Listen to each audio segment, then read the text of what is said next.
For much of my life, I've been intrigued by several problems, one of which I've sometimes called Plato's problem, another Orwell's problem, and also by a third, which we might call Descartes' problem. Plato's problem was lucidly formulated by Bertrand Russell in his last major philosophical work. He asked, how comes it that human beings whose contacts with the world are brief and personal, are limited, are nevertheless able to know as much as they do know? And the roots of that go back to Plato. We can borrow some of the same words to formulate Orwell's complementary problem. How comes it that human beings with ample and reliable information at hand and nevertheless know and understand so little? Descartes' problem had to do with freedom of choice and action, unique to humans, so he argued, and what he called the noblest thing we have, illustrated most clearly for Descartes and his followers in what we may call the creative use of language, the capacities shared by all humans to freely express their thoughts in constantly novel ways over an infinite range, in a manner that's appropriate to circumstances but not caused by them. That's a crucial distinction, and that is also not causally determined by any extramental internal state. Humans may be incited or inclined to speak in certain ways by internal or external circumstances, but they are not compelled to do so, as his followers put the matter. For them, the dividing line between humans and what they called beast machines, animals or machines. They were describing the normal, everyday use of language. Later, Wilhelm von Humboldt called it the infinite use of finite means, a core element of the human creative impulse that should be nurtured by education in any decent society. He and other classical liberals argued. These are ideas that were developed further in Marx's early manuscripts and that have repeatedly animated popular movements. I discussed these three problems in memorial lectures for Bertrand Russell at Cambridge University 40 years ago. About Plato's problem, a good deal has been learned since, at least in a few domains. Plato, of course, had an answer to the problem, his theory of reminiscence from an earlier existence.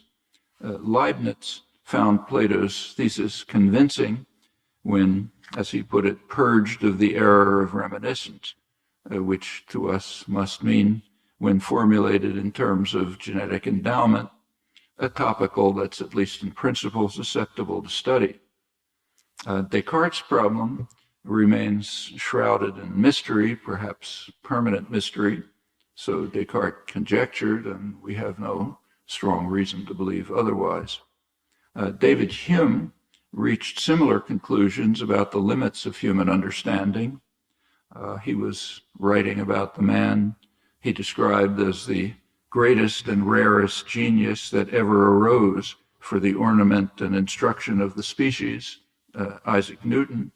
And about him, Hume concluded that his most memorable achievement was to draw the veil from some of the mysteries of nature, while at the same time restoring nature's ultimate secrets to that obscurity in which they ever did and ever will remain.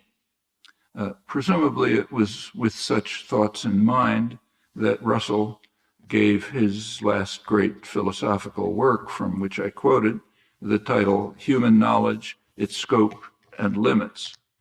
The title is appropriate if humans are part of the organic world, not angels, so that all human capacities have fixed scope and limits, the two intimately related. The inherent properties that provide their scope also determine their limits and inescapable contingency.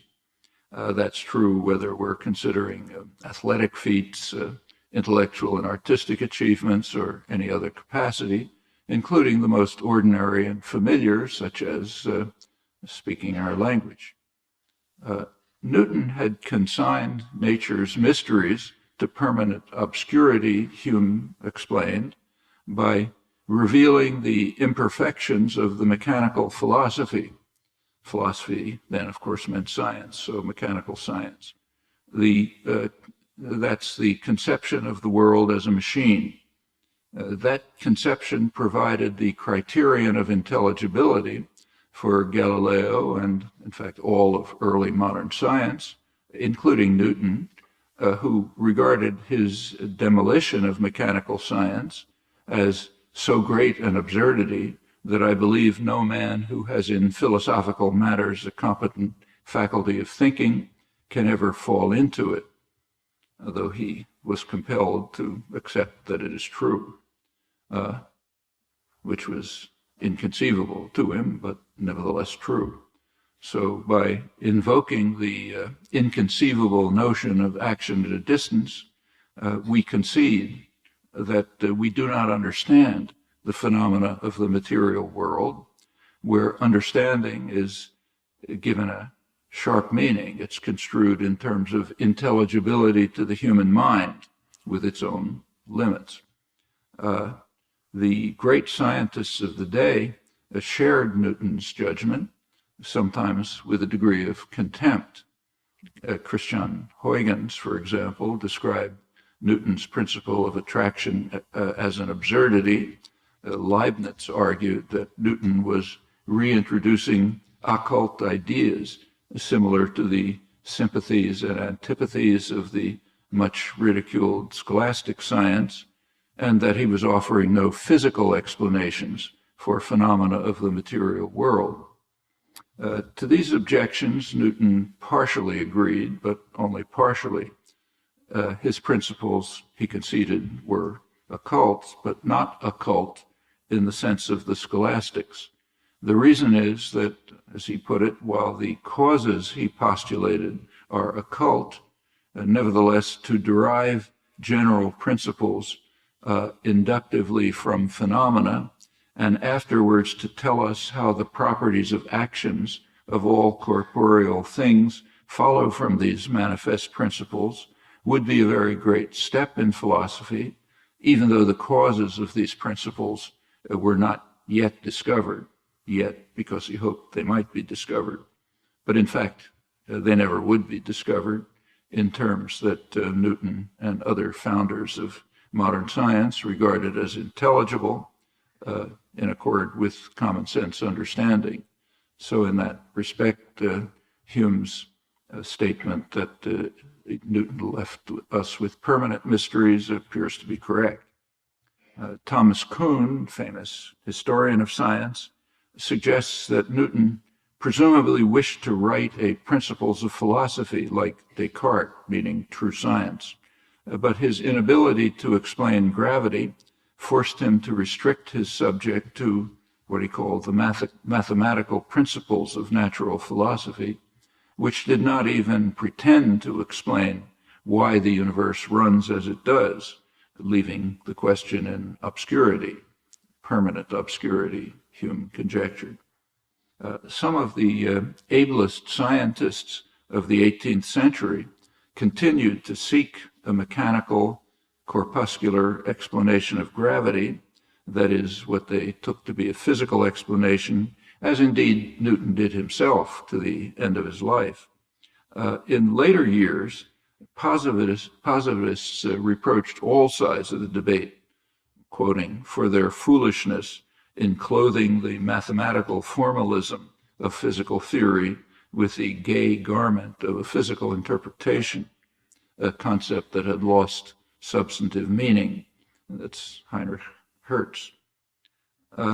As the impact of Newton's discoveries was slowly absorbed, science simply lowered its goals in a manner that's now so routine that it's unacknowledged.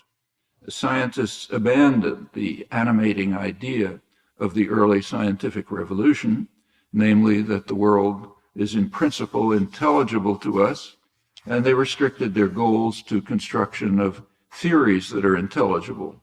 And that's a very significant step in intellectual history, by now so standard that it's not noticed.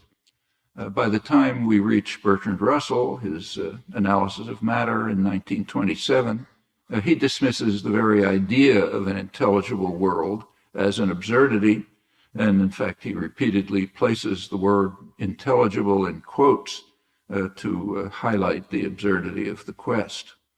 Qualms about action at a distance, he writes, were little more than a prejudice. If the world consisted of billiard balls, it would be what we call intelligible. That is, it would not surprise us sufficiently so as to make us realize that we do not understand it.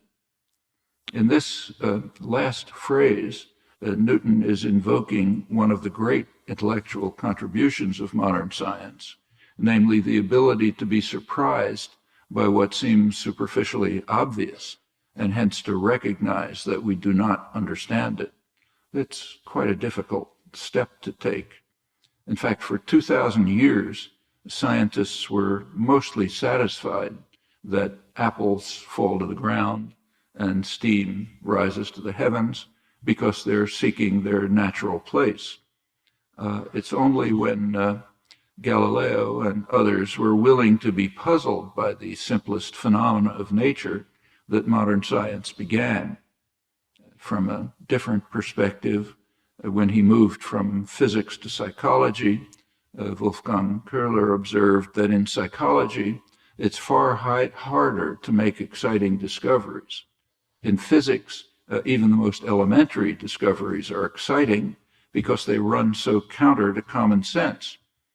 For example, Galileo's demonstration, which in fact was by a thought experiment, like most of his experiments, his demonstration that rate of fall is independent of mass, contrary to what common sense would indicate. But in psychology, Köhler pointed out, discoveries seem routine, as if we always knew that, or at least we believed we did. Even far-reaching insights seem unsurprising, or to some incoherent. For example, the observation of Descartes that we can freely express our thoughts in novel ways without limit. So we speak effortlessly all the time, so what can be problematic? Some modern thinkers, like Wittgenstein, dismiss the very effort at explanation of such matters as a childish error that should be overcome in favor of what he called compiling an assembly of particulars, just collecting data. Anything beyond that is a childish error. Similarly, how can there be anything puzzling about acquisition of language? After all, it's done routinely by infants, so it must be straightforward. And efforts to deal with it should appeal to nothing beyond pointing, ostension, and training. Those are Wittgenstein's two principles of language acquisition, or perhaps to conditioning, as W.V. Quine insisted. Some went on to invoke analogy and induction when paying attention, which is rare, to the truisms that were at the core of Cartesian philosophy, but these notions remained completely mystical and still do. Outside of narrow domains, such limits on curiosity have been standard practice for the 2,500 years of extensive study of language. They persisted almost without question into the 1950s. They're still largely prevalent today. And in such ways, inquiry into language and other mental processes was stifled at birth, much in the same way that the natural sciences were curtailed before puzzlement about simple phenomena became the norm in the early scientific revolution. Historians of science have recognized that Newton's reluctant intellectual moves set forth a new view of science in which the goal is not to seek ultimate explanations, but to find the best theoretical account we can of the phenomena of experience and experiment. These more limited goals were not entirely new. They have roots in an earlier scientific tradition that had abandoned the search for what were called the first springs of natural motions, their actual causes, and of other natural phenomena, keeping to the more modest effort to develop the best theoretical account that we can. This more modest project is what historian of philosophy Richard Popkin calls the constructive skepticism, formulated in detail by Mersenne and Gassendi, later by Hume, and what he called his mitigated skepticism. Skepticism because we can never be sure to know the answers, and mitigated because we could at least go some of the direction, some steps towards answering them. This mitigated skepticism, according to that, science proceeds by, still quoting Popkin, by doubting our abilities to find grounds for our knowledge while accepting and increasing the knowledge itself, and recognizing that the secrets of nature, of things in themselves, are forever hidden from us.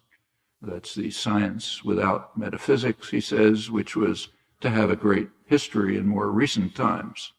The goal is now sometimes called induction to the best explanation, but that remains a mysterious notion which has to be spelled out and explained somehow. It's an important topic of cognitive science in principle, not one that's been investigated, but in principle it still remains at best at the margins of inquiry.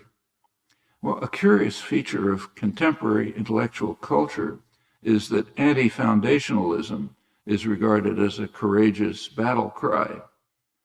It's curious because foundationalism was almost entirely dismissed in the 17th century, and later, once Newton's discoveries made the transition from the absurdity that he believed them to be to scientific common sense, which is now sharply divorced from our common sense understanding.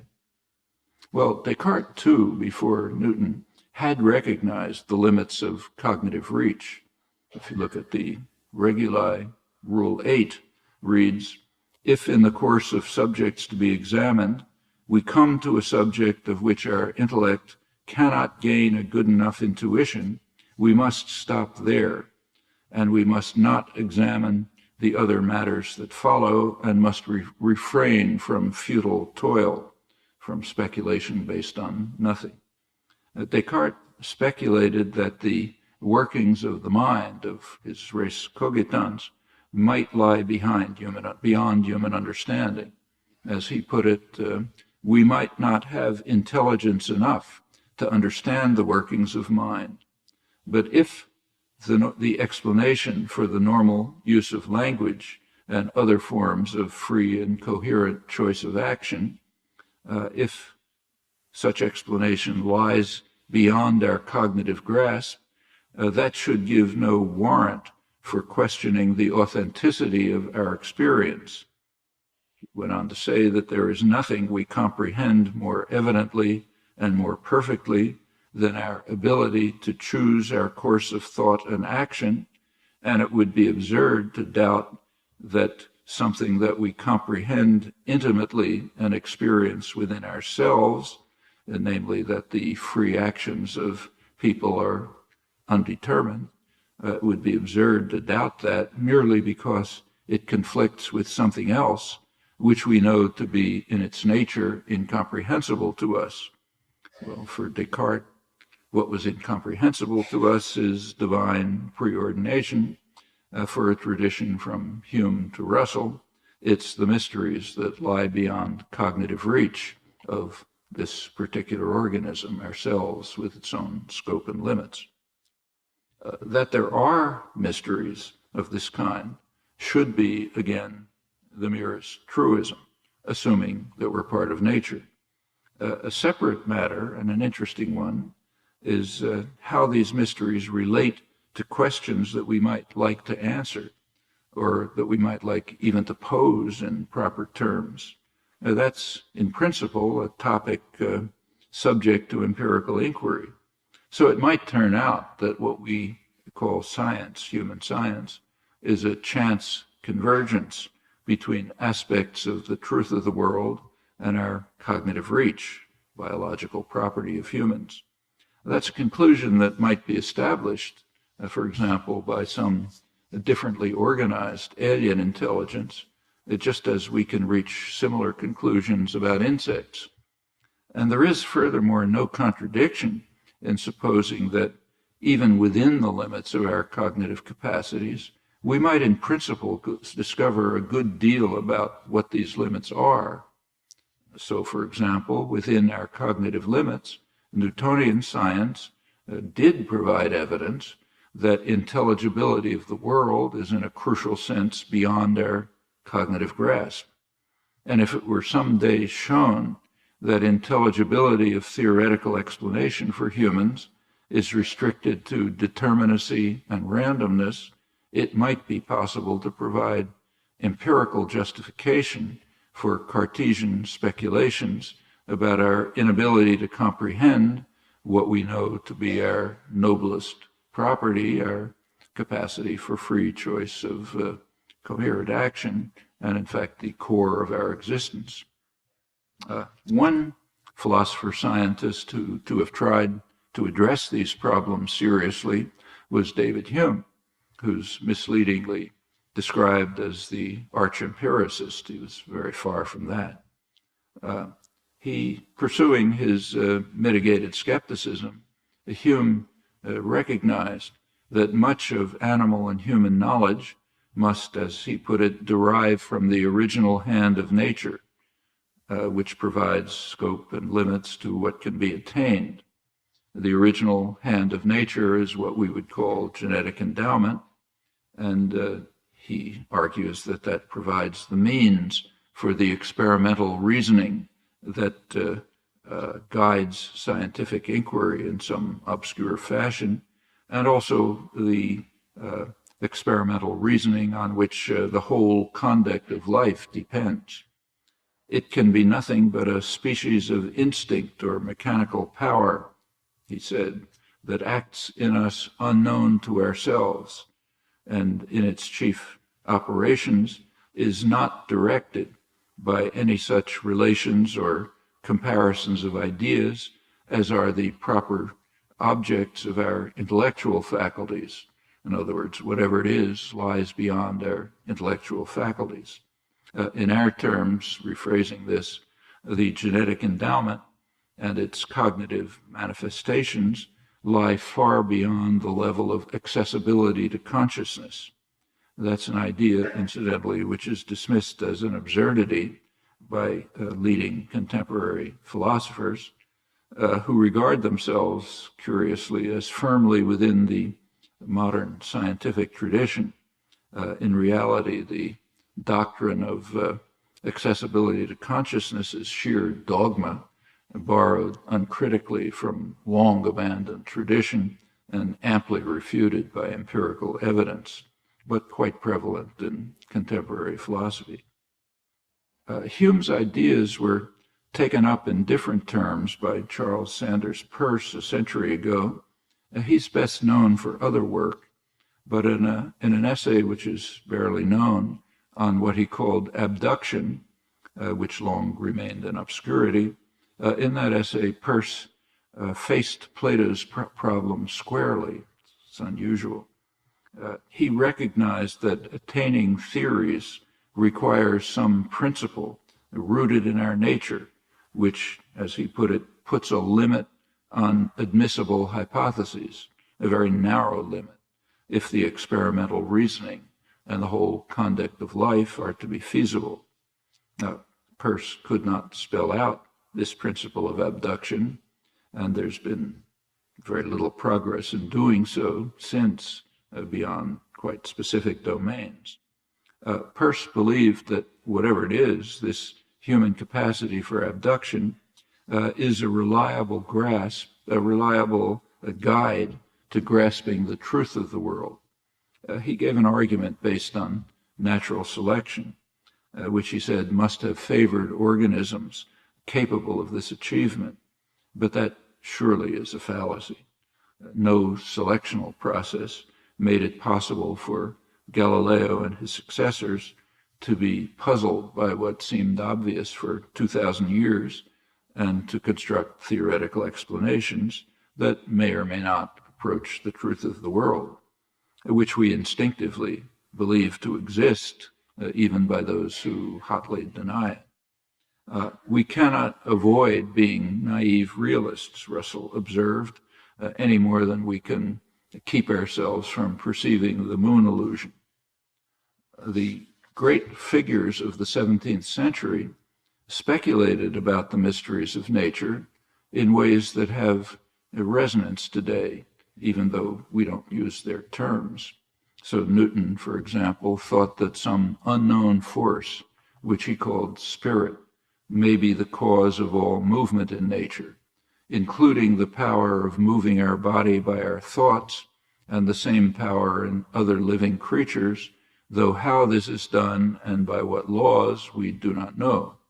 We cannot say, he said, that all nature is not alive. Going beyond Newton, Locke concluded that we cannot say that matter does not think. As he put it in his theological framework, just as God had added inconceivable effects to motion, so he might have superadded to matter a faculty of thinking. But we cannot reject it on that grounds. He said it's true that this idea that God might have superadded, he might have created thinking matter, that's repugnant to the idea of senseless matter, but we cannot reject it on these grounds, given our incurable ignorance and the limits of our cognitive capacities, what he called our ideas. So having no intelligible concept of matter or body or physical, we cannot dismiss the possibility of living or thinking matter, particularly after Newton had undermined common sense understanding. Well, Locke's repugnant idea of thinking matter was developed extensively through the 18th century, leading finally to the important work of scientist, philosopher Joseph Priestley, who, like Locke and others, recognized that the traditional mind-body problem had become unformulable with Newton's demolition of the only coherent notion of body or physical or material. So for Priestley and others, the only plausible conclusion, quoting him, was that properties termed mental reduce somehow to the organical structure of the brain. Similar conclusions were drawn from Hume to Darwin. Darwin asked rhetorically, why is thought, being a secretion of the brain, more wonderful than matter, than gravity, a property of matter? Today, curiously, it's widely held among philosophers that there's a crucial explanatory gap, as it's called, between the physical and consciousness. That is, a gap beyond the concerns for a unification of science that arise throughout efforts to understand the world as somehow a more fundamental gap. However, unless the notion physical is given some new post-Newtonian sense, which has not been done or even attempted, unless that's done, there's even less reason to have qualms about an explanatory gap than in cases where there is some clear sense to the assumed reduction base.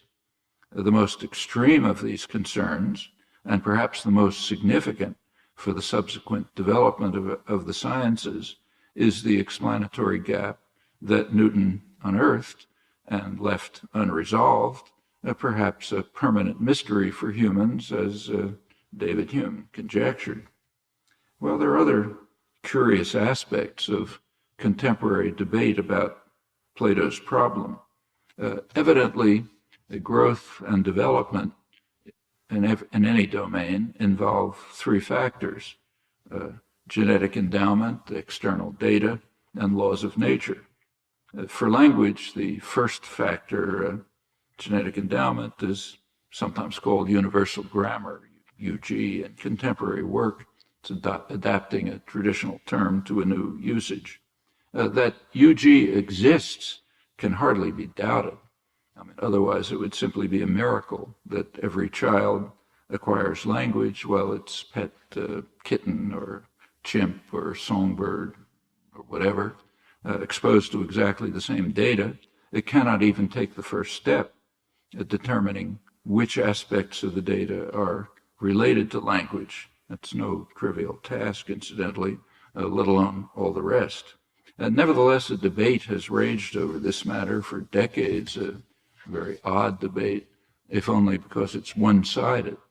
There are innumerable condemnations of what critics call the innateness hypothesis, apparently referring to the truism that UG exists. There are no defenders of the hypothesis, just as there are no defenders of the hypothesis that the mammalian visual system has a genetic component. The only serious question, as in the case of every other subsystem of the organism, is what are the properties of UG and how do they interact with other factors in growth and development. Another common objection is that little is known about the neural circuitry that's involved in the language faculty, either in its initial state before experience as determined by UG, or in the mature state that it assumes. Now, that too is rather odd. Little is known about far simpler questions. For example, the neurophysiology of the remarkable navigational capacities and communication systems of insects. But that's never been considered a reason to question the research that seeks to determine their properties abstractly, properties which, as in the case of language, provide a kind of a guide to inquiry into what Priestley called the organical structure of the brain that underlies these properties. One prominent cognitive neuroscientist, C.R. Gallistel, has an important recent book in which he argues that throughout the long history of inquiry, neurophysiologists, psychologists, computational linguists, and philosophers have been looking in the wrong place. They've been studying associative bonds and synaptic conductance, and that, he writes, cannot encode facts about the state of the experienced world, memory storage, or the stable systems that are called upon in performance. Instead, he says, they've got to throw out the whole traditional enterprise, begin again, start looking for elementary units of computation with the properties that enter into any kind of computational system, units that have the property of read, write, and address, elementary properties of any computational system. And these, he argues, are quite appropriate to the tasks at hand, even for insects, and very likely for humans too, but are not the things that neurophysiologists are looking for. They're just looking in the wrong place. The science has to be completely reconstructed if he's correct, which he may be. Descartes' problem is beyond human inquiry, perhaps forever. We can at least try to discover the mechanisms that are used in free choice of action, including his prime example, creative use of language. That is, we can try to discover the finite means that enter into infinite use in Humboldt's formula. By the mid-20th century, the general mathematical theory of such mechanisms was quite well understood, and it can be adapted to language, where by language here I mean an internal system, a subsystem that interacts with other systems in the life of the organism, what biologists sometimes call modules or organs. Each language must be based on a finitely specified computational procedure that generates an infinite range of hierarchically structured expressions that provide instructions for two language external systems, the sensory motor system, which we use to make the noises that we hear and produce, and the systems of thought and action. So putting it in different terms, the computational procedure provides information for the phonetic interface and the somatic pragmatic interface, all parts of our body. In that way, the language will satisfy the conditions formulated by Aristotle, who described language as sound with meaning. Actually, recent work suggests that the formulation should be changed, that language is meaning with sound. That's a significant difference. According to that view, externalization of language by the sensory motor system is a secondary process, both from an evolutionary perspective and the perspective of the structural design of the system. I can't go into details here, but the basic thrust of the argument is fairly straightforward.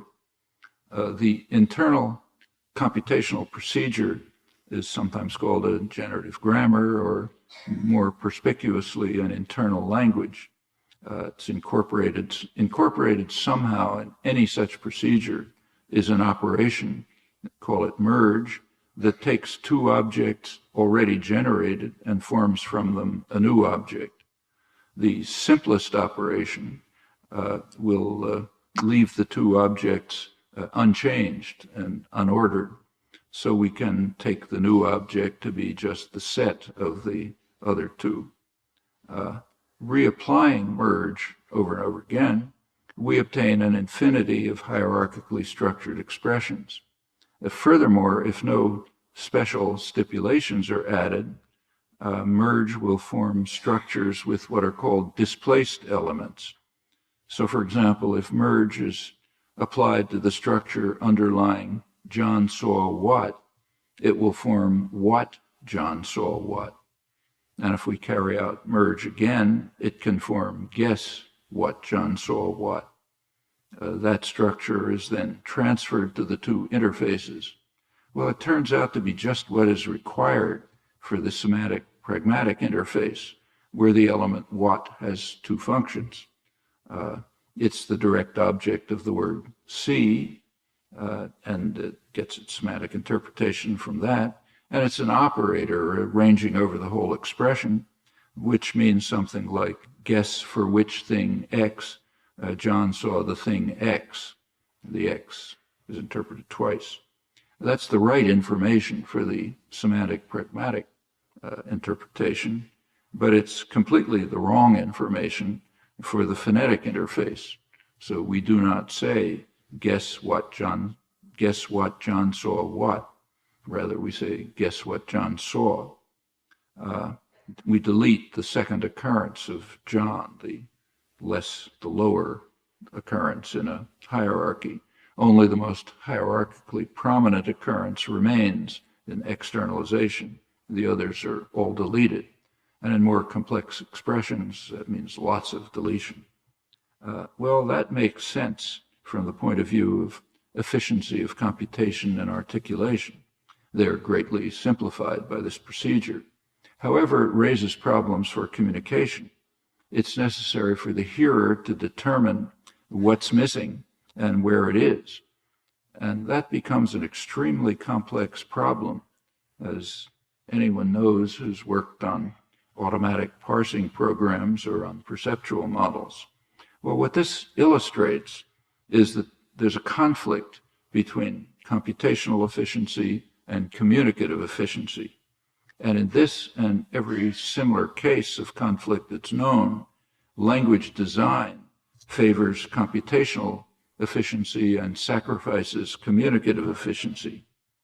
In other words, considerations of computational efficiency yield the right results at the somatic pragmatic interface for thought and action, but they harm communication. Well, that's an important conclusion. And in fact, the outcome is exactly what we would expect on evolutionary grounds. So merge is in fact clearly a universal property of the human mind brain today, but our early ancestors lacked that property. Hence, at some point in the past, not the very remote past, some mutation must have taken place, perhaps very slight, which rewired the brain to yield this capacity, to yield this operation, merge. Well, mutations take place in an individual, not in a group. And the person who underwent this mutation could exploit existing conceptual capacities to think, to interpret, to plan over an unbounded range. The person had what's sometimes called a language of thought. Well, that presumably confers a selectional advantage. In part, it would be inherited by offspring. Sometime later, the property would be shared by enough people in a small breeding group, and we come from very small groups, maybe a few thousand individuals, the property could take over a small group. At that point, if enough people have the capacity, it would be advantageous to externalize the inner thought.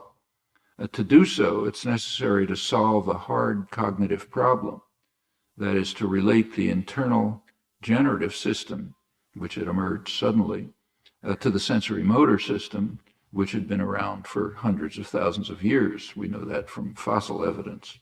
So we would expect then that this secondary system, this secondary component of language, the externalization, would be complex, varied, subject to historical change, and so on. And that's indeed what we find overwhelmingly. The fact is very familiar from language acquisition. To learn a second language, one has to acquire the vocabulary, which is an arbitrary linkage of sound and meaning. You have to acquire inflectional systems. You have to learn about linear order, and so on. But no one can learn the syntactic or semantic rules, or for that matter, even the meanings of words in their normal, rich complexity, because evidence for that is virtually non-existent. In many cases, totally non-existent. And no one can teach any of this, since our knowledge of them is beyond the reach of consciousness. And what theoretical understanding has been attained is surely not put to use in language acquisition. Notice that an unbounded generative procedure is an all or nothing affair. Either have it or you don't have it. There are no intermediate stages. Well, it's commonly argued, in fact, almost universally, that there must have been preliminary stages, sometimes called proto-language. There's no empirical evidence that any such stages ever existed, and there's no conceptual reason to suppose that they did. If they did exist by some chance, they were irrelevant. It's just as hard to move from 7 to unbounded as from 1 to unbounded. So in the absence of empirical evidence or conceptual justification, a normal scientific practice would lead us to assume that there are no intermediate stages. That virtual truism seems problematic or even outlandish to almost all researchers. Another curiosity. They're accustomed to think of evolution as a series of gradual steps, which it certainly is not. No serious biologist can believe that. But it's a kind of what's sometimes called pop Darwinism, popular version of Darwinism, totally not evolutionary theory, but standardly believed, even by some scientists, amazingly. The truism is often condemned as catastrophism, based on vague ideas like mutation. But those objections are entirely without merit. They actually come from scientists. The catastrophism is a conceptual necessity. There's no way to go from finite to infinite except by what's called catastrophism. Can't go in small steps. And it's not in the least inconsistent with evolutionary theory, within which, of course, mutation is a core principle. Well, notice that design considerations and evolutionary considerations converge. They yield the same conclusion, that language is designed for computational efficiency, yielding a language of thought, but it's not very good for communication. It's inefficient for communication. The conclusion was expressed lucidly by Nobel laureate François Jacob. He observed that the role of language as a communication system between individuals would have come about only secondarily, as linguists believe, I think he's referring to me. The quality of language that makes it unique does not seem to be so much its role in communicating directives for action or other features of animal communication, but rather its role in symbolizing, in evoking cognitive images, in molding our notion of reality, and yielding our capacity for thought and planning through its unique property of allowing infinite combinations of symbols and therefore mental creation of possible worlds. Those, I think, are accurate ideas which actually trace back to the 17th century cognitive revolution and have been richly elaborated in the past half century. Well, that seems surprising to a lot of people, virtually everyone who works in the field, but it's pretty straightforward, and I assume sooner or later will be understood to be pretty close to truism. Well, to summarize so far, Plato's problem falls within those parts of biology that at least we know how to study. And in some domains, including language, there has been real progress in recent years. Though Descartes' problem remains beyond reach, there has been considerable progress in, find what I'm talking about. There has been considerable progress in at least discovering the mechanisms that enter into the infinite use of the finite means, the problem that plays such a central role in Cartesian thought, and yield some consequences that depart quite sharply from common assumptions, like the ones I've mentioned. Well, let me turn finally to Orwell's problem. Illustrations abound. Even giving examples is misleading because they're everywhere, they're ubiquitous. And they give a good deal of insight into the prevailing intellectual cultures.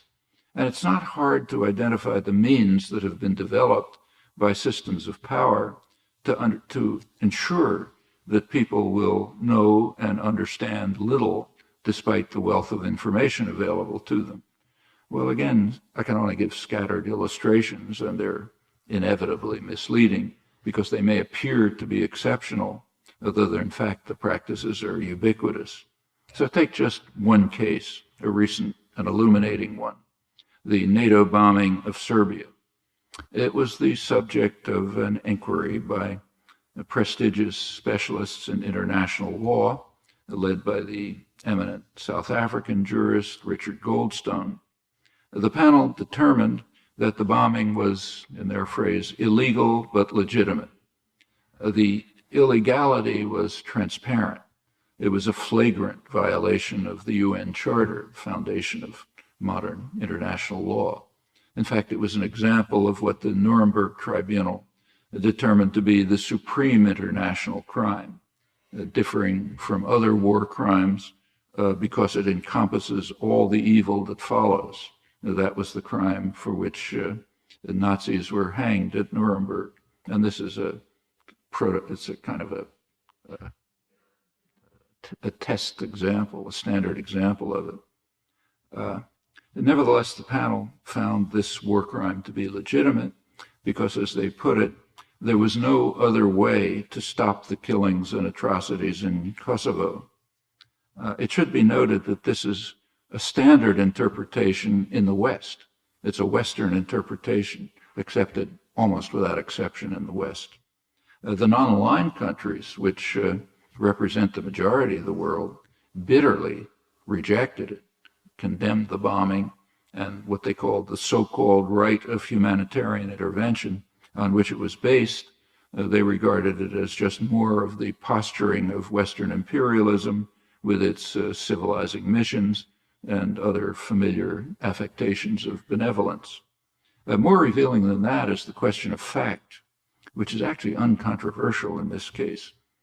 To reach its conclusion that there was no other way to stop the killings and atrocities in Kosovo, the panel had to reverse the chronology and to reject the unanimous conclusions of a mass of impeccable Western studies, including 2 detailed State Department reviews and reports of NATO, the OECD, the Western monitors on the ground, and others. The evidence reveals unambiguously that the killings and atrocities were overwhelmingly the consequence of the bombing, not the cause, and in fact its anticipated consequence. NATO, the commanding general, Wesley Clark, he informed the press as the bombing began that atrocities on the ground were predictable. He had already briefed the White House with the same prediction. Actually, the facts are revealed as well in the indictment of Milosevic, which was issued right in the midst of the bombing.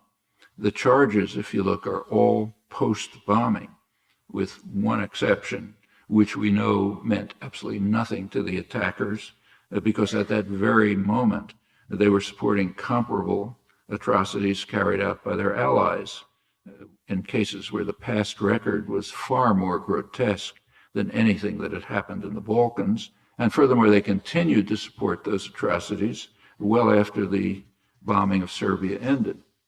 Well, this is only a fraction of the story.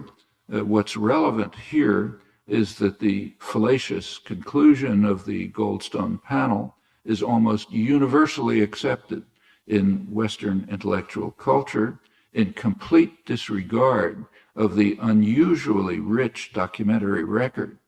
There could hardly be a clearer illustration of Orwell's problem. And as history and familiarity with cultural norms would suggest, a rational discussion of this matter is virtually impossible in the West. Any mention of these uncontroversial facts elicits the most impressive tantrums, and that's understandable. The period before the bombing was marked by one of the most extraordinary episodes of self-glorification in intellectual history. Can't think of anything like it.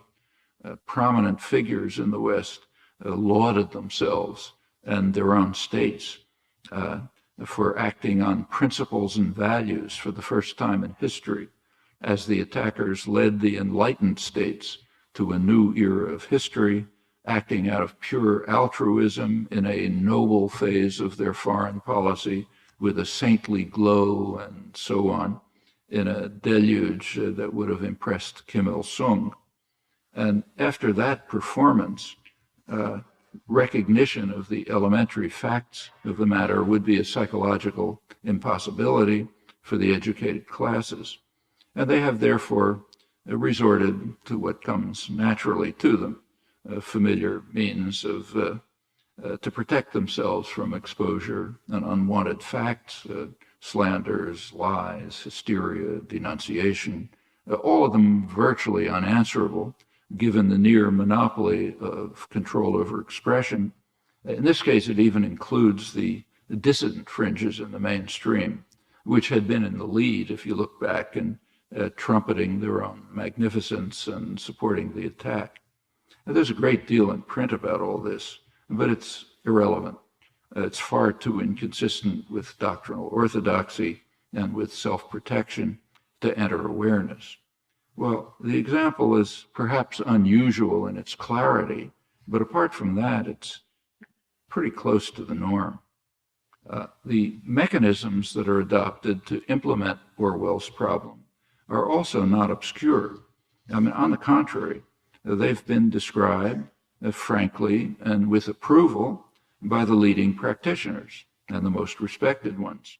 Well, in brief, by World War I, elite circles in the West, primarily England and the United States, the more free societies, elite circles were coming to understand that popular struggles had achieved so much success that the population could no longer be easily controlled by force, and it would therefore be necessary to control attitudes and beliefs.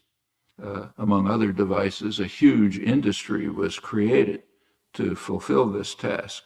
It's called the public relations industry, primarily a U.S., secondarily British invention, later taken over elsewhere.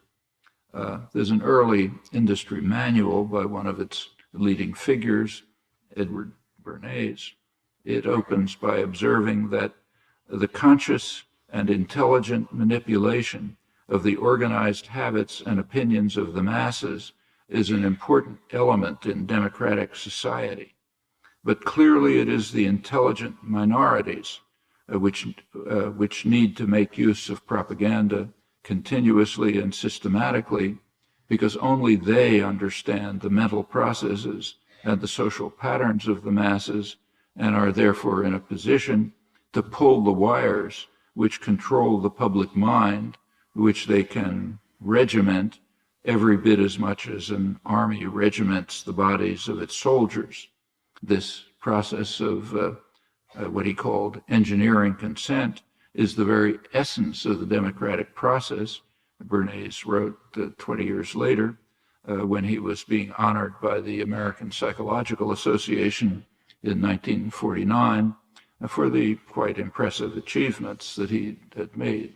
Bernays was not on the right wing. He was a good Roosevelt liberal, Wilson, Roosevelt, Kennedy liberal. In fact, he had honed his skills in Woodrow Wilson's Committee on Public Information. The name should give it away. It's the first U.S. state propaganda agency.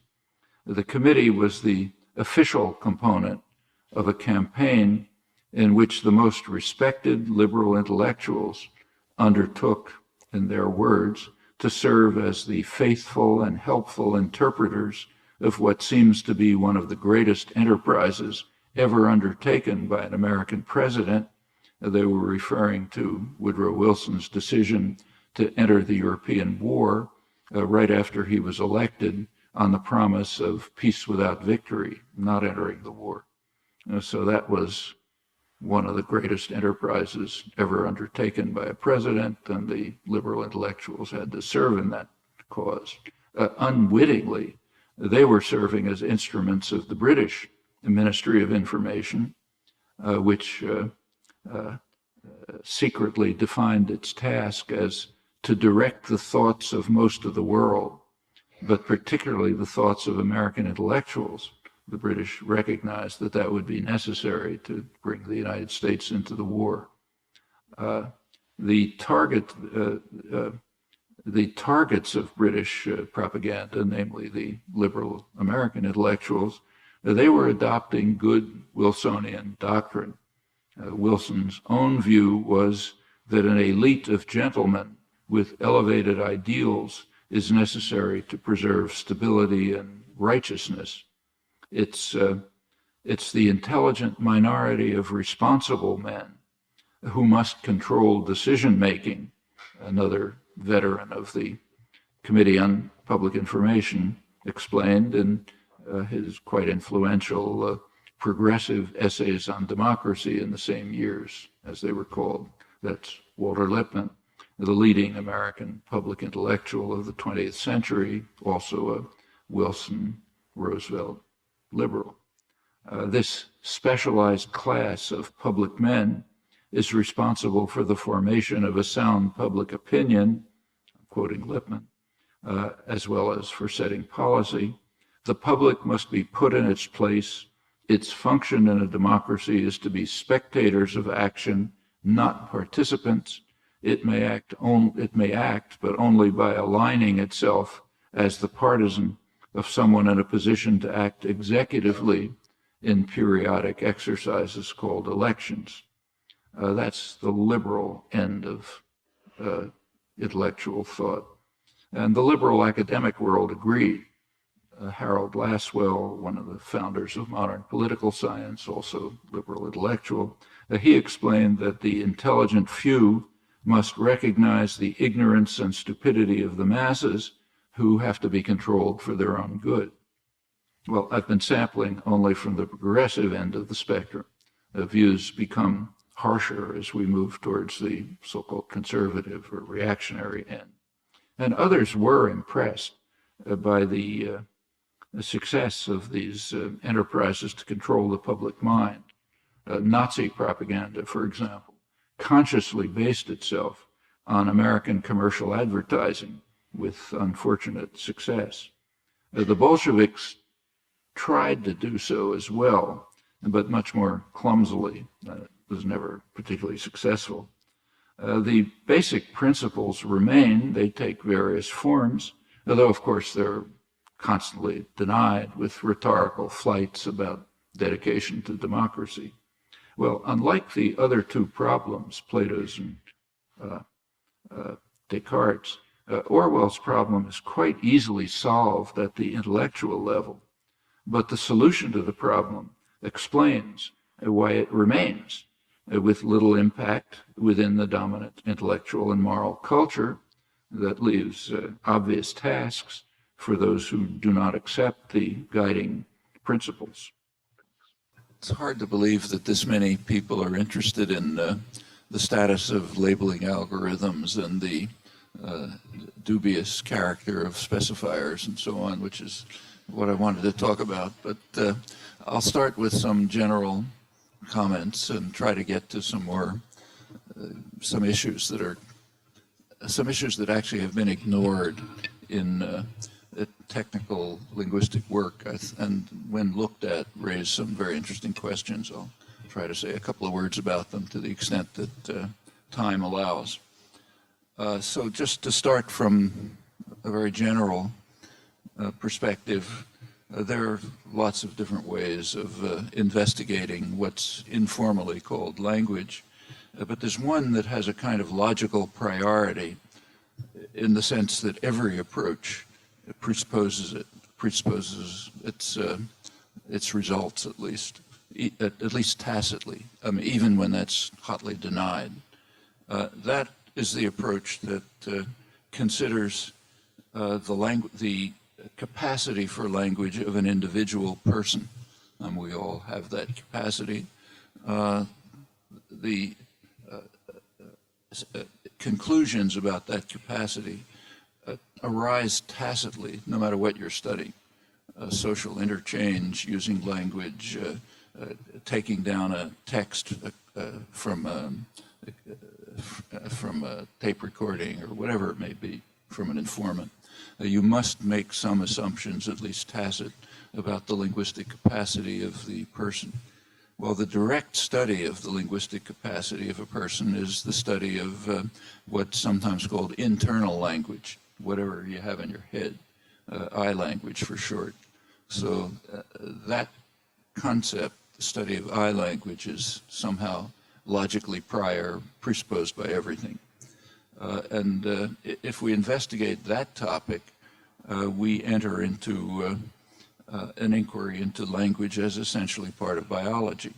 Whatever the linguistic capacity of a person is, it's something internal to us. It's essentially a kind of an organ of the body on a par with the visual system or the immune system or some other subsystem, sometimes called modules or organs of the body, subsystems of a more complex structure which have enough internal integrity so that they can be studied in abstraction from the rest, and then you can investigate their interactions with other modules, organs of the entire organism in its life. So I language is such a system. What is it? Well, its most elementary property is that it is the property of what's called discrete infinity. So take sentences. You can have a 5-word sentence, you can have a 6-word sentence, but you can't have a 5.5-word sentence. And it goes on indefinitely. You can have a 100-word sentence, a 10,000-word sentence, and so on. So it's like the numbers, the natural numbers. that property of discrete infinity is important, and it's from a biological point of view, it's quite unusual. You don't find it in the biological world above the level of maybe DNA, but it seems to be a unique property of human language. You find it in the number system, but that's probably an offshoot of language. There's no other system in the world that's known to have that property. Well, the general theory of discrete infinity is pretty well understood. It has been well understood since the 1940s. It's called the theory of algorithms, theory of recursive functions, various other names. And the theory of language is going to fit in there somewhere. That is, the core of an I language is going to be some kind of an algorithm, some kind of a generative procedure that constructs an infinite array of hierarchically structured expressions, all internal to us, which are then transmitted to what are sometimes called interfaces to other systems of the cognitive system, the physical system. And there are at least two of these. One is the sensory motor system, because it's externalized somehow. And the other is systems of thought, planning, understanding, perception, interpretation, loosely called the semantic interface. So there's a phonetic interface and a semantic interface. Phonetic interfaces with the sensory motor system, the semantic, pragmatic interfaces with systems of thought, planning, action, and so on. And the core properties of language are that it has such a generative system, that's the I language, which essentially provides instructions to these other systems. Now, we're interested in this generative procedure in what's technically called inintention, not extension. That's intention with an S, meaning we want to know what it actually is, not just what is the class of structures that it generates.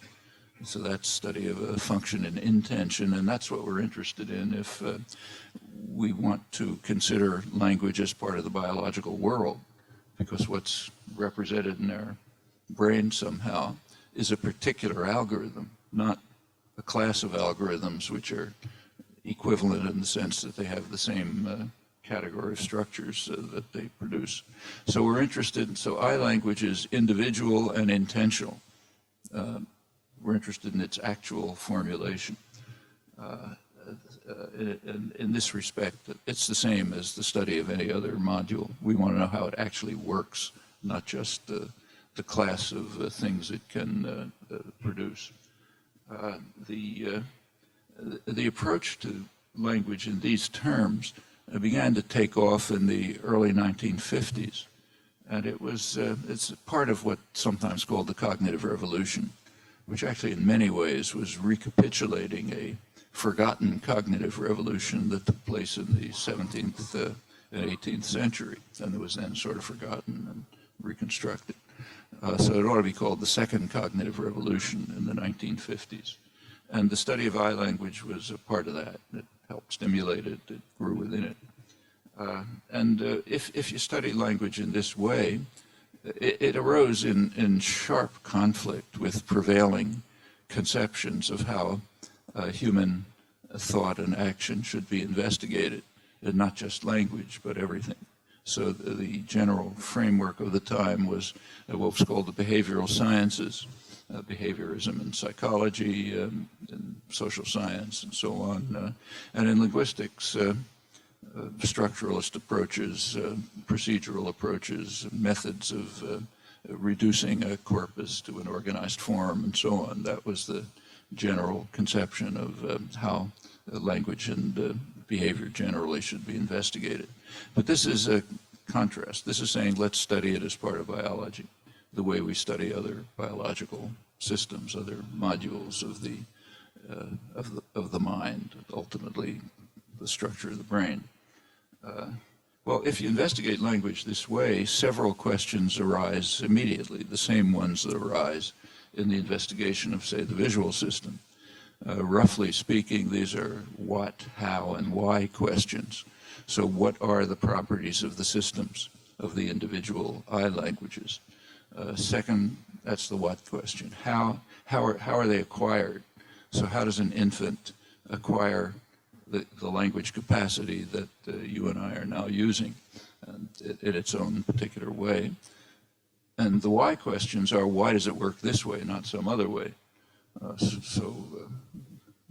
You can think of lots of ways in which it could happen. Why does it happen in this particular way? Those are the same kinds of questions you would ask, say, about the immune system or the visual system, and in fact are asked. Well, there are some reasonable guidelines as to how to approach these questions, guidelines that come from the very early stages of the modern scientific revolution. This is early science. We can learn a lot from the way early modern science developed. And there's some very striking features of what's often called the Galilean Revolution, the period from Galileo through Newton and beyond. One striking property of that early period was that scientists were willing to become puzzled about things that looked obvious. So for 2,000 years, it had been accepted that if an object, like say an apple, is detached from a tree, it'll fall down rather than go up. And it was taken for granted that if steam will go to the sky. So an apple will fall down and steam will go to the sky. And there was an answer for 2,000 years, the Aristotelian answer. They're going to their natural place. End of story. As long as they're going to their natural place, there's no science. Science begins when you allow yourself to be puzzled as to why they're going to their natural place. And these are the kind, and then of course you raise other questions, like was automatically assumed, it's pure common sense, that the rate of fall depends on mass. Well, if you begin to be puzzled, is it true? Why is it true? Well, it turns out it's not true. And Galileo gave an answer, not on the basis of the fable about the leaning tower of Pisa, but he gave a thought experiment, pure thought experiment, from which it followed just conceptually that it can't be true, and it was very convincing. You didn't have to do an experiment. In fact, most of Galileo's experiments weren't actually conducted. A lot of them were physically impossible. They were, for the most part, sort of conceptual arguments. And so it continued. I mean, there are many things you just can't investigate experimentally, like the tides or, the motion of the planets. You can't do anything about them. But that's how modern science developed, by allowing yourself to be puzzled about what seemed like obvious things. There's another Galilean intuition which is worth bearing in mind. His conception, which then carried over to modern science, is that nature is simple. And it's the task of the scientist to prove it. So if things look complicated, you don't understand them. And try to figure out how they're really simple. That means that you have to be willing, as Galileo and his followers were, you have to be willing to put aside recalcitrant data, things that don't work. Almost nothing works. When you look at anything in the world, it's too complicated to study. But you have to sort of put that aside, even put aside what seems like conflicting data, and try to show how the conceptually correct conclusions somehow work if you understand things well enough. It's an attitude that guides research intuitions. And from small beginnings like that, tremendous enterprise, tremendously successful enterprise developed. This enterprise we call modern science. I mean, it's still the case that almost everything we look at in the world is incomprehensible, but those approaches have led very far, and it's worth bearing them in mind. Well, with regard to, say, language acquisition, the how questions, there are plainly going to be three factors involved. That's true of all cases of growth and development, the growth of the arms, growth of the visual system, whatever it may be. And we can separate these factors and try to understand them. One factor is whatever the external data is.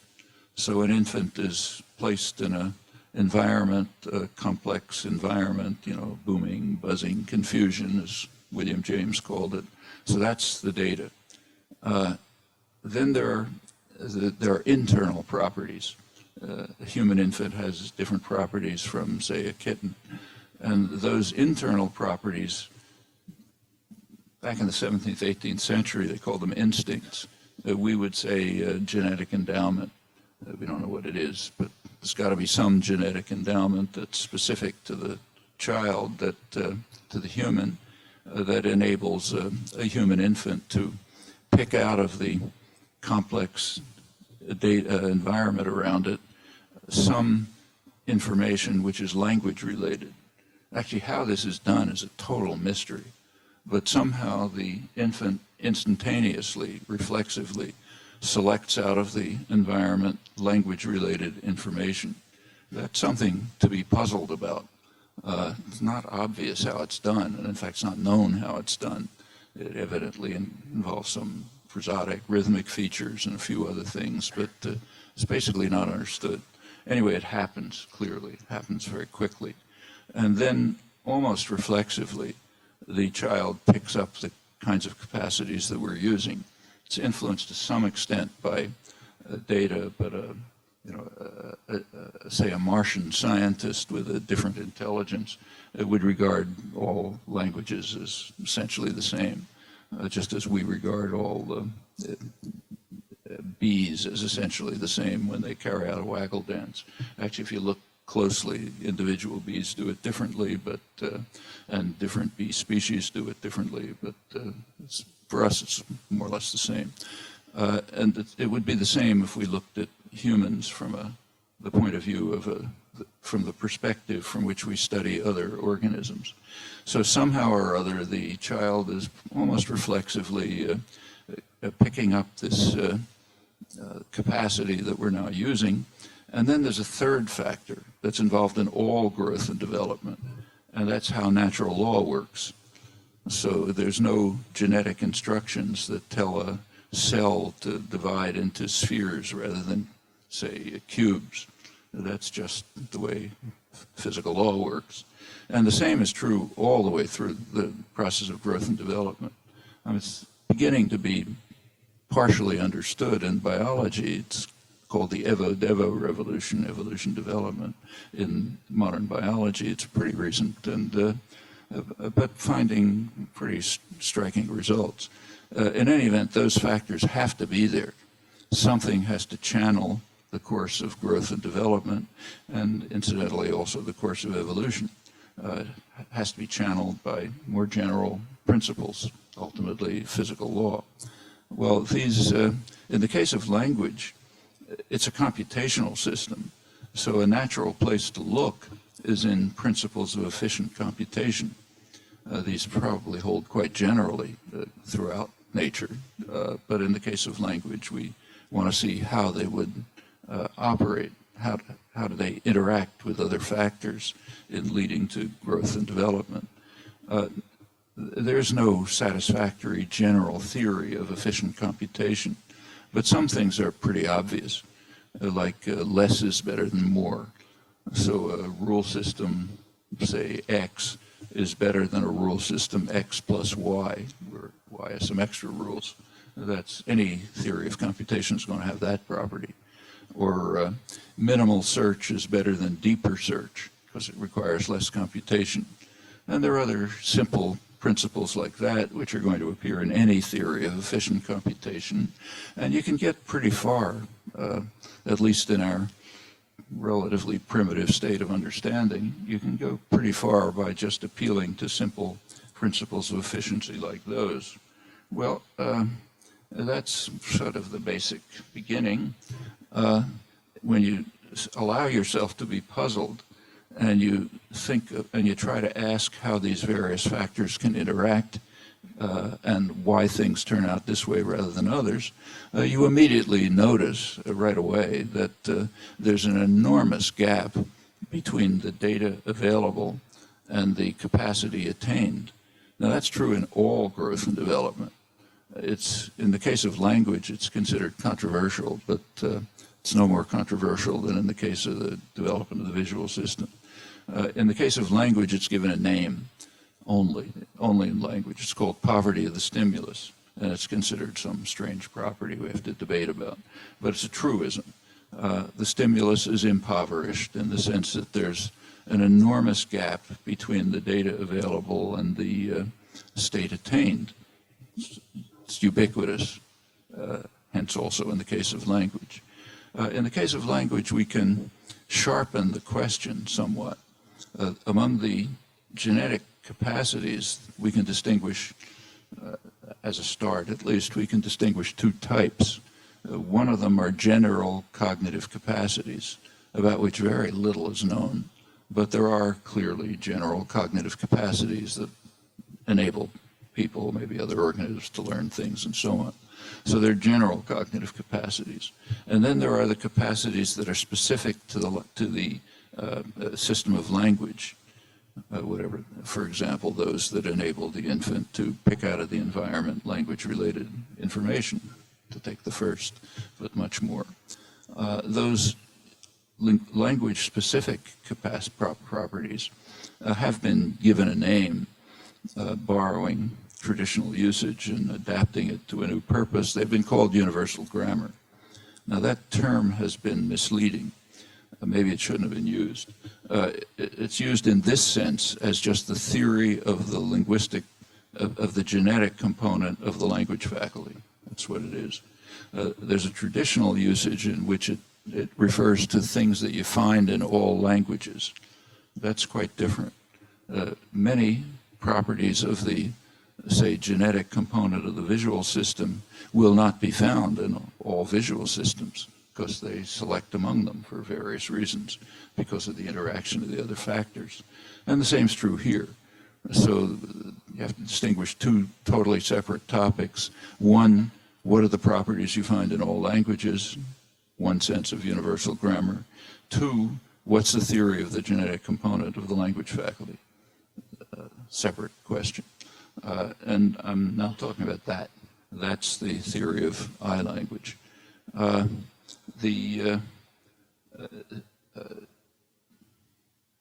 For theoretical linguistics, a major goal from the beginning has been to try to reduce the richness and complexity that were attributed to universal grammar.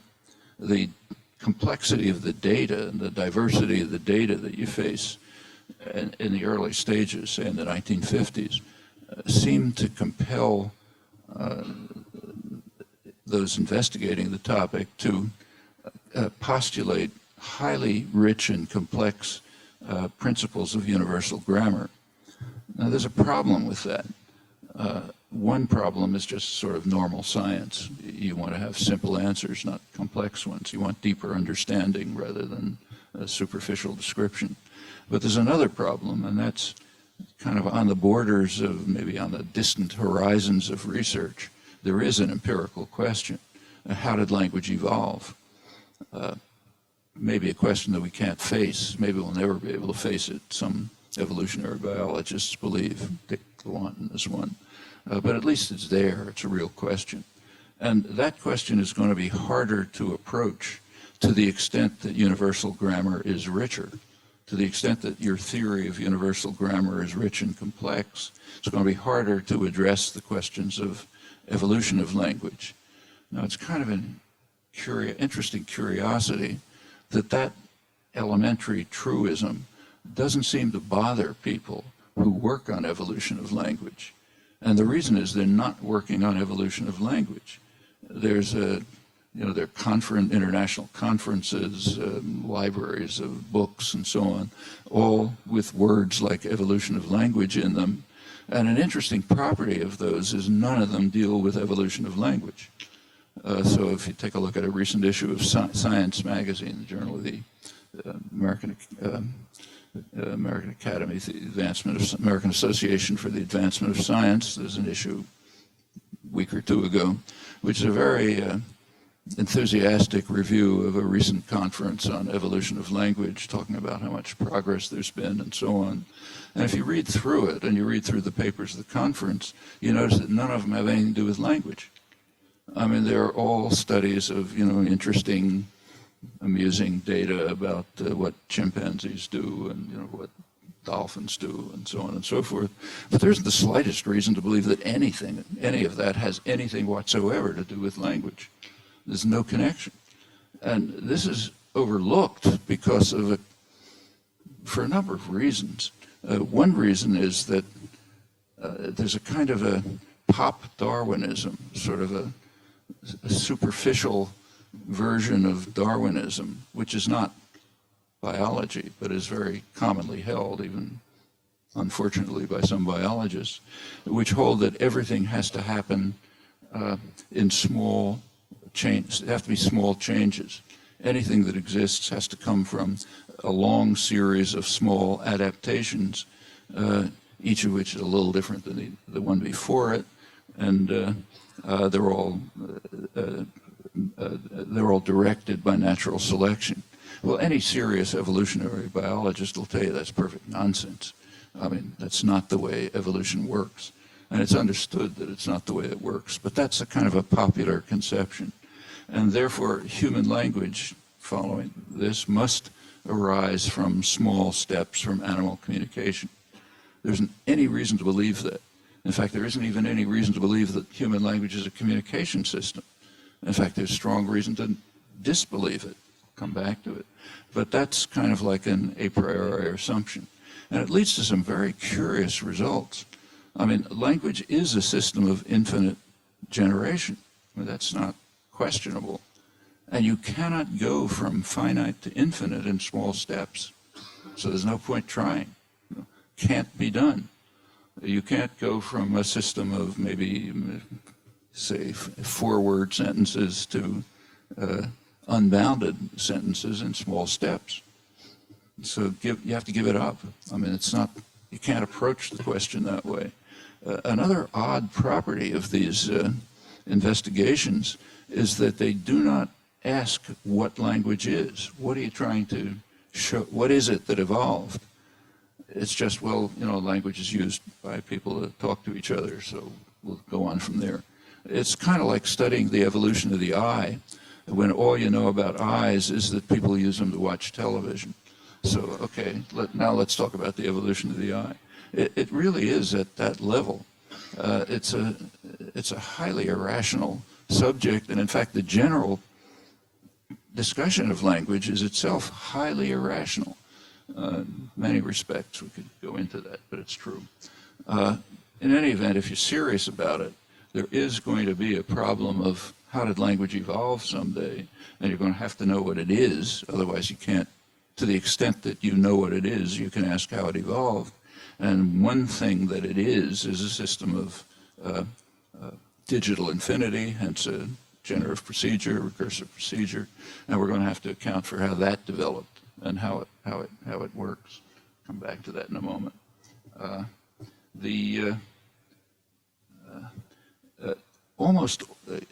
There's a traditional conception of language, goes back to Aristotle, which is a common sense conception, and that is Aristotle's formula is language is sound with a meaning. Okay, it's sort of right. Now that was considered sufficient for 2,000 years, 2,500 years.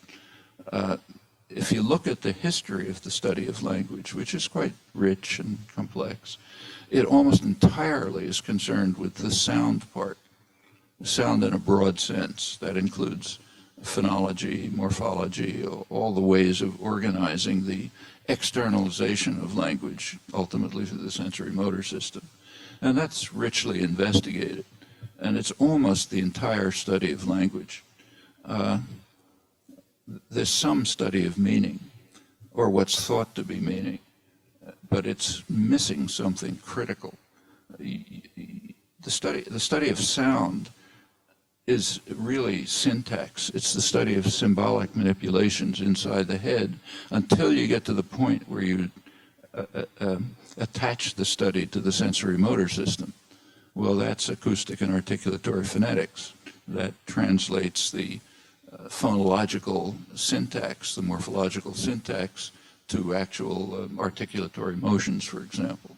Now, on the meaning side, if you want to really study semantics, there's a lot of extremely interesting work in formal semantics, which is kind of like phonology.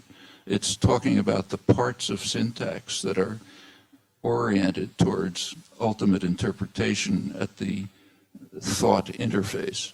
But it still isn't semantics, and it won't be until it relates that to something that's mind external, just as phonology goes beyond syntax when it relates the topic to, say, articulatory motions or perceptual operations. Well, how do you relate semantics, what's called semantics, to something mind external? It's done by a dogma. The dogma is called referentialism, the belief that the elementary units of meaning, say roughly words, are related to extramental objects by a one-to-one relation. So the symbolic entity cow is related to that thing over there, which, you know, you get milk from, and so on. Now, actually, animal communication works like that. As far as anyone knows, all animal communication systems do have a referential relation between symbols and extramental entities, and you can identify them. However, if you look at human language, it isn't like that at all. There's no relation between the symbols, the words, and anything that a physicist can identify. I won't go into it, but if you begin to investigate them, you find that that's ubiquitous. There just isn't any such relationship, which means that there isn't any study of real semantics. There are books, classic books, with titles like, you know, Word and Object or Word and Thing and so on. But they're based on the referentialist myth. And if you allow yourself to be puzzled and you say, well, what is the connection? You see it just doesn't work. Now that raises a huge poverty of stimulus problem. How do children find out the meanings of the words, since they aren't related to extramental entities, as you find as soon as you begin to look closely? It also raises a problem about evolution. How did it ever come about? The problem about evolution is too remote even to pose. The problem about acquisition could be posed, but not until you recognize the problem. So that's a topic yet to be investigated because the problem hasn't been understood. We haven't allowed ourselves to be puzzled about the relation between, say, the word river and, you know, the Seine and so on. And when you begin to allow yourself to be puzzled about it, you find that it's quite obscure. Well, that's two of the parts of the Aristotelian slogan, sound and meaning. One aspect of it that has barely been investigated up till the 1950s is the with part. It's sound with meaning. How are they connected? Well, there was an answer to that, more or less like the objects find their natural place. The answer is it's done by analogy. So it was understood that people, you know, produce new sentences. Well, it's by analogy with the old ones. That sounds like an answer until you ask yourself, what's analogy? And then it all falls apart. There's nothing you can say about analogy. Well, again, if you allow yourself to be puzzled, the science can begin. The inquiry can begin. You can say, well, okay, how does it work? Well, back in the 1950s, as soon as this willingness to be puzzled entered consciousness, immediately it turned out that almost nothing was understood. It had been assumed at that time that just about everything was understood. There were no real problems. You just applied the methods of structural linguistics and the procedures and so on. You got all the answers. If you want to talk about language acquisition, conditioning, reinforcement, have all the answers. Turned out as soon as people started looking at it, it wasn't that everything was understood. It was that nothing was understood. Everything you looked at was a puzzle, even the simplest things. And some of those puzzles, incidentally, remain. Oh, some of them have yet to be recognized as puzzles. I'll talk about one. One of the earliest examples that was given, there were a host of them, but there's one that kind of took on a life of its own. It's a very simple example. So I'll put it on the blackboard.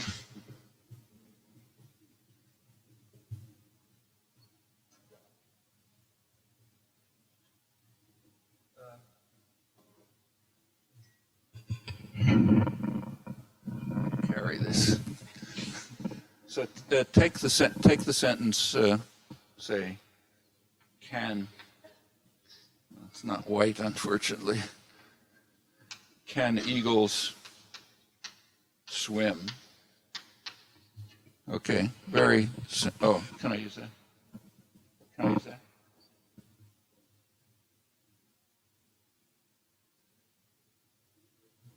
Not working. It's not working? Yes. Does that work? Can you hear me? No. How's that? Okay.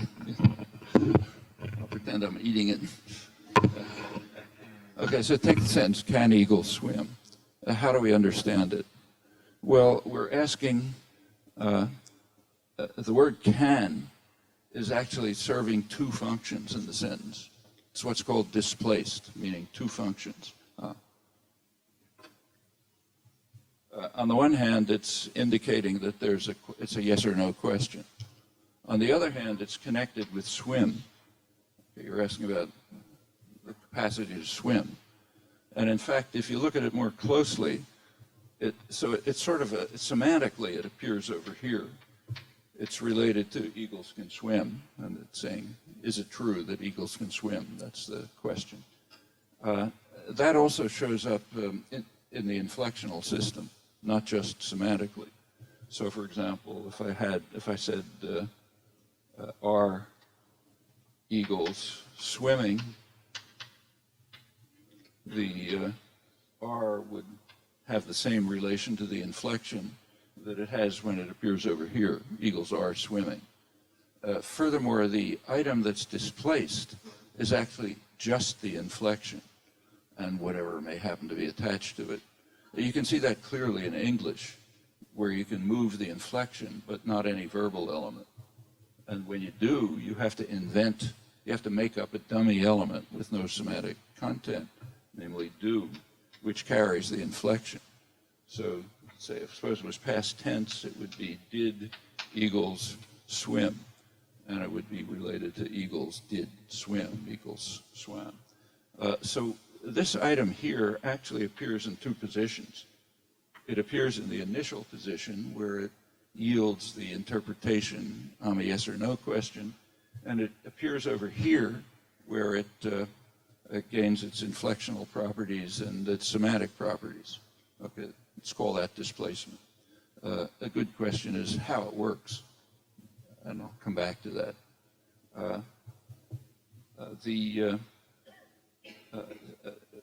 This alone is enough to tell us that the structures that are involved are actually some sort of a nominal phrase and an inflectional element, which is usually called T, just for tense, but it means all the inflections, and some verbal phrase that's associated with it, and these two things are related.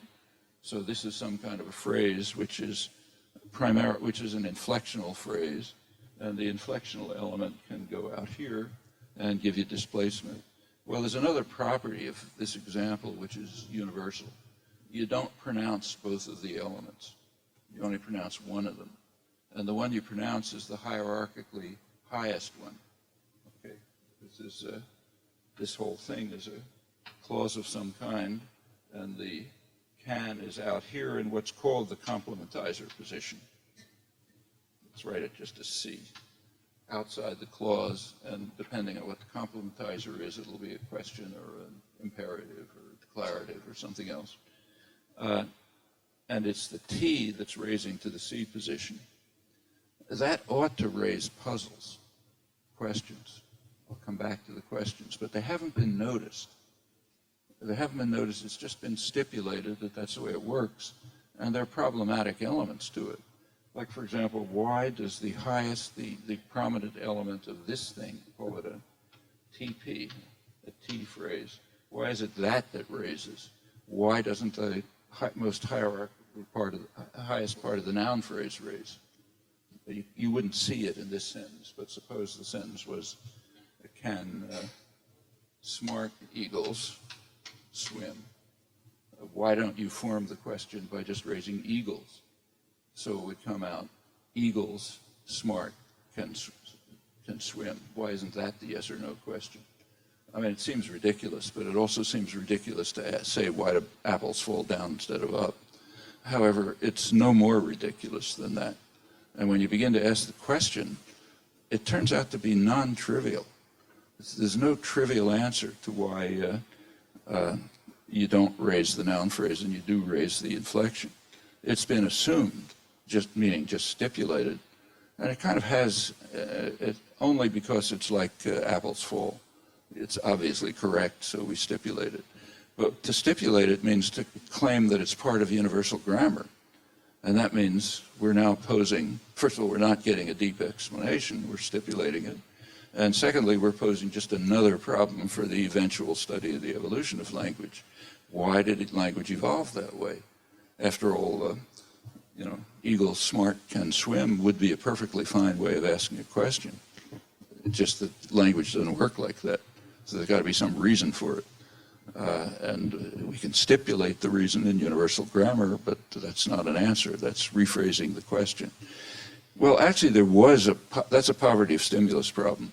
There was another poverty of stimulus problem which was raised since the 1950s. And that comes along when you make this a little more complicated and put in here a relative clause. So suppose it's, can eagles that fly swim? Okay, so can eagles that fly swim? Well, we know how to interpret that. The can goes with swim. It doesn't go with fly. You're not asking, is it the case that eagles that can fly swim? You're asking, is it the case that eagles that fly can swim? Well, that's puzzling, or it ought to be puzzling. It never was. You look through thousands of years of the study of language, it was never puzzling. It's just, that's the way it works. But it is puzzling. Why does it work that way? And so, for example, it would seem to make sense that relating can to this position would be simpler than relating it to its actual position, because it's a shorter distance. You're counting less, if you think of it in terms of raising, you're raising the closest element, not a more remote element. So why is that the case? Well, that's one of the earliest examples of poverty of stimulus that was discussed. And there is an easy answer to it, or what seems like an easy answer, namely distance from the C position to the tense is closer if you measure distance structurally, not linearly. So if you just think about the structure of the construction, I won't draw it all out, the distance between the actual interpreted position and the C, the front, is minimal structurally, though maximal linearly. So it appears that language is using structural minimality, not linear minimality. That's called the principle of structure dependence. It's kind of a bad name for it, but it's basically minimal distance structurally. That seems to be the principle that language uses. Now, these properties that I've mentioned are universal. They're in every language. So you never use linear distance instead of structural distance. You never fail to pronounce the higher thing, and you never fail to not pronounce the lower thing. These are just, you always pick the inflectional element, never the main element in the nominal phrase, and so on.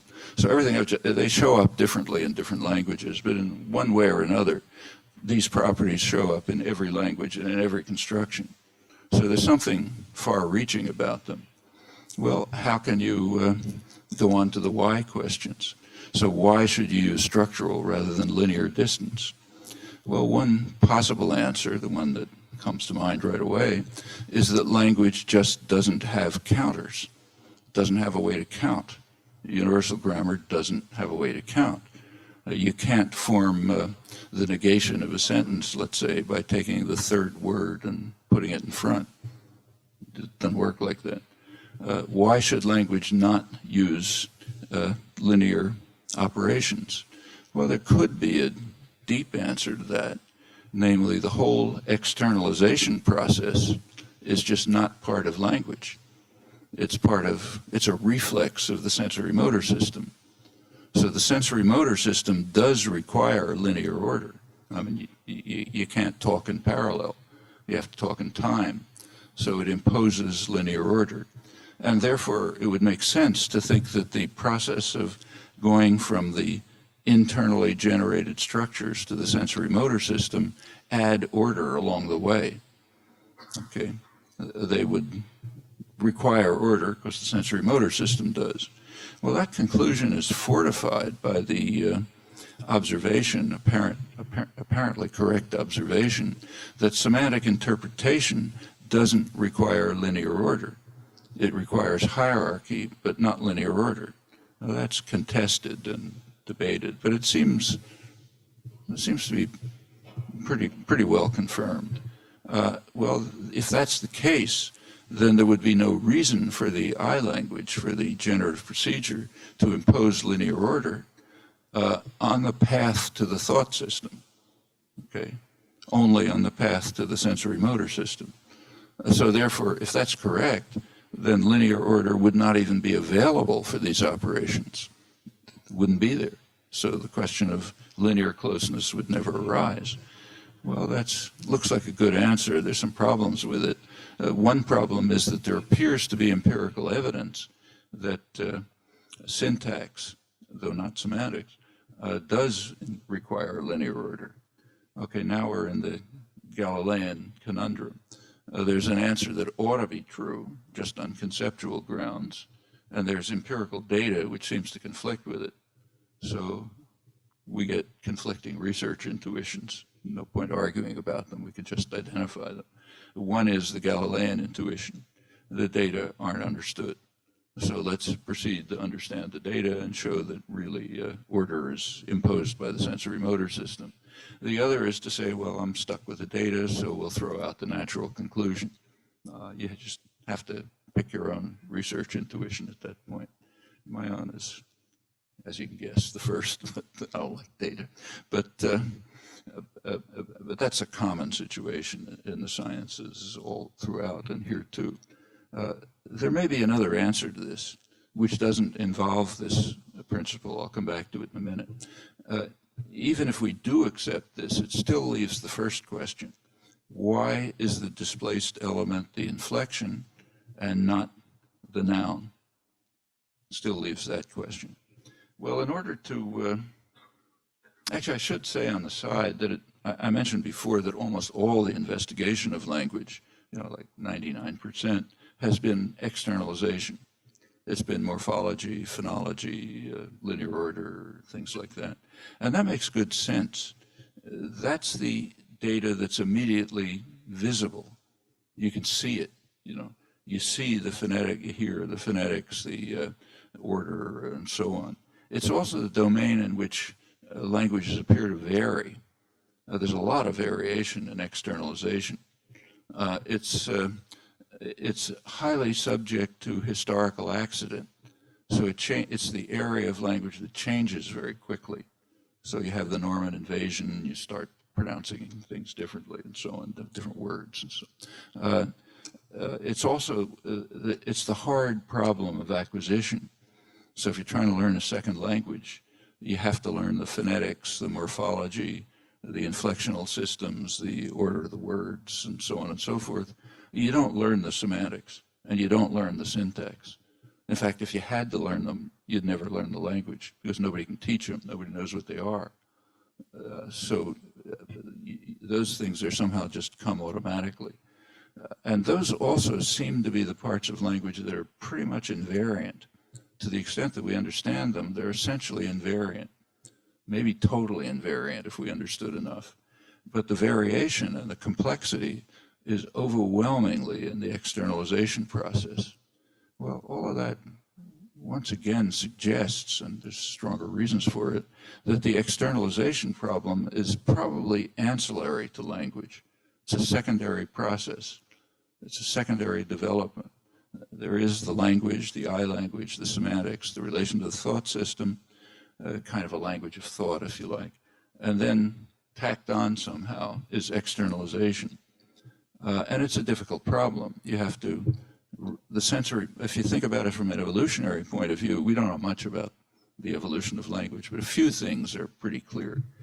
One is that language evolved pretty recently, so there's no evidence for it in the archaeological record up to maybe 100,000 years ago or something like that.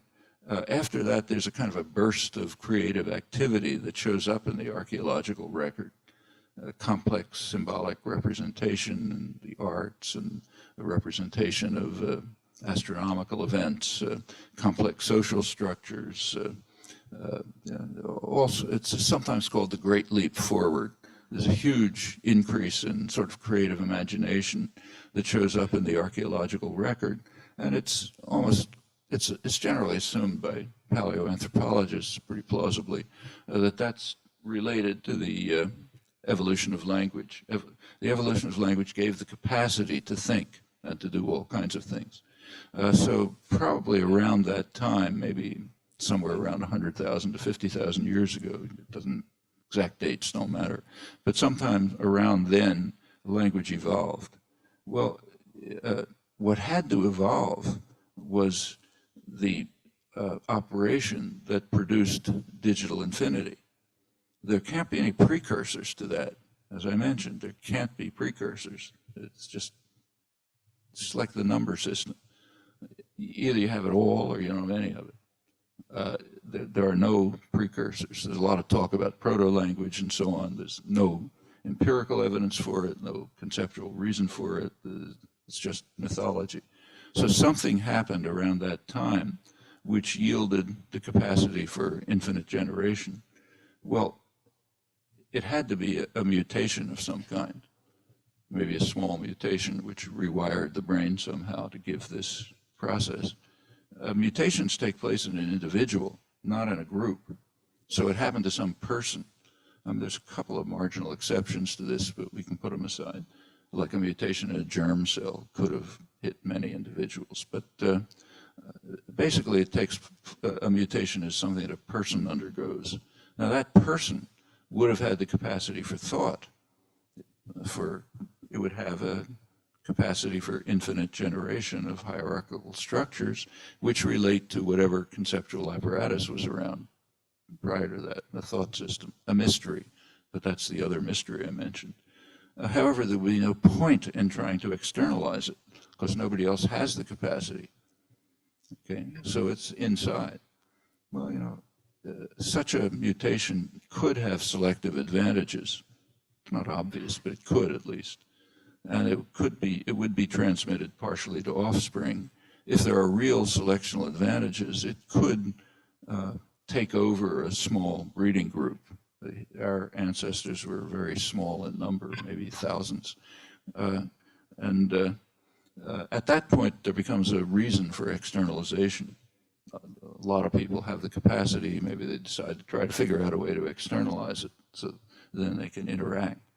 But that's a secondary process and a hard problem because the initial system developed without any pressures on it, no selective pressures, just developed. And therefore you'd expect that it would develop into a perfect system, something like a snowflake. It just develops with no external pressures, hence by virtue of the laws of nature, by the principles of efficient computation in this case, with whatever constraints are imposed by the structure of the brain about which we know nothing, so we can't talk about them. So you have this essentially perfect system on the inside. You have the sensory motor system, which had been around for hundreds of thousands of years without any change as far as anyone knows. And you have to relate them somehow. Okay, it's a hard cognitive problem. It can be solved in a lot of different ways. And that's where you get the complexity and the variety and the susceptibility to change and so on. So roughly speaking, it all sort of falls into place. And it would be nice to show, and I'll come back to showing it in a minute, that in fact there are design features of language. By design, I don't mean anybody designed it. There are just intrinsic features of the nature of language that do show that strongly indicate that language is designed as a system of thought and not as a system of externalization. Notice that communication is a subcase of externalization. So it's not even secondary, it's tertiary. Plenty of externalization that isn't communication. And there's nothing special, we now know, there's nothing special about the auditory articulatory mode of externalization. So sign works exactly the same way as far as anyone knows, and could turn up to work out in other modalities as well. Whatever it is, it seems to be independent of sensory modality. The auditory mode has its advantages, and you could do it in the dark and so on, but it doesn't seem to be intrinsic to language in any way. Well, let's proceed. What is this mysterious recursive operation that somehow entered into our evolutionary history? The first assumption you would make is it's the simplest one imaginable. Well, what's the simplest one imaginable? Any recursive procedure, any algorithm that's going to create a system of digital infinity is going to have embedded in it somewhere an operation that says, take two units that have already been formed and make up a bigger unit. Okay, somewhere in any system you're going to find that, whether it's an axiom system or a Phrygian ancestral or whatever mode you have for generating an infinite number of objects. So let's take a look at that operation. Let's assume that the initial assumption, certainly, is that's the operation that was provided to some not so remote ancestor. 100,000 years is not a long time from an evolutionary point of view. So some recent ancestor had some rewiring of the brain which gave them this operation. Call the operation merge. Takes two objects already constructed, forms a new one. Well, we'd want it to work in the simplest, we'd assume that it would work in the simplest possible way. The simplest possible way would mean that the two that are, so in other words, I won't bother writing it, but suppose you have X and Y, you form a new object, call it Z. Okay, the most simple assumption is that X and Y are not changed by the operation. That's the minimal amount of computation, okay? They're not changed by the operation. That's called the no tampering condition. It's an elementary principle of efficient computation. You want to put two things together, don't change them. And furthermore, don't order them, because ordering them is more complex than leaving them unordered. Okay, what that means is that when you merge X and Y, you just get the set X, Y, period. Okay, that's the simplest operation, so presumably that we start by assuming that that's the only operation. If we're forced to, we'll add more complexity, but that's the minimal form of universal grammar. You have a perfectly functioning operation merge. Well, if you think about it, there are two possible kinds of merge. We see that right away. Let me write it.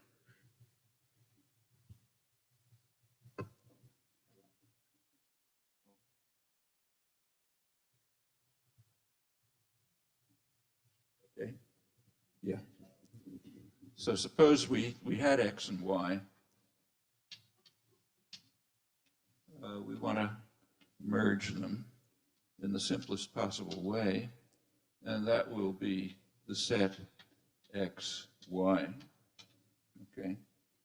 So, for example, in a linguistic case, we have whatever that sentence was, say, tense and swim, and we have already, say, picked these out of the lexicon, and we merge them, and we get the set tense swim. We add eagles on here, and we get this.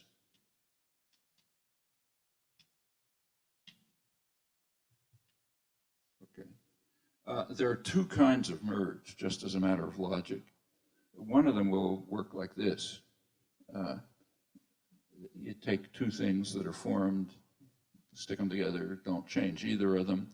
That's called external merge. The two things that you put together, eagles and this, are separate from one another. They're distinct from one another. That's one possibility. The other possibility is they're not distinct from one another. That's logic.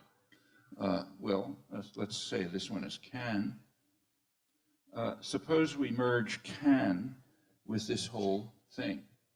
That's the case where they're not distinct from one another. Well, then we get can equals can swim. Okay, that one's called internal merge. And those are the two kinds. I mean, if you think about the process of generation, there aren't any other kinds. You can't get overlapping sets. There's no way to construct them by this operation. So either the two things are totally separate from one another or one is contained within the other. Well, if it's contained within the other, this one, then you get two copies of this. It appears twice. Okay. Now that's the simplest possible operation. You can only block it by stipulation. You'd have to add something to universal grammar to say you can't do it. Okay. Now there are lots of approaches to formation of these constructions that are, HPSG, LFG, those of you who know the literature, which add complex operations. But they face two problems.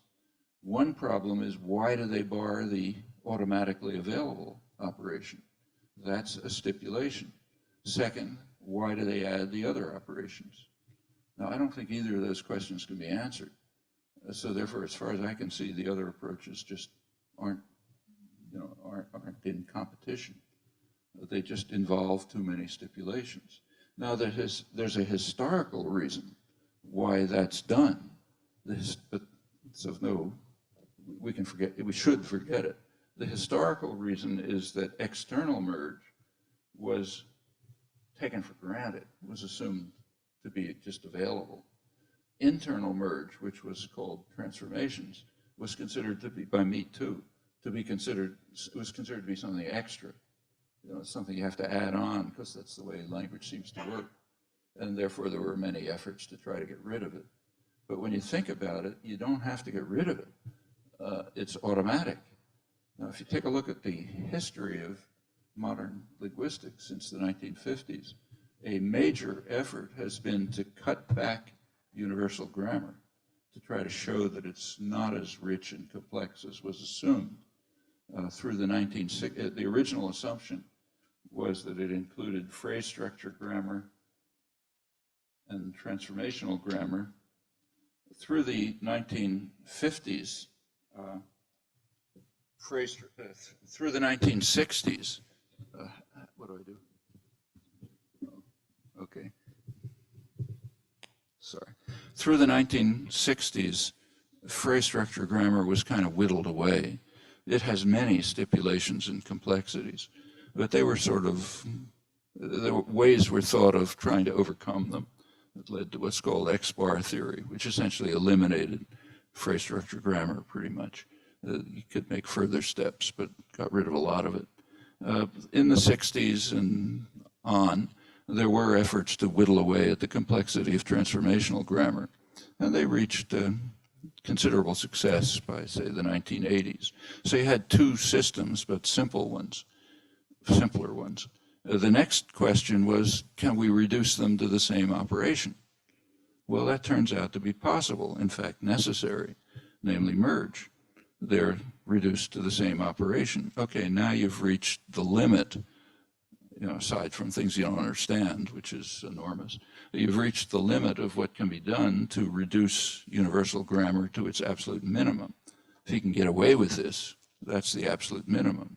To get away with it, of course, you have to show that everything else follows, and that you can solve the poverty of stimulus problems. Well, that looks right, and we now have, notice something, that in the internal merge case, you pronounce the structurally highest element, but you don't pronounce the structurally lowest element. Well, actually, there's an economy reason for that, too.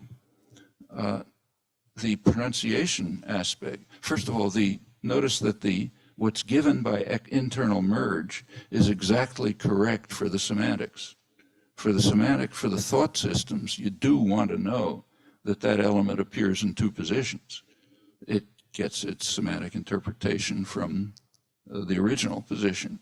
It gets its interpretation as a forming a question from its derived position. And that's, and you only pronounce the higher one. Well, that you find all over the place. So to take a different kind of case, consider the first and most famous and most honored suicide bomber. His name is Samson.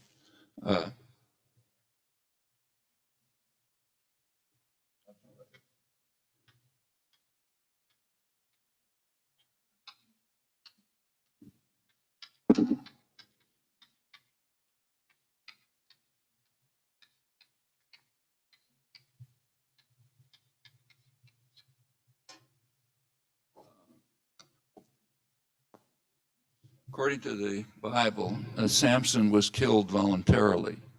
That is, he chose to be killed, and it was his great achievement. He killed more Philistines in his death than his entire lifetime. So he's the archetypical suicide bomber and highly honored. But notice that the word, we have the same problem, the same configuration here that we had in the yes or no question. The word Samson is heard, it's pronounced only in the hierarchically highest position, but it's interpreted in another position, namely the position which I indicated just by a slash, by a bar. It's interpreted as the object of kill. Okay, so something killed him. And it gets its semantic role, and that would be a position of external merge. But the raised position, the position of the actual sentence, is one of, it's gotten by internal merge, leaving two copies. And notice that it gets a semantic role in both positions. In its original position, it's understood as the object of kill. In its raised position, it's the subject of the predicate voluntarily. It's being killed that was voluntary, okay? So it gets two semantic roles, and they're different in character. One of them is called a theta role, one not, but it doesn't matter. It's getting two semantic roles in two positions. The internal merge is giving exactly the right structure for thought, but the wrong structure for pronunciation. In both the yes or no question and this case, the pronunciation is different. Why is it different? Well, there is an economy principle, simple one. Articulation is a costly operation. Takes a lot of brain energy and takes a lot of articulatory energy. And you want to do as little of it as possible for economy reasons. Okay, so we have two economy principles. One that gives the two copies, one that that only pronounces one of them. I mean, you have to pronounce one of them, otherwise you don't hear that anything happened. And it has to be the hierarchically highest one, otherwise there's no indication that the operation took place. So the minimal computational operations will say, construct the sentences by internal merge, yielding the semantically appropriate conclusions. That's fine for the language of thought. But then when you map it onto the sensory motor system, just pronounce the highest one. Okay, there's some interesting marginal exceptions to this, and there's an interesting literature about them, but I'll put that aside. The exceptions are pretty well motivated, but the core principle is this, and it's just universal all over the place in language, all languages. Well, there's a consequence. Pronouncing only one yields perceptual problems. You have to figure out where's the other one. Those of you who've worked on parsing programs or perceptual models know that that's a very serious problem. In fact, it's the core problem in parsing. It's called a filler gap problem. You hear the word what in the front of a sentence and you got to figure out where it's coming from. I mean, that's the major parsing problem, and similarly perceptual. And these are trivial sentences, but when you get more complicated sentences, it's a very hard problem. And it turns out that there are copies all over the place and they all enter into semantic interpretation, but you don't hear any of them. So you get real problems of interpretation.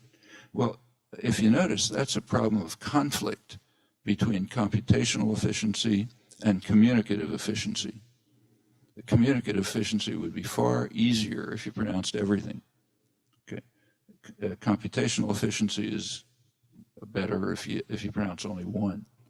Well, computational efficiency wins in the conflict 100%. And furthermore, it's ubiquitous. It's true for all other constructions and all other languages.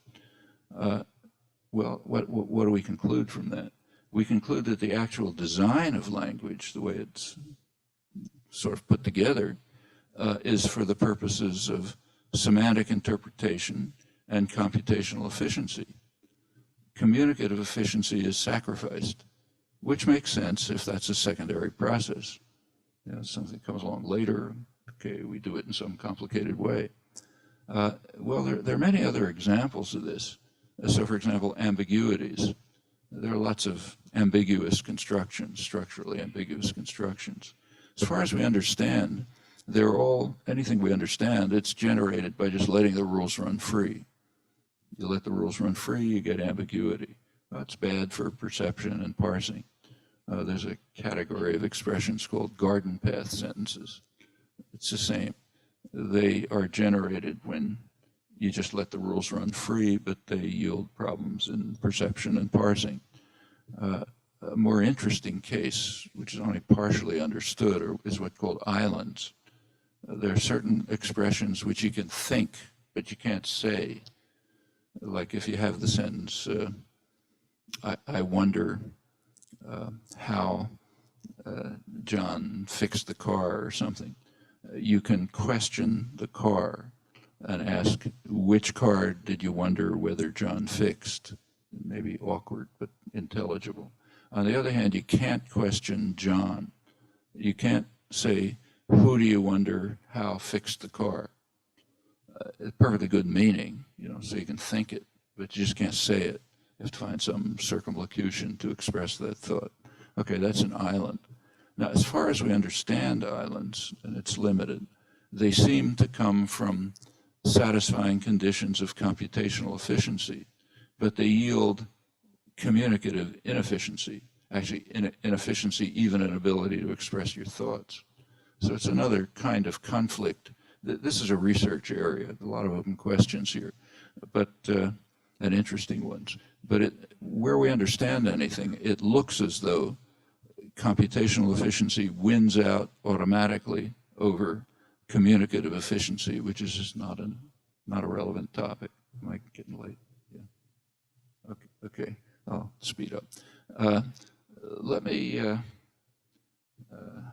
Let's skip. All right. Let me come back to the original question that I raised. Why do you? Here's something we should be puzzled about, but nobody has been puzzled about in the modern history of the subject, or the traditional one. In the case of, say, smart eagles swim, if we want to form a question, why do we raise the inflectional element but not the nominal element? Actually, there's no good answer to that. They're on a par. You know, neither is structurally closer to the complementizer than the other. This has been handled in the past by just calling the subject the specifier of the tense element. But that's just a stipulation. You could just as well call the TP the specifier of the nominal element. There's no principled reason to do one rather than the other. It's just been done that way because it's right. But now we're back to stones fall, you know, because it's their natural place. We want to know why it's right. Well, if you think it through, there's only one reason why it could be right, and that is that the subject isn't there when this relationship between C and T is established. The subject just isn't there. So therefore, there's no other way to draw the connection other than with the T. Well, if the subject isn't there, it's got to be somewhere else. Where is the somewhere else?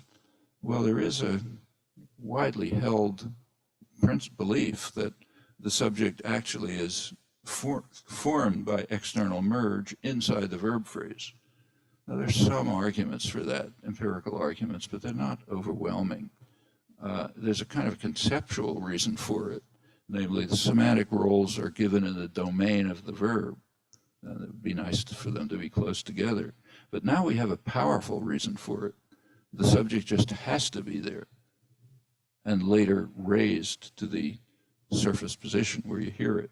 And the connection between the C and the T is established before you raise the subject. Okay, then everything works. And that's a principled reason for why the inflectional element is raised, but not the nominal element. Now that has another consequence. It takes care of the poverty of stimulus problem without considering linearization.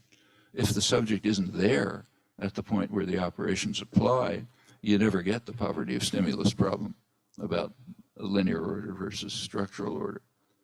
So it may be that you can get a deeper answer to the question of why the original poverty of stimulus problem doesn't arise. Actually, just as an aside here, I might mention that there's something quite curious about this poverty of stimulus problem. It has taken on a life of its own. There's a huge literature trying to solve it on other grounds, like statistical analysis of corpora. Huge literature in computational cognitive science saying, well, you could get this result just by complicated statistical analysis of a corpus. There's some strange things about those efforts. One of them is that they all fail, not marginally, but colossally. They all totally fail. There's literature on this, I won't go into it. The second is that even if they worked, it would be irrelevant because it's of no interest to show how a child could have acquired it. We want to know why every language works like this. I mean, if the result is acquired by analysis of a corpus, we'd expect, randomly that languages would pick one or the other approach. You could do the linear order by analysis of a corpus too. So even if the approaches worked, which they don't, they would be irrelevant. They're not addressing the question. Why is it universal? We're talking about universal grammar. The third curiosity is that there does seem to be a straightforward answer in terms of structure dependence, and now when we improve it, in terms of late insertion of the subject internal to the structure developed. Now, if you think about it, this late insertion of the subject seems to be countercyclic. First, you have to form the C, and then you have to raise the subject internal to the C that you formed. Well, there is an approach called phase theory, which predicts that on other grounds. I won't go into it, but this would be more evidence for that theory, saying, yeah, that's the way it works by phase theory, which predicts that that should happen.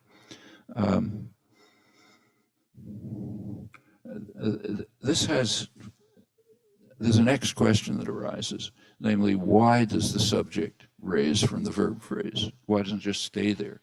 Okay.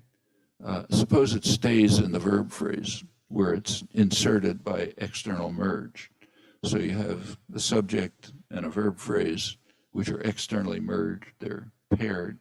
The standard assumption is the subject is the specifier of the verb. Okay, I'll stop in 1 second. I'll stop. This I won't write it. The usual description, what you find all over the literature, is that the subject is the specifier of the verb, but we're not allowed to say that.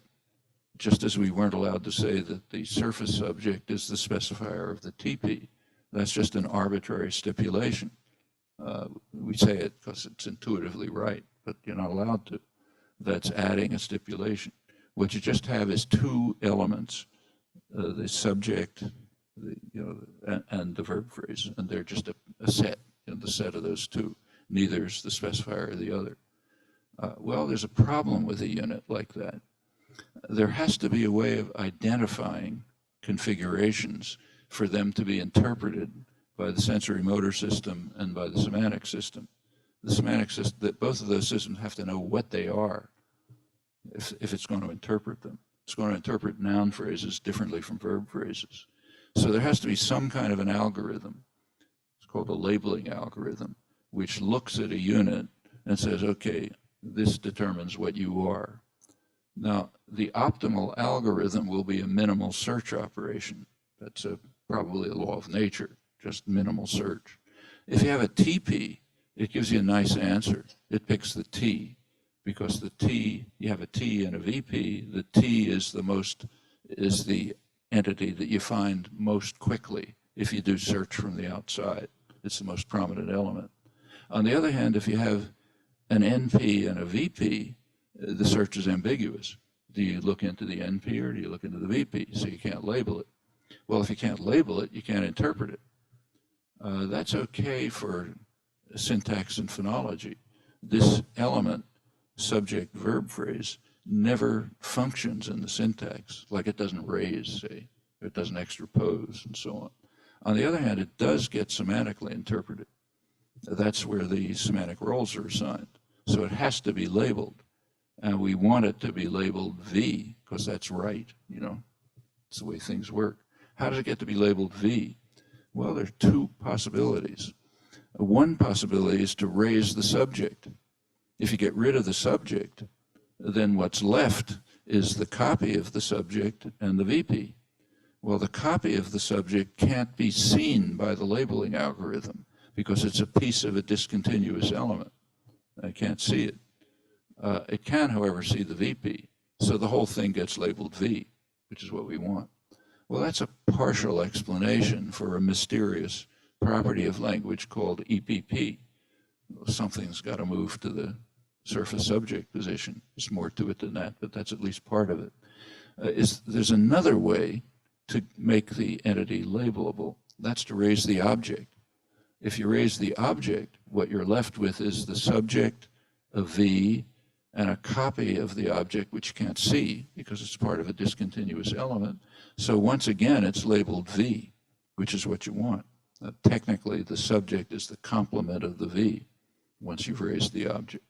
Well, there is a general principle that seems pretty well established that you have to raise either the subject or the object.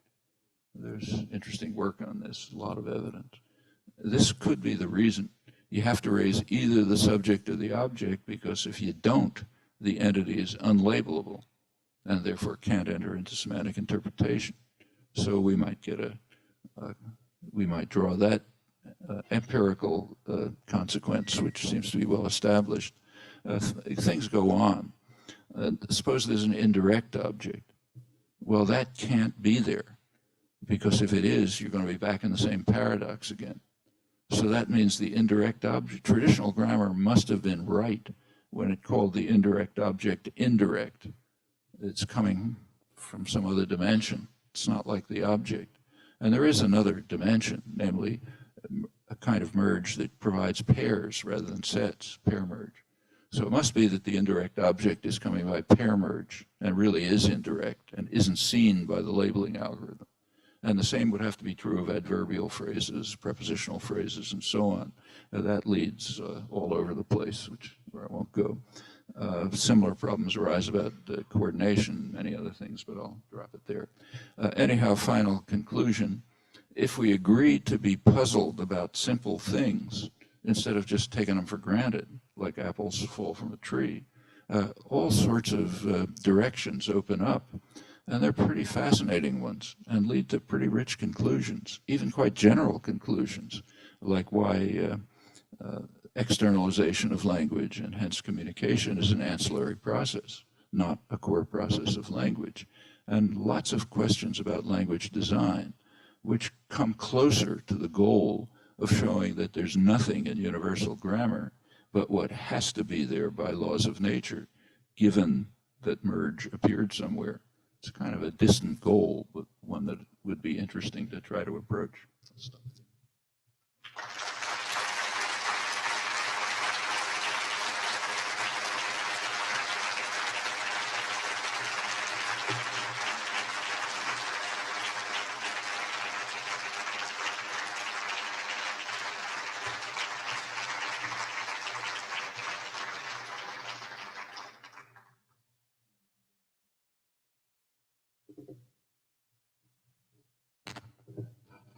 I think we are going to have 30 minutes of questions, 30 minutes de questions.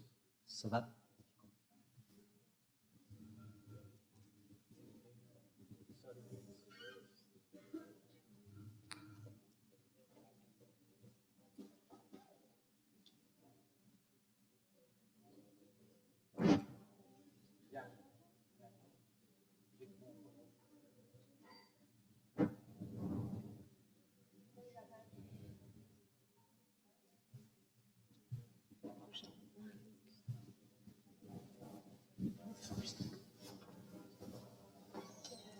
Okay, sorry. I would like to ask a question about merge. Does it apply to sets? Sorry? Sorry. Yes. A question about merge. Does it apply to sets or labeled sets? Because if it applies to labeled sets, does it imply that the subject is externally merged on the face after VP? So it's externally merged at the TP level. And related to an evolutionary pathway, does that mean actually that labeling was there prior to merge? Yeah, in my own work, everything that's published, I've assumed that labeling is prior to merge. So then comes the story about how you merge is a more complex operation, which actually produces a labeled set, so bigger. But I think that was just a mistake. Labeling ought to be a general algorithm that's just part of the computational process, and it applies. Wasn't talking. Labeling ought to be a general algorithm that's part of the computational process. It's not part of universal grammar. It's just part of natural law, which says if you want these objects to be interpreted at the two interfaces, semantic and sensory motor interfaces, you're going to have to say what they are. And that operation ought to be optimal, which means it ought to be a minimal search operation. And hence the merge itself should be purged of that, I think. It doesn't provide labeled sets, it just provides sets. If they can be labelable, they are labelable. Sometimes they can't be labeled, like in cases where they're just XP, YP sets. Well, in that case, something has to be done. Like in the case of the VP, either the subject or the object has to raise. The case of the specifier and the TP is an interesting one. See, that it does seem that is labelable. In fact, that's how you get voluntarily to be predicated of Samson. The only way I can think of for that to be labelable is to appeal to the fact that the specifier and the TP do share properties, namely the phi features. They share, the inflectional properties. And it may be that the labeling algorithm looks at them and sees these properties in both cases, so it says, fine, we can label it with those properties. That introduces a notion of spec-head agreement. A spec-head agreement is appealed to all over the place. It never made any sense. Spec-head agreement was a case of what's called technically M command. It's not minimal search within a unit, but it goes up higher to a bigger phrase and searches bigger units, and that opens the door to all sorts of unwanted consequences. But this could be a way of capturing the property of spec-head agreement without appealing to anything except optimal minimal search. There's another case of this, which in fact suggested a lot of it, and that's Andrea Moro's work. Andrea Moro's work on copular structures. Those of you who know the literature will know that he argued that copular structures have a copula and then a small clause. And the small clause is just an XP, YP. And he argued that one or the other of the XP or YP has to raise. And which one raises gives different interpretations. Okay, he had a theory about this in terms of dynamic asymmetry, but I think we can maybe eliminate that theory and just say, yes, one or the other has to raise, otherwise it's uninterpretable. So it's kind of like the Alexiadou I can't pronounce it, the A squared, famous A squared article by the two Greek women, summarizing why either the subject or the object has to raise. It could be that same paradigm. And then the same thing would occur maybe with spec head. Actually, that carries over to something else. So one of the problems that arises when you pursue this is with embedded questions. So I wonder which book John read. You're getting which book, which is an XP, and a CP headed by the question particle and the rest. Okay, that's unlabelable again. So what happens? Well, one possibility is that the WH phrase has an operator in the head, and the CP has an operator in the head. So it kind of looks like spec head agreement. You know, you can pick out the operator by the labeling algorithm. It may be a way of approaching that problem.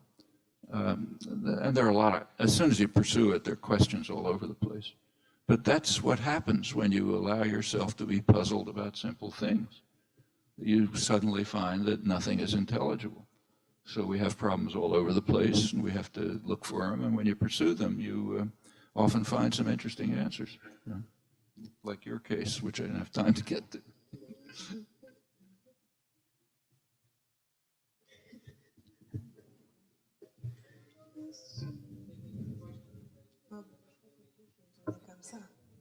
I can't hear.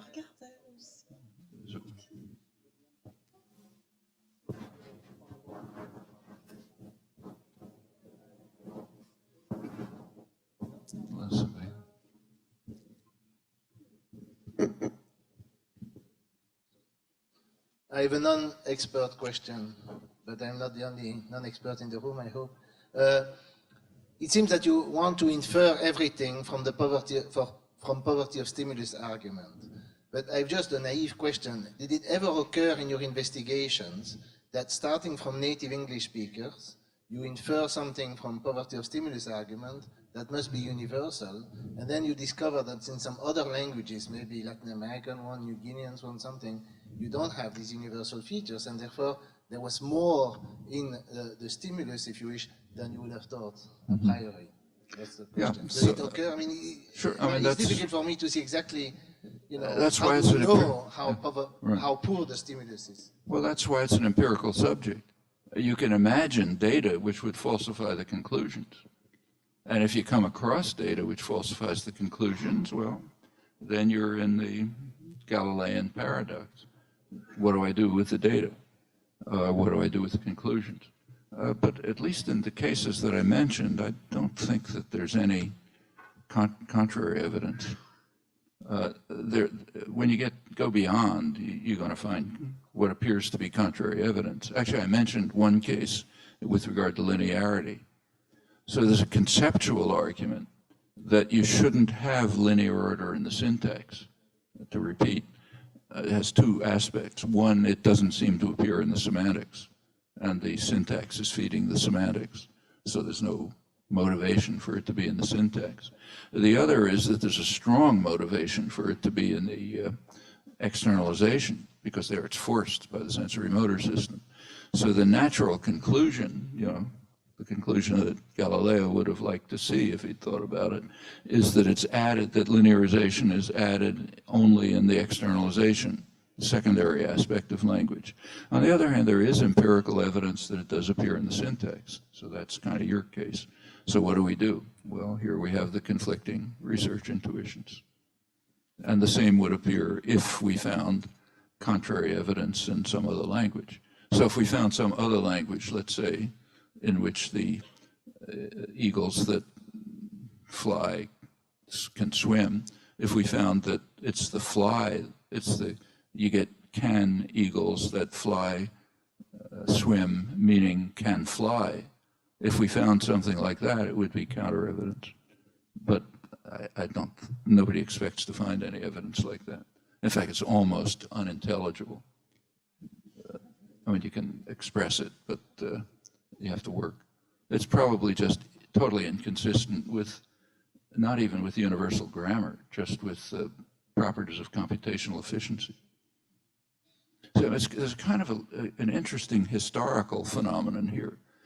From the 1950s, it was understood by everyone working in this area that you want to try to reduce universal grammar, okay?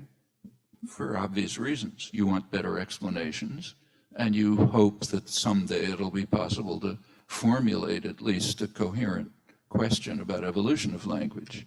So for those two reasons, you want to reduce universal grammar. Well, there have been all over the field and related fields, it's been understood that you want to reduce it. And there have been many efforts, a lot of efforts from computational cognitive science, connectionism and so on. They have all multiply failed. One, they fail in the narrow sense that they don't deal with their own questions, and two, they would be irrelevant if they succeeded, for the reasons I mentioned. So they're just a waste of time. There are suggestions within the biological literature, what you mentioned to me yesterday, that somehow epigenetic properties take place. So there's interactions among the genetics, between the genetic structure and the data. Well, that could be, some things like that are known in biology. It wouldn't change anything. You still have the same three factors, and there's no evidence for it. So it's just, you know, it's just saying, well, maybe things are more complicated than they seem. Yeah, maybe. And if you can find some evidence for it, you consider it, otherwise not. Now, there's a third approach to reducing universal grammar, and that's the approach that has been followed within theoretical linguistics.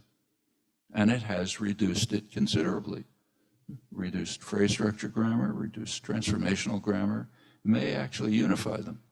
So we have one approach that's worked and has worked very effectively. We have two approaches which have zero consequences. And somehow the general feeling is, well, it's the ones that have zero consequences that have to be pursued, and the one that keeps working is somehow controversial. It's a curious fact about the way the field is looked at. Sorry for raising a technical question. It has to do with what is broadly known as multiple spit out of WH phrases. Some of those cases I've been investigating over the years, in particular in the northern Italian dialects, where you get a WH word to the left and a bottom WH word, both playing the same semantic part in the sentence. So my general question is, how would economy, in your sense, deal with that? Yeah, I sort of made a fleeting comment about that when I said there are some exceptions to the fact that you never pronounce the lower copy. But in every case like that that I know of, what's pronounced below is a small piece of the thing that's higher up. Like, you never pronounce which book did you read down below. I mean, there's one exception to this that I've heard of, and that's Afrikaans. But I don't know if the data is very well accepted. But I don't think that's true in the northern Italian dialects. I mean, you don't pronounce the whole phrase multiple times. Like if you have successive cyclic movement, you don't pronounce the whole phrase every time there's a copy. You pronounce a piece of it. I mean, German is a well-known case. You have a was that you stick in there. If you look at that, it seems to me belong to a different category of phenomena. There are a lot of marks of successive cyclic movement. So, for example, Esther Torrego found years ago that you get verb raising in Spanish as a mark of successive cyclic movement. There's evidence, Chris Collins and Sandy Chung and others have found cases where you get special agreement markers in positions where you've had successive cyclic movement. There's a case that Doug Satie found in Indonesian where some morpheme appears at the VP in the cases of successive cyclic movement. And languages do seem to have some ways of kind of marking the place where successive cyclic movement took place. And there are various ones. It may be that this falls in with them. There's interesting work on this. There's a Vietnamese student at MIT who published a paper a couple of months ago in Theoretical Linguistics, where he basically argues that you can get a small piece, like a verb out of a verb phrase, copied if it's at the end of a prosodic unit, but not if it's in the middle of a prosodic unit. So you get different cases. SVO and SOV languages turn out, in his analysis, to be different. The V can be left in an SOV language because it's the end of a prosodic phrase, but not in an SVO language. And I think, there are interesting topics, and they're certainly worth pursuing, but they don't change the overwhelming fact that you don't pronounce the copies. I mean, maybe you pronounce little pieces of them here and there, but you never pronounce the full copy, and certainly not in complex cases where there's copies all over the place that are interpreted for reconstruction. So it seems like a very powerful principle with exceptions that are worth understanding. I wonder whether agreement in 5 features is another way of creating discontinuous elements that get around this labeling problem for interpretation in the semantic. Have you heard all of that? I'm not hearing. Yeah. I'll start again. I wonder if agreement in 5 features in the syntax is another way of creating discontinuous elements that get around this problem of labeling and therefore interpretation in the semantics. And the motivation for the question, following on from 2 questions ago, is a study that David Adger and I recently published of Kiowa, which is a very free word order language. And after trying many different theories and different accounts within that theory, the only thing that we could get to work crucially involved leaving arguments in situ, that's to say where they're merged, but those arguments always undergo some form of phi agreement. So wait a minute, if I understand, you interpret the arguments in situ, even though they're pronounced somewhere else? No, you can leave arguments. You can leave arguments exactly where they're merged. You can leave them. Yeah, so they just don't in seem their to move at all. external merged position, the sort of base position. Yeah, that's right. Okay, and what do you have outside? You just get agreement in 5 features. Oh, agreement features. And so I'm Yeah, wondering whether okay. that will create a discontinuous element. Yeah, I mean, then the question is, how do the agreement features get outside? Yeah. Do they get internally merged? I mean, what does he propose? Well, we just proposed the copying. Copying. Yeah, copying of the features. feature. So you've got an uninterpretable feature up higher that So needs you some copy kind of the value. features to a higher position. Yeah. Yeah, which would be kind of the opposite of the polysynthetic languages, where you raise the arguments but you leave the features. Well, we were actually arguing against the classic analysis of polysynthetic So you languages. want to argue against the polysynthetic Yeah. too. So you just raise the features in all the cases. Yeah, if you want to think of it as raising, you could. Well, is there another alternative description? If you believe in unvalued features, that can be that unvalued copy the features, values. Unvalued features externally merged. Unvalued features externally merged that copy the lower And how do features. they link up to the original externally merged arguments? Presumably via some kind of search. So the kind of minimal search you were talking about would be fine. But the search would have to be by the unvalued features. That's right. Yeah, that's okay, because that's the way it normally works. Mm-hmm. Searches by unvalued features. And does that then create the kind of discontinuous element does that then create the kind of discontinuous element you were talking about that gets around this? Well, it's not a discontinuous element, actually. It's that's actually agreement. It's like a long-distance agreement in, say, unaccusatives, isn't it? Where you have a higher feature, and it searches for something, and it gets its value from the thing it finds, like, arrived a man or something. Yeah, but the thing is, this seems to allow you to get around moving the thing Well, it from doesn't its get base around position. it. It's just any more than you get around moving the thing if you have long-distance agreement. It just doesn't take place. Right, but weren't you saying that you have to move these things, otherwise you can't interpret them? I don't follow that. I mean, this, from what you're describing, in fact, what I've seen, it looks just like long-distance agreement. There's no getting around internal merge. It just didn't take place. Okay, I think I'll leave it there then. I'll just leave it there. Maybe there's something I didn't understand, but it seemed that you were saying that something was a problem that maybe isn't. No, I don't think there's anything wrong with that. It looks like long-distance agreement in, say, Indo-European. On a much more elementary level, Dr. Chomsky, what do you think is the significance of the single hyoid bone that was found attributable to Neanderthal? The single, I'm sorry, I believe there's only ever been a single hyoid bone. there's never been a, I couldn't hear the word. Could The somebody- hyoid bone.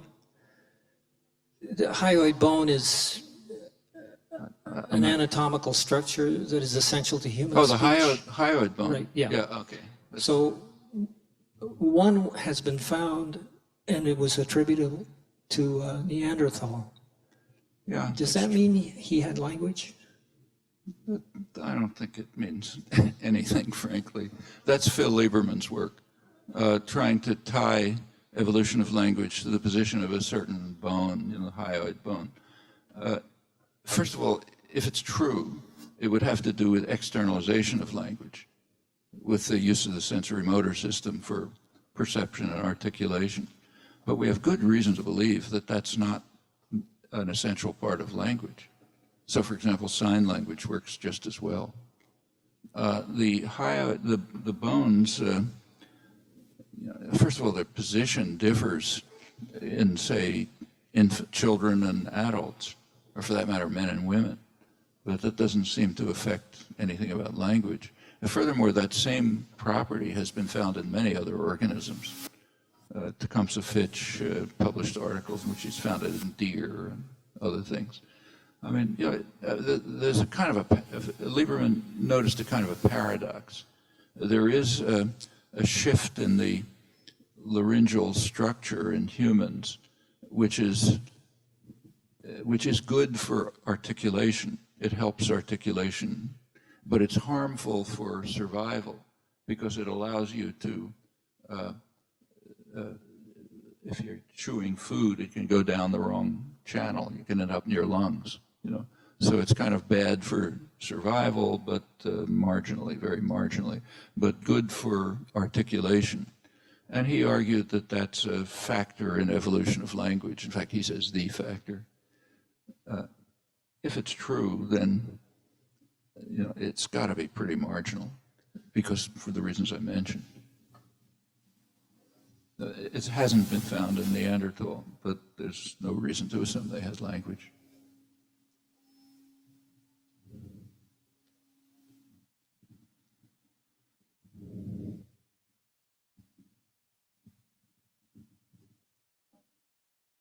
I was wondering to what extent the I language you mentioned in your introduction can be construed as idiosyncratic language, also an I language, and at least partly so. I'm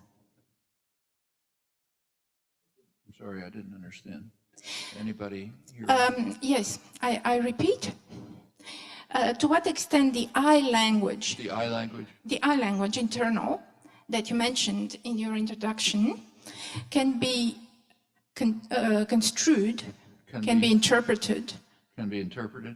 as idiosyncratic language,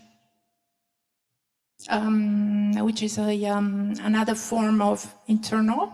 Somebody seems to hear. It's a question of Idiosyncratic. yeah, idiosyncratic language. Yeah, I understand. Or in any case, partly so. Yeah. Partly so. Well, it's a very interesting question. Yeah. The question is, to what extent is there variation in internal language? We know there's a huge amount of variation, at least superficially, in externalization. Okay, that's why we don't automatically understand some of the language.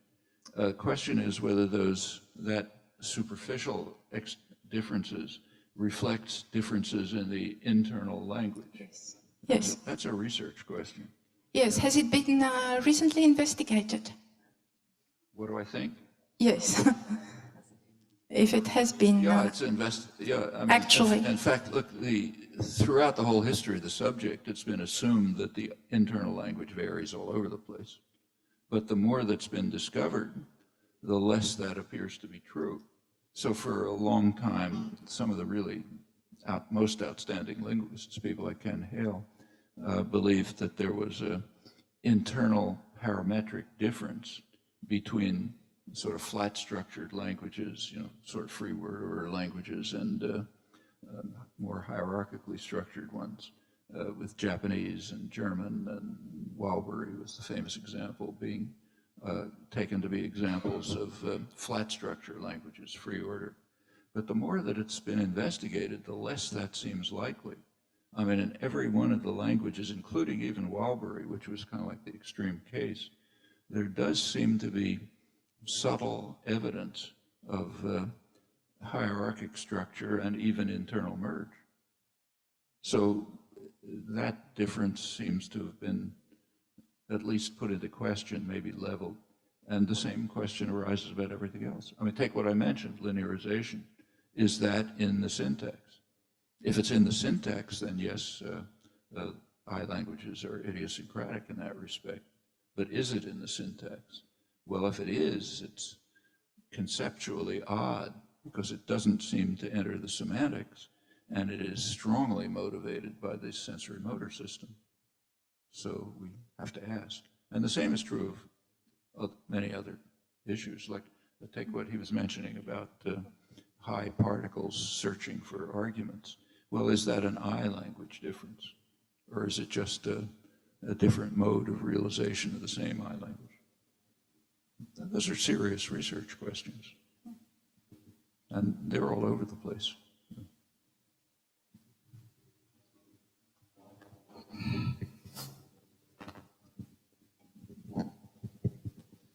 Yes, in an earlier place, you contrasted computation and communication, saying that this movement, the complexity was measured hierarchical rather than linear. That was good for computation, but bad for communication. But isn't it reasonable to think that we have the same computational needs in communication and in semantic interpretation, that we need to minimize the computational complexity in semantic interpretation for the sake of efficiency of communication? And in fact, there has been some work done on that recently, which suggests that if you want to select the least complex among the possible recursive semantic interpretation functions, you will end up with those that are compositional, somewhat simplified. Useful for conversation. Sorry? That are computational, that are if you minimize time complexity of computing. Then you get more communicative efficiency. Yeah. There may be such cases, but the interesting cases, I think, are the cases where they conflict, where computational efficiency and communicative efficiency conflict. Those are the revealing cases. I mean, the cases where they coincide don't tell you much, because they are consistent with the idea that the only thing that's happening is computational efficiency. They're consistent with that. And they would say, well, sometimes it works for communicative efficiency too. The interesting cases are where you get a conflict and ask how it's resolved. Okay. Is it resolved in favor of computational or communicative efficiency? And every case I know is resolved in favor of computational efficiency, and in fact, massively, like in the cases I mentioned. So I don't think the cases of convergence are interesting, but they don't really tell you much. Well, I mean, once we have fixed the syntax, there is an additional question of what the semantics will look like. So there is neither then necessarily conflict or convergence, but a separate question. And there it seems that considerations of computational complexity play a role too. We get intuitively right result by applying considerations of complexity. I don't understand. So these are cases of where you get computational efficiency and they give you the right semantics? They give you the kind of semantics that you have reason. That is useful for communication. That's useful for communication, and that you have reason that is intuitively right. The compositional ones. No, those are cases of convergence. It's a little hard to raise the questions about formal semantics because there has been no effort in formal semantics, plausibly, to try to find simple systems. I mean, just postulate anything you need. I in fact have done some work on that. I have done some work on that. So you have done some yes. work? Yeah, okay. Well, that would be interesting. But then we would search also to see, do we find cases of conflict? If we find that pure computational efficiency is yielding syntactic and semantic structures which are good for use, that's fine. But it doesn't tell us that communicative efficiency played any role in the evolution of language. It just tells us, well, you know, the simplest system worked out. Thank you. Yes, I was wondering if you think we've been looking since the 50s about relation between works in biology and works in linguistics, biology of language. I was wondering to which extent today we can expect some works about physics of language and to which would lead, in fact, to unification of science. What can you say about that? Well, there's one level at which there is interaction, and that's neurolinguistics. So it's possible now to carry out non-invasive studies of brain activity and try to ask what's happening when language is used. And some of that is quite interesting. I mean, for example, there's some evidence for that in creating artificial languages, here Andrea Moro's and the work of his group has been involved in this, in creating artificial languages, if you construct them in a way which violates linguistic principles, what we take to be linguistic principles, like no use of linear order, you get different brain activity, you know, not in the usual language centers than if you make up an artificial language which satisfies those conditions. There's quite interesting work by particularly Laura Ann Petito, who has found surprisingly that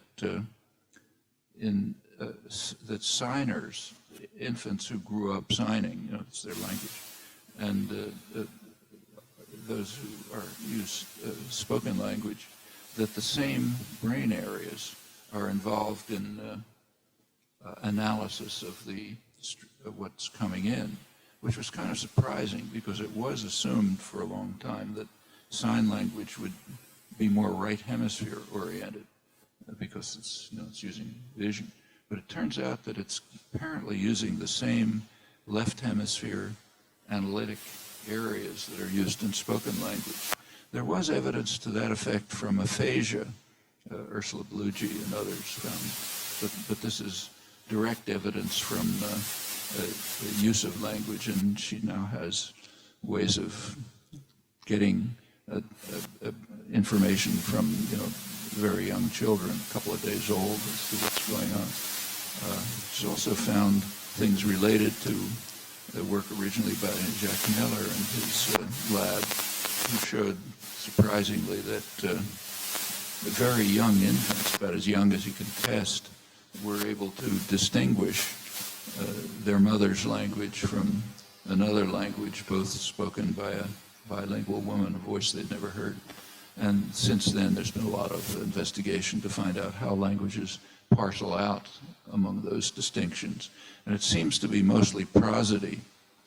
Laura Ann's work, which is, I don't think it's even yet published, so I don't know how well accepted it is in the field, but she seems to have found a particular rhythm, which is about I think it's about 1 hertz or something. It's about the length of 2 syllables, a particular rhythm that excites the language areas even before birth, as early as you can test, which looks as though you could argue it's kind of geared to the eventual syllabic structure of all languages. It's in that range.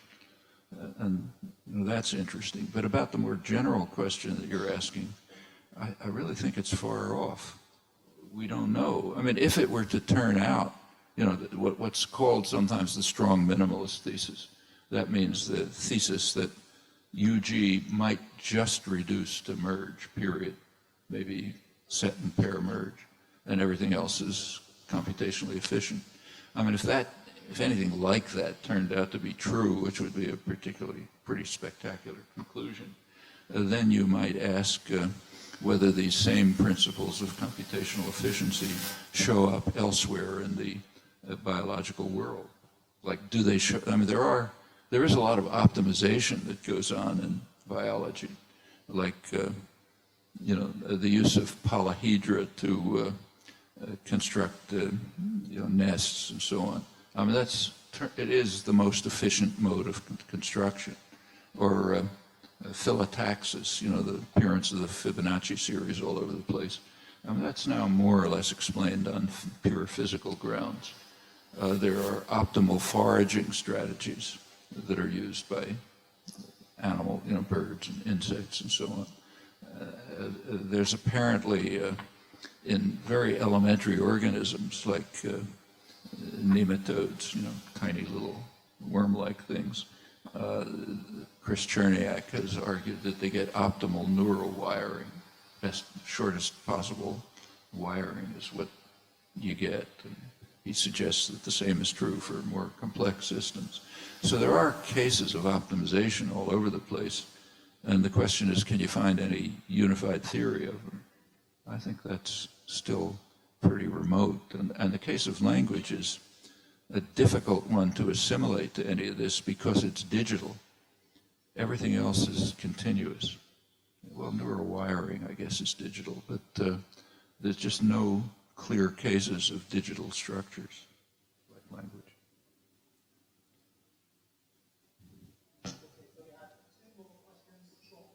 Sure.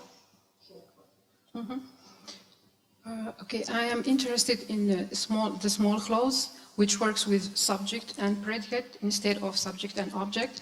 And I would like to know, how does that work? Do you still have to raise the subject and predicate? Well, according to Morrow, you do.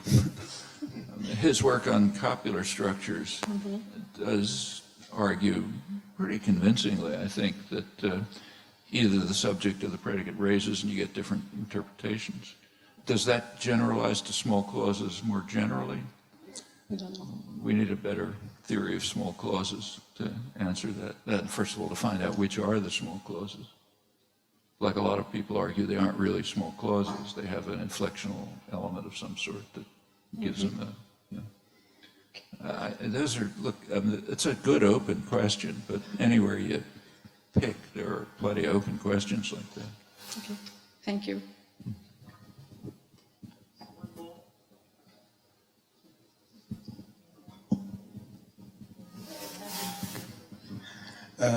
In a book in 1998 or 9, Lightfoot was talking about the question of the bilingual subject. And he said, John Lightfoot, bilingual subject. And bilingual subject. Yeah, and he said we don't understand how it works yet.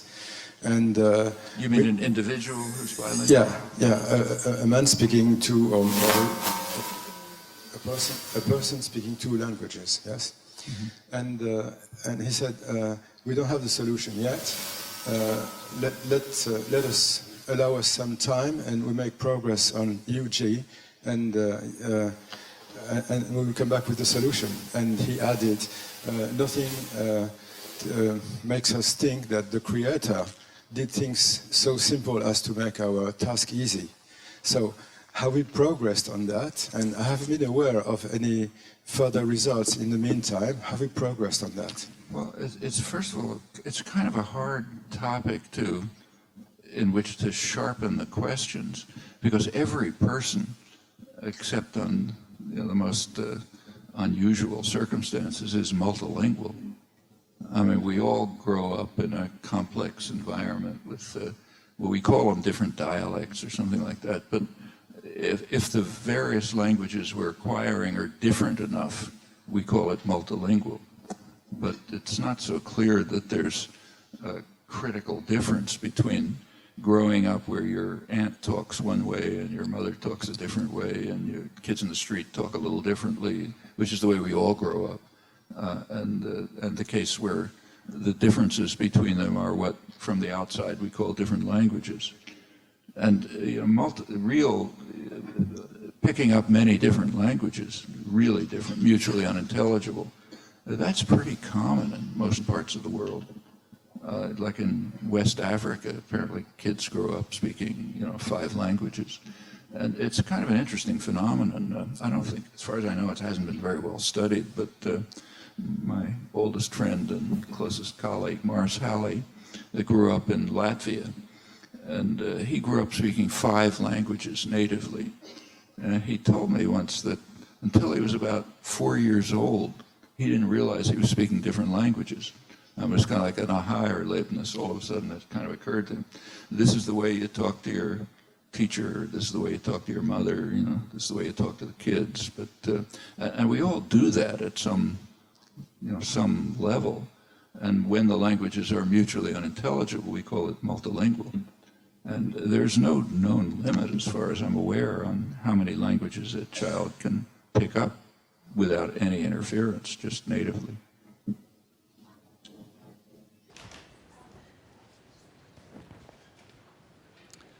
Well, I kind of like that idea of the language suppressor gene. It actually has a venerable history, which maybe you know.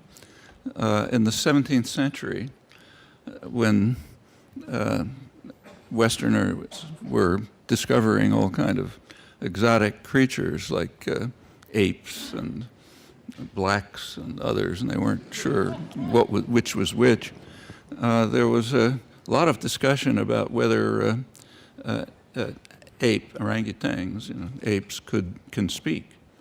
And they didn't seem to, and there was a lot of debate about why they didn't. And there was a proposal that they didn't call it genes in those days, but there was the analog of a language suppressor gene. Louis Racine, who was the son of the famous dramatist, suggested that apes are really more intelligent than humans.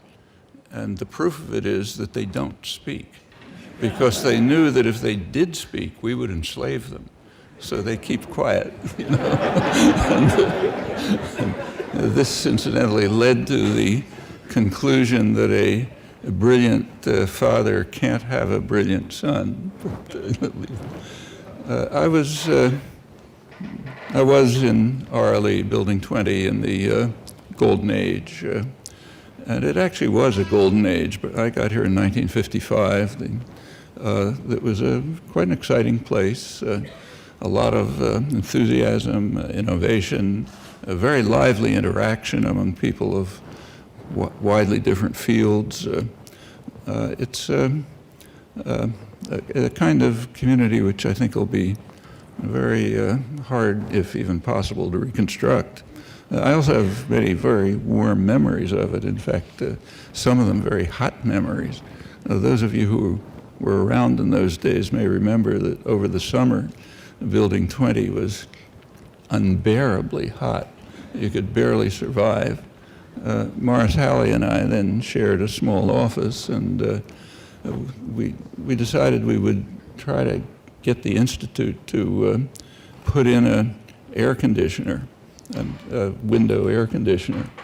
So we sent a message up through the bureaucracy, and it finally reached whatever high office it got to, and something came back down to us finally with a message saying, you can't put in an air conditioner because it wouldn't be consistent with the decor of Building 20. Those of you who've ever seen a picture of Building 20 would know what this meant. Fortunately, we could find a friendly janitor who for $10 was willing to break the rules, and we were able to survive the summer. Back a few years earlier, in fact, going back to the time of a famous paper, Alan Turing's paper on machine intelligence, 1950. The early 50s, there was a small group of graduate students down the road who were dissatisfied with the prevailing conceptions of how to understand thought, behavior, language, and so on.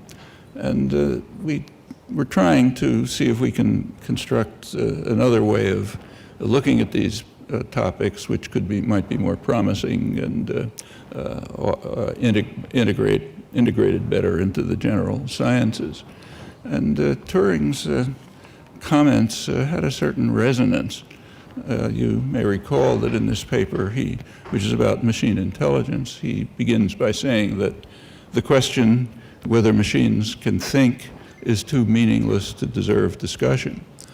He didn't explain why, but he presumably meant that it's a question of what kind of metaphor you are willing to accept.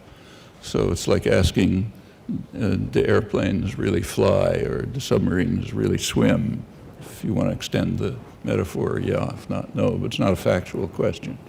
He nevertheless went on to say that it would be a very good idea to construct hard problems to see if you can design machines, meaning hardware and software, to solve them. And the famous proposal of his was what he called his imitation game, later came to be called the Turing test. He thought that might be an incentive to develop better machines, better software. And for that reason, it's good to do it, but we're not asking the machines think. He also suggested that maybe in the course of time, he said 50 years, people will come to, because of this work, people will come to think about thinking in a different way. You can ask whether that's happened. The machines, it certainly was an incentive to develop better machines. And that had a certain analogy to the kinds of things we were concerned with. There is, for one thing, because when you look at language seriously, it wasn't really done at that time, unfortunately, you can see right off that it's what each of us has internalized is some kind of computational system, a system which, in fact, determines an unbounded array of structured expressions, each of which has a dual interpretation. It's interpreted by the sensory motor system as some kind of externalization, sound, or we now know other modalities. And it's interpreted at a roughly speaking, a kind of a thought system called sometimes the conceptual intentional system, as having a specific meaning, which then enters into planning of action and so on. So that's a computational system, and the constant understanding of computational systems had advanced quite considerably by the mid-20th century, in large part because of Turing's work, and that sort of fit naturally. Also, his provisos made some sense for us. There is a standard question, what counts as a language? And I think Turing's response was accurate. The question's too meaningless to deserve discussion for the same reasons as machines thinking. If you want to call the communication systems of hundreds of species of bees language, okay, you can call it that. That means you're accepting a certain metaphor. If you don't want to call it that, don't. It's not a factual question. The facts of the matter are these systems differ radically. Every animal communication system known differs radically in its basic principles, structural principles of use, others, from human language. And human language is, in fact, here it's different from Turing's case, it is, in fact, a particular biological system, one that each of us has internalized, at its core, a computational system with the kind of properties that I mentioned. And there's no problem here about constructing hard problems to deal with, because it was quickly discovered as soon as the effort to construct such computational systems was undertaken that almost nothing was understood. Everything you looked at was a puzzle. And the more you learn, the more puzzles you discover. That was kind of surprising at the time because it was assumed, the prevailing conception was that everything was more or less known. There aren't any real problems about language. It's just a matter of, well, a famous version was Van Quine, highly influential philosopher and most influential, whose picture was that language is just a collection of sentences associated with one another and with stimuli by the mechanism of conditioned response. So all there is to do is just trace the individual cases of histories of conditioned response and you get the answers. Among linguists, it was very widely assumed that languages can differ in virtually any possible way with virtually no constraints. And the only problem in linguistics, I remember this as a student, was to collect more data from a wider variety of languages and apply to them the techniques of analysis which were assumed to be more or less understood, and that's the field. But nothing could be puzzling. On the other hand, as soon as the effort was undertaken to construct an actual computational system with the properties that I mentioned, it was discovered that everything is a puzzle. Nothing is understood. And some of the puzzles are quite simple, and some of them are still outstanding, in fact. So just to be concrete, take the simple sentence, can eagles that fly swim? Okay, we understand it. It means we're asking a question about whether they can swim. We're not asking a question about whether they can fly. But that's a puzzle. Why doesn't the can relate to the closest verb?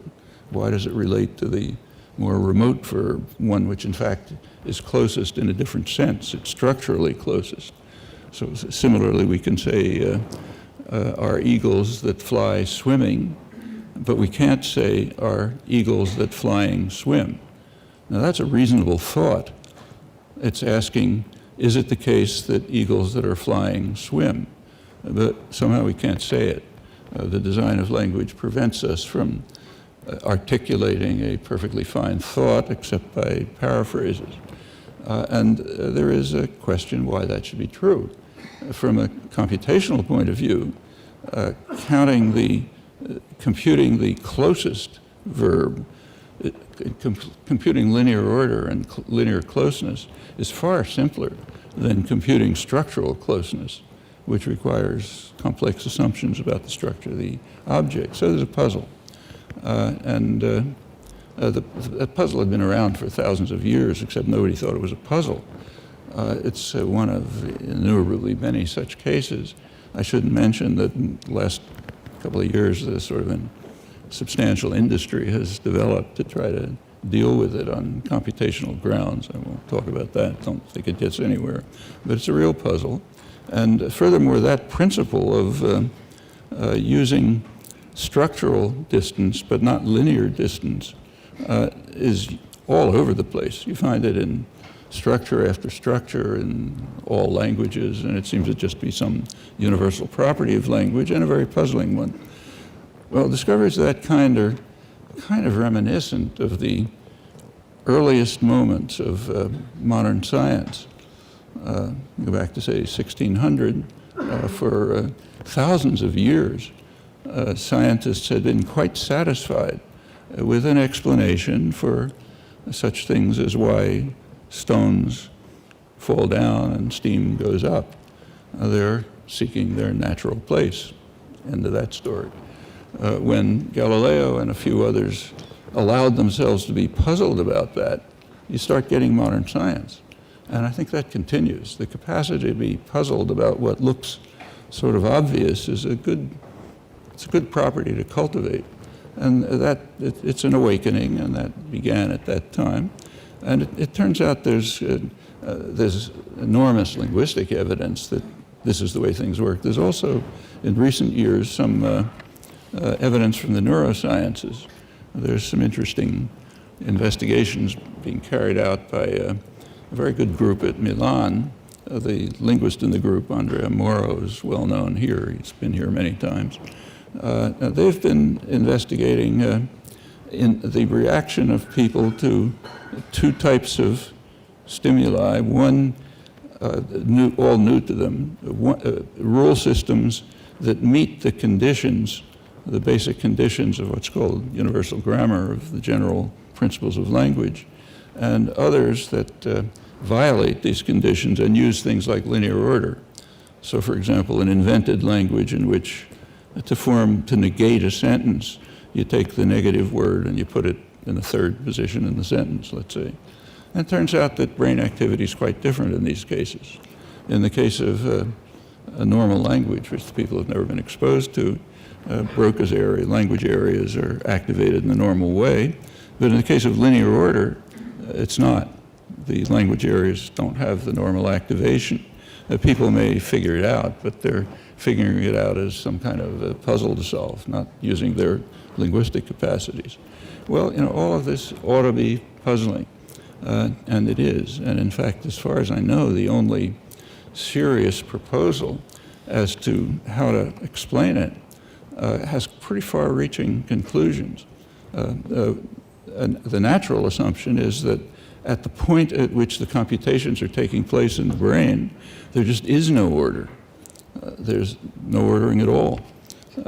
All there is hierarchy. So the only thing the brain can compute is minimal structural distance, because there's no linear order. Well, that looks pretty plausible, in fact, from many points of view. One reason is that if you look at the syntax and semantics of language, for a very broad core class of cases, order doesn't matter. What matters is hierarchy. And furthermore, if you look at so that suggests that one of those two interfaces, the semantic interface with the thought system, just doesn't care about order.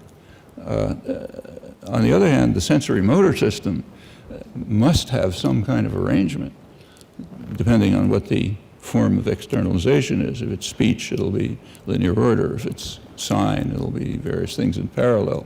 But it has to have some kind of ordering. So it's reasonable to suppose that the ordering is simply a reflex of the externalization, but doesn't enter into the core properties of language, which simply give you the what's used in the thought system.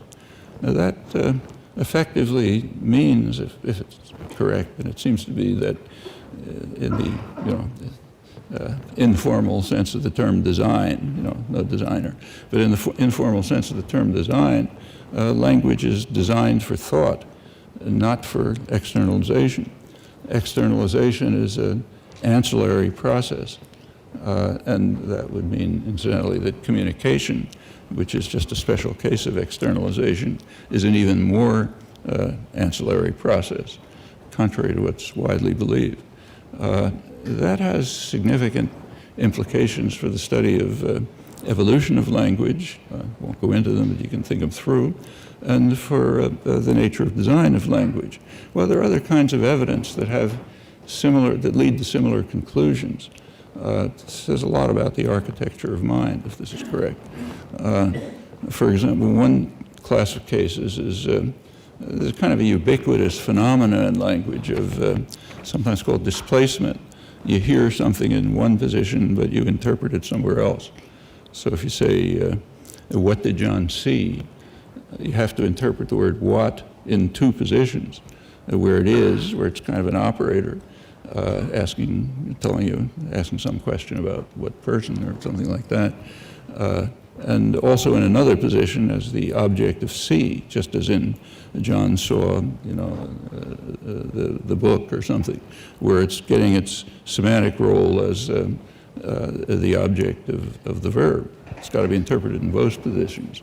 It's as if the mind is hearing something like, for which thing X, John saw X, where the for which thing is an operator ranging over the variable. That shows up in other ways. That unpronounced element turns out to really be there for the mental processes that are taking place. You can see that in sentences like, say, they expect to see each other, where the phrase each other's referring back to they, say the men expect to see each other. On the other hand, if you had another noun in between in the right position, it wouldn't work. So if you say the men expect Mary to see each other, then that somehow breaks it up. Each other can't go back to the men. Well, what about who do the men expect to see each other? Well, that's like the men expect John to see each other. Each other doesn't go back to the men. But there's nothing there in the form that you hear. It's just like the men expect to see each other. Well, that suggests strongly that the mind is actually hearing, interpreting, for which a person X, the men expect X to see each other. And that X is like John when you pronounce it. And things like that can get pretty complicated. So if you take a sentence like, say, they think that every artist likes one of his pictures best, like maybe the first one he painted. If you take one of his pictures and you ask a question about it, so which one of his pictures do they expect every artist to like best? The answer would be, well, his first one, even though which of his pictures is not in the right position to be bound by the quantifier every. And that becomes clearer if you make a different question. Suppose you say, which of his pictures convinced the museum that every artist paints flowers? Well, there's no relation between every and his there, though it's structurally, if you think it through, about the same as the one that works. Well, there's really only one plausible interpretation for that, and that is that the phrase, which of his pictures, is actually appearing twice. It's appearing where it's getting its semantic role as the object of like, and it's appearing where it is being interpreted as an operator ranging over the variable. These examples proliferate into pretty complicated cases when you look at them closely. Turns out, interestingly, that all of this follows if you develop an optimal computational system, one that meets the condition of perfect computational efficiency, has the least possible computational operations. Then it turns out that what goes to the mind ought to have all these copies. They don't get erased. On the other hand, what goes to the mouth has them all erased, except for one, tell you that it's there. That turns out to be optimal computation. But that has a consequence. It means that optimal computation, the core of language design, is oriented towards the meaning. The mapping to the transformation change to what comes out of the mouth is causing communicative difficulties. Anyone who's ever worked on a parsing program, trying to figure out how to mechanically interpret what a sentence, structure and meaning of a sentence, knows that one of the hardest problems is what's called filler gap problems. You hear the word what at the beginning of the sentence, and you got to find where is the gap, the unpronounced element that this what is related to. If you pronounce them all, that wouldn't be a problem. Most of the cases would be solved. But efficient computation leads to the consequence that it undermines communicative efficiency. That's pretty much like the case of R eagles that flying, are eagles that flying swim. Nice thought, but you can't say it. Again, optimal operation of the operations is leading to communicative difficulties. And quite generally, there's an interesting class of cases known now where you have conflicts between computational efficiency and communicative efficiency. And computational efficiency wins hands down in every case that's understood, which again suggests that the design of language is really for meaning. It's for semantic and intentional interpretation, how to organize speech acts and so on. And that the externalization of it, the the fact that it sort of appears in the outside world somehow is just a secondary process, communication, tertiary process. Well, that reorients our conception about how the mind works, but it looks pretty plausible. Well, another issue, kind of along, another minute, yeah, going back to the 50s, it was of course understood right away that none of this it's impossible for any of these things to be learned by association, conditioning, induction, any simple mechanism. So it must be the case that these examples of the kind that I mentioned, which are known very early by children, very little evidence, they must result from the other two possible factors in development. One of them is some genetic endowment, which is a species property. Apparently all humans share essentially the same endowment. No group differences known. So that's one. And the other is just laws of nature. You know, the kinds of laws that determine, say, that a cell divides into spheres, not cubes. No genetics involved, some, but not much. And the interaction of these two factors ought to be able to yield results of this kind. By now there's a fair amount of evidence supporting that. The kinds of things I mentioned illustrated. Of course, languages differ all over the place. That was known too. So you have to show that these principles that you're postulating are going to apply universally. That does not mean, contrary to a widely held misunderstanding that you can read in journals like Nature and Science and others, it does not mean that there are going to be descriptive generalizations about language that hold universally. In fact, it might turn out there's no descriptive generalizations at all and you have a very rich genetic structure. That's not the case, but it could turn out. Because the things that you see are reflections of internal processes that are going on that meet other conditions, like efficient computation. But it must be somehow you got to apply it to everything. Well, in the 50s, in the golden age, a few languages were studied, the ones that people knew in RLE at that time. Actually, one of the first extensive studies was on an American Indian language, Hidatsa. The first dissertation in the department, actually it was in the EE department because we didn't have a formal department then, it was on Turkish. There was of course work on English, Morris Halley was working on Russian. By the 1960s, as the department developed and people came in from all over, the range of languages investigated expanded enormously. In the 80s and since, it's just exploded. There's now intensive investigation of languages of a very wide typological variety, all kinds of new problems being discovered, sometimes new answers, sometimes they lead to further problems and so on.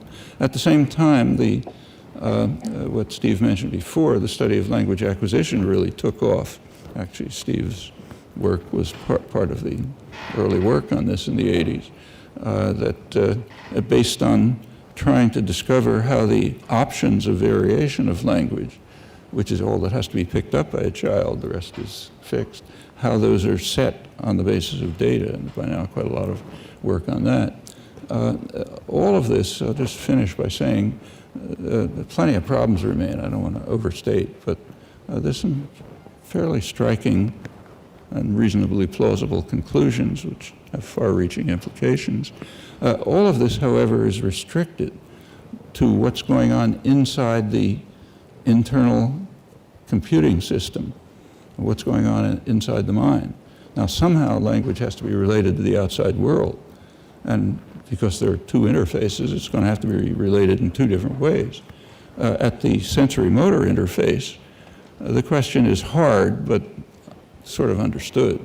That's the topic of acoustic and articulatory phonetics, which has been studied pretty intensively at RLE 2 for 60 years, and a lot of results, a lot of problems.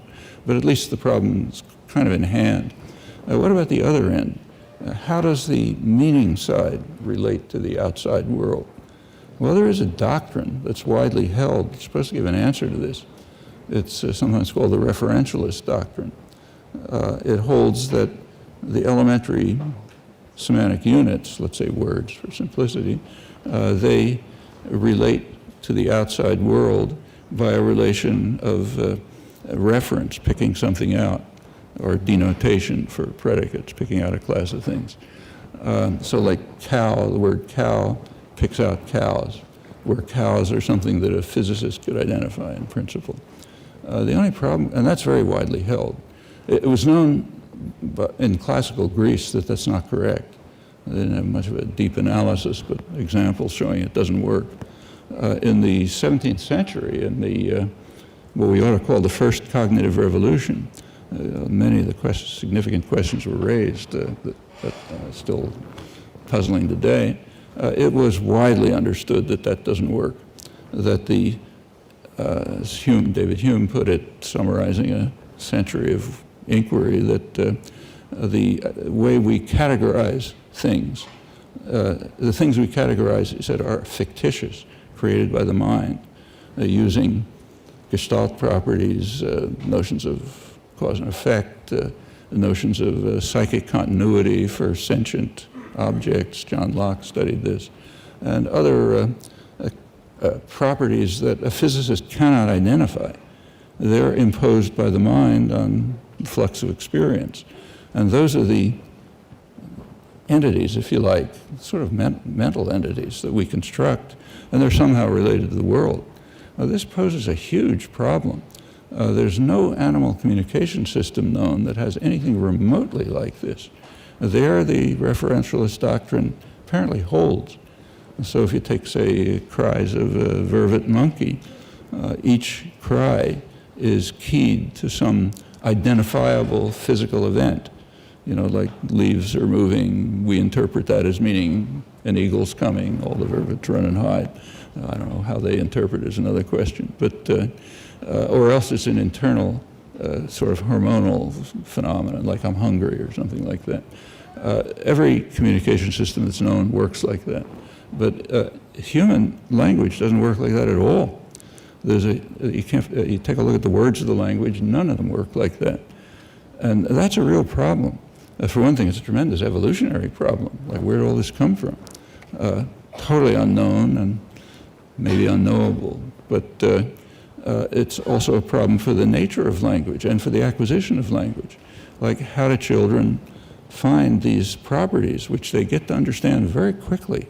In fact, things like children's fairy tales exploit them effectively. Well, these are major mysteries that remain on the horizon, right at the core of what language and thought are about. And there are plenty of other ones, so I just suggest again that the capacity to be puzzled is a good one to cultivate. I have a question for both Noam and Marvin that I think is on the minds of many people in this room, and I know it's been expressed in some of the questions that I've received by email prior to this event, that there is a narrative in which the new direction of both artificial intelligence and cognitive science is one that makes a great deal more use of probabilistic information that is gleaned from enormous amounts of experience during learning. This is manifested in branches of cognitive science such as neural networks and connectionism, Bayesian inference models, application of machine learning to intelligence, many of the models both of Tommy Poggio and Josh Tenenbaum. In the classic work from the Golden Age, and indeed in many of the models since then, including the models of generative grammar and models of semantic memory, probabilities don't play a big role. Is the narrative that says that the direction of the field is in making use of massive amounts of statistical information via learning? Well, maybe I'll ask you to complete that sentence. What is the, I'll let you complete the sentence. Noam?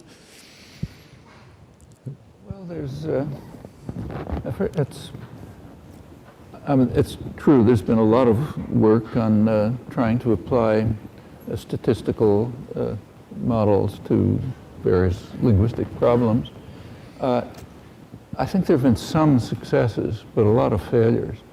The successes, to my knowledge at least, there's no time to go into details, but the successes that I know of are those that integrate statistical analysis with some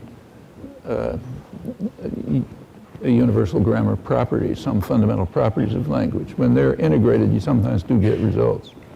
The simplest case maybe is the problem of identifying words in a running discourse. And something apparently children do, you know, they hear a running discourse, they pick out units. And the obvious units are words, which are really phonological units.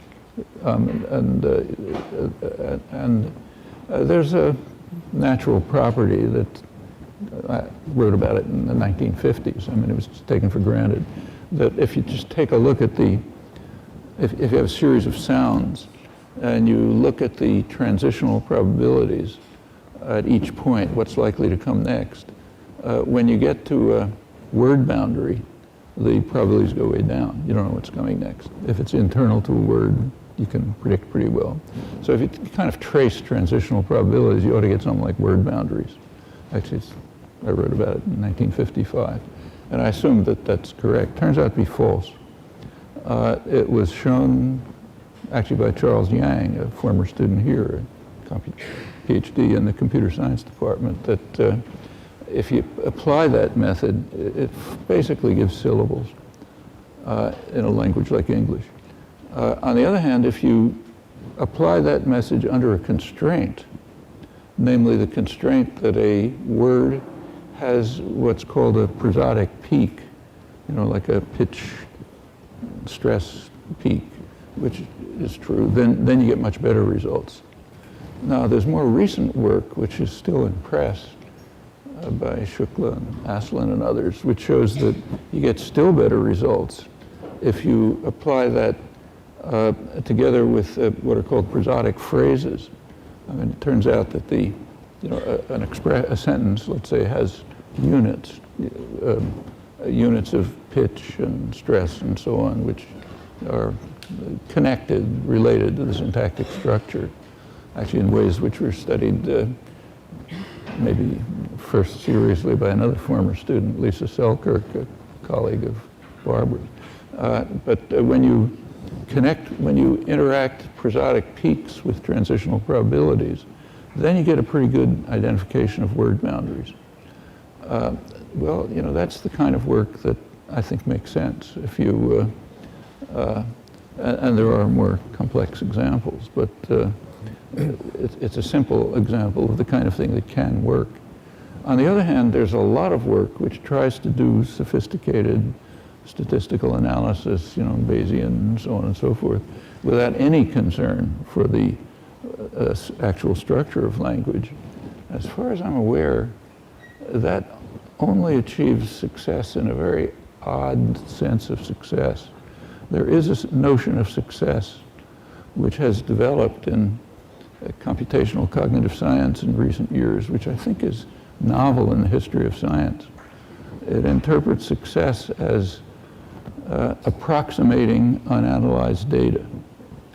So for example, if you were, say, to study bee communication this way, instead of doing the complex experiments that bee scientists do, you know, like having bees fly to an island to see if they leave an odor trail and this sort of thing, if you simply did extensive videotaping of bees swarming, okay, and you did, you know, a lot of statistical analysis of it, you would get a pretty good prediction for what bees are likely to do next time they swarm. Actually get a better prediction than bee scientists do, and they wouldn't care because they're not trying to do that. And you can make it a better and better approximation by more videotapes and more statistics and so on. I mean, actually, you could do physics this way. Instead of studying things like balls rolling down frictionless planes, which can't happen in nature, if you took a ton of videotapes of what's happening outside my office window, let's say, you know, leaves flying and various things, and you did an extensive analysis of them, you would get some kind of prediction of what's likely to happen next, certainly way better than anybody in the physics department could give. Well, that's a notion of success which is, I think, novel. I don't know of anything like it in the history of science. And in those terms, you get some kind of successes. And if you look at the literature in the field, a lot of these papers are listed as successes. And when you look at them carefully, they're successes in this particular sense, and not the sense that science has ever been interested in. But it does give you ways of approximating unanalyzed data, analysis of corpus and so on and so forth. I don't know of any other cases, frankly. So there are successes where things are integrated with some of the properties of language, but I know of, at least I know of none in which they're not. Well, the question, what is special about language, covers far too much ground for me to try to address it more than very superficially. I'll have to cut lots of interesting corners. I'd like to concentrate on two approaches to the question, which differ radically in assumptions. Since the time is brief, I'll have to draw the lines too sharply, but not too much to identify some issues that are worth thinking about, I hope. The two approaches differ on whether the announced topic makes any sense in the first place. The topic is based on several presuppositions. One of them is that language exists, that is, exists as an independent object of serious study, and not just an arbitrary collection of various phenomena and processes, something like, say, today's weather, which is, there's no science of today's weather. That language exists in a serious sense. It might seem uncontentious, but it's very far from that. In fact, a major tendency in contemporary cognitive science, possibly the dominant one, holds that it does not exist, and sometimes states that forcefully and explicitly. It should be recalled that there's nothing new in this stance. If you go back about half a century, it was widely held by the most prominent philosophers, linguists, and others, that language is just a matter of elementary psychological processes and some notion of induction or analogy that was left quite obscure. And so, for example, for W.V. Quine at Harvard, the most influential philosopher, I suppose, in the world concerned with the general issues, for him, a language is just, I'm quoting him, a fabric of sentences associated with one another and with stimuli by the mechanism of conditioned response, and a rather arbitrary fabric depending on the accidental course of conditioning, which will differ from one person to another. In professional linguistics, a dominant view at the time was that languages can differ without limits, apart from very restricted constraints, maybe some phonetic processes. Incidentally, pretty much the same view was held in biology at the time about organisms. It was assumed that they could differ essentially in arbitrary ways, depending on the accidental course of natural selection. It was also widely assumed in linguistics that linguistic theory consists of nothing more than a collection of procedures of analysis to reduce a body of data, a corpus so-called, to an organized form in one or another way, depending on one's particular purposes. Later versions of the non-existence hypothesis within philosophy were that rules of language, any mental rules, can be postulated only if they are in principle accessible to introspection. It's a dogma with a long history, incoherent in my opinion when looked at carefully, but even if it's accepted, if you adopt it, it excludes almost everything. And there are other variants, among them the insistence, again by prominent philosophers, that language must be regarded as a socio-political entity of some kind, hence dependent on continuity of empires, colors on maps, literary culture, national myths, military forces, and so on. But in any event, nothing that exists that can be studied. A corollary in the mid-20th century, and in fact since, is that there are no real problems to solve in the study of language, apart from accumulation and organization of data, something like what Wittgenstein called an assembly of particulars. With the computer age coming into focus, back about in the 1950s, many leading figures held that since the only real object is some kind of a corpus of data, automation of generally accepted procedures and statistical analysis of data should yield everything relevant about the language. Well, the announced topic today presupposes the existence of language, but it also presupposes the existence of other cognitive facilities. So it essentially takes the mind to be much like the rest of the organism, a complex of subsystems, often informally called organs or technically modules, each with enough internal integrity so that it makes good sense to study each in abstraction from the others with which it's integrated in the life of the organism. For example, the visual, immune, digestive, other organs below the neck, metaphorically speaking, and the various mental organs, language, planning, the various structures of memory, and organization of action, and so on, whatever the right analysis of the mind turns out to be. The cognitive neuroscientist Randy Gallistel at Rutgers has observed that the biological norm is modular systems with special growth learning mechanisms in different domains and in different species. And there's every reason, I think, to expect human language to keep to the biological norm in this respect. In fact, very strong reason, because there are the crucial features of human language that appear to be quite isolated in the biological world. And they also seem to have emerged very recently in evolutionary time, many millions of years after the separation of modern humans from any other surviving species.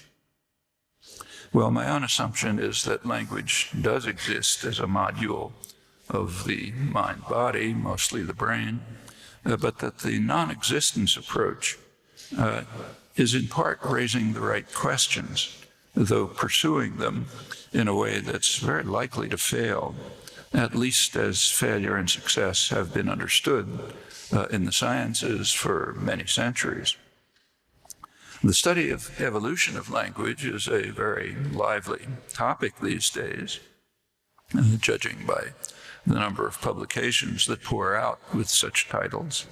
And that's rather odd in many respects. Much simpler questions are scarcely investigated. The evolution of the communication systems of hundreds of bee species, for example, is plainly a far simpler question, but it's recognized by bee scientists to be much too hard to say much about. In fact, very little is known about evolution of cognition altogether, and it's quite possible that nothing much can be learned, at least by any methods that are currently understood.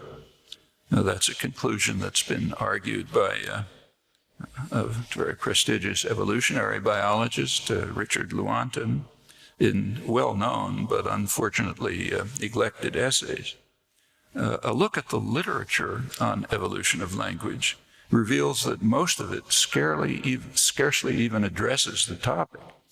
Instead, it offers speculations about the evolution of communication, which is a very different matter. It's also based on very strange beliefs about evolution, to some of which I'll briefly return. Well, to make the discussion concrete, let me illustrate with a recent essay that encapsulates quite clearly the main assumptions of the contemporary non-existence approach to language and its evolution. It's in Science magazine, the science journal of the American Association for the Advancement of Science. It's a review article discussing several books on evolution of language by N.J. Enfield of the Max Planck Institute. He finds essentially nothing of any value in the books that are reviewed. Their contents, he argues, is lethally tainted by the existence assumption, that is, the belief that there are the rule systems that determine form-meaning relations in language and the conditions of language use. To illustrate the fallacy of the existence approach, the article is accompanied by a photograph of 3 infants, suitably multiracial, apparently noticing each other. The caption reads, "Communication without syntax." And the point is to show that rule systems of the kind that are studied under the existence assumption are not necessary for communication. Actually, a picture of 3 bacteria could have made the same point. The title of this article, Enfield's article, is "Without Social Context," with a question mark. The question mark expresses the surprise at a basic fallacy of the existence approach. It ignores social context when it seeks to discover the properties of language. So just, again, to try to make the matter concrete, take one sentence. The sentence, "He wondered whether the mechanics fixed the cars." Simple sentence. And consider 2 questions that you can ask about it. How many cars? How many mechanics? So the 2 interrogative expressions are, how many cars did he wonder whether the mechanics fixed? Answer, 3 cars. How many mechanics did he wonder whether fixed the cars? Answer, 3 mechanics. Well, the 2 sentences very clearly differ in status. You can't ask, how many mechanics did he wonder if fixed the cars? Now, that's called an island violation. Technically, it's called an ECP violation. We can think the thought, find thought, but to express the thought requires some more complex paraphrase. Well, to investigate questions like these, and there are innumerable similar ones, according to Enfield and the editors of Science, we have to consider the social context of actual normal use of these expressions. That inquiry is very quickly finished. There's effectively none. And it's a mistake to raise the question in the first place, according to this approach, because the sentences are constructed as an experiment and not drawn from a massive corpus of observed data where you'd never find sentences like that. Now, that is, the inquiry proceeds by the methods of the sciences since antiquity, which is considered a serious flaw. The observation about social context is uncontroversial with regard to communication. And surely the study of communication must take into account social context. It's also uncontroversial that the study of the mechanisms that we put to use typically ignores social context in all domains, and quite rightly so.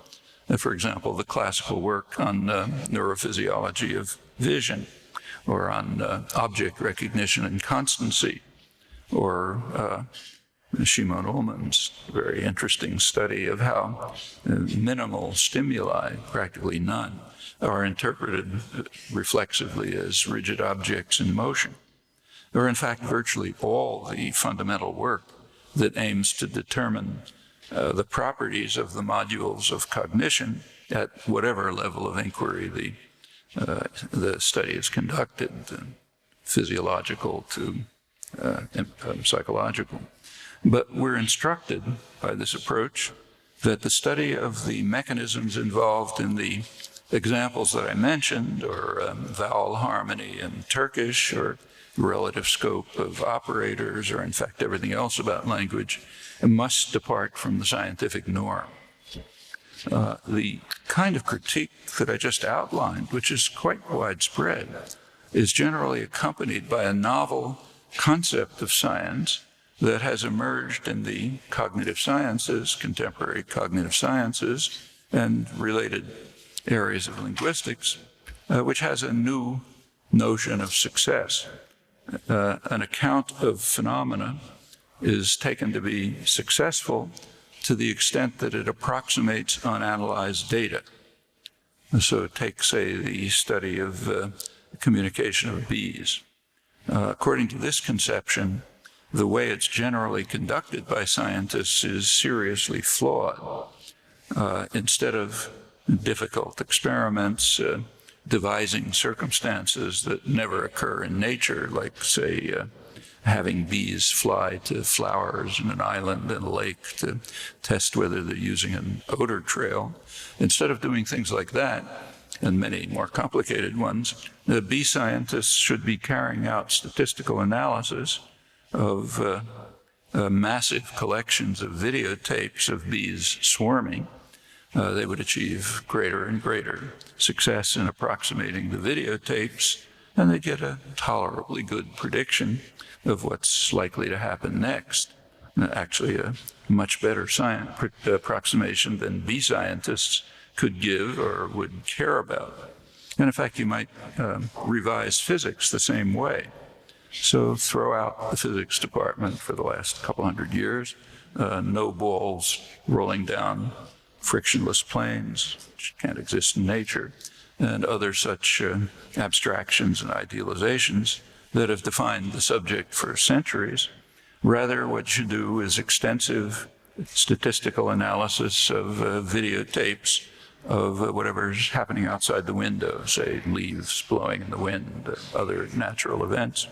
And that'll surely give more successful predictions of what will happen next outside the window than what the physics department can provide. Now, if you look at the major cognitive science journals, and also general journals like Science or Nature, they regularly publish articles that triumphantly list dramatic failures, which are called successes. And they are successes in terms of this new concept, which is unique in the history of science, and also radically restricted to language, in fact, because the idea is so obviously absurd when you move beyond. In fact, even to very closely related systems like, say, arithmetic, you don't study a person's arithmetical capacity by constructing models based on statistical analysis of masses of observations of what happens when people try to multiply numbers in their heads without external memory. At least I hope nobody does. Enfield also puts forth a far-reaching thesis, it's quite standard in the cognitive sciences, and a very clear expression of the non-existence thesis. It is that language is entirely grounded in a constellation of cognitive capacities that each, taken separately, has other functions as well, which means that language exists only in the sense that today's weather exists. It's a constellation of many factors that operate independently. The examples I mentioned, the ECP examples, would have to be like that somehow. Actually, he cites a source to justify the conclusion, but it has almost no relation to the thesis. And it's not because he's chosen badly, but because there are none that do any better. But he's correct in saying that this is what many, probably most, cognitive sciences believe. He presents a closely related thesis that is also very widely held. Namely, there are well-developed gradualist evolutionary arguments to support the conclusion that there's no such thing as language, except as a complex, kind of arbitrary complex of independent cognitive processes. Again, no relevant sources cited, nor does one exist. These gradualist evolutionary claims, which are often held to be some kind of necessity, he presents in critique of what he calls the saltationist argument, sudden jump argument, namely that the transition from finite to unbounded was not gradualist. That's a strange but very standard position. It's a logical truth that the transition was saltationist. You can't get to unbounded by small steps from finite. That's just a logical truth. But saltationist is a dirty word in many circles on the basis of a curious but widespread misunderstanding of evolutionary biology. Perhaps worth exploring, but I'll put it aside, except from noting that the saltationist approach, heresy, if you like, is totally unproblematic among evolutionary biologists. So, for example, one recent book by two prominent evolutionary biologists that takes as its central problem, I'm quoting, the question, how can small random genetic changes be converted into complex, useful innovations? Gives many examples. A leading paleoanthropologist concludes that the innovation that set the stage for language acquisition depended on the phenomenon of emergence, whereby a chance combination of pre-existing elements results in something totally unexpected, a sudden emergent event, presumably a neural change in some population of the human lineage, rather minor in genetic terms, which probably had nothing whatsoever to do with adaptation, all quotes. This is all saltationism with a vengeance, at least if the term is supposed to have any meaning. Well, although we know very little about evolution of language, there are a few fairly clear conclusions, and they're suggested. There's very good evidence that the language capacity is the same for all human groups. So, for example, if an infant from a remote tribe in the Amazon jungle is raised in Boston, its language will be that of my grandchildren, and conversely. There are individual differences, but no known group differences. It follows that there has been no meaningful evolutionary change with regard to language since the time when our common ancestors left Africa. They're assumed to be a very small group, spread around the world very quickly, perhaps about 50,000 years ago, it's generally surmised. If you go back roughly 50,000 years before that, there's no evidence in the archaeological record that language existed at all. So somewhere in that quite narrow window, which is a blink of the eye in evolutionary terms, there seems to have been a sudden explosion of creative activity, complex social organization, a symbolic behavior of various kinds, records of astronomical events, a complex social organization. It's Jared Diamond, biologist, called it a great leap forward. It's generally assumed by paleoanthropologists to be associated with the emergence of language right in that window. And since then, there appears to have been no evolutionary change. If one prefers to double or triple the numbers, nothing relevant changes. These are quite simple observations. They're reasonably well supported, and they provide some plausible suggestions about the design of language, which I'll return to briefly. Well, suppose now that we do assume that language exists as an object of study, and we want to look at language as a normal biological system, a module of the mind-body, alongside of many others. Then the standard questions arise for any biological system, roughly what, how, and why questions. So what are the properties of the acquired languages, each considered now an internal system of an individual? How are they acquired? And why do they have these properties and not other properties?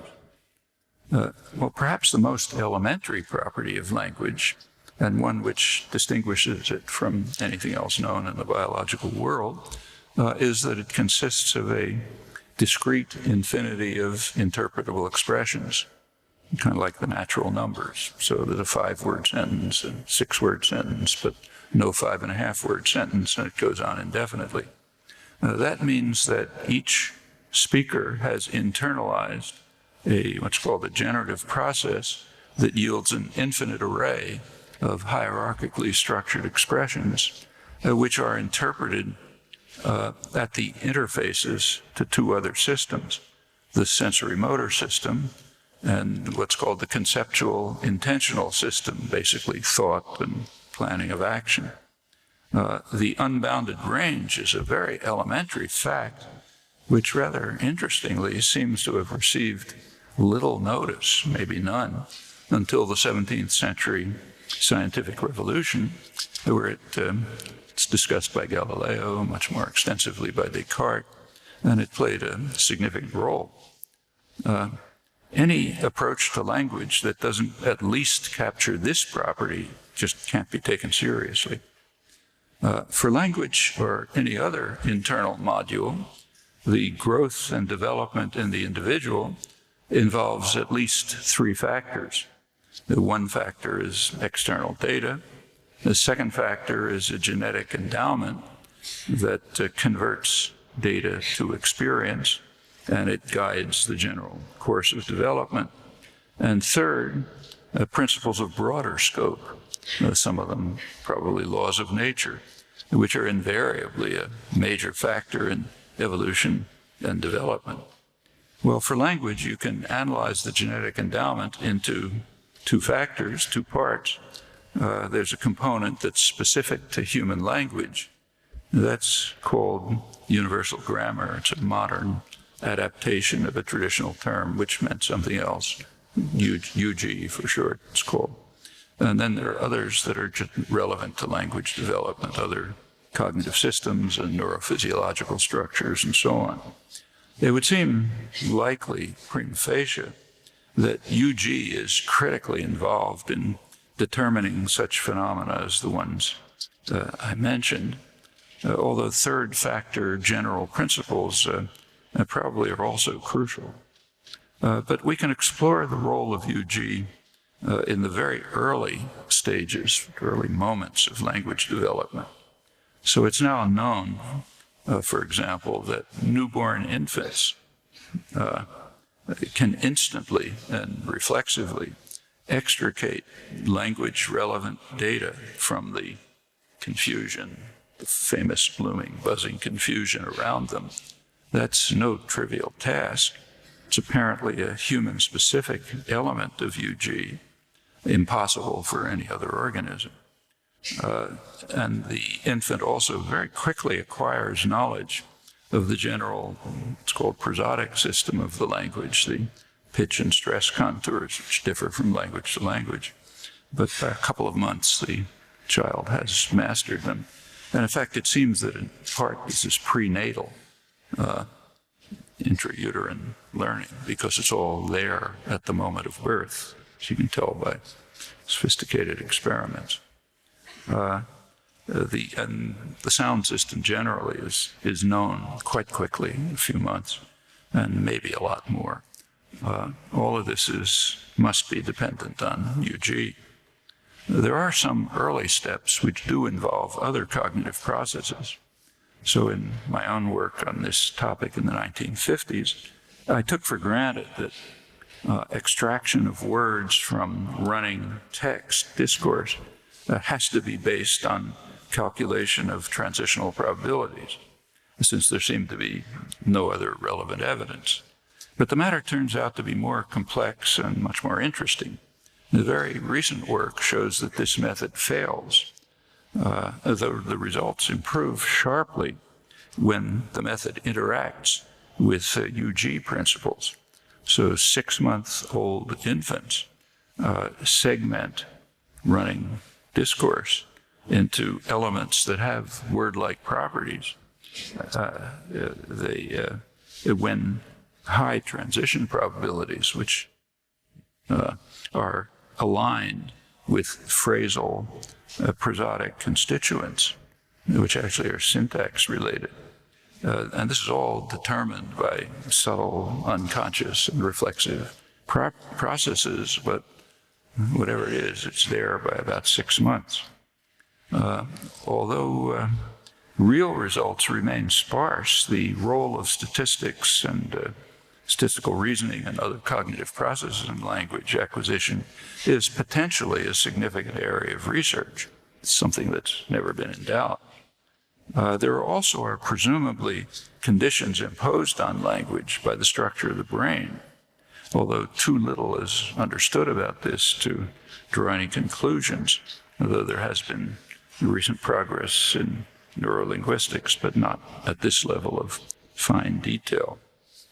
It may be, as again, cognitive neuroscientist Randy Scalise has argued, that a fundamental reorientation of centuries of study of the brain will be necessary to discover the neural elements that enter into the computational capacities, not only of human language, but even of insects, where they're indeed astonishing. There's a recent book on this. The study of the neural basis for language raises very special difficulties, well above others, precisely because language is so special. So, for example, a lot is known about the neural structure of the human visual system. But that's learned not from the study of humans. It's studied by invasive experimentation with cats and monkeys. Rightly or wrongly, we allow ourselves to torture them. And they have about the same visual systems as humans. The mammalian visual system seems pretty common. So by studying them with invasive experimentation, you do learn something about the human visual system. But there's no way to carry out invasive experimentation with other organisms in the case of language, because there's nothing analogous anywhere in the biological world. So no experimentation is possible. Well, let's turn to UG, universal grammar. The question whether language exists is basically the question whether UG exists.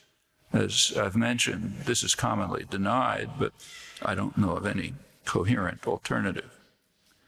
In the early work in the 1950s, it appeared as though UG must be extremely rich to achieve a degree of descriptive adequacy. One major goal of theoretical linguistics since that time has been to reduce the postulated complexity of UG in accounting for the phenomena of language, like the one example I mentioned. But the reasons are perfectly straightforward. The first is just standard rational inquiry, seeking to achieve greater explanatory depth. And another reason is the hope that there might someday be a serious study of evolution of language. Evidently, this task, to the extent that it's feasible at all, is rendered more difficult to the extent that the postulated target, UG, is more complex. It's obvious. The non-existence approach shares the same goal, namely to reduce UG, in fact, to reduce it to 0 in this case. But there are several salient differences between these two approaches. I think it's fair to say that the first has to do with regard to results. I think it's fair to say that there are virtually none, maybe none at all, in the non-existence literature, except in terms of the curious notion of success that I mentioned that's been contrived, departing from all of science. In contrast, there are quite substantial results in the existence literature. And if you look at them carefully, overwhelmingly, over half a century, they result from investigating third factor considerations of computational complexity, is sometimes called. Sometimes the inquiry is phrased in different words, but that's what it comes down to. For those of you who know the literature, these steps include, among other things, dissolving so-called constructions into more general components, elimination of phrase structure grammars, total elimination, with all their rich stipulations, radical reduction of the complexity of transformational grammars, the kind that were designed to accommodate non-contiguous relations, such as the ubiquitous phenomenon of displacement in language and also morphological discontinuity. And finally, in more recent years, the unification of these two generative systems under the simplest possible computational operation, one which functions in some manner in any computational system, generative system. Recent inquiry into these topics is often called the minimalist program, but the term apparently has misled people. It's actually just ordinary science. It extends the main thrust of theoretical linguistics since the early days of the contemporary work in the 1950s. And these developments are rather natural. The language is very clearly a computational system, so it makes good sense to seek the role of general principles of computational efficiency that apply far more broadly and probably are rooted in organism-independent natural law. This is particularly natural given the very little we know about the evolution of language, what I just mentioned.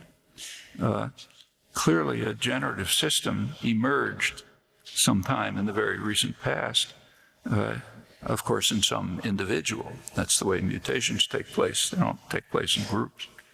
Perhaps some small rewiring of the brain.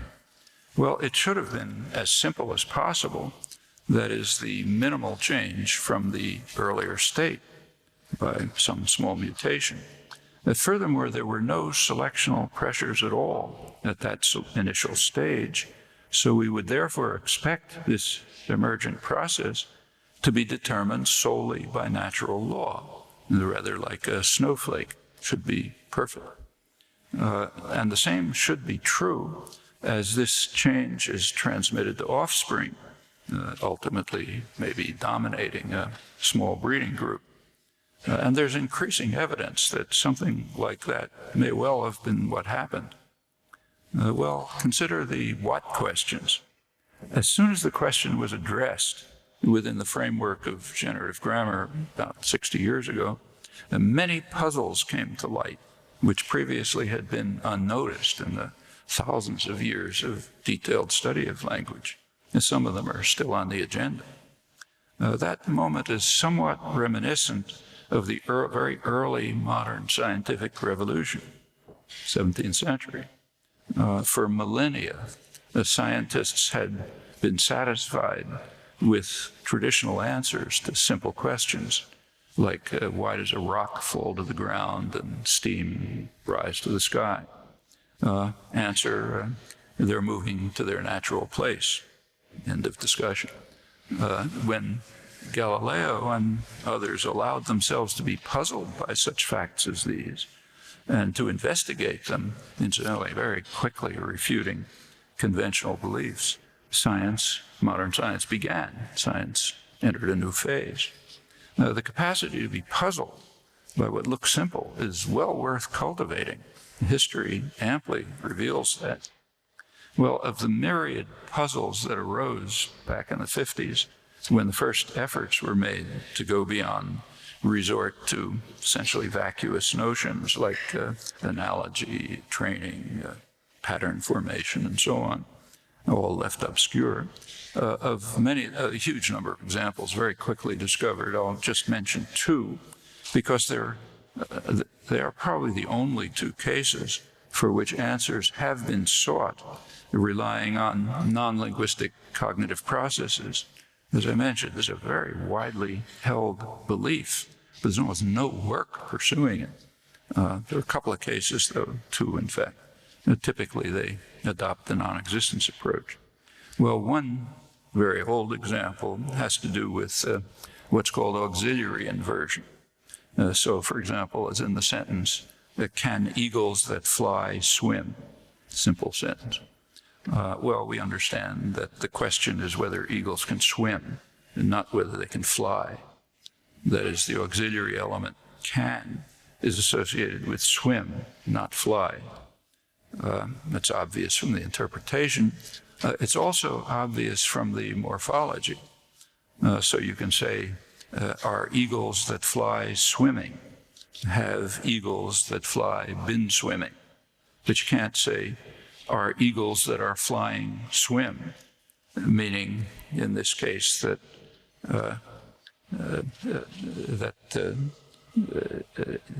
is it the case that the eagles that are flying swim? Perfectly fine thought, but you just can't say it. Something about the design of language hampers communication, compels a paraphrase in this case, much like the ECP examples that I mentioned, where a perfectly good thought can be held in the mind, but it can't be expressed, except in some roundabout, complex way, as a result of something about language design. Well, the question about auxiliary inversion, or many analogs show up in languages all over the place. That question had never arisen in millennia of careful study of language. It was taken to be obvious, like objects seeking their natural place. But if you think about it, it's not obvious. Why should it be the case? In fact, ease of computation would suggest that it should work the other way around. It should suggest that the fronted auxiliary, remember the sentence, can eagles that fly swim, that the can that's in the front should be associated with the closest verb, hence fly, not swim. Now, that's a far easier computational operation than the actual one, which involves imposing a structure on the expression. And furthermore, communication would be facilitated if both options were available. That would avoid the need for the complex paraphrase in one case. So, putting the matter differently, there are two concepts of minimal distance which are competing. One concept is minimal linear distance. How close in the linear order are two things. That would relate the sentence to eagles that can fly swim. A minimal structural distance relates it to eagles that fly can swim. Much more complex computational operation. Reason is that eagles that fly is a phrase, so you get a structural distance giving a different answer than linear distance. And the question then reduces to why the language learner reflexively minimizes the property of structural distance rather than adopting the computationally far simpler property of linear distance, or adopting both, facilitating communication. Similar problems arise all over the place with different constructions.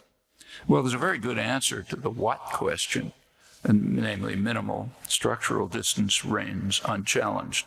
It's just something that the infant automatically applies always. But the how and the why questions, they remain.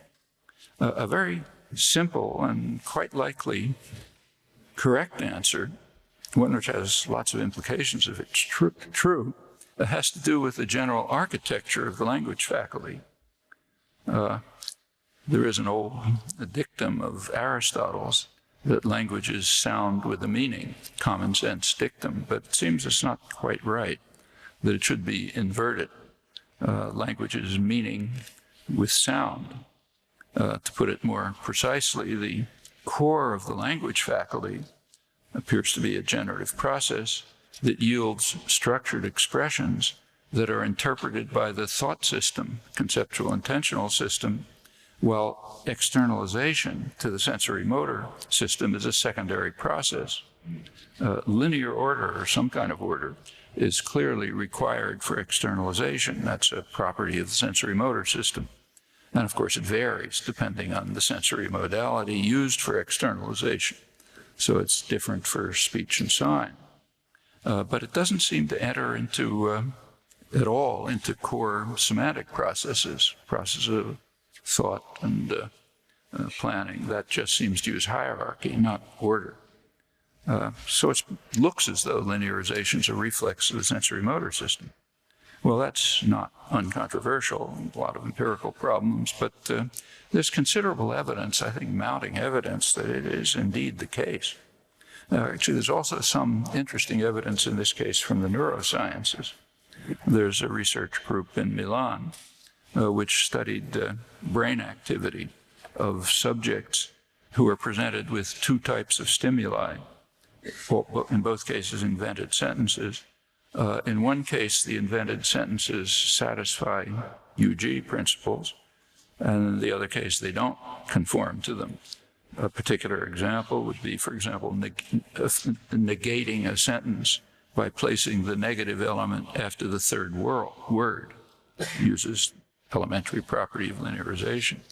Well, they found that in the former case, invented systems using UG principles, there was normal activation in the language areas of the brain, Broca's area. But when linear order was used, there wasn't activation in Broca's area, just all over the place. In other words, the subjects were treating it as some kind of a puzzle, but not a linguistic problem. Well, this is a difficult but potentially quite rich research area. Actually, the linguist in the group, Andrea Moro, is well known to some of you. Well, that conclusion fits very well with the little that we know about evolution and what we know about language much more generally. And if this is correct, we immediately derive answers to the how and the why questions for auxiliary inversion. Linear order is simply not available for the language learner, who is guided by a very simple UG principle that determines the general architecture of language, relying on the third factor condition of minimal computation. It's probably an overriding principle that the brain operates with altogether. Well, there are broader implications if you think it through. One consequence is that communication must be a peripheral aspect of language. If externalization altogether is secondary, communication is even more so. And that means that the extensive literature of speculation on language evolution is on the wrong track to start with. One reason why it never gets anywhere. Actually, there's much more substantial evidence for this conclusion, some having to do with evolutionary considerations, but more substantive ones based on fundamental properties of language design. It's slightly technical, but I'll try to keep it simple.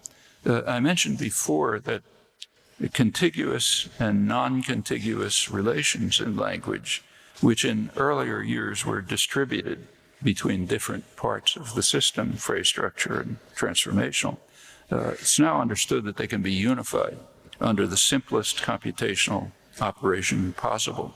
They call it merge. It's an operation that's at the core of any computational system.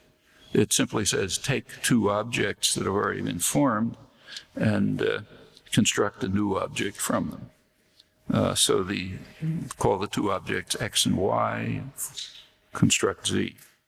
Well, the third factor principle of minimal computation has a consequence. It dictates that neither X nor Y can be modified by the operation, and that they appear unordered. That's the simplest operation, hence the right one, unless we have counter evidence. And that's a plausible assumption, the lack of order, for the reasons I discussed. That simply means that, suppose neither X nor Y is part of the other. Well, then merge just yields the set containing X and Y. Okay, no order, no change. Let's call that external merge. Well, suppose that one is part of the other. That's the other possible case. Say Y is part of X.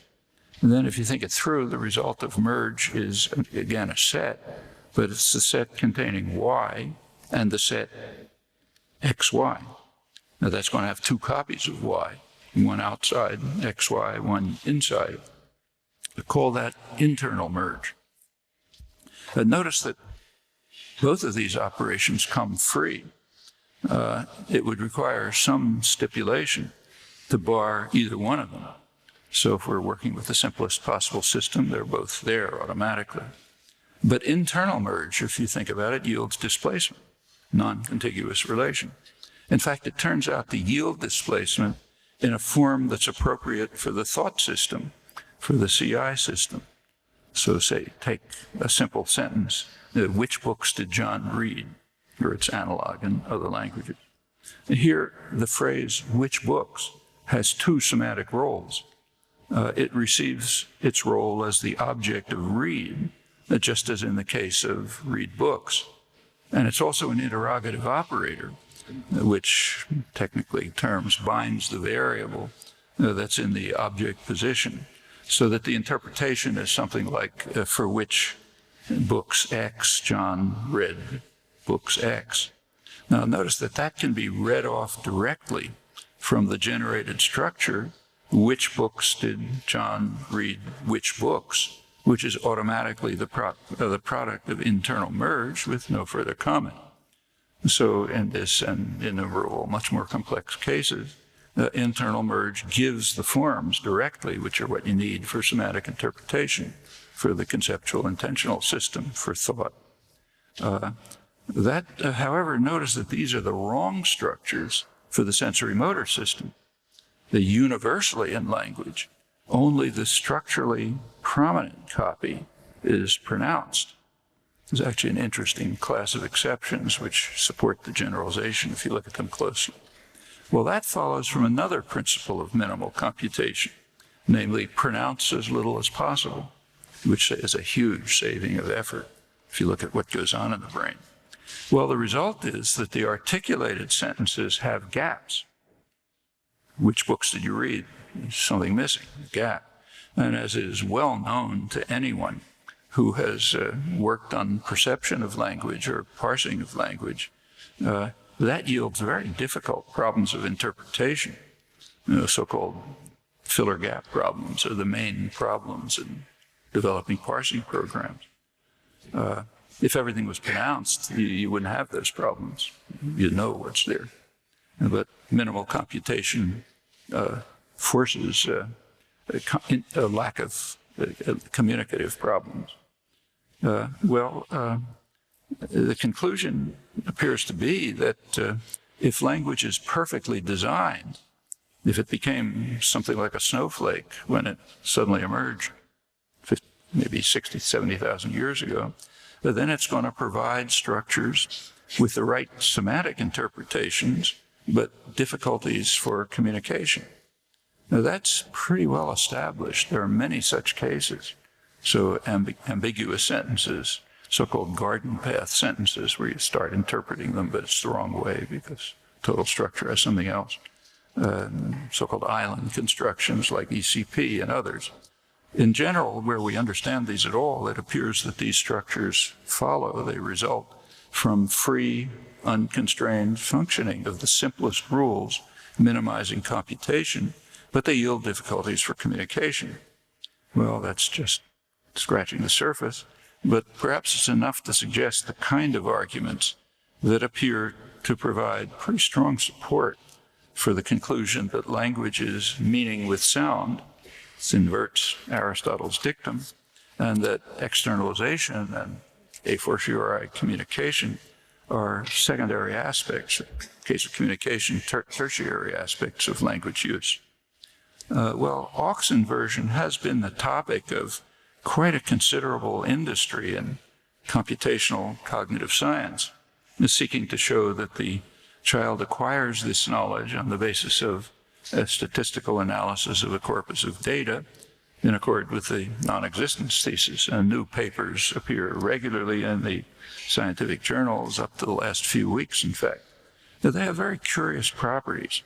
One is that each one fails dramatically by the criteria of science, but they're all hailed as successes in the literature, as in fact they sometimes are, in accord with the novel conception of success mentioned earlier, roughly approximating unanalyzed data. Another curious property is that each approach ignores the simple explanation, which in fact generalizes to many other constructions in all languages. Structural distances minimized. A third curious property is that it wouldn't matter if the approaches succeeded, because they'd leave the basic questions untouched. Namely, why is structural rather than linear distance minimized universally in all languages and all constructions in which the question arises? Now, for the most part, these methods, statistical analysis, it would work, or very similar ones, would work just as well in a pseudo-language that used linear distance rather than structural distance for interpretation in such cases as, say, can eagles that fly swim? And that raises a background question, which these approaches don't raise. How does the child know the intended interpretation, unless it's already relying on the minimal structural distance principle without any data at all? So the proposals, big literature, just they make no sense at all. But it's the main example in computational cognitive science and the study of language. Well, there's one other case that's discussed in the non-existence literature worth looking at, has to do with what's called binding theory, the relation between a term and a term that basically has the same reference. So, for example, take the sentence, do they expect John to see each other next week? Well, that sentence is sharply deviant. There's no antecedent for each other. But if you delete John, you get, do they expect to see each other next week? That's fine.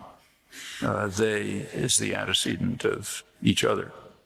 This is one of the rare cases of any significance that is discussed in the non-existence literature. A recent paper, in fact, two cognitive scientists argue that the relation between they and each other is, I'm quoting, is simply an instance of a general cognitive tendency to resolve ambiguities rapidly in linguistic and perceptual input, specifically to establish the antecedent-anaphor relation, the they-each other relation, as quickly as possible in comprehension. So the facts might rely on an innate constraint, but not one that's part of UG. Well, the claim as formulated is instantly refuted by the simple example I mentioned. So if John is present in the sentence, do they expect John to see each other? Then the quickest way to resolve the interpretation is to take they to be the antecedent, since John can't be. Well, even if there's some way around this problem, the proposal fails even if John doesn't appear. So take the sentence, who do they expect to see each other next week? Well, the closest antecedent is they, but that's not the way you interpret it. It's intuitively clear that what it means is which is the person X, the thing X, such that they expect to see X, that they expect X to see each other, not John, not they. That's obvious from the interpretation. Well, the reason for all this is intuitively clear. The ear doesn't hear an antecedent for each other closer to it than they, but the mind perceives it.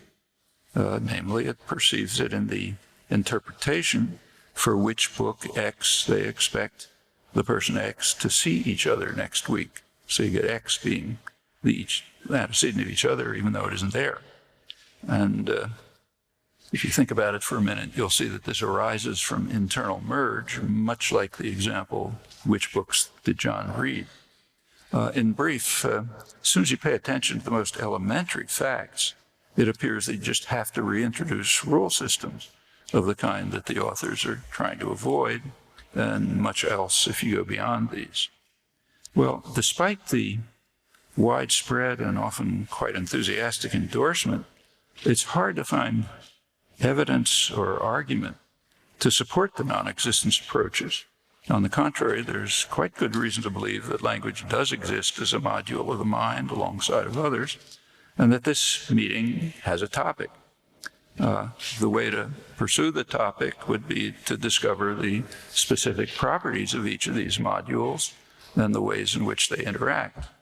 Well, that effort quickly becomes more technical than I can talk about here, but I think you find when you pursue it, there's quite a lot to say about the design of language along the lines I briefly mentioned, and also some other cognitive systems.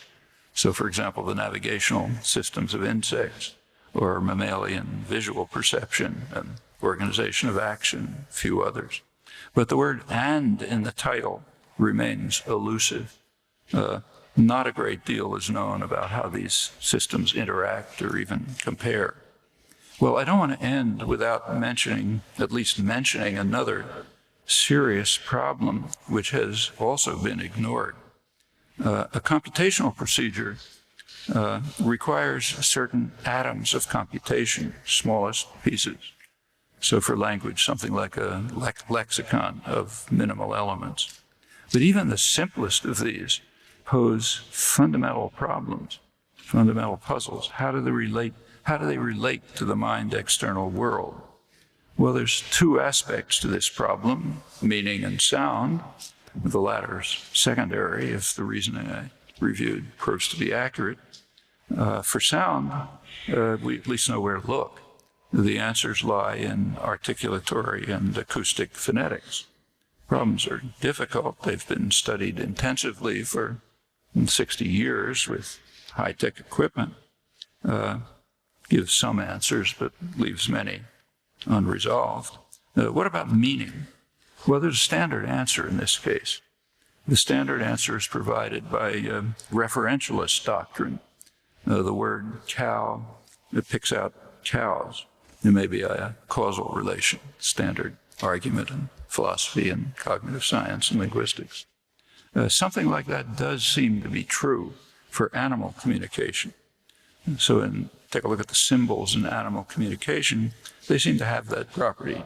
They seem invariably to relate to some physically identifiable external symbol or internal state. So, say a vervet monkey has a warning cry that comes out reflexively when leaves are moving in a certain way.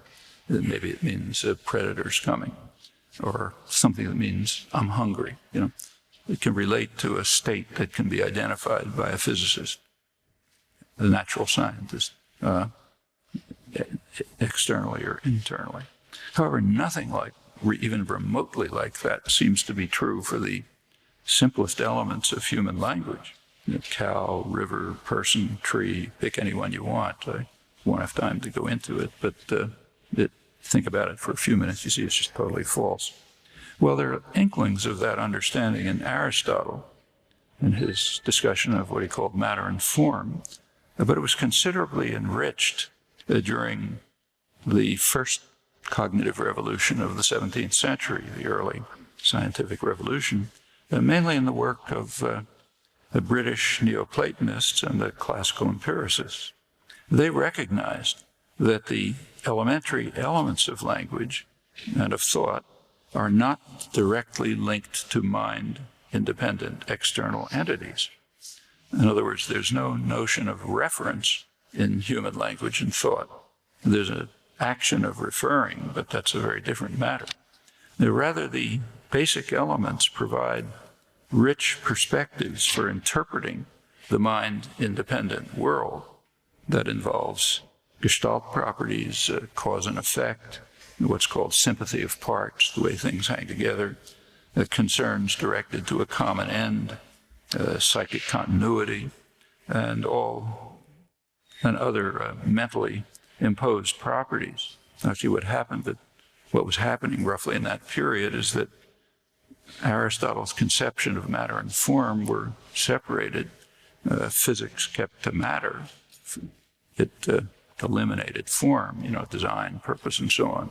But with the cognitive revolution, form came back, namely as part of our cognitive processes for interpreting events. And that seems to be a core property. Well, in this respect, meaning turns out to be rather similar to sound. So every act of articulating some item, say the internal syllable, ta, simplest syllable, every act of articulating it yields a physical event. But nobody seeks some category of physical events associated with the internal syllable. Wouldn't make any sense. Similarly, some, by no means all, of the uses of the word cow or river or person Some of them refer to physically identifiable entities, but there's no category of such entities that's identifiable even in principle by a natural scientist investigating the mind-external world. And that was understood. So by the time of, say, David Hume, summarizing a century of inquiry, he said, I'll quote him, that the identity that we ascribe to vegetables, animal bodies, artifacts, persons and their minds, and so on, that is the array of individuating properties, pick them out, he said, is only a fictitious one. It's established by mental acts, what were called cognoscitive powers, as they were called in the 17th century. Well, most of this has been forgotten, unfortunately, but there's pretty strong evidence that it's basically correct. And once again, failure to be puzzled is a serious error. It appears that the elements so fundamental to human language and thought reveal another vast chasm between humans and every other animal. That poses a huge problem for evolutionary biology, comparably huge problem for acquisition of language. There's interesting experimental evidence that children acquire words like, say, cow or river on as little as a single exposure. You just hear it and they know all the rich meaning. Well, the meaning is somehow coming from the inside without any direct evidence. And it's quite rich, as investigation shows. The what, how, and why questions raised by these systems have only barely been explored, despite their fundamental significance for thought and action. The origins of the basic elements in their organization remain entirely unknown. And if Richard Lewontin is correct, they may actually remain a permanent mystery for human inquiry. Thanks.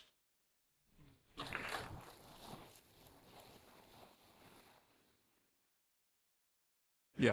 Okay, the question is that this contrast between inductivism and deductivism seems to me strongly influenced by Karl Popper. Right. So my question is... Influenced by what? By Karl Popper. Karl Popper? Yes, the philosopher Karl Popper. And so my question is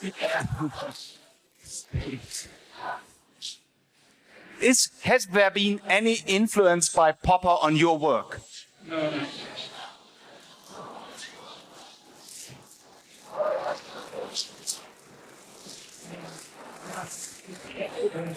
Yes. Popper was just describing what's common sense science since the 17th century. In fact, I would question your first statement. It's true that I've been involved in a methodological critique since the late 40s, but it's a methodological critique of non-science. Non-science starts with just collecting data and trying to make inductive generalizations from it, and it gets absolutely nowhere. You just can't do it. It's been understood, in fact, one of the parts of the modern scientific revolution, so-called Galilean revolution, is you don't even try that. You search data. That's why scientists do experiments. In fact, in Galileo's case, kind of thought experiments. Like he didn't drop 2 balls off the top of the Tower of Pisa. That would never have worked. He just had a very elegant argument, thought argument that explained why rate of fall wasn't going to be affected by mass. But sometimes he may have done experiments, a lot of them didn't. But the point is, ever since the 17th century, in fact, even before, scientists inquire of the world. They don't just observe it, they inquire of the world. That's called experiments.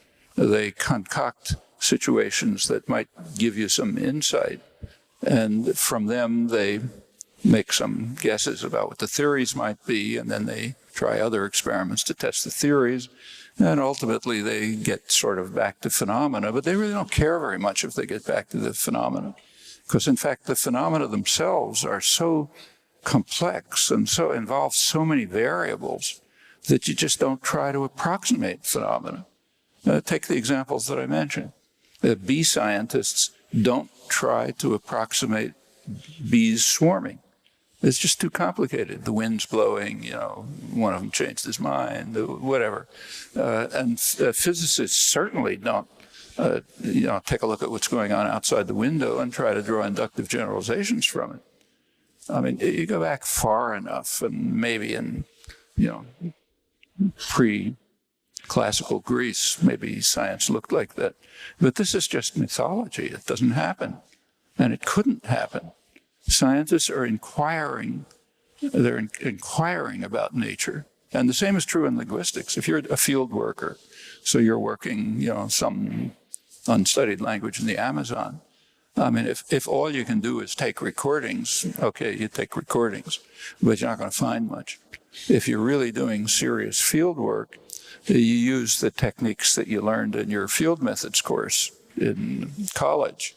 Namely, you try to figure out the kinds of questions that will elicit data that might be significant and relevant. You just take a look at masses of data, you basically get nothing. It's just noise, you know. So it's true that it's a methodological critique, but it's a methodological critique of something that dominates in the human sciences, but has absolutely nothing to do with science. That's true of the whole behaviorist tradition. I mean, the idea, or of what was called behavioral science, the 1950s, all the human sciences were called behavioral science. I mean, that makes about as much sense as calling physics meter reading science. I mean, it's true that, you know, take Eddington and others, you can regard physics as in principle just the study of meter readings, but it's not meter reading science. You're using the meter readings to try and discover something about the world. Well, behavior is just data. Not all the data, incidentally, just some of the data. And selected parts of that data, if you aren't smart enough to figure out which ones, may tell you something about the human capacities and the nature of the mind. But just to collect data and you know, organize it somehow is going to get you nowhere. If you can't think of anything else to do, you have no ideas, then maybe you do that. But it's not the way science is done. Next question. No, then go there and then right over there. So, okay, wait a moment. There's the guy behind and check you. Professor Jones, would you be so kind as to tell us something more about the third factors you mentioned, so-called forms of nature, laws of nature, laws of form, and maybe could you mention a couple of authors, one or two possibly, that you found inspirational in finding out about third factors and coming up with that idea? Thank you. Well, the basic third factor properties back in the 50s and the 60s, they used to be called simplicity. Okay, you want to find the simplest systems. So if there's redundancy in the system, you want to eliminate it. If there are complicated rules, you want to reduce them to simple rules and so on. When all of this is rethought in more modern terms, it basically all reduces to the principle of minimal computation. You want computation to be as limited as possible. Now, minimal computation isn't perfectly understood. You know, a lot of possible theories of minimal computation, but a lot of aspects of it are pretty well understood. And it is found all over the place in the natural world. And so, for example, to take one surprising and interesting result, there's a tiny animal called nematodes, the simplest animal that anybody's been able to study. It has 800 cells, 300 neurons, and the neural wiring is completely understood. So you know exactly how they're related. Incidentally, nobody knows why they behave the way they do. You know, it's like knowing the genome, but not knowing what organism is going to come out.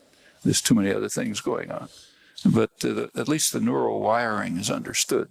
And there is an interesting study by a scientist at the University of Maryland who has shown that you get exactly that wiring if you assume that the wiring system is minimal in a very specific sense, the sense that is used by, say, engineers when they're trying to design the simplest transistor. You try to minimize wire length, total wire length, basically. And if you do that, you get the wiring system of the nematode. Actually, he argues much beyond that. You probably get the wiring system for all organisms. Like one fundamental property of organisms is that the brain is at one end. So, you know, up here, not down here. And that's true of organisms generally. Organisms are kind of long, thin things mostly. And the brain is at one end, not in the middle. And he gives an interesting argument that also follows from minimal wiring. And there are other things in nature that are known to be like that. Well, there's some openness, and there should be, as to what exactly minimal computation is. It's used in computer science all the time, and in biology and elsewhere. And some simple ideas carry pretty far in these cases, like the few cases that I mentioned, all depended on minimal distance. And the question is, what kind of minimal distance? Is it structural or linear? Does it involve missing elements that the mind hears, but the ear doesn't? Or it doesn't, in fact, it does. So that's the kind of principle. As to which authors were, I don't know what to say. You know, most things you kind of sort of figure out for yourself, and then you're excited to find that somebody else discovered it, you know, and go look at that. Wer ist erst hier? First you, and yeah, then we go there. But first you, yeah. I guess. What is your opinion on the hypothesis that it's a mechanism that makes thought? It's what? Keep the micro on to your mouth. Again. What is your opinion on the hypothesis that as a tool of thought, language is the mechanism that makes cross-modular thought possible for humans? That language is a tool of thought and makes cross-modular thought possible. I couldn't hear the last part. That without language, you couldn't think. There just cannot be cross-modular thought. Can there be thought without language? Yes, what's your opinion? The idea that language is a tool of thought, I think, is correct. Now, that's what I had in mind when I said we have to invert Aristotle's dictum. The language is really meaning. Externalization, one way or another, is something secondary. So yes, it's a tool of thought. But once you have this basic with this lucky or unlucky person 75,000 years ago, say, who had that mutation and got the minimal computational operation, that person could think. Nobody else could think, at least in the sense that we think with language. They could have complex expressions which mean things. You could make up, invent abstract worlds and imagine what would happen in them and so on. That person had a very unusual advantage. It couldn't communicate with anybody because that was the only person who had it. Mutations occur in an individual, not in a group. So some individual got this capacity for construction of an infinite array of expressions which map onto the thought system. And that person could think for him or herself using the system. Well, you know, a capacity like that can get transmitted to offspring. And if it had some advantage, which it probably did, then those offspring might turn out to dominate the society. These are small groups. These are hunter-gatherer groups, very small. So, you know, over some time, many people might have had the capacity. Well, at that point, some bright guy might have had the idea of externalizing it. And then what you're thinking, somebody else can figure out too. Probably something like that is the way language evolved. Now, can you have thought without language? It's an unanswerable question because we don't know what we mean by thought. Like, does your dog think, for example? I mean, it certainly does things that look like thinking, but whether they're thinking or not, we don't know because we have no real conception of thought, and we don't know what's going on inside the dog. Actually, there's a lot of discussion, those of you in computer science know about this, of whether machines can think.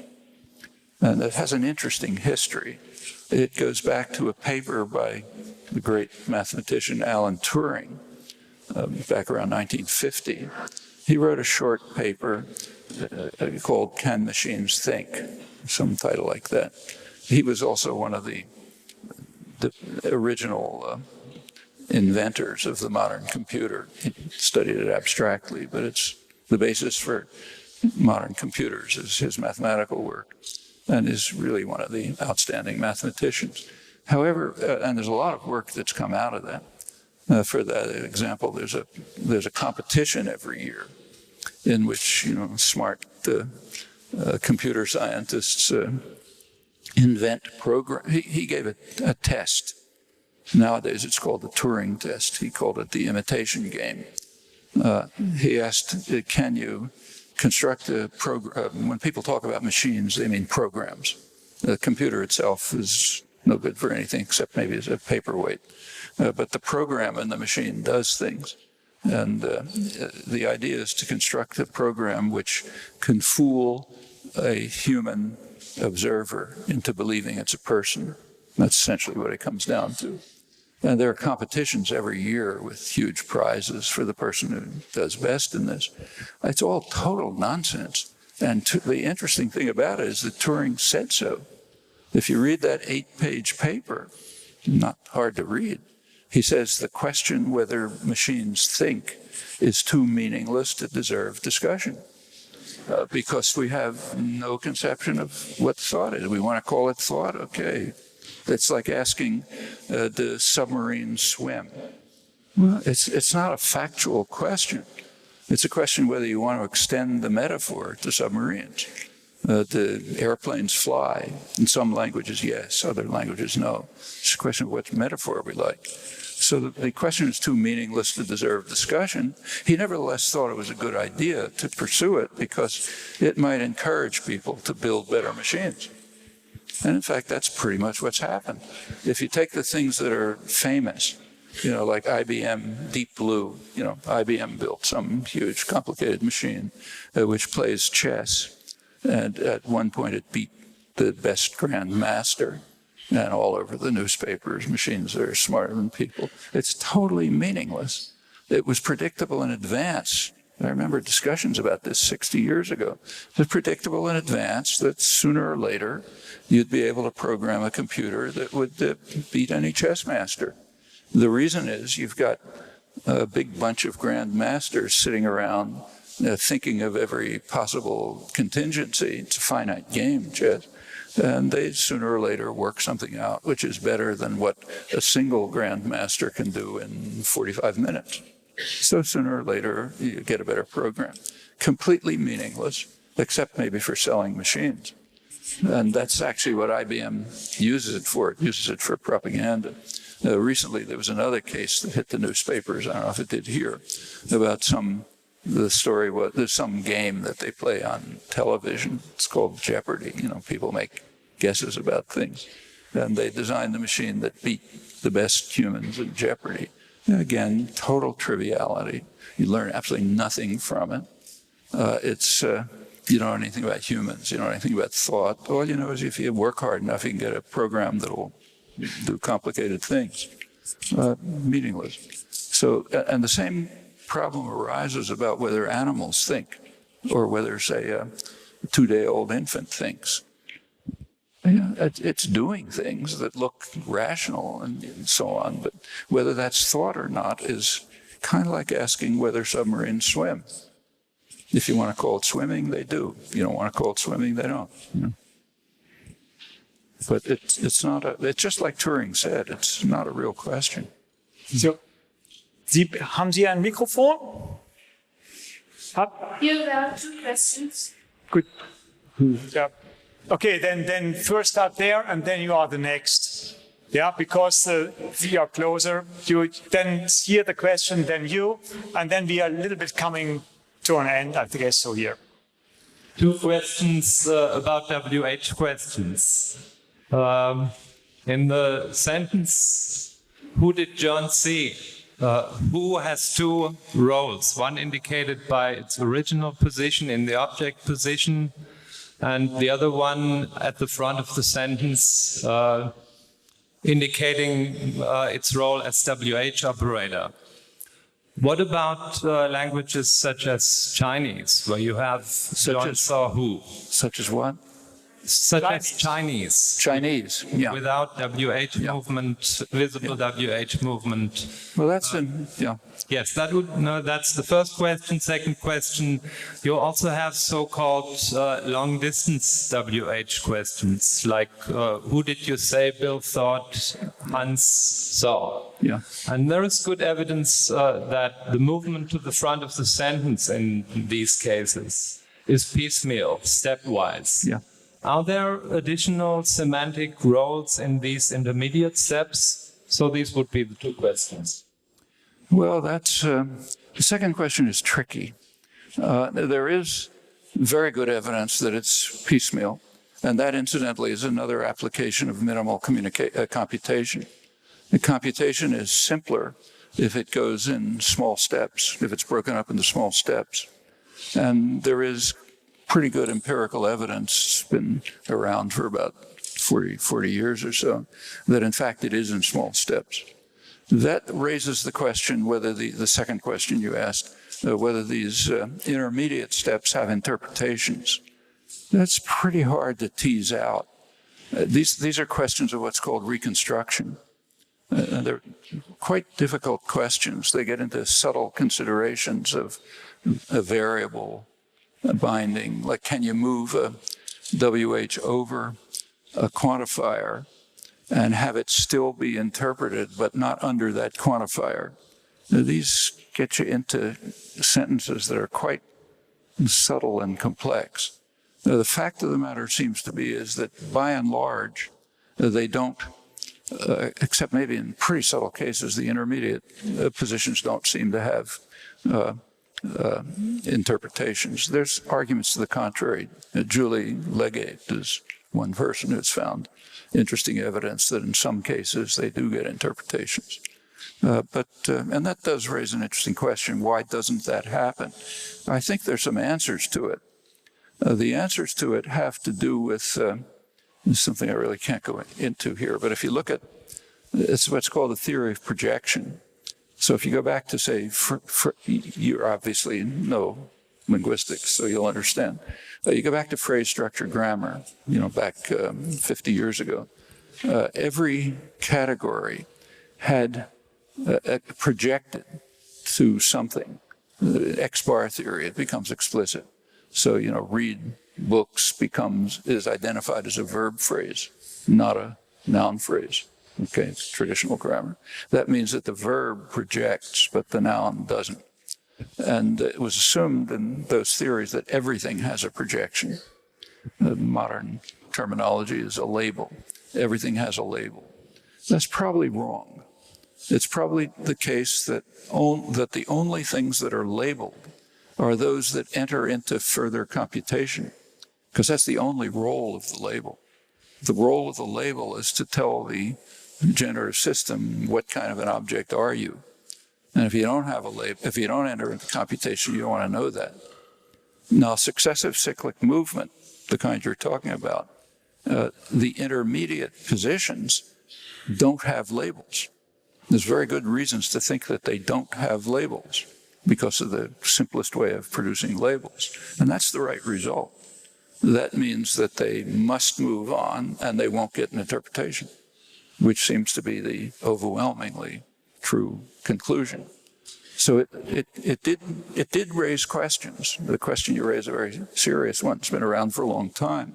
But there's probably an answer for it, again, in terms of minimal communication. This incidentally isn't in print, but there's work on this. I've given a number of talks about it.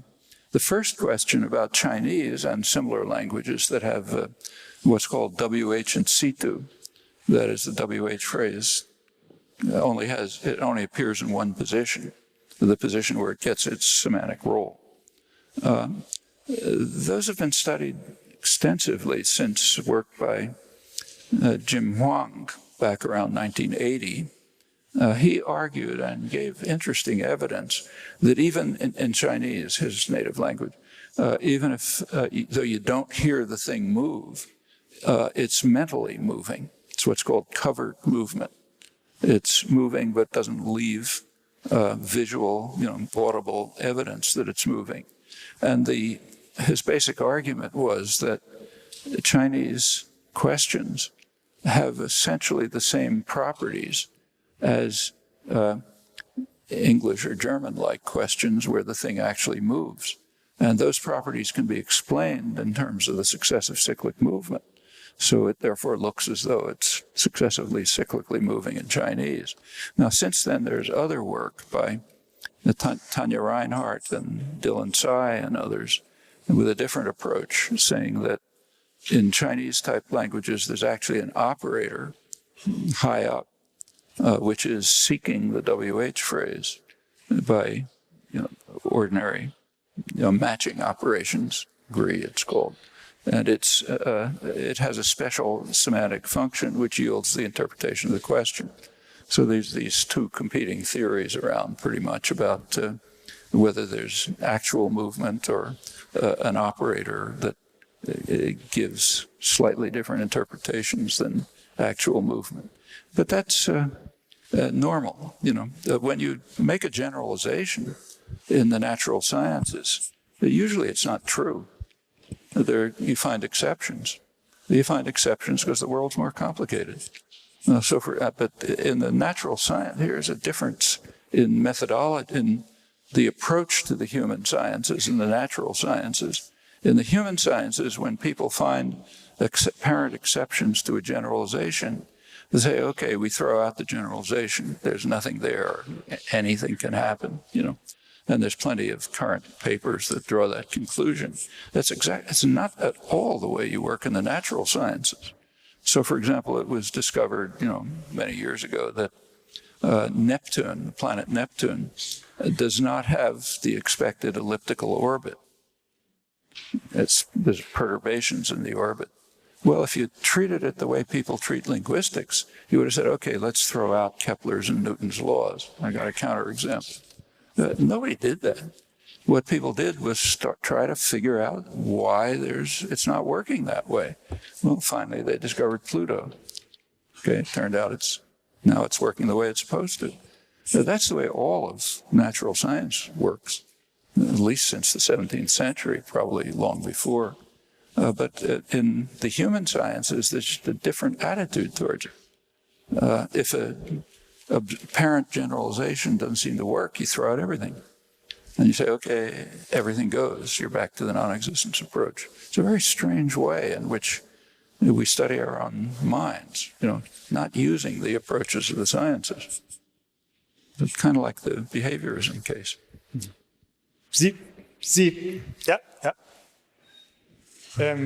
Weiter gleich. Hello. First of all, thank you for your talk.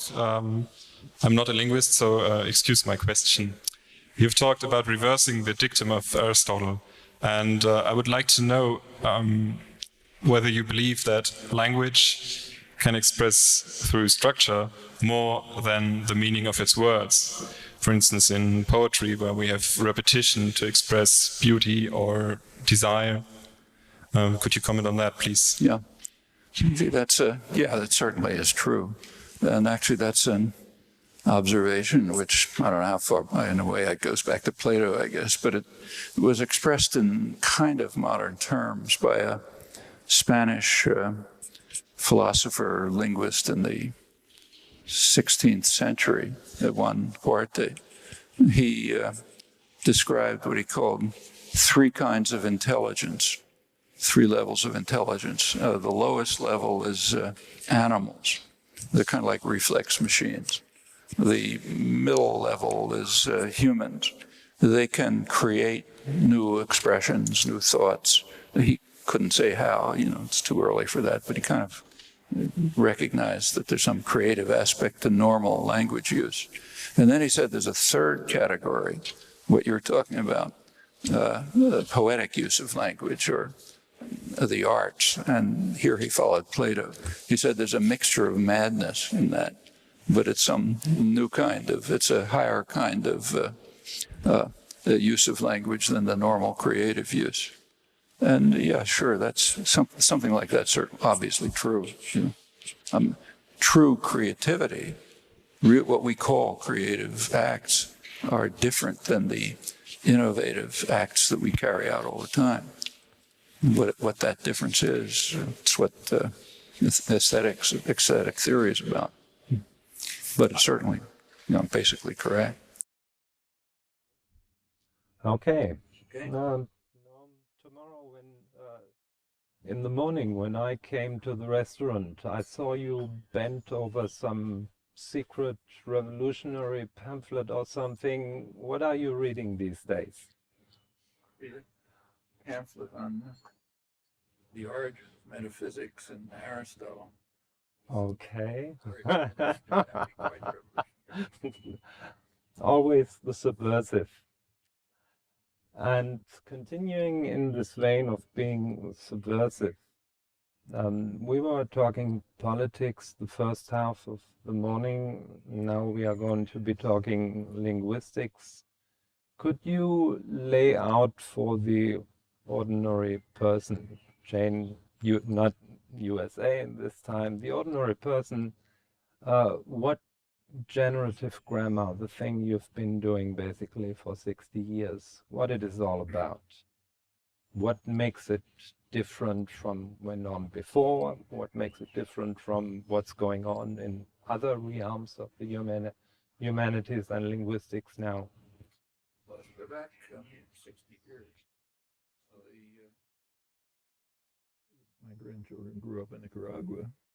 Yeah. And they have facility with this stuff, but they're not immersed in it. Mm-hmm. It's just kind of something they use when they have to. Yeah. Mm-hmm. Mm-hmm. All right, we're rolling now. Okay. So let me just repeat the last question. Can you set out what generative grammar is all about, and set it out for the ordinary person?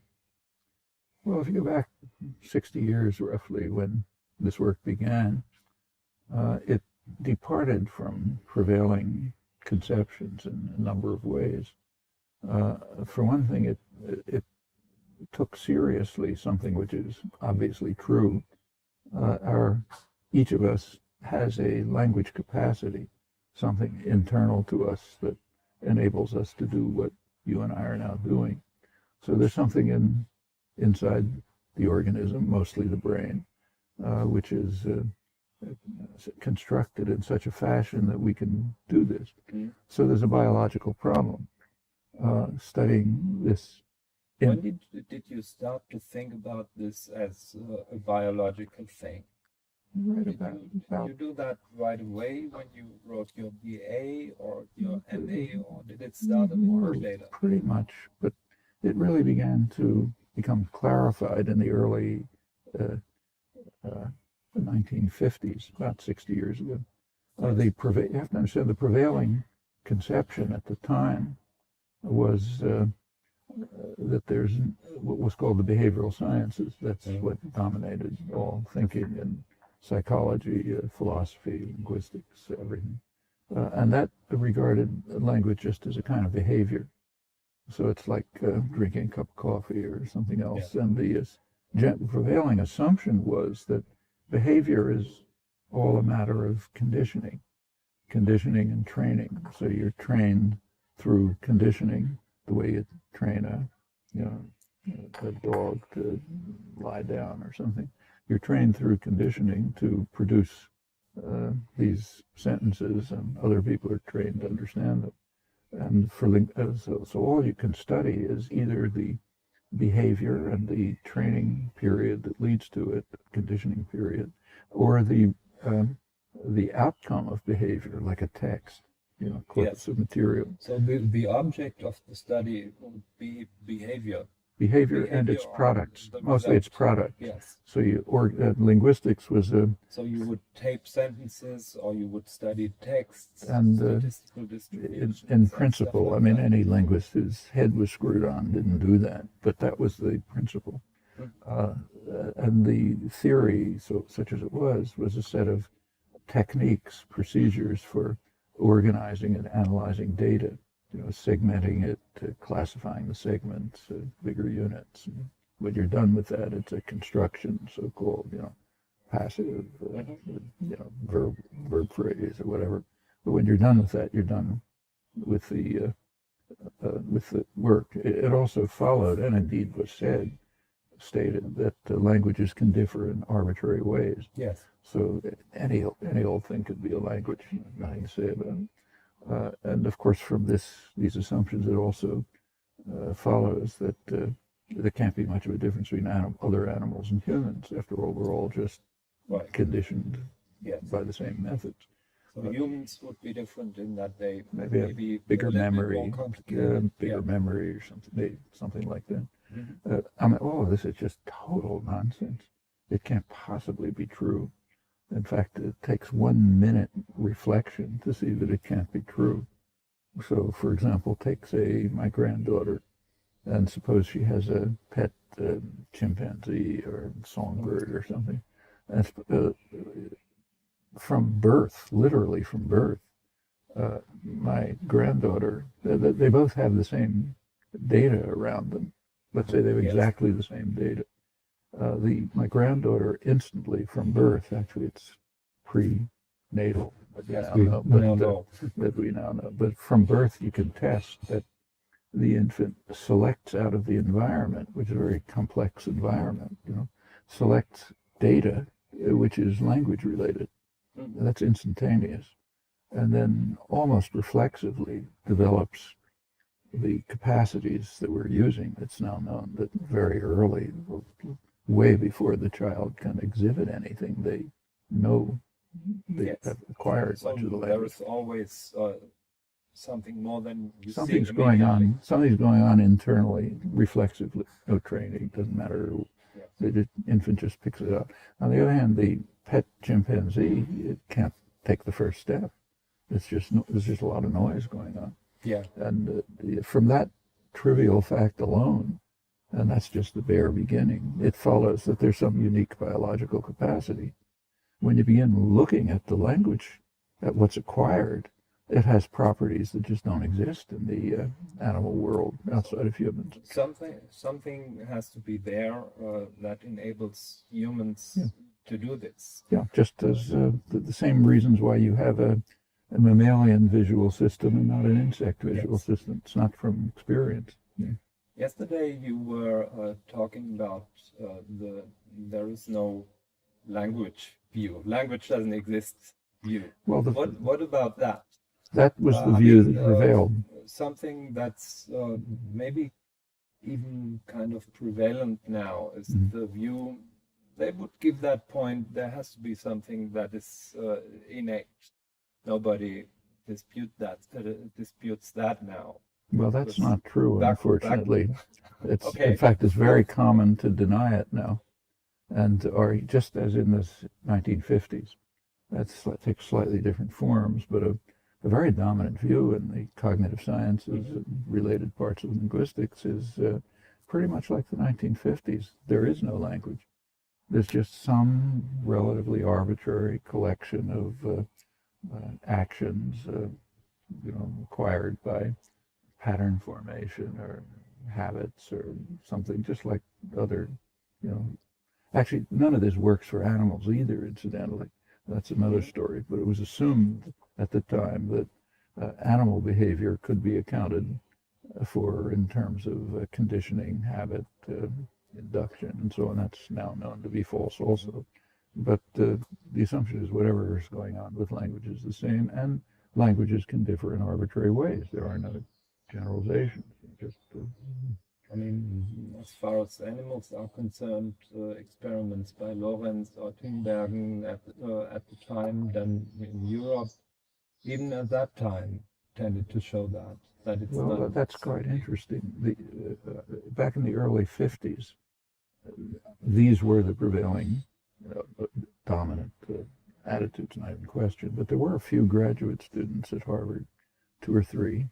I was one. Eric Lenneberg was another. I was just going to Mars ask Halley. about that. We were reading Lawrence and Tinbergen, Yes. but nobody was looking at that. That was heresy. That's kind of old-fashioned European nonsense. So, in fact, the first mention of any of this really, I mean, there was some in comparative psychology, and people did it. Yes. Zoologists looked at it, but in these fields, what became the cognitive sciences and linguistics, the first reference to any of this work was in things that we wrote. It was not known at all, and to the extent it was known, it was dismissed.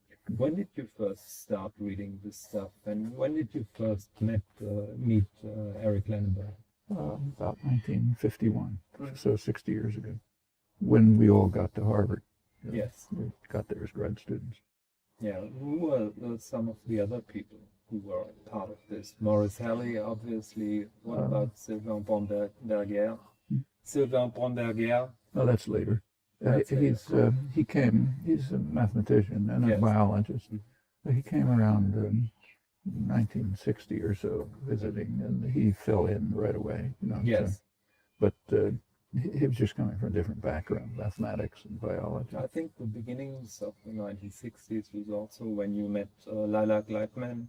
Lila Gleitman was a student in the late 50s, and I met her. I was teaching part-time at Penn, where she was, and I met her in 57, 58, and she got interested in it. And by the late 50s, others were beginning, almost all students, practically nobody else. In fact, about the only senior faculty member who was even marginally interested was George Miller, psychologist at Harvard. He used to be a behaviorist. He was originally a very committed behaviorist, but he was quite open-minded. He also had a mathematical background, and he could, as soon as you think about these questions, it instantly collapses. And he was open-minded enough to think about it. And you have to understand how dogmatic the atmosphere was at the time. You just couldn't talk about these things. But Miller did, and he became interested, and he was helpful. And in fact, Eric Lenneberg was his student. But which meant working with. I worked with him too from the mid '50s.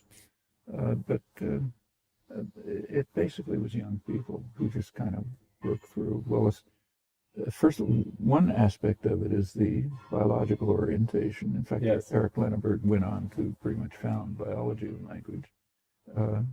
The other aspect was just the question of what is the system. As soon as you recognize that there's some biological capacity, kind of like, say, the visual system or immune system or whatever it may be, next question is, well, what is it? Well, it turns out as soon as you look at it, you see it has some very unusual properties. So one of the simplest property of language is what's called discrete infinity. So it's kind of like the number system, 1, 2, 3. So there's, there's a 5-word sentence, there's a 6-word sentence, on and on. No limit, but there's no 5.5-word sentence, and there's no end. You can make longer, more complex sentences without limit. So that's a special property, and it was understood by the roughly 1950. The formal nature of such systems was then pretty well understood. It's the foundations of computer science, theory of automata, and so on. So what it means is there's some kind of procedure that constructs these things in your mind, and a generative procedure, it's called. You would consider that also relates to some of the things you said yesterday. You would consider that a module, like the visual system is. Nobody says, well, all of the brain is committed to what the visual system is doing. And you would say the same is true for language. It's a module distinct from other modules that the brain may have. Notice it does not follow from that it's localized. Like take the immune system. Yes, That's in sure. every cell of the body. Not in one You location. can't cut it out. Yes.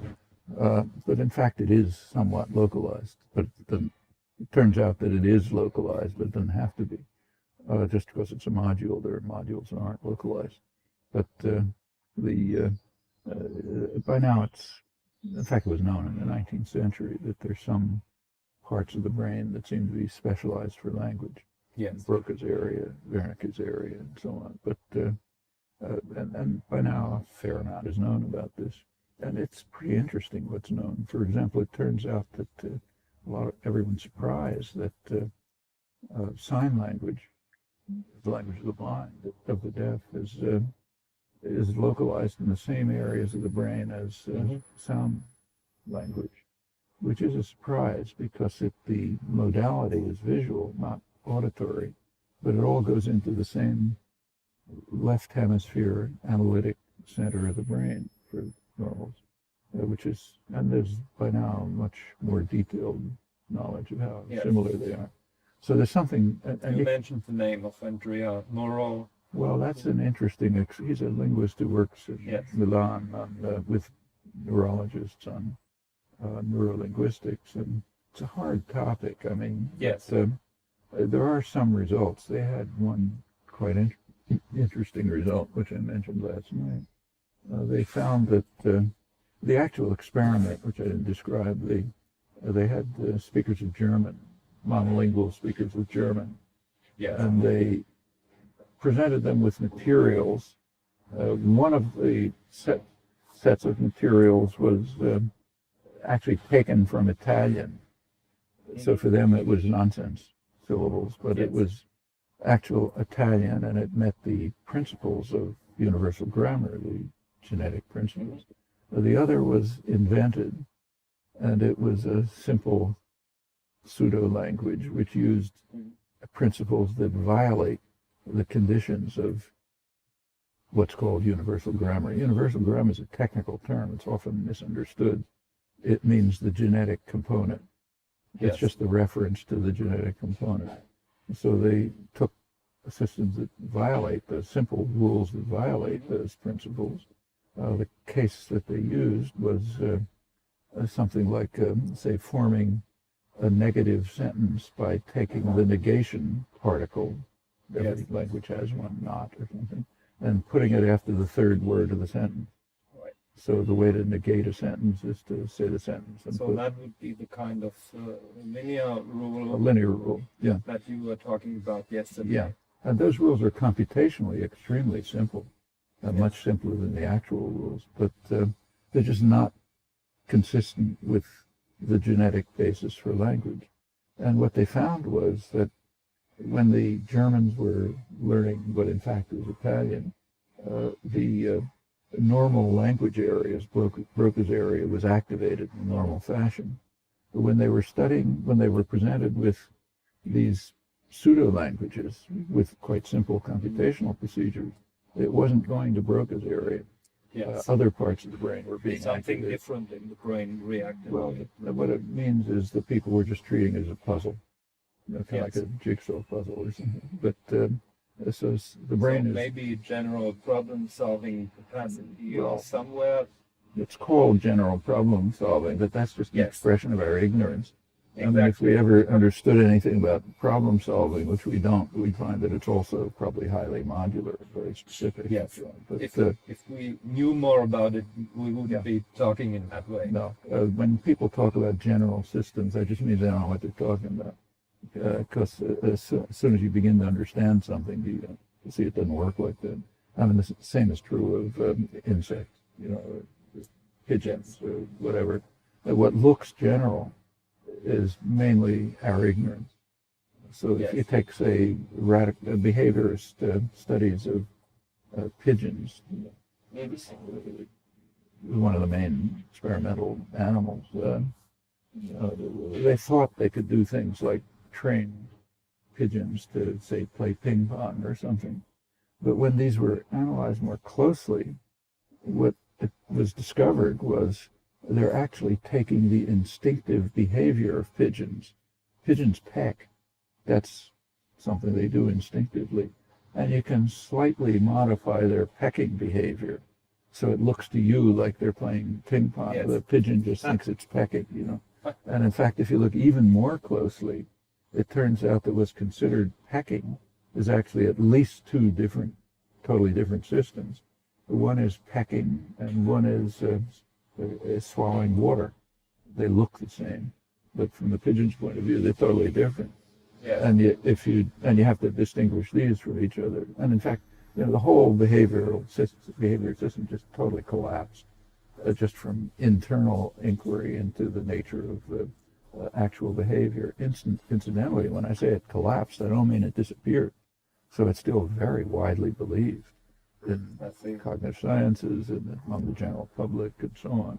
In fact, it's even taught in universities. Shouldn't be, but is. Would you say that the various and very famous ape language experiments are the same, like the pigeons playing ping pong, or similar? Ape language experiments are an interesting illustration of the pathology of human inquiry. I mean, the whole idea is absurd. I mean, it's as if we were.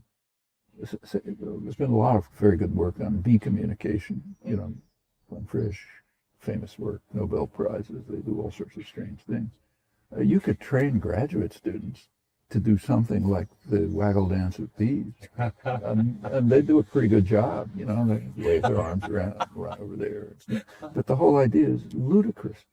I mean, you would learn nothing about bees that way. You would just learn it's possible to get some superficial similarity to something bees do. I mean, but when humans, we refuse to study rationally. I mean, we're willing to study insects rationally. When we turn to the study of humans, we become totally irrational. So you do things in the study of humans that would be a joke if you did it with, say, insects.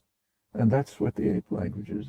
I mean, you're sort of training these poor animals to do something which very superficial, which they can't do, you know. Yes. So they can kind of mimic a few simple things. As I say, graduate students could do much better mimicking bee communication, but it's all a joke, and of course it gets nowhere. But even if it did get somewhere, it would be meaningless because you're trying to train them to do something they can't do. If they could do it, then my granddaughter's chimpanzee pet, she would be doing it. You just get the same data. Why don't they do the same thing? But so it's all basically a joke. I mean, it's taken seriously. It's written up in the science journals and so on. But that's a reflection of human irrationality. It has nothing to do with the sciences. A lot of this, the same is true of a lot of the work in the computer science, trying to what's called artificial intelligence, which actually one smart biologist once called natural stupidity. It's an effort to try to get automata to do things that look human-like, you know, like little robots from Space Wars or whatever. And you can do things. I mean, you can construct an automaton that'll do things that look something like what humans do, but it's utterly meaningless. It emulates it, but it's not the same thing. It's like we getting graduate students. where you get behavior and study behavior again, but not what's You're not finding out what's going on behavior. inside. And the point is we understand that perfectly well when it's any non-human organism we're talking about.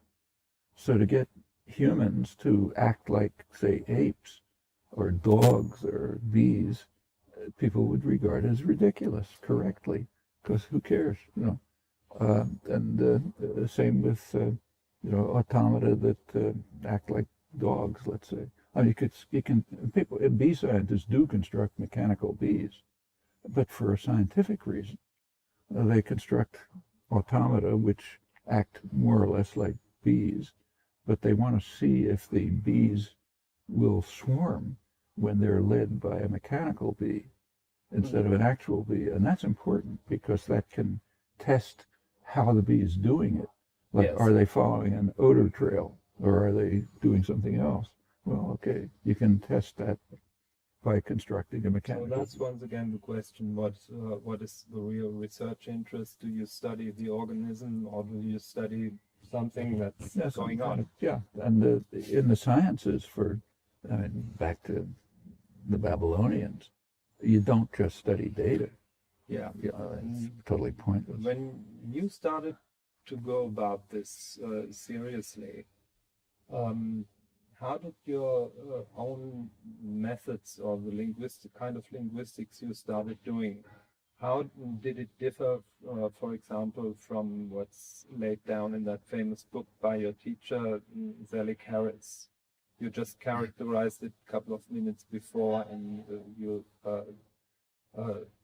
cut language into segments, and then you have larger segments, and so on and so forth. You did something different. First, as a kind of a hobby of yours, and then you discovered that this different method was the real thing. I mean, as soon as if you approach language from the point of view we've been talking about, the first problem is to figure out what the generative procedure is. What's the procedure that it has some elementary properties. There's got to be some computational procedure in the brain which constructs an infinite array of structured expressions which are interpreted by other systems. So they're interpreted by the sensory motor system. That's what comes up. This idea is very central, that it's a generative procedure that has to be able to do the things you mentioned before, namely create an infinity, discrete infinity. Of structured expressions. Yes. And they have at least two interpretations. One is sensory motor, you hear it. But the other, which is much more fundamental, is that it intersects with thought systems, systems of planning, of organization of action, yes. Drawing inferences, and so on. So the objects that are constructed by this computational procedure must be such that the thought systems can interpret it, and that the sensory motor system can interpret it. That's elementary. Now, the approach that Harris did, a very sophisticated, actually by far the best development of the structural linguistics approaches, which took the object of study as a text, a corpus, and asked, how can you organize it? And you organize it by applying certain procedures. You segment it into units, you classify the segments, you go on from there. Well, when you look at it closely, that's simply... Later on, he also went beyond sentences to discourses. On to texts. Yeah, but it just doesn't work from the first step. The move from, say, phonetic units to the next higher units, so-called phonemes, it just doesn't work, even at that level. So when you really look at how these systems, and this is also true of European structural linguistics, same problem. You just can't get the phonological segments, the actual segments of the analysis of sound by segmentation of noises. Just it fails right away. So and when you get something much more abstract is going on. Much more, and when you get to things like what are called morphemes, the minimal units of meaning, or bigger phrases, it just collapses totally. In fact, and morphophonemics is actually what you started out with. Mainly, when you did the first generative grammar. Yeah, but if you look back, that had a rudimentary syntax. Yes. Because you can't even get the morphonemics unless you have a syntactic structure. Right. And some of the earliest things that were like Marsali and I did a paper it came out in 1956, I guess, which investigated one of the main topics of structural linguistics study at the time, which is the analysis of pitch and stress. Yes. So there's and was it that in honor of Roman Jakobson? It was in honor of Roman Jakobson, but if he read the paper, he wouldn't have liked it. But what it basically argued is that the systems of analysis that were used were just they could give notations. They could provide notations for annotating what you hear, but they couldn't explain the why do you have this contour and not some other contour? And you could explain them if you used some very simple ideas. One, you assumed that you had the syntax, so you knew the organization of the expression into phrases, bigger phrases, and so on. And you had a simple computational principle of what's called cyclic computation. You have very simple rules. You apply them to a small unit, you reapply them to a bigger unit, you keep reapplying them. Finite system of small system of rules, applying it according to a principle of cyclic computation, and that yields the actual contours. Yes, and the unit you basically have would be the sentence, right? That's the largest unit of generation of the computational procedure generates. Beyond that, it would go into rhetoric and beyond that, there's just other style of speech and other topics. Very arbitrary things. Well, they're not arbitrary. They have a lot of interesting structure to them, but different, totally different beyond the level of the sentence. Yes. So anyhow, that was the first really concrete example of how you just had to throw out the whole system.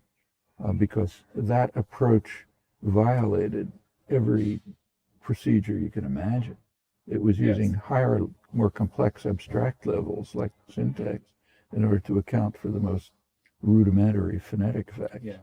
And that works all over the place. And as I understand, you put quite a lot of effort into trying to make these procedures work. For a couple of years. I was a student of Harris's, and you try to use some. Was just the way things that's the way everybody does things. So I did a lot of work. Now the procedures didn't quite work, so I assumed if you work harder, you can fix them up, and they'll ultimately work. But pretty soon it became pretty clear they're just on the wrong track.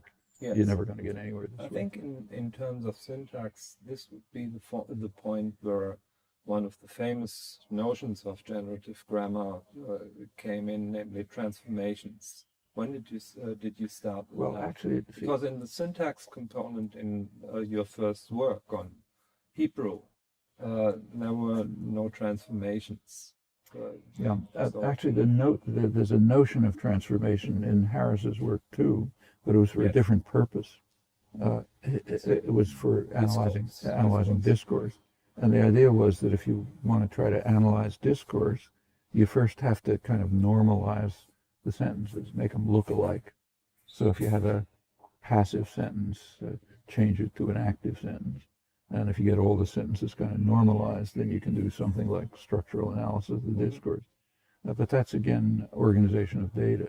The transformations in generative grammar are quite different. They're part of the procedure for forming sentences in the first place. Yes. So it turns out if you think about, say, a passive construction, say John was killed, the word John actually has two functions in that sentence. One, it's the object of kill, so you're killing John, The other is it's the subject of the comment. It's the topic of the sentence. Right. And those are just two different things. So that would be a discourse related to function. For Harris, it was just a discourse. I mean, for Harris, everything was discourse, but beyond segmentation and classification. But if you're working on generative procedures for sentences, you have to generate the sentence John was killed with two interpretations, because the thought system interprets it in two positions. That becomes clearer if you take something like, what did John see? It's actually interpreted as for which thing X, John saw X. And that's what has to go to the thought system. Well, this displacement phenomena is ubiquitous in language. Yes. And it gets far more complex than that. So we'll pick a sentence I talked about last night. If you take the sentence, they expect to see each other. The each other refers to they. It means each of them expects to see others of them. Mm-hmm. On the other hand, if you say, who do they expect to see each other? That analysis doesn't work. The each other has nothing to do with they. It has to do with something that isn't heard, namely the subject of see. What the sentence means, who do they expect to see each other? What it means is, for which person X, they expect the X's to see each other, and each other goes to X. Now, you don't hear that.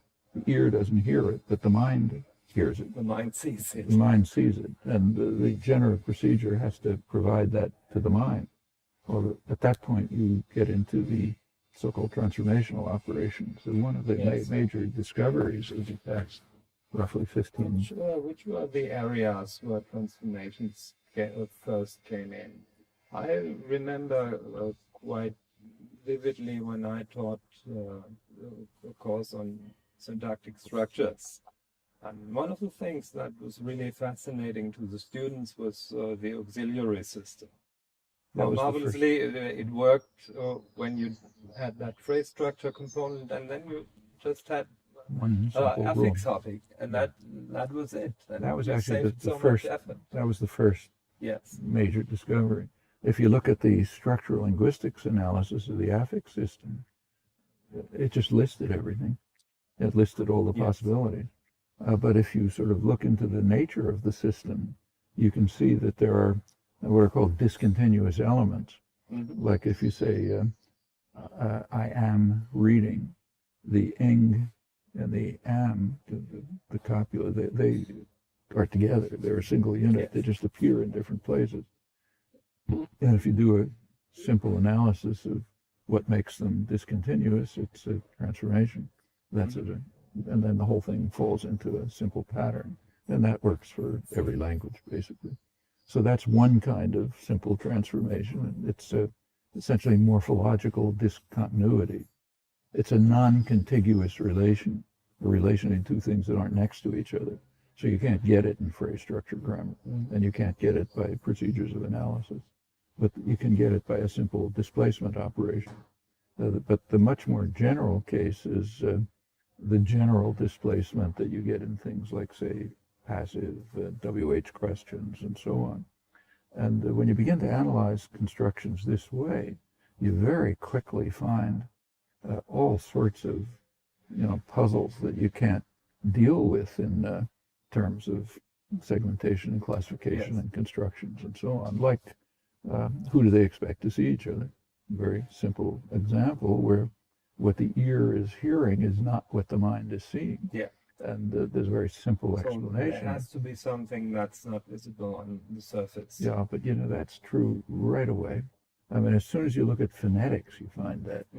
So even if you take it was also discovered in the early 50s by Haskins Laboratories and others, that if you take a simple click, you just take you make a noise, a click. How that click is perceived linguistically depends on the vowel that follows. So if you take a particular click, it'll be interpreted as a T or a P or a K, depending on whether it's followed by E, A, or U. So it's heard as P, Ta, Ku, but it's the same click. Actually, my wife worked on this as a phonetician. In those days, phonetics meant clipping things out of tape with scissors and stuff. Now you do it like the idea was really it's there on tape, and you can cut it out and put it somewhere else. It's still the same thing. Yeah, but and that even simple things like that blow the whole system out of the water.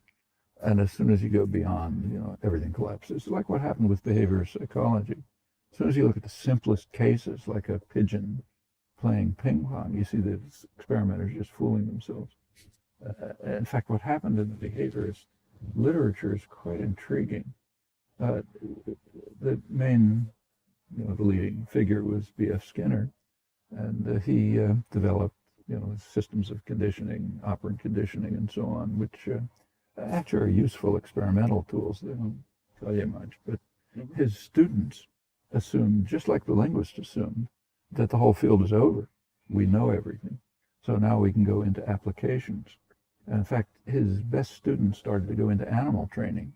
So all the famous animals, like, Flipper the dolphin and so on, they were trained by Skinner's students. But they discovered something that was quite intriguing.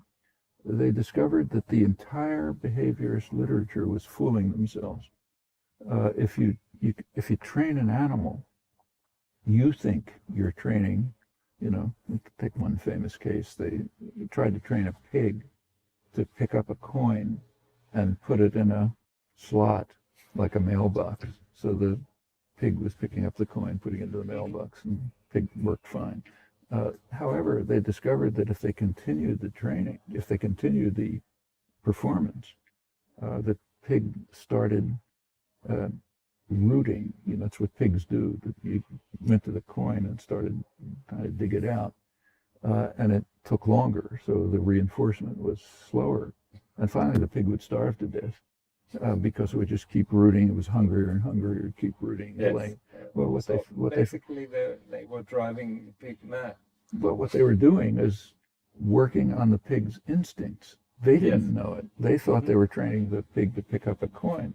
The pig thought, this is food, you know, because if I do this crazy thing, I'll get some food. And as it tried to get more and more food, it could starve to death. And in fact, all the training was like that. Then they went back and looked at the actual experiments, say with pigeons, and they found that it's exactly what happens in the experiments, except that the experimenters stop the experiment when the reinforcement doesn't work anymore. So the experiment goes through the early stage where, it works, the animal's interpreting it a different way, but then invariably it stops working. And at that point, the experiment stops. So you don't see that it's not working. But when you redo the experiments, it turns out conditioning isn't going on at all. Yes. You're just modifying slightly the animal's instinctive behavior. They called it instinctual drift, meaning the instincts take over. Yeah. It's basically Tinbergen, Lawrence, others, which nobody was paying any attention to. And that was enough. I mean, by the time if people started picking this up, they essentially blew away the field. It's not clear that conditioning even exists. If it does, it's a marginal phenomenon. But and the same, it's kind of the same processes in linguistics and also in general biology. So if you go back to the 1950s, 60s, it was generally assumed by biologists and said that animals can differ and organisms can differ in any possible way, just depending on the accidental course of... By now there seems to be a much different. Totally different. In fact, it's emerging. So different that by now there are even serious proposals that are taken quite seriously that there's a universal genome, one organism, which came out of, the famous explosion 500,000 years ago, the Cambrian explosion. And every organism, from bacteria to humans, is just some slight modification of the same genome. It's not that everyone doesn't accept it, but it's considered a serious hypothesis by now. How much, that brings me to the question, how much inspiration did you draw from developments in biology, chemistry, things like that? Some. I mean, only because you start seeing how the sciences work. The so-called human sciences are very different from the natural sciences in all sorts of ways. I mean, in the natural sciences, for example, if you have a theory, some kind of a theory, and you get counterexamples, you try to hold on to the theory and get rid of the data. That's a famous case in the 19th century. It was discovered that the orbit of Uranus, the planet Uranus, you didn't... were talking about that yesterday. Well, it's a famous case in the 19th century. I think even Kepler or Galileo would be examples. Why don't things fly off the Earth? Galileo could not explain why things... They should. But the same with Greeks. Yes. You go back to the Greeks, one of the major problems in Greek science and mathematics, distinguished, was the discovery of the irrational numbers. Yes. That if you take the diagonal of a square, it's incommensurable with the sides of the square, which was considered like, discovering that God doesn't exist or something. But they didn't throw away geometry. They tried to figure out what's going on. And the same with the orbit of Uranus. They didn't say, okay, let's throw away Newton's laws. They asked, well, what could be doing it? And pretty soon, Duvalier discovered an extra planet out there, Neptune. Okay, that accounted for it by Newton's laws. In the human sciences, it's quite different, If you find a counterexample, you throw away everything. It's just totally irrational. In fact, the whole dominant line of kind of inquiry that goes on into human behavior, from looking at ape languages to analyzing corpuses to misunderstanding generalizations, is completely different from the natural sciences, for not recent, I mean, back to the Greeks. And that has to be overcome. So in this sense, yes, it was influential. I mean, noticing, there were really major errors in the natural sciences all the way into the 20th century, which were not understood and are very similar to what you read in, say, philosophy of language today.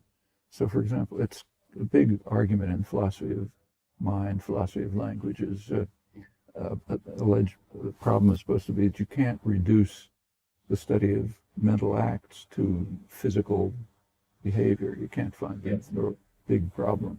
I mean, that was a problem in chemistry until the 1930s.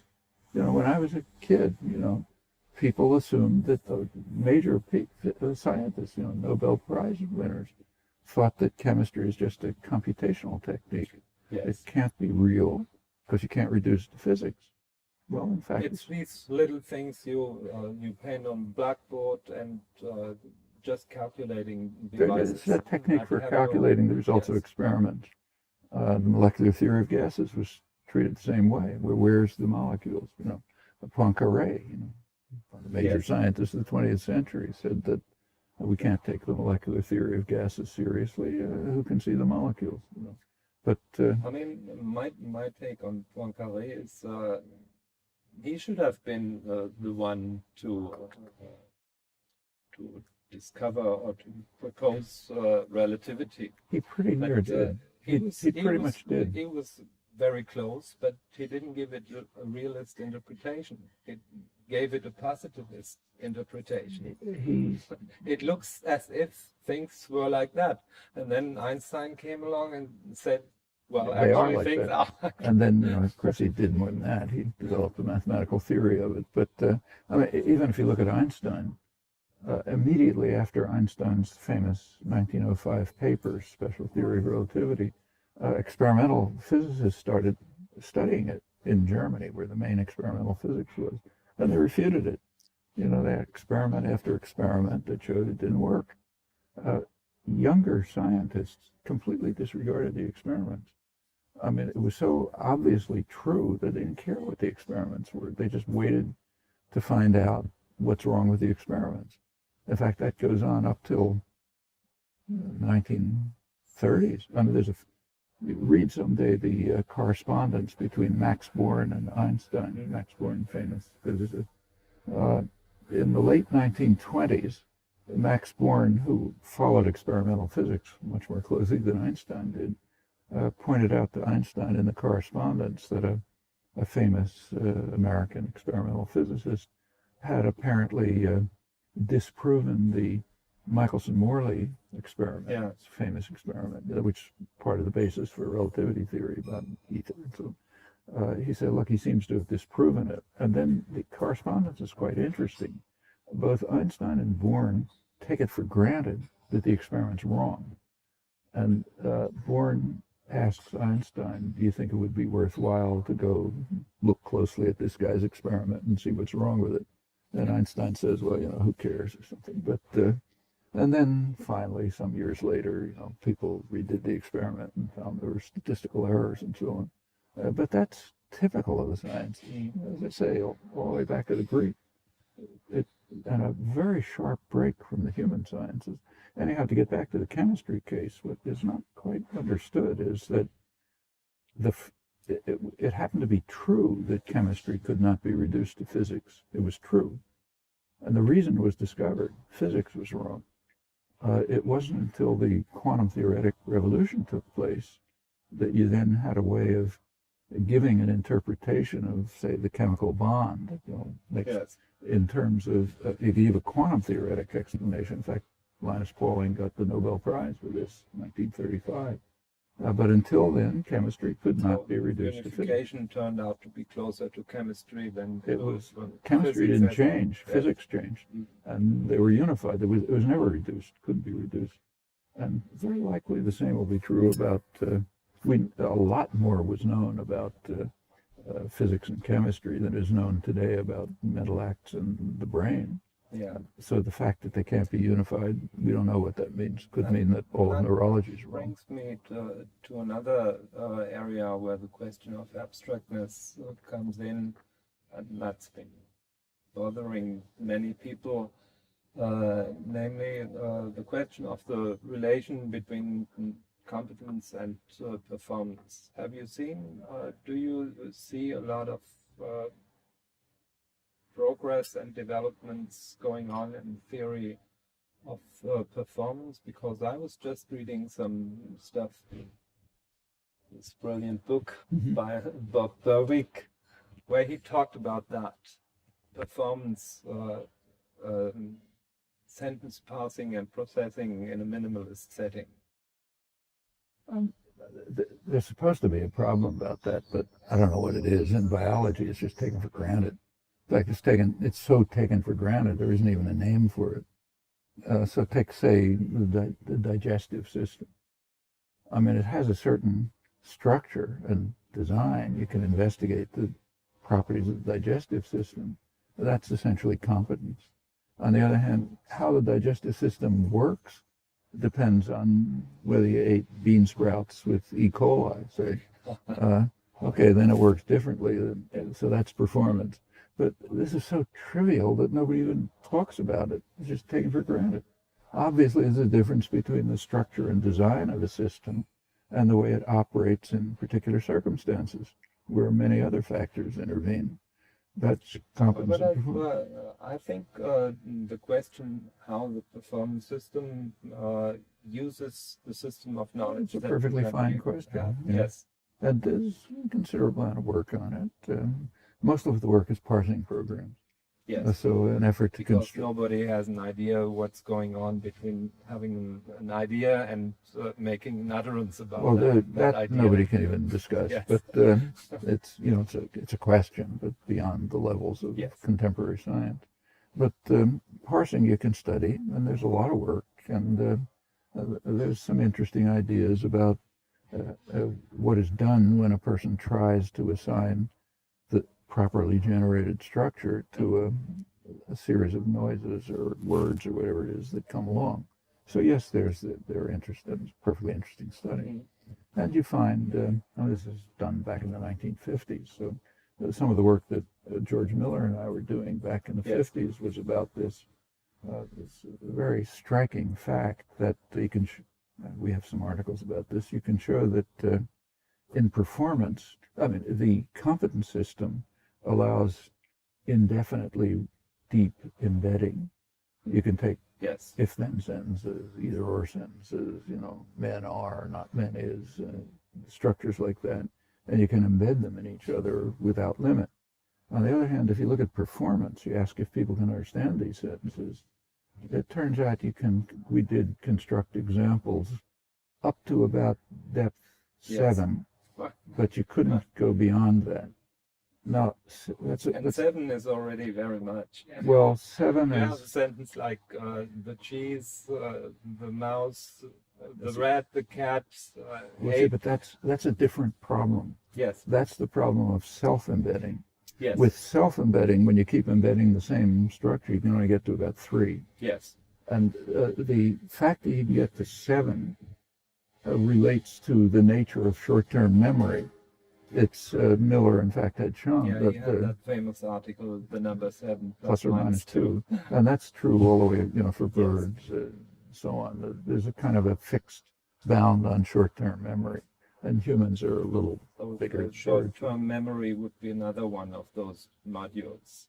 It's some kind of module of the memory system, yes, and that kicks in for humans maybe about 7, for birds about 5, but not fundamentally different. On the other hand, self-embedding is a much more interesting question, because why should it be harder to parse a construction where you keep using the same principle over and over than if you use different principles? That's still not solved, incidentally, but it's definitely true. With self-embedding, let's say, if-then, you can't get beyond even 3 is very hard, and yes, 2 is about the actual limit. So probably what's going on. I always have problems in the seminars to even create the sentences. Yeah. Well, if you get to 3, nobody can understand it, barely. And if you go beyond, and there is a question why self-embedding should be much more difficult than embedding. Mm-hmm. And the principle probably is that when you're parsing a sentence, you, in computer lingo, you call on a subroutine. Like if you get an if, then you call in a subroutine which says, okay, I'm looking for if then. And you can't call in that subroutine again while you're executing it. That seems to be the general principle. Mm-hmm. So, and that is going to prevent self-embedding. But if that's true, that's a much more far-reaching principle of parsing. And as soon as you look beyond the trivial things, like, say, short-term memory, you find that basic performance principles are entering, but these are principles of performance, and there may be general cognitive, like you should be able to show comparable examples in things like puzzle solving or object recognition and so on. Not easy, but you can look for them. Because these are probably just general cognitive principles that enter into the performance systems. Mm-hmm. However, they all make use of the design and structure of the system, what's called competence, just as in the case of digestion.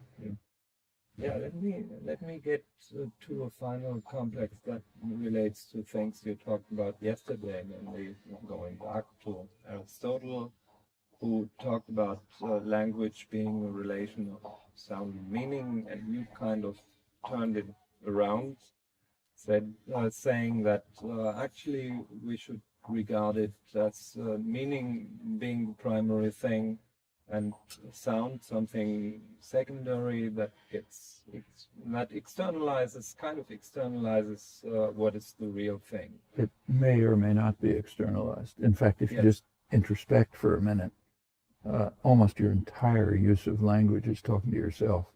Yes. You can't spend 1 minute without talking to yourself. Like 99% of the use of language is internal. But one question I was wondering about yesterday, when you talked about the island sentences, when we are talking half consciously, fully consciously, or subconsciously to ourselves, not having to externalize the things, we'll probably would disregard the island constraints. For example, like... You see, but that's a misunderstanding of internal speech. Internal speech is actually more complex than I just said. Yeah. It's re-internalization of externalized speech. Okay. So when you're consciously thinking, you're walking down the street and thinking about something, you're thinking in the external language. Okay. Just think about it. Yeah. You can tell whether 2 sentences in your mind rhyme, okay, or whether one's longer than the other. That means you're using the external language, you're re-internalizing it.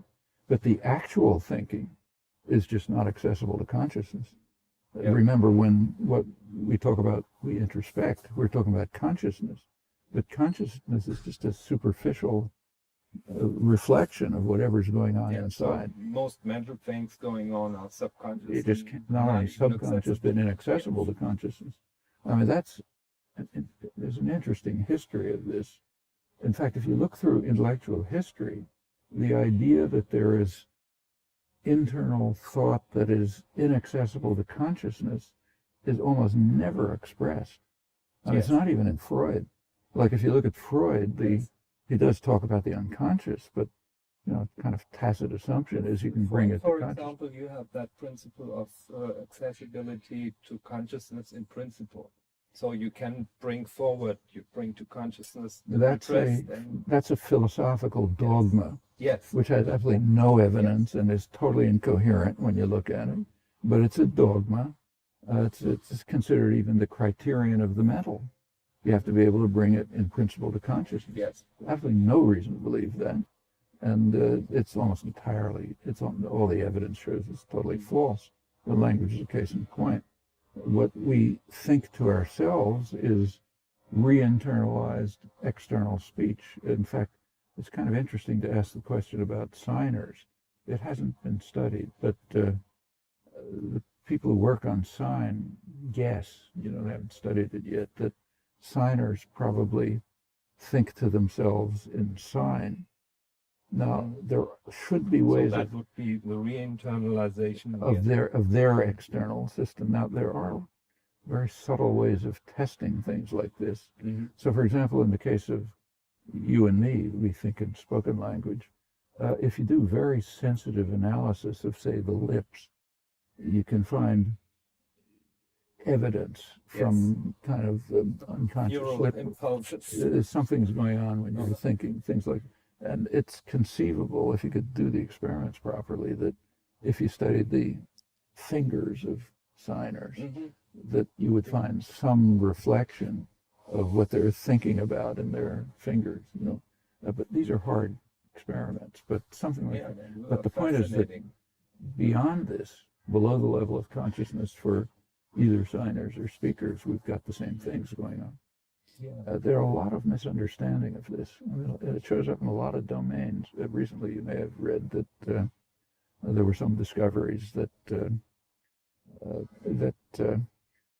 if you're planning to do something, like I'm deciding to pick up this glass, before I decide to pick it up, before small amount of time, but before it, there's activation in the motor centers of the brain. This again has been abused and misused in my way, in my view. For example, when you have these philosophical discussions about free will, it's been used to demonstrate that that doesn't show anything at all. No. All it shows is you're making a decision before you're conscious of it.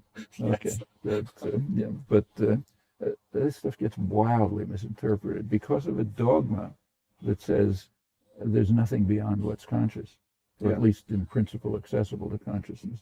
And that goes way back in history. It's very hard to find anyone who questions in the philosophy of language and mind, so you know that much better than I what's current, what people are writing. That's still the case. Everybody Almost says, 100%. well, the mind is just about consciousness. Or what's in principle accessible to consciousness.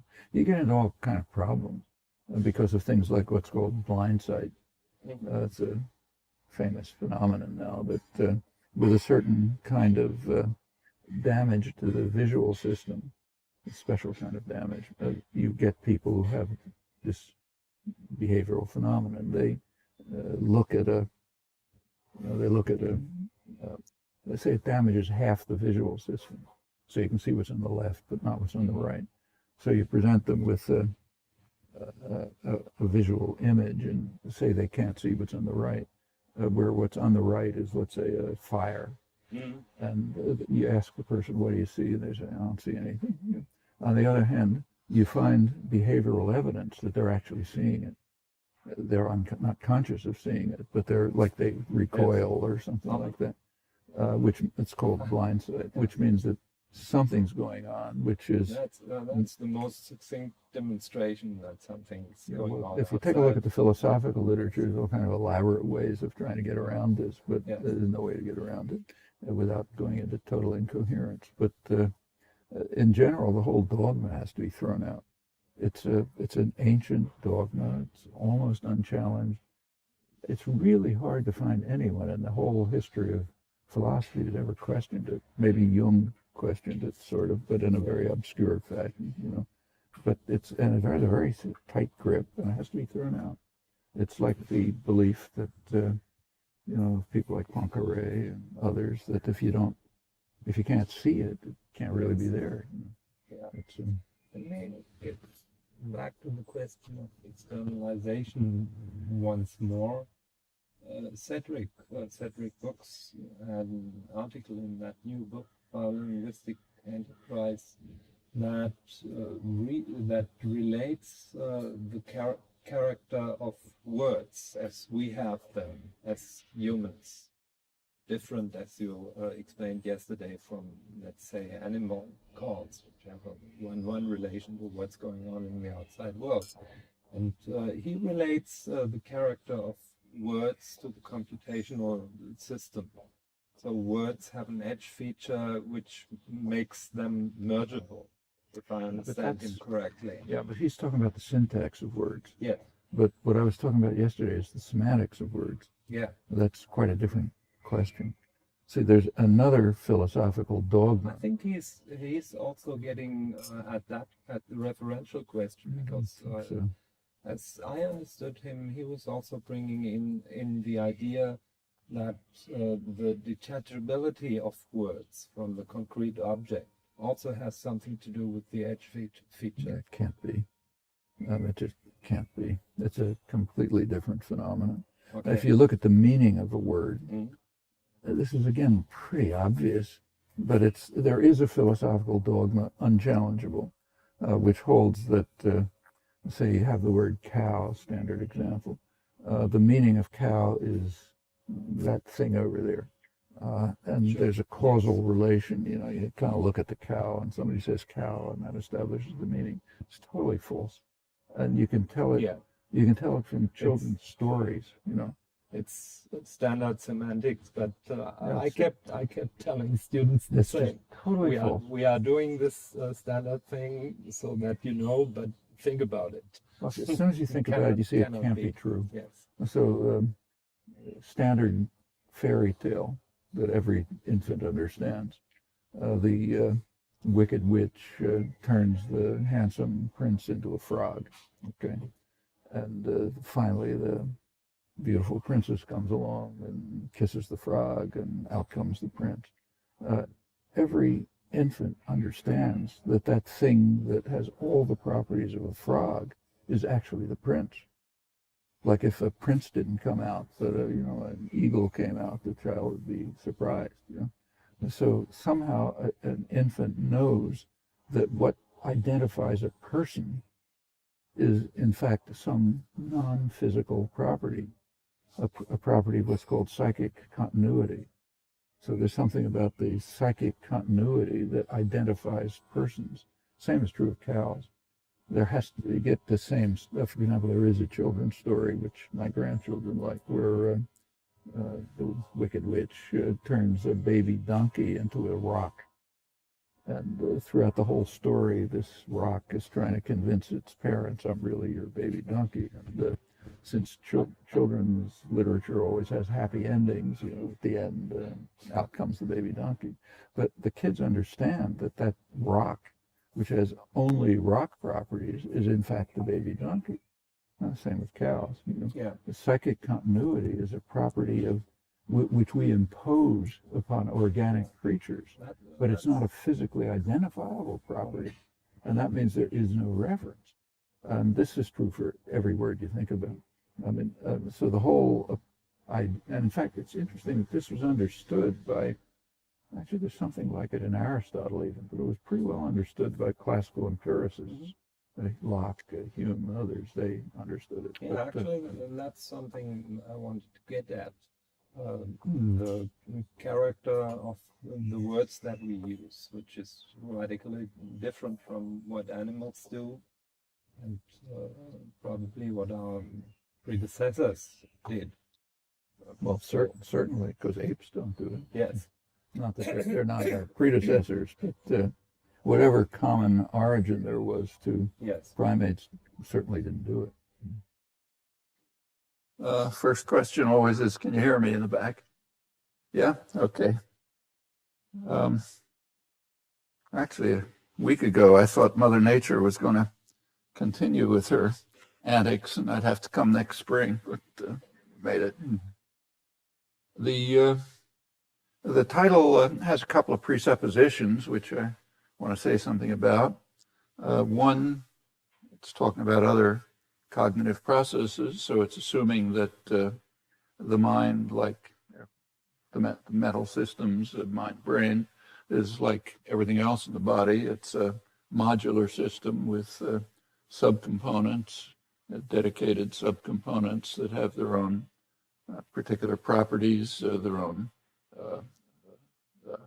properties of growth and development and of functioning, and that integrate with each other in the life of the organism. And the modular approach to the mind assumes that mental systems are the same. That's pretty uncontroversial. The other presupposition is controversial. It's that language is one of those systems.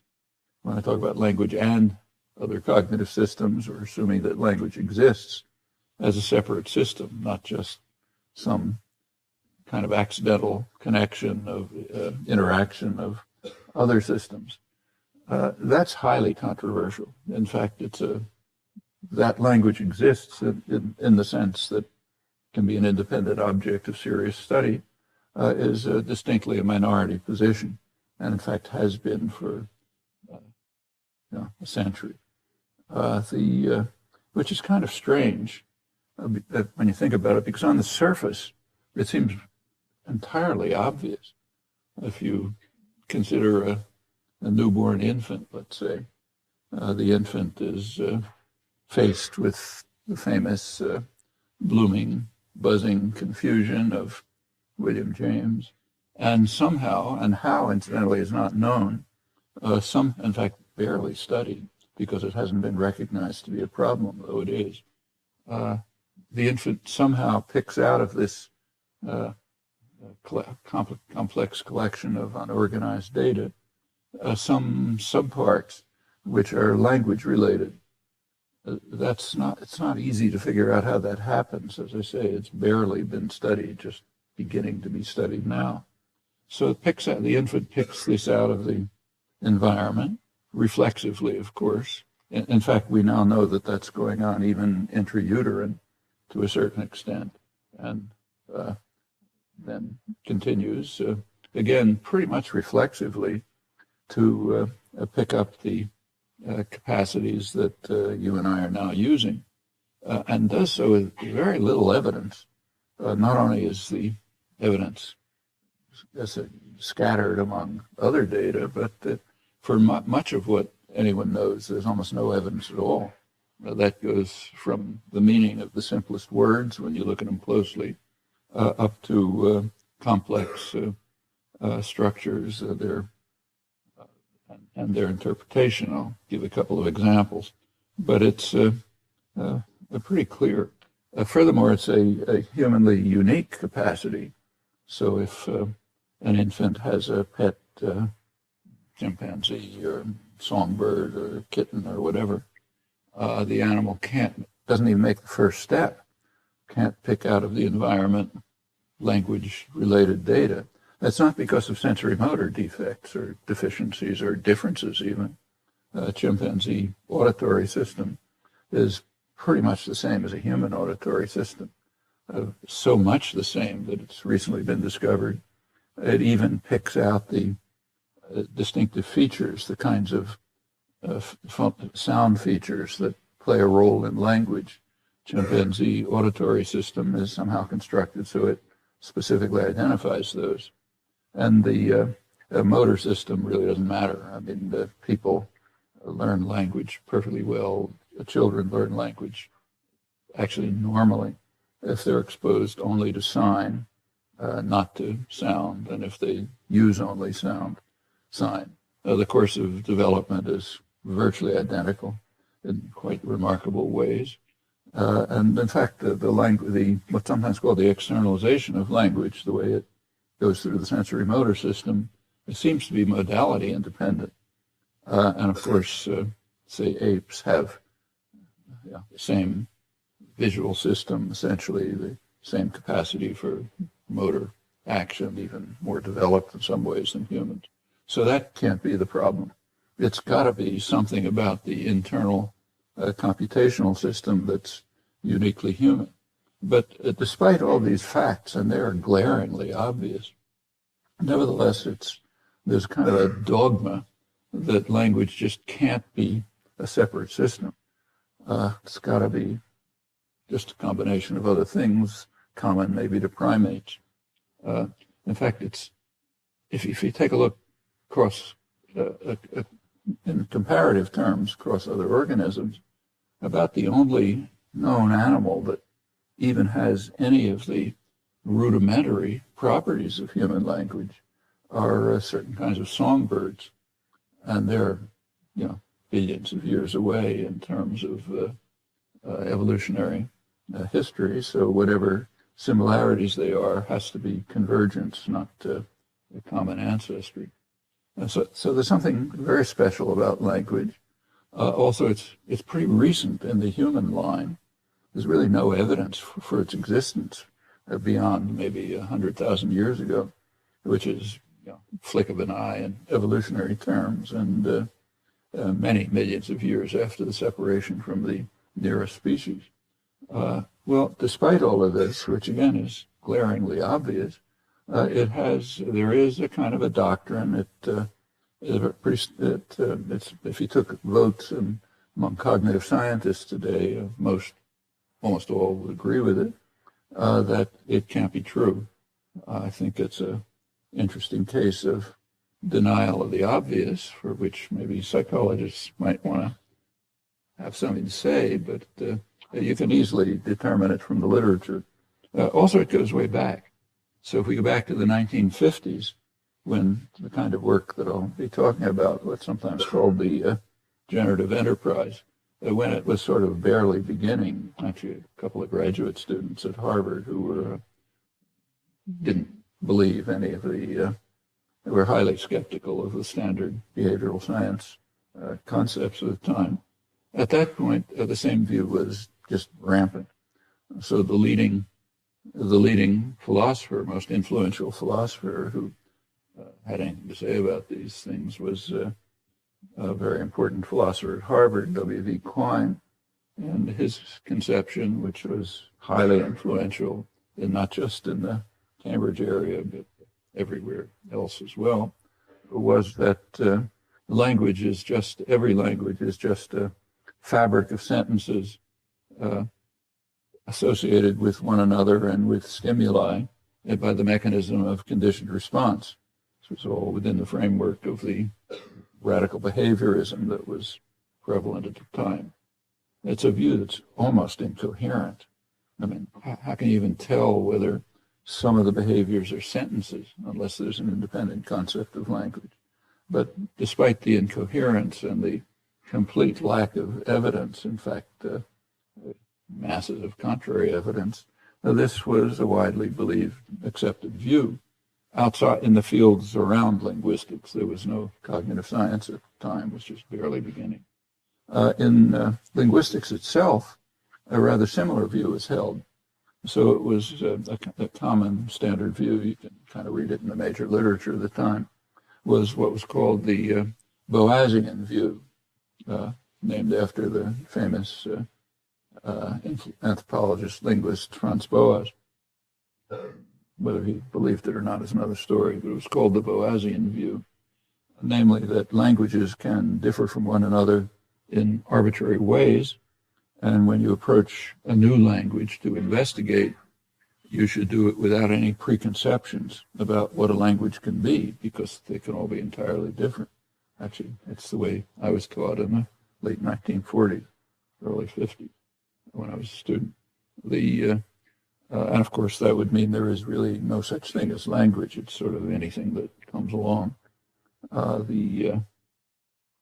Later on, there were, in the philosophical tradition, more modern philosophy, another standard view that developed while these pretty much remained was not universally anymore by the 60s and the 70s, beginning to change, but a view that entered was developed, also tracing back to Quine, and in fact with deep roots in history of psychology, is that any mental process, anything, you can't have a mental process at all unless it's accessible to consciousness.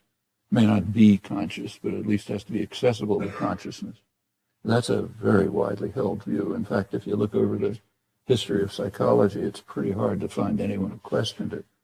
Even Freud, in fact, talked about the unconscious, but if you read Freud carefully, he appears to have assumed that he's not a model of clarity, but he seems to have assumed that whatever is unconscious can, in principle, be accessed by consciousness. In fact, that's what underlies the practice of psychoanalysis, trying to bring things to consciousness.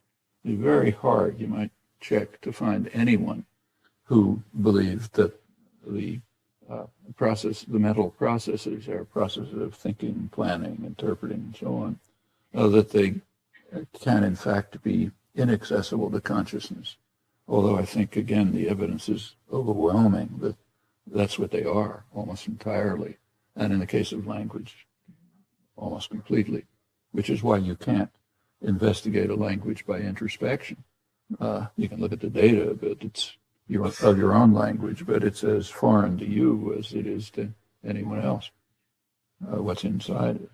Well, the approaches to language at the time were what are called procedural. There were certain procedures of data analysis. You applied them to a corpus of material, and you could rearrange the material and put it into organized form, which again, that's what theoretical linguistics was. In fact, the main theoretical book was called Methods in Structural Linguistics. Methods, because that's all there is. European linguistics was approximately the same. And that, again, has the same kind of framework of assumptions. It follows from this, and was believed, that there can't be any real problems about language, can't be any puzzles, because all you are doing is taking data and organizing it. And unless you make a mistake or you have the wrong procedures, there can't really be anything problematic. There is a modern variant of this, which, as I mentioned, overwhelmingly dominates the cognitive sciences. I'll return to that. Well, as I say, it's kind of strange because of not just for exotic reasons, but because of the nature of what's obvious before our eyes. But there's nothing novel about that. Now, that's the way the sciences have developed. So, for example, for a great turning point in the sciences was around the 17th century, when scientists, for the first time, really allowed themselves to be puzzled about what looked like very simple things. So for thousands of years, the greatest scientists had a simple answer to some obvious fact. The obvious fact is that if, say, I pick up a cup of boiling water and hold my hand over it, if I take my hand away, the steam rises, and if I let go of the cup falls. So why does the cup fall and the steam rise? Well, there's an answer given by Aristotle. They're seeking their natural place. And for thousands of years, that was considered a satisfactory answer. Now, modern science actually begins when Galileo and later others were able to convince themselves there's something puzzling about that. Why does that happen? And as soon as those questions began to be asked and investigated, it was very quickly discovered that all of our intuitions about how these things work are just false. Intuitions about rate of fall and almost any other simple thing. And it's at that point that when it came to be discovered that what seemed to be obvious was in fact not at all understood, it's at that moment that modern science starts. And that often has yet to happen in the human sciences. The things seem kind of obvious to us, so we don't really question it. But if you can bring yourself to be puzzled about them, you find that we really don't understand anything. Those are the two presuppositions. I'm going to accept both, namely that the mind is modular like everything else in the biological world, every other thing in organisms, and that language exists as a separate module.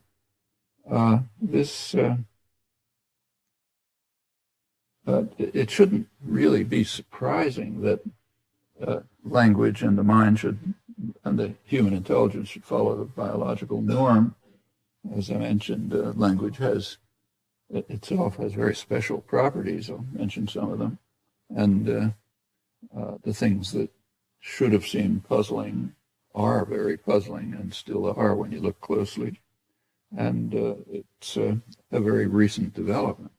If you look at the evolutionary record, of course we don't have tape recordings, but there's a lot of archaeological evidence And the archaeological evidence for the existence of language, sort of implicates the existence of language, is very modern, maybe within 100,000 years or so, and unique to humans. It's not found in the other hominid branches, Neanderthals, for example, who lived up till maybe 30,000 years ago.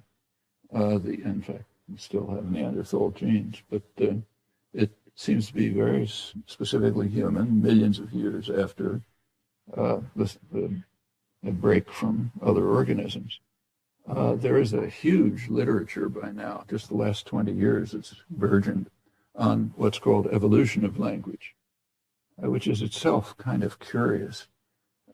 Evolution of language is a very hard topic to study. There is no direct evidence. There's no comparative evidence. Nobody knows where to look for neurological evidence. Nevertheless, there's libraries full of books on it, especially the last 20 years. If you take much simpler topics, there's almost no literature on them. So take, say, the communication system of bees. It's quite complex. Some scattered papers, practically nothing on it. The reason is it's just understood to be too hard. It's too hard to study. I mean, scientists can only study what's kind of right at the borders of understanding. For bees, a study of evolution of the communication system of bees, which is quite complex. You all know about the waggle dance and that sort of thing. It is far more easy to study. I mean, there's about 500 species of bees, so you have plenty of comparative evidence. They have different communication systems. Some appear to have no communication system. They get along about as well as the others, which raises some questions about what the function of those complicated systems is. But anyway, there's plenty of comparative evidence. The brain is tiny. It's the size of a grass seed, maybe 100,000 neurons, minuscule as compared to the human brain.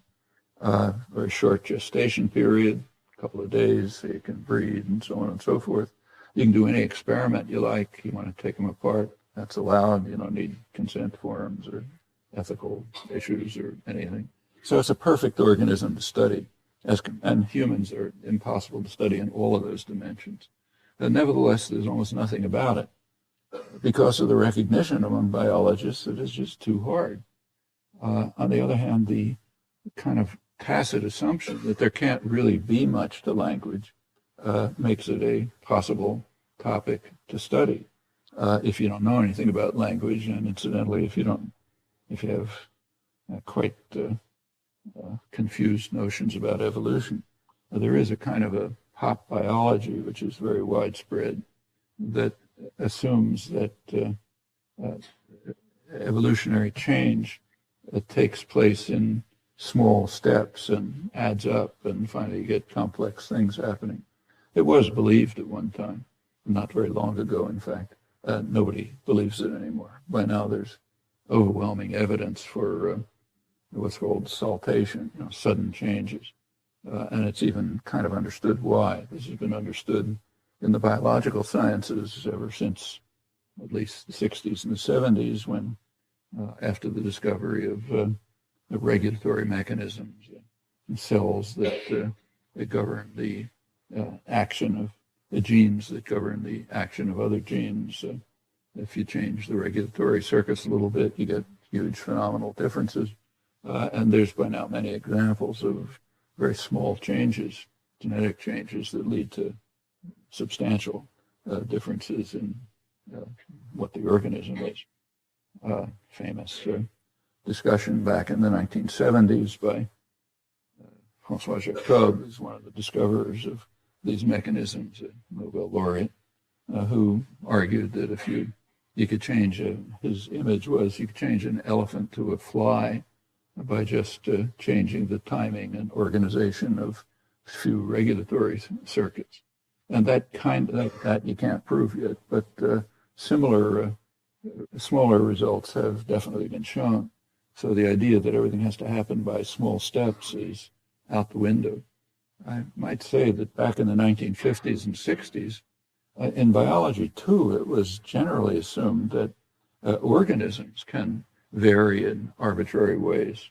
So the next organism you look at, you have to approach it quite differently from others without preconceptions. Now, that is totally out the window, so much out the window that by now there are even proposals which are taken seriously, one by a molecular biologist at Boston University, that there may be a universal genome.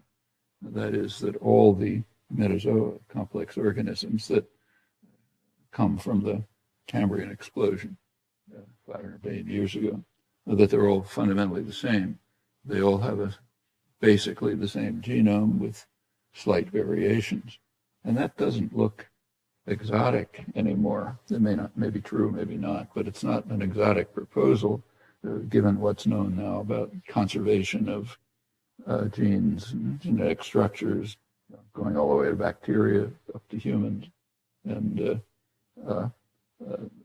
and deep homologies, very deep similarities in the way organisms are put together.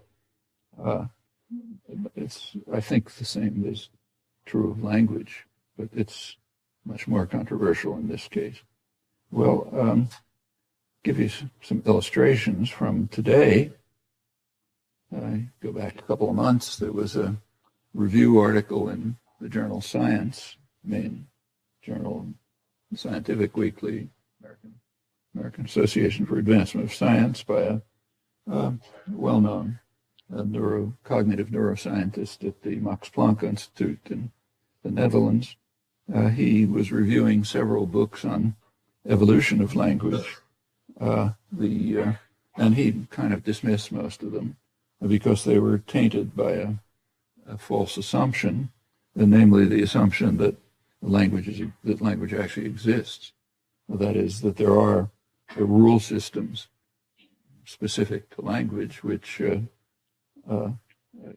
determine the character of sound systems, other externalization systems, determine the structures and meanings of expressions, how they're interpreted, and that can't be. It violates the dogma, and in fact, in order to sort of establish the point, the editors added a photograph in the along with the journal article, which is a photograph of 3 infants, properly multiracial. It's got to be politically correct. So 3 infants who seem to be more or less paying attention to one another, and the title says communication without syntax, without rules. So that shows that you can have communication without rules. They could have had a picture of 3 bacteria, which would have made the same point. They also communicate without syntax. But underlying this is a fundamental dogma, which is almost never questioned, though it's almost certainly false, and that is that language is just a system of communication. There's every reason to believe that that's not true. In fact, again, obvious reasons. If you just introspect, almost all of your use of language, like 99% of it, is internal. You can't go for a minute without talking to yourself. It takes a tremendous act of will to stop talking to yourself. Well, that's obviously not communication, that's thinking. And that's almost all the use of language. In fact, it goes on all night, unfortunately. But, and even interaction, like interaction among people, parts of it are communication, but the large parts aren't. It's establishing social relations, whatever. Nevertheless, this dogma is widely held, and that leads to the assumption that you can understand something about language if you look at communication systems of other languages. That's what underlies all of the work on evolution of language. You take a look at this work, you find it's not about evolution of language at all. It's speculations, of course, about the evolution of communication to quite a different topic. It's not language. And in fact, language is used for communication, but so is everything else we do, style of dress, whatever. And the large parts of language aren't, use of language is only peripherally for communication. But if you think of language as just being a system of communication, then you can look at animal communication systems and you can see if you can draw some analogies or whatever. Actually, you can't very much, but at least it's not ridiculous. If you look at the properties of language, it's just instantly ridiculous, even the ones that simple ones that I mentioned. With regard to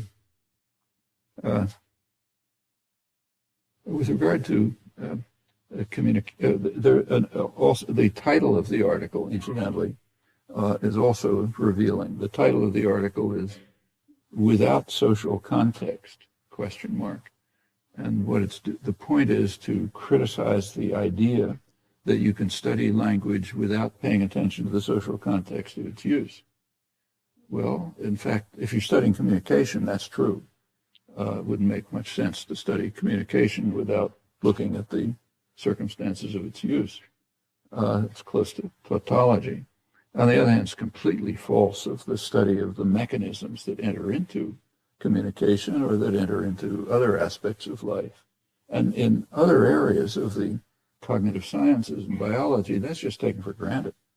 So, for example, if you study the structure of the digestive system, you can do that. In fact, you do that without asking what happens when you have a Big Mac or something. In fact, that you dismiss. You try to abstract away from that. If you're studying in mental psychological systems, there's very good work on, say, object recognition by infants. Elizabeth Spelke, René Baillargeon, others. Now, they look at try to discover the mechanisms by experiment. It's without social context. They're not interested in, they don't look at it when two kids are playing. Maybe you can, but that's peripheral. You try to abstract away from that and carry out experimental studies in a refined situation in which there's no social context. That's the way you study it automatically, like anything else in the sciences. Take one of the major discoveries of the study of perception. One of the most interesting principles that was discovered was Shimon Ullman's what's called rigidity principle. It's a pretty surprising fact. It turns out that if a person is presented with tachistoscopic images, just dots in a screen, a few dots, maybe 3 or 4 dots on a screen, and you have several presentations of it, what you see, what you perceive is a rigid object in motion. That's the structure that you impose on the sequence of a few dots on a screen. It's the rigidity principle, which is a pretty remarkable discovery, but has absolutely nothing to do with social context. Again, it's not even real objects. It's looking at tachistoscopic images, like most of the study of vision. And in fact, throughout the biological sciences, just as in chemistry or physics, all of this is taken for granted. But in the study of language and higher human mental processes, this is considered to be something wrong with this. You just can't approach it in the manner of the sciences. Just take a concrete example. So this thing's in the way, so I won't write in the blackboard, but it's simple enough so you can keep it in mind. So take an actual sentence, say, of English. Take the sentence, they wonder if the mechanics fixed the cars, okay? And suppose you want to ask a question about how many cars there were. You can say, how many cars did they wonder if the mechanics fixed? Suppose you want to ask the same question about the mechanics. Well, then it comes out, how many mechanics do you wonder if fixed the cars? Well, there's plainly something wrong with that. You can't say that. It has a perfectly good meaning. It's fine thought, but they just can't express it in language. And that generalizes very widely. There's principles that underlie it that extend to all sorts of other constructions. But do you have to study that in a social context or in a condition of communication? Could it possibly be learned? I mean, did you have evidence that you're not allowed to say that or you can't say it? Of course not. I mean, this is just something like the rigidity principle.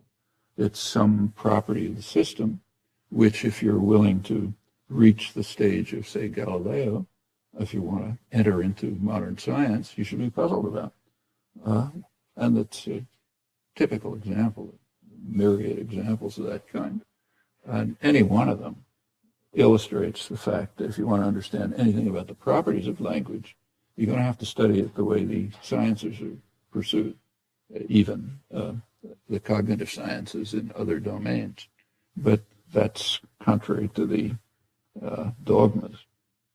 Well, what's developed out of this is, in modern cognitive science, is a very strange concept of scientific inquiry.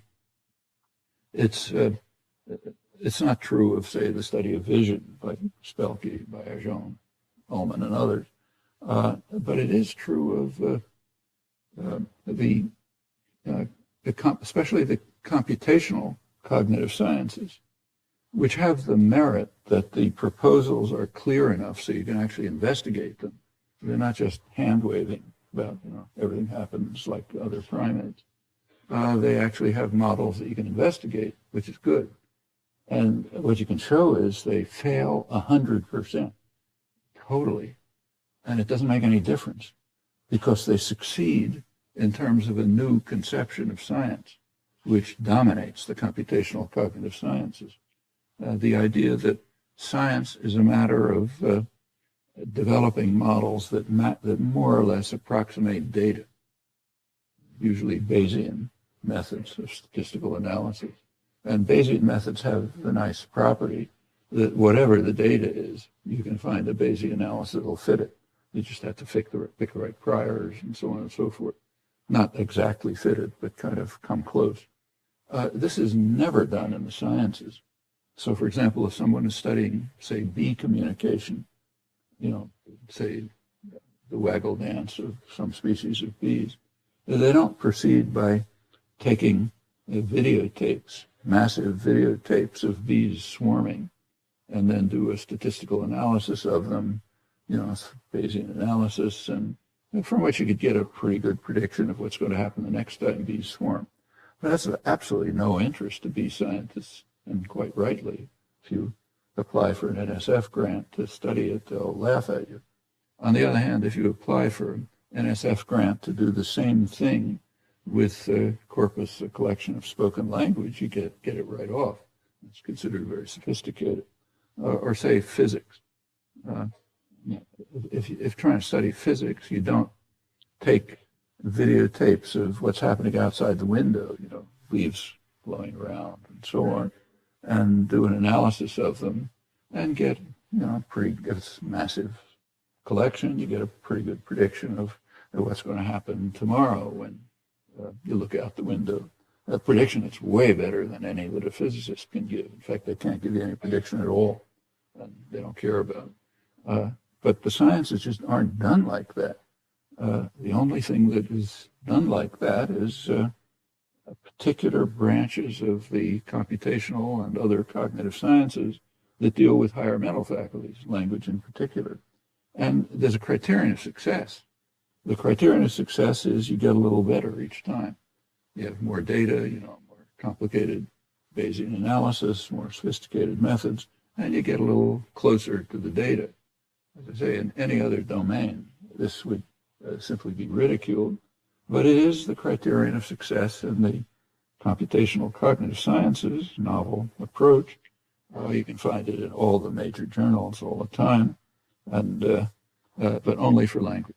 Actually, not even for something as close to language as, say, a numerical calculation. So, for example, suppose you want to study the rather interesting fact, in fact, very surprising and puzzling fact, that all humans have a capacity for a numerical computation, that they understand the number system. Now, that's incidentally a fact that did puzzle the scientists who created the modern theory of evolution, Darwin and Wallace.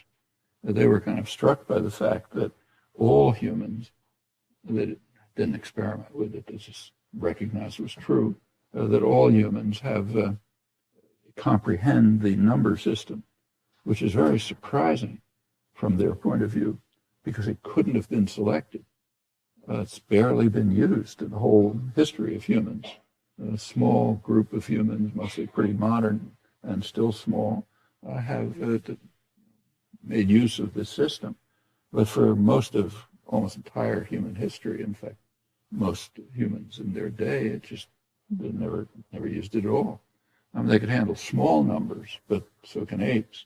And they could handle what's called numerosity, knowing that 100 things is more than 80 things, but not the particular characteristics of the digital the number system, the principles of multiplication or addition and so on. So where did it come from? Big puzzle for them. If it wasn't selected, how come it's there? In fact, Darwin and Wallace had a dispute over this, co-founders of theory of evolution. Wallace argued that there has to be some principle in evolution apart from natural selection to account for this mystery. And Darwin didn't agree with that, but he had no alternative suggestion. It remained a mystery. It has remained a mystery up to the present. The likely answer, which we can now begin to perceive, is that if you look at the actual mechanisms of language, if there's any time I may get to them, at least something about them, but if you take a look at them carefully, it turns out that if you simplify them radically, they in fact yield the number system. So it's very likely that the number system just kind of piggybacked off language. If you have a language, however, that evolved, you just get the number system as a free gift by simplifying the language, actually reducing the lexicon, the collection of words, to one element. Then the basic computational principles do give you a model of a number system, which may very well be where it comes from, which would, if true, overcome the mystery. Well, let's go on. I'll go back to Enfield again, his useful collection of standard beliefs. He argues that language doesn't exist because it is entirely grounded in a constellation of cognitive capacities that each, taken separately, has other functions as well. So it exists in the sense that, say, today's weather exists. Yeah, it does exist, but it's not a topic of scientific study. It's just a constellation of other factors that operate independently. And the argument is that that's true of language. There isn't a particle of evidence for this, but it's almost universally held in the cognitive science. It's not totally, but very widely. And in fact, as soon as you look at the simplest thing, you see it can't be true. So, for example, infant acquisition of language, or the one example that I mentioned. How is that a constellation? How can what you know about that follow from the interaction of other cognitive processes? And if so, how? And if somebody makes this proposal, in the sciences at least, they'd be expected to give some evidence for it, or look at some simple cases, but not in the cognitive sciences. It's enough to wave your hands at it.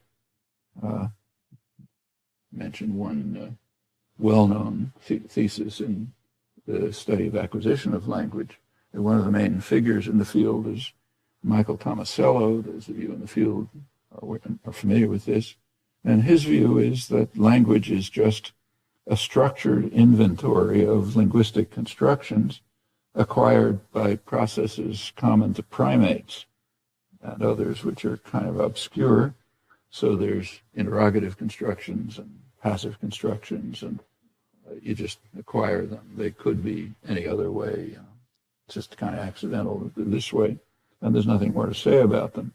Also notice that it would have to be finite. Well, obviously, it's not finite. Language is unbounded.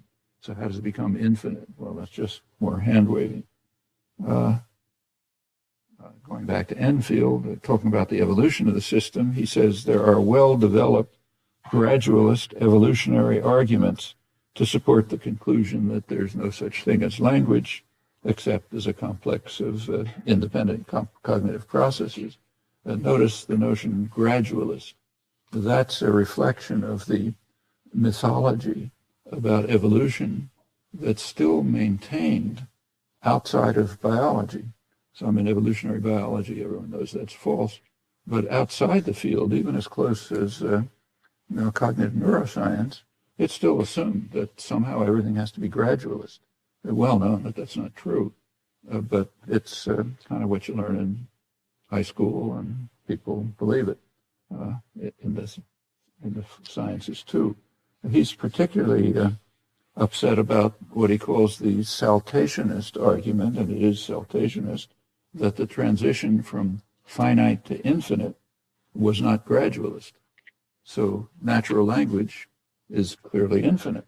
There's no bound on the number of expressions that you can, in principle, produce and understand, just as there's no bound on a collection of triples of numbers, x, y, z, where z is the product of x and y. And in principle, if you had enough time and energy and so on, you could calculate it. Well, language is the same. So how do you get from finite to infinite? Well, the fact that that's saltationist, not gradualist, is about as controversial as the fact that 2 + 2 = 4. There's no logically possible alternative. It has to be saltationist. But the fact that it is incompatible with the gradualist conceptions. Now, in a rational field, when you have some conception and you have something that shows it's logically impossible, you give up the conception. But in a field that's dominated by dogmas, many of them ancient dogmas, what you do is deny the facts, even if they're just logical truths. And that's unfortunately pretty common. Well, what do we actually know about evolution of language? Not very much, in fact. But the little bit that is known is highly suggestive.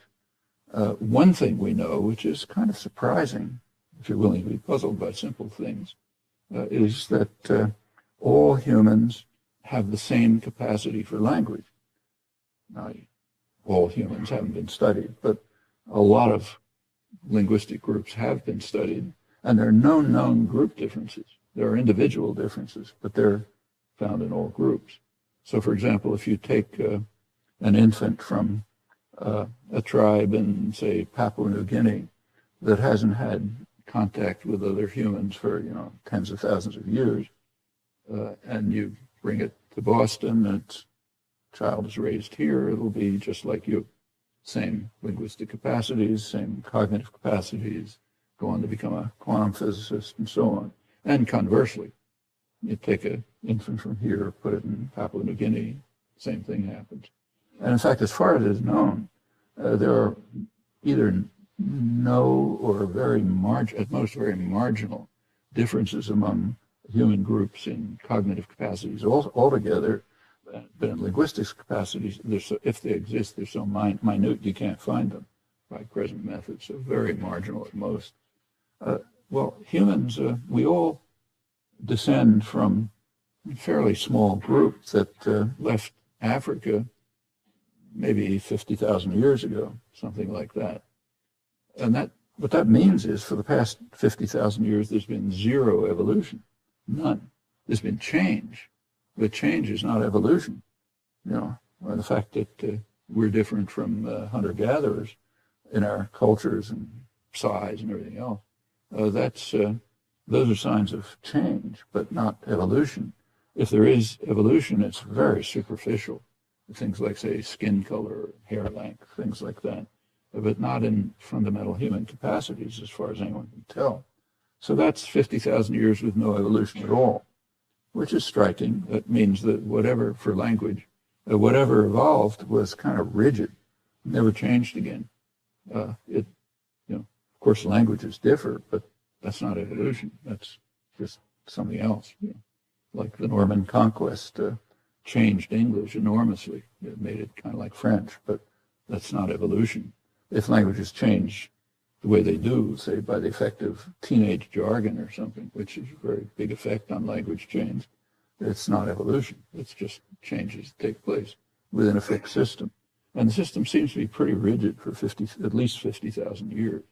Well, if you go back about 50,000 years before that, you just find no evidence that language even existed. The evidence, and it's commonly accepted by paleoanthropologists, that sometime in that narrow window, there was something that sometimes Jared Diamond called a great leap forward. There's a short period in which there's a sudden explosion of complex artifacts, complex social structures, symbolic behavior, representational art, take calculation of astronomical events like phases of the moon and so on. All of this happened, at least in the archaeological record, very brief period, maybe roughly 75,000 years ago. You can double the numbers if you like, or triple them, and nothing much changes. It's because these numbers are all so small that from an evolutionary point of view, they don't matter. And again, that's millions of years after the separation from other surviving organisms. Well, that seems pretty clear, and it's highly suggestive about the nature of language. One critical property of language, crucial property, in fact, the core property of language, is that each language consists of, at its root, of some mechanism. It's called a generative process, a mechanism which constructs an infinite array of structured expressions which have interpretations in two systems, two interfaces. They're called sensory motor systems, for making noises or signs or whatever, and thought systems for thinking, planning, interpretation, and so on. Each of these structured expressions has to be mapped into those two systems. And it's unbounded. As I said, and it's also digital, like the numbers. Like there's a 5-word sentence, a 6-word sentence, there's no 5.5-word sentence. And it goes on indefinitely, as long as you have patience, time, and so on. And virtually everything that's produced is actually novel in your own experience, maybe in the history of the language, because the size of these sets is so astronomical that you just keep producing new things. Well, that's the most elementary property of language. Now, by around 1950, generative processes like that were understood from a mathematical point of view. They really hadn't been in the past. But algorithms, they're called, or kind of program that you can write for your laptop, let's say. These things began to be understood, and understood pretty well. So it was possible to ask what kind of a generative process could have these properties. Well, how could such a notice that it came apparent, given the limited evolutionary evidence, it must have happened pretty suddenly. That's a very brief window. So presumably what happened, it's hard to think of an alternative, is that in some small group, these are hunter-gatherer societies, remember, like 100 people or something, in some small group wandering around Africa somewhere, some individual underwent a slight mutation which led to a small rewiring of the brain, which provided a generative procedure. Now, mutations take place in individuals, not in groups. So it would have been one person who was lucky enough, or maybe unlucky enough, to undergo this mutation. And that mutation provided a generative procedure. But remember, it was one person. Hence, there's no possibility of communication. If this generative procedure produced structures that were linked to pre-existing conceptual systems, that individual could think, it could plan, it could interpret, and so on. Well, that presumably yields some selectional advantage. A mutation can be transferred to offspring, usually is, partially at least, and that means over time there might have been enough people in this small group so that somebody would have gotten the idea that it might be useful to externalize it, to map this internal system into as something that can be perceived by others. Maybe sound, maybe sign, maybe tactile, whatever it might be. Well, that process of externalization is a very tricky one. The internal system that developed, notice, would have had no selectional pressures. Couldn't have. It's just something that happened internally. So therefore, it would have developed solely in terms of natural law. It would be something like a snowflake, just takes on a perfect form because there's no external pressures on it. So you'd expect an internal system to develop, which is kind of like a snowflake, perfect in some sense. And since these are computational systems, what that would presumably mean is that it's computationally efficient. It meets perfect conditions of computational complexity. Well, a certain amount is known about computational complexity, enough to set pretty strict conditions on what that might be like. So what we would predict, if we're investigating language, is that there's an internal system, perfect in a sense, that is as computationally efficient as a system of this kind can be, which connects to the two interfaces. One of them, the interface, the mapping to the thought systems, again, has no external forces acting on it, so that ought to be perfect too, and also invariant.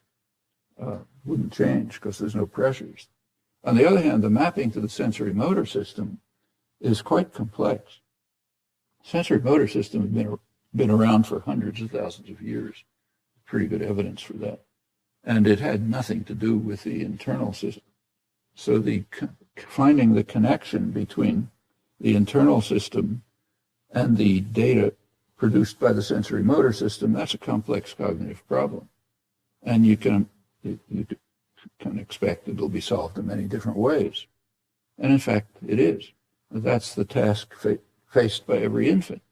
An infant gets some data from the sensory motor system, has to figure out how to map it to what may very well be a virtually invariant and maybe perfectly designed internal system of syntax and semantics.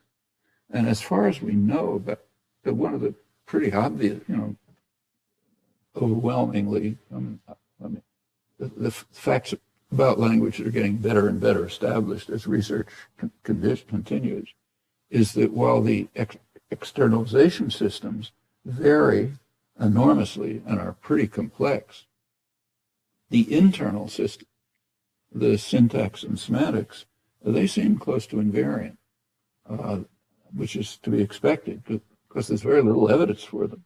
They're very much like that one example that I gave. You have almost no evidence for it. So they must follow from rigid principles which are there because they're computationally efficient and may not have changed for, let's say, 75,000 years, whatever. They certainly haven't changed for 50,000 years. Well, when you study a language, what do you study? You study the externalization. You learn the sounds. You learn the arbitrary word meaning associations, not quite arbitrary, but somewhat. You learn the irregular verbs. You learn the order of words, things like that. Those are all parts of externalization. You don't learn the syntax and the semantics. For one thing, nobody can teach it to you because it's barely understood. For another thing, you know it already. It's part of your nature. And the same is true of the child acquiring language. That's roughly these are the general facts that we observe. They fit pretty well to this story, this picture. And that looks like the direction in which linguistic inquiry ought to go.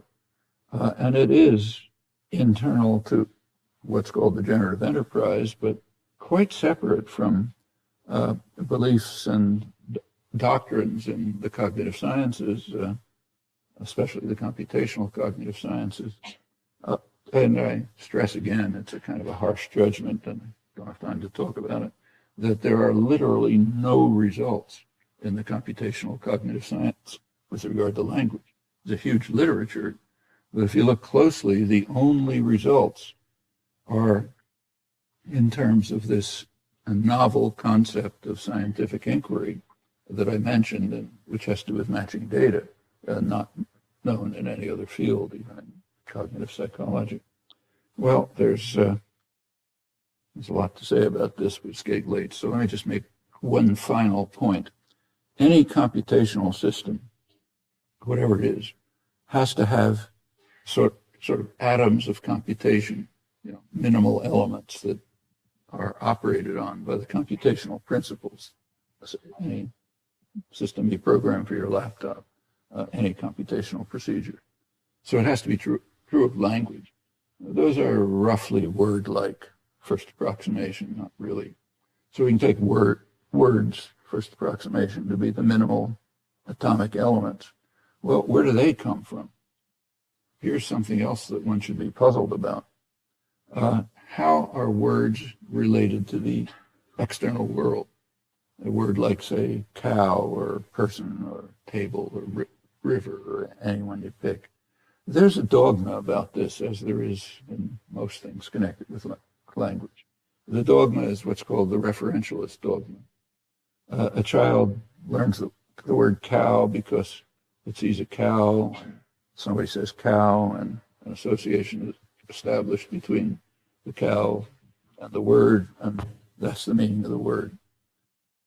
Again, the simplest investigations show that this is totally false. It's interesting. It's pretty much true it may be completely true for animal communication.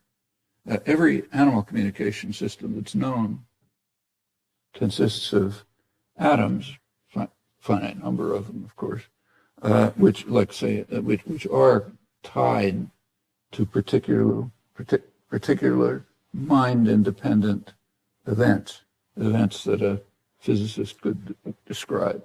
So, say a monkey, a vervet monkey, may have, say, 5 calls. One of them is, we call it a warning call. It's connected to leaves moving in the trees. Vervets see leaves moving in the trees, it emits this call, and other vervets run away. Or it could be, I'm hungry, some hormonal change, which is identifiable. And as far as is known, that's what animal communication systems are like. It's completely false for human language. There are no mind-independent properties that can be identified by a physicist that correlate with the words and constitute their meanings, what they're referred to. In fact, the meanings of words really just give kind of perspectives, cognitive perspectives, that you can employ in discussing and referring to the world. There's no time to give examples, but it's literally true of just about everything. Actually, this was pretty well understood in the 17th and 18th century. There's been interesting work on it. It's mostly forgotten. Well, that raises a very serious problem. For one thing, it's a problem of where these things come from. How do they get into it? It must be that they're internal. Every child knows them. You don't learn them. You can't learn them. Very complex when you look at them. They're invariant. They're about, if they're different in various languages, very minor differences. And how did they evolve? That's a total mystery. In fact, such a deep mystery that it's very possible that there'll never be any insight into it. Well, let me stop there.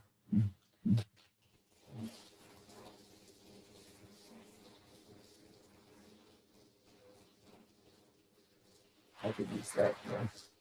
Well, we would like to thank Professor Chomsky very, very much for this opportunity to come to speak for us this evening. And we will open the floor for a few questions. So if you'd like to raise your hand, I can give you the microphone. Any questions?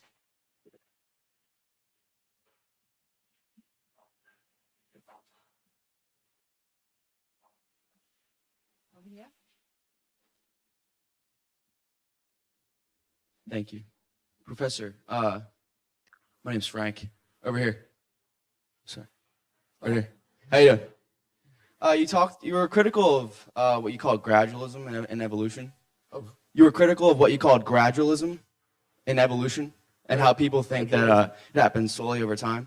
And then you talked about how 50,000 years ago compared to now, we've changed relatively little. I was just curious how that works. They seem like contradictory ideas to me. I was just curious what you meant by that. By what?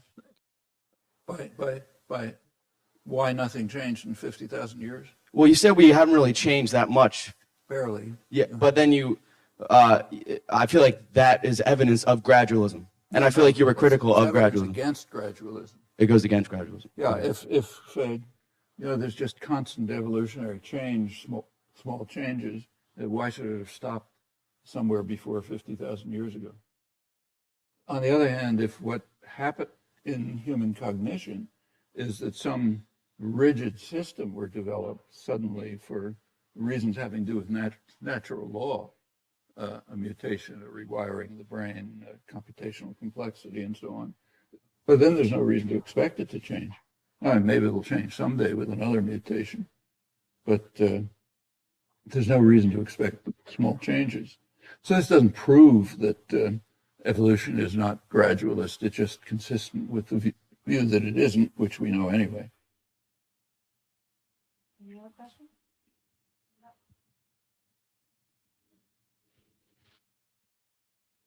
Thank you, Professor, for your very generous talk. I just had a kind of a reflection.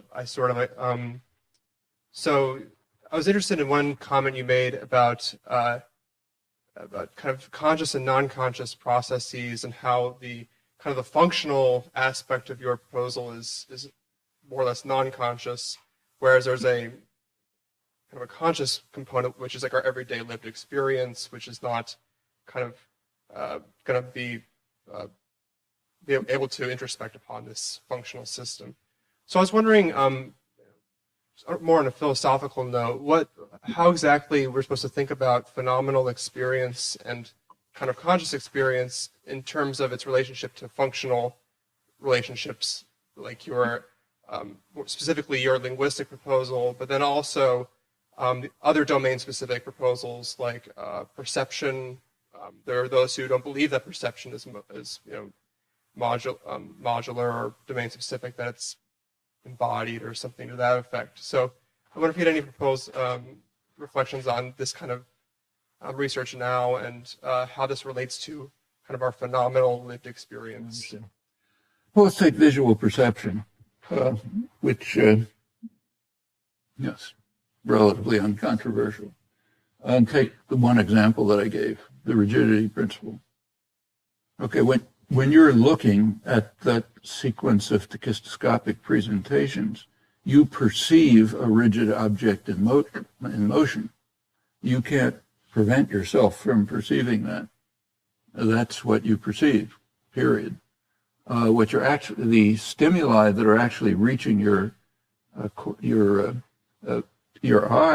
your retina, are just a series of as few as 3 or 4 presentations on a tachistoscope, screen with lights, of each of which has several dots on it. Well, you have no way of introspecting into that.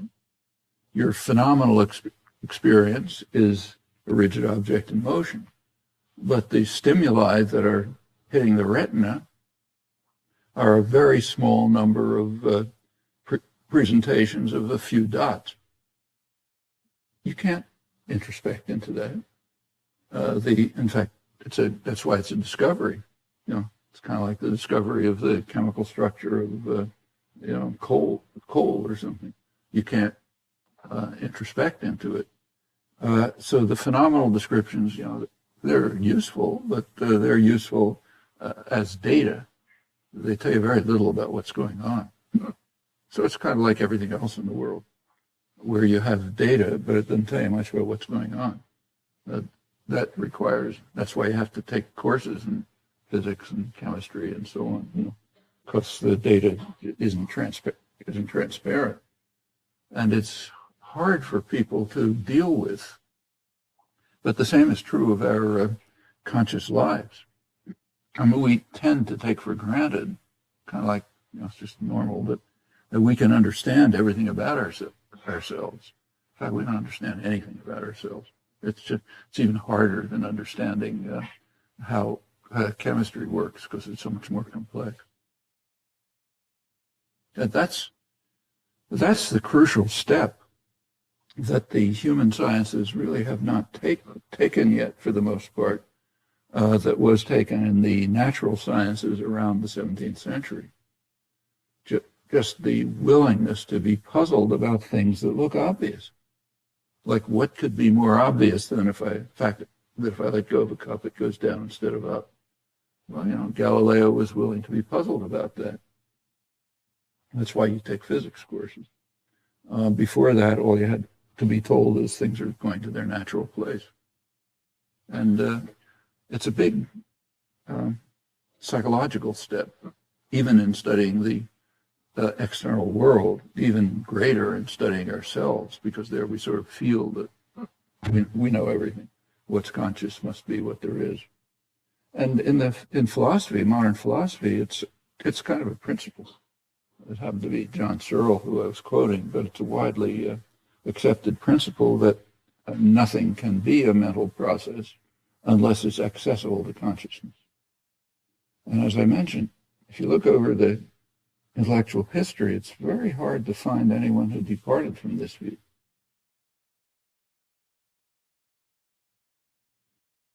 Okay, we'll take time for one more question because it's getting late. And someone over here had raised their hand. Yes, Professor. You mentioned the problems behind the referential dogma. Would you say that we are in a, if we reject that, are we in a situation that Quine maybe puts us in with the... Sorry, are we in a situation similar to Quine's indeterminacy of translation? Would you say that's where we're left? Well, Quine accepted the dogma, but that's not surprising because almost everybody does today too. His idea, his doctrine of indeterminacy was in fact based on assuming this. So if you take his framework that there's nothing but association and conditioning, how do you know, to take his example, when you hear a word, let's say rabbit is the case, when a child hears the word rabbit, how does it know that the word is referring to the that animal running around? Sorry, and not to some part of the animal. Because if you see the animal running around, its leg is also running around. So how does the child know that it's not the leg? And how does it not know, in fact, that the word doesn't refer to some disconnected object, like the leg of this one, and so on? That's a standard problem of induction. It's Hume's problem of induction. And as Hume understood, but his successors don't seem to understand, there's no way to solve that problem. Hume himself, contrary to what you may learn in a philosophy course, was a rationalist, not an empiricist. He took for granted and says that the only way you can solve the problem of induction is by what he calls an animal instinct. It means there must be some internal structure in your mind that leads you to a particular answer, because there's no way to get it by induction. And that, I think, is correct. And I think the same could be true about Quine's Gavagai, rabbit. The child gets the right answer because they're built to get the right answer. And the right answer is not in the case of, say, rabbit, you can easily show that what a child understands to be a rabbit is not something physically identifiable. Kind of guessing your ages, but say my grandchildren, probably about your age, when they were kids, there's a story that they liked about a baby donkey named Sylvester. And so somebody knows, the baby donkey somehow is turned into a rock. And for the rest of the story, it's trying to convince its parents that it's not a rock, it's their baby donkey. And since children's stories always end happily, something happens and it ends up and it's a baby donkey again and everybody's happy. But the interesting fact is that every child understands that that thing that has all the physical properties of a rock is in fact Sylvester. And the reason is, and this was in fact noticed by John Locke, that people, and in fact animals, are individuated by properties like psychic continuity. Okay, you're the same if there's some psychic continuity no matter how you change physically. I mean, that's the standard fairy tale. You know, the evil witch turns the handsome prince into a frog, and he has all the properties of a frog until the beautiful princess comes and kisses the frog. He's a handsome witch, handsome prince again. Well, again, every kid knows that it's always the prince because it has the property of psychic continuity. Actually, a lot of science fiction is based on this, but it's even true of the children's stories. Well, that alone tells you right away that what individuates objects is not a collection of physical properties, but some complex mental structure that we impose on them, like psychic continuity. And Hume didn't think about that, Locke in fact did.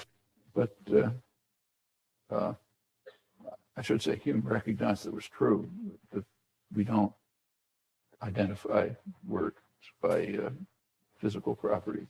But it runs across the whole collection of words. You can't find a word so simple that it doesn't have those properties. Actually, in the natural sciences, what you try to do is to concoct, you invent concepts which do have those properties. So when you invent the concept, say, electron or something, you intend it to be physically identifiable. You don't want it to have its meaning changed by what's in your head. That's the whole point. So it's a kind of a norm for the sciences, but it's just not true of human language. And that goes back to Quine's example. The solution to his problem is essentially Hume's solution to the problem of induction. No solution, except you're built to pick things up, to structure the world in a certain way. So that's the way you do it.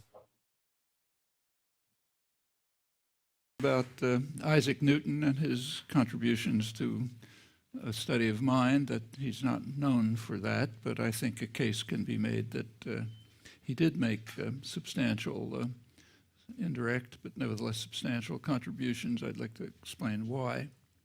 There is a familiar view that the early scientific revolution, beginning through the 17th century, provided humans with limitless explanatory power, and that conclusion is established more firmly by Darwin's discoveries, theory of evolution. I have in mind specifically a recent publication, exposition of this view by two distinguished physicists and philosophers, David Albert and David Deutsch. But it's commonly held with many variants. There's a corollary. The corollary is ridicule of what's called by many philosophers Mysterianism. That's the absurd notion that there are mysteries of nature that human intelligence will never be able to grasp. It's of some interest to notice that this belief is radically different from the conclusions of the great figures who actually carried out the early scientific revolution. Also interesting to notice how inconsistent it is with what the theory of evolution implies and has always been understood to imply since its origins. And I'd like to say a few words about those two topics in turn. Start with David Hume's A History of England. There's, of course, a chapter on the scientific revolution, and in particular on the crucial role of Isaac Newton, who he describes as the greatest and rarest genius that ever arose for the ornament and instruction of the species. And Hume concluded that Newton's greatest achievement was that while he seemed to draw the veil from some of the mysteries of nature, he showed at the same time the imperfections of the mechanical philosophy and thereby restored nature's ultimate secrets to that obscurity in which they ever did and ever will remain. The mechanical philosophy, of course, was the guiding doctrine of the scientific revolution. It held that the world is a machine, a grander version of the kind of automata that stimulated the imagination of thinkers of the time, much in the way programmed computers do today. They were thinking of the remarkable clocks, the artifacts constructed by skilled artisans. Most famous was Jacques de Vaucanson, devices that imitated digestion, animal behavior, or the machines that you could find in the royal gardens as you walked through. They pronounced words when they were triggered, and many other such devices. The mechanical philosophy wanted to dispense with occult notions, neoscholastic notions of forms flitting through the air, sympathies and antipathies, other such occult ideas, and it wanted to be hard-headed to keep to what's grounded in common sense understanding.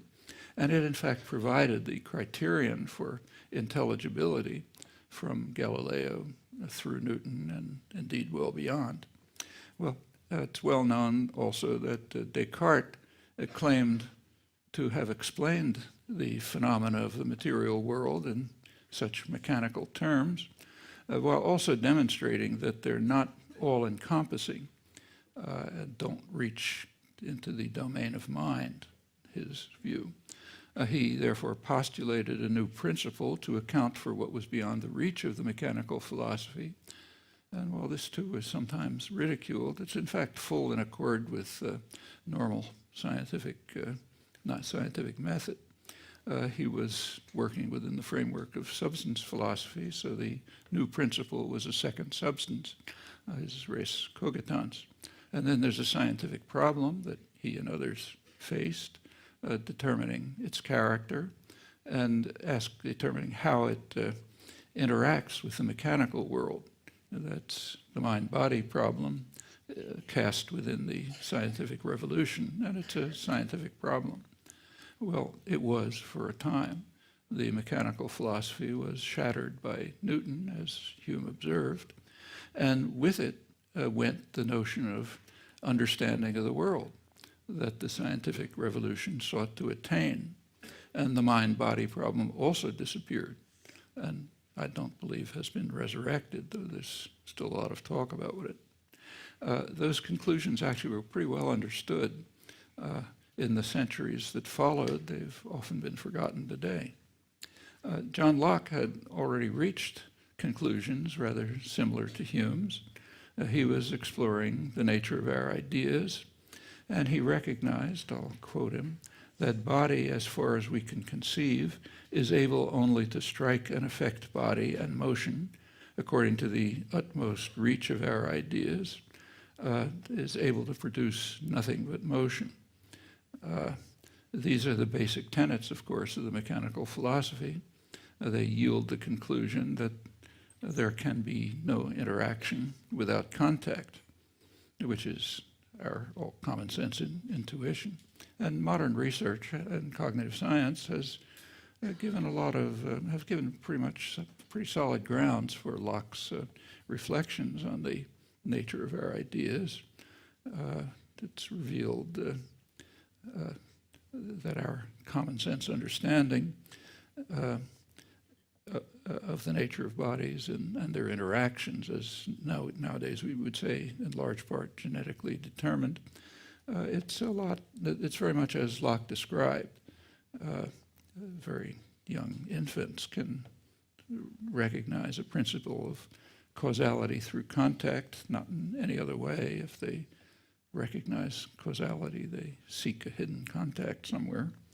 And those, in fact, appear to be the limits of our ideas, of our common sense.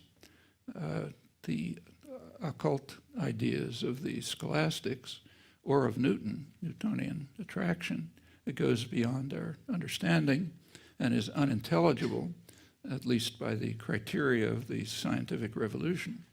Very much like Hume, Locke concluded, therefore, that we remain in incurable ignorance of what we desire to know about matter and its effects. No science of bodies is within our reach. And he went on to say we can only appeal to the arbitrary determination of that all-wise agent who has made them to be and to operate as they do in a manner wholly above our weak understanding to conceive. Actually, Galileo had reached much the same conclusions at the end of his life. He was frustrated by the failure of the mechanical philosophy, his ideal, its failure to account for cohesion, attraction, other phenomena, and he was forced to reject, quoting him, the vain presumption of understanding everything, or to conclude, even worse, that there is not a single effect in nature such that the most ingenious theorist can arrive at a complete understanding of it. Actually, Descartes, though more optimistic, had also recognized the limits of our cognitive reach occasionally. He's not entirely consistent about this, but Rule 8 of the Reguli reads, if in the series of subjects to be examined, we come to a subject of which our intellect cannot gain a good enough intuition, we must stop there, and we must not examine the other matters that follow, but must refrain from futile toil. Specifically, Descartes speculated that the workings of res cogitans, second substance, may be beyond human understanding. So he thought, quoting him again, we may not have intelligence enough to understand the workings of mind. In particular, the normal use of language, one of his main concepts. He recognized that the normal use of language has what has come to be called a creative aspect. It's every human being, but no beast machine, has this capacity to use language in ways that are appropriate to situations, but not caused by them. It's a crucial difference. And to formulate and express thoughts that may be entirely new, and to do so without bound, may be incited or inclined to speak in certain ways by internal and external circumstances, but not compelled to do so. It's the way his followers put the matter, which was a mystery to Descartes and remains a mystery to us, though it quite clearly is a fact. Descartes nevertheless continued that even if the explanation of normal use of language and other forms of free and coherent choice of action, even if that lies beyond our cognitive grasp, as it apparently does, that's no reason, he said, to question the authenticity of our experience. Quite generally, he said, free will, which is at the core of this, is the noblest thing we have, and there is nothing we comprehend more evidently and more perfectly, so it would therefore be absurd to doubt something that we comprehend intimately and experience within ourselves, namely that the free actions of men are undetermined, merely because it conflicts with something else which we know must be, by its nature, incomprehensible to us. Much like Locke, he had in mind divine preordination. One of the leading Galileo scholars, Peter Machimar, observes that by adopting the mechanical philosophy and thus initiating the modern scientific revolution, Galileo had forged a new model of intelligibility for human understanding with new criteria for coherent explanation of natural phenomena. So for Galileo, real understanding requires a mechanical model. That is a device that an artisan could construct, at least in principle, hence intelligible to us. So Galileo rejected traditional theories of tides because, as he said, we cannot duplicate them by means of appropriate artificial devices. And his great successors adhered to these high standards of intelligibility and explanation. So it's therefore quite understandable why Newton's discoveries were so stridently resisted by the greatest scientists of the day. Christian Huygens described Newton's concept of attraction as an absurdity. Leibniz charged that he was reintroducing occult ideas similar to the sympathies and antipathies of the much ridiculed scholastic science. And he was offering no physical explanation for phenomena of the material world. And it's important to notice that Newton agreed, very largely agreed. He wrote that the notion of action at a distance is inconceivable. It's so great an absurdity that I believe no man who has in philosophical matters a competent faculty of thinking can ever fall into it. Philosophical means what we call scientific. By invoking that principle, he said, we concede that we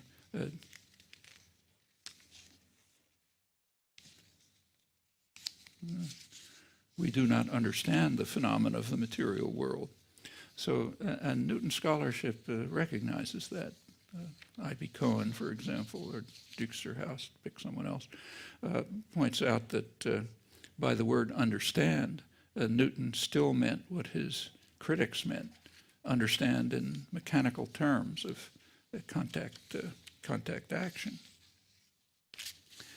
Newton did have a famous phrase, which you all know, the phrase, I frame no hypotheses. And it's in this context that it appears. He had been unable to discover the physical cause of gravity, so he left the question open. He said, to us, it is enough that gravity does really exist and act according to the laws which we have explained and abundantly serves to account for all the motions of the celestial bodies and of our sea, the tides. But while agreeing, as he did, that his proposals were so absurd that no serious scientist could take them seriously, he defended himself from the charge that he was reverting to the mysticism of the Aristotelians. What he argued was that his principles were not occult, only their causes were occult. So in his words, to derive general principles inductively from phenomena and afterwards to tell us how the properties of actions of all corporeal things follow from these manifest principles would be a very great step in philosophy, in science, though the causes of the principles were not yet discovered. And by the phrase, not yet discovered, Newton, the word yet is crucial, Newton was expressing his hope that the causes would someday be discovered in physical terms, meaning mechanical terms. That was a hope that lasted right through the 19th century. It was finally dashed by 20th century science, so that hope is gone. The model of intelligibility that reigned from Galileo through Newton and indeed well beyond has a corollary. When mechanism fails, understanding fails. So Newton's absurdities were finally, over time, just incorporated into common sense natural science. You study them in school today, but that's quite different from common sense understanding. So to put it differently, one long-term consequence of the Newtonian revolution was to lower the standards of intelligibility for natural science. That is the hope to understand the world, which did animate the modern scientific revolution. That was finally abandoned. It was replaced by a very different and far less demanding goal, namely to develop intelligible theories of the world. So as such further absurdities as, say, curved space-time or quantum indeterminacy were absorbed into the natural sciences, the very idea of an intelligible, of intelligibility is dismissed as itself absurd. For example, by Bertrand Russell, who knew the sciences very well. By the late 1920s, he repeatedly places the word intelligible in quotes to highlight the absurdity of the quest. And he dismisses the qualms of the founders, the great founders of the scientific revolution, Newton, others, dismisses them as their qualms about action at a distance. He dismisses these as little more than a prejudice, although a more sympathetic and I think accurate description would be that they simply had higher standards of intelligibility. And if you look at the work of leading physicists, they more or less say the same thing. So a couple of years after Russell wrote, Paul Dirac wrote a well-known introduction to quantum mechanics, in which he says that physical science no longer seeks to provide pictures of how the world works, that is, a model functioning on essentially classical lines, but only seeks to provide a way of looking at the fundamental laws, which makes their self-consistency obvious. So we understand the theories, we've given up trying to understand the world. He was referring, of course, to the inconceivable conclusions of quantum physics, but if modern thinkers hadn't forgotten the past, he could just as well have been referring to the classical Newtonian models, and which were undermined by Newton, undermining the hope of rendering natural phenomena intelligible. That was the primary goal, the animating spirit of the early scientific revolution. There's a classic 19th century history of materialism by Friedrich Lange, translated into English with an introduction by Russell. Lange observes that we have so accustomed ourselves to the abstract notion of forces, or rather to a notion hovering in a mystic obscurity between abstraction and concrete comprehension, that we no longer find any difficulty in making one particle of matter act upon another without immediate contact, through void space, without a material link. From such ideas, the great mathematicians and physicists of the 17th century were far removed. They were genuine materialists. They insisted that contact, immediate contact, is a condition of influence. This transition, he says, was one of the most important turning points in the whole history of materialism, deprived the notion of much significance, if any at all. And with materialism goes the notion of physical, of body, and other counterparts. They have no longer any significance.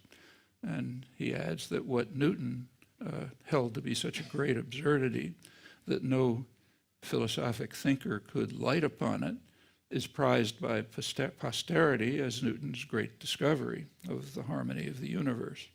Those conclusions are quite commonplace in history of science. So 50 years ago, Alexander Corre, another great historian of science and scientist, observed that despite his unwillingness to accept the conclusion, Newton had demonstrated that a purely materialistic pattern of nature is utterly impossible, and a purely materialistic or mechanistic physics as well. His mathematical physics required the admission into the body of science of incomprehensible and inexplicable facts imposed on us by empiricism, that is, by what we conclude from observations. Despite this recognition, the debates did not end. So about a century ago, Boltzmann's molecular theory of gases, or Kekulé's structural chemistry, in fact, even Bohr's atom, ones you all learn in school, these were only given an instrumental interpretation.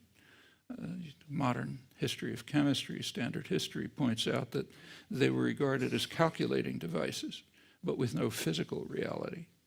And Newton's belief that the causes of his principles were not yet discovered, implying that they would be, was echoed It was echoed, by, for example, by Bertrand Russell in 1927.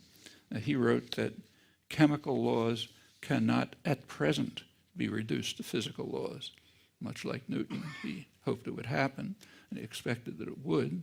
But that expectation also proved to be vain as Newton's.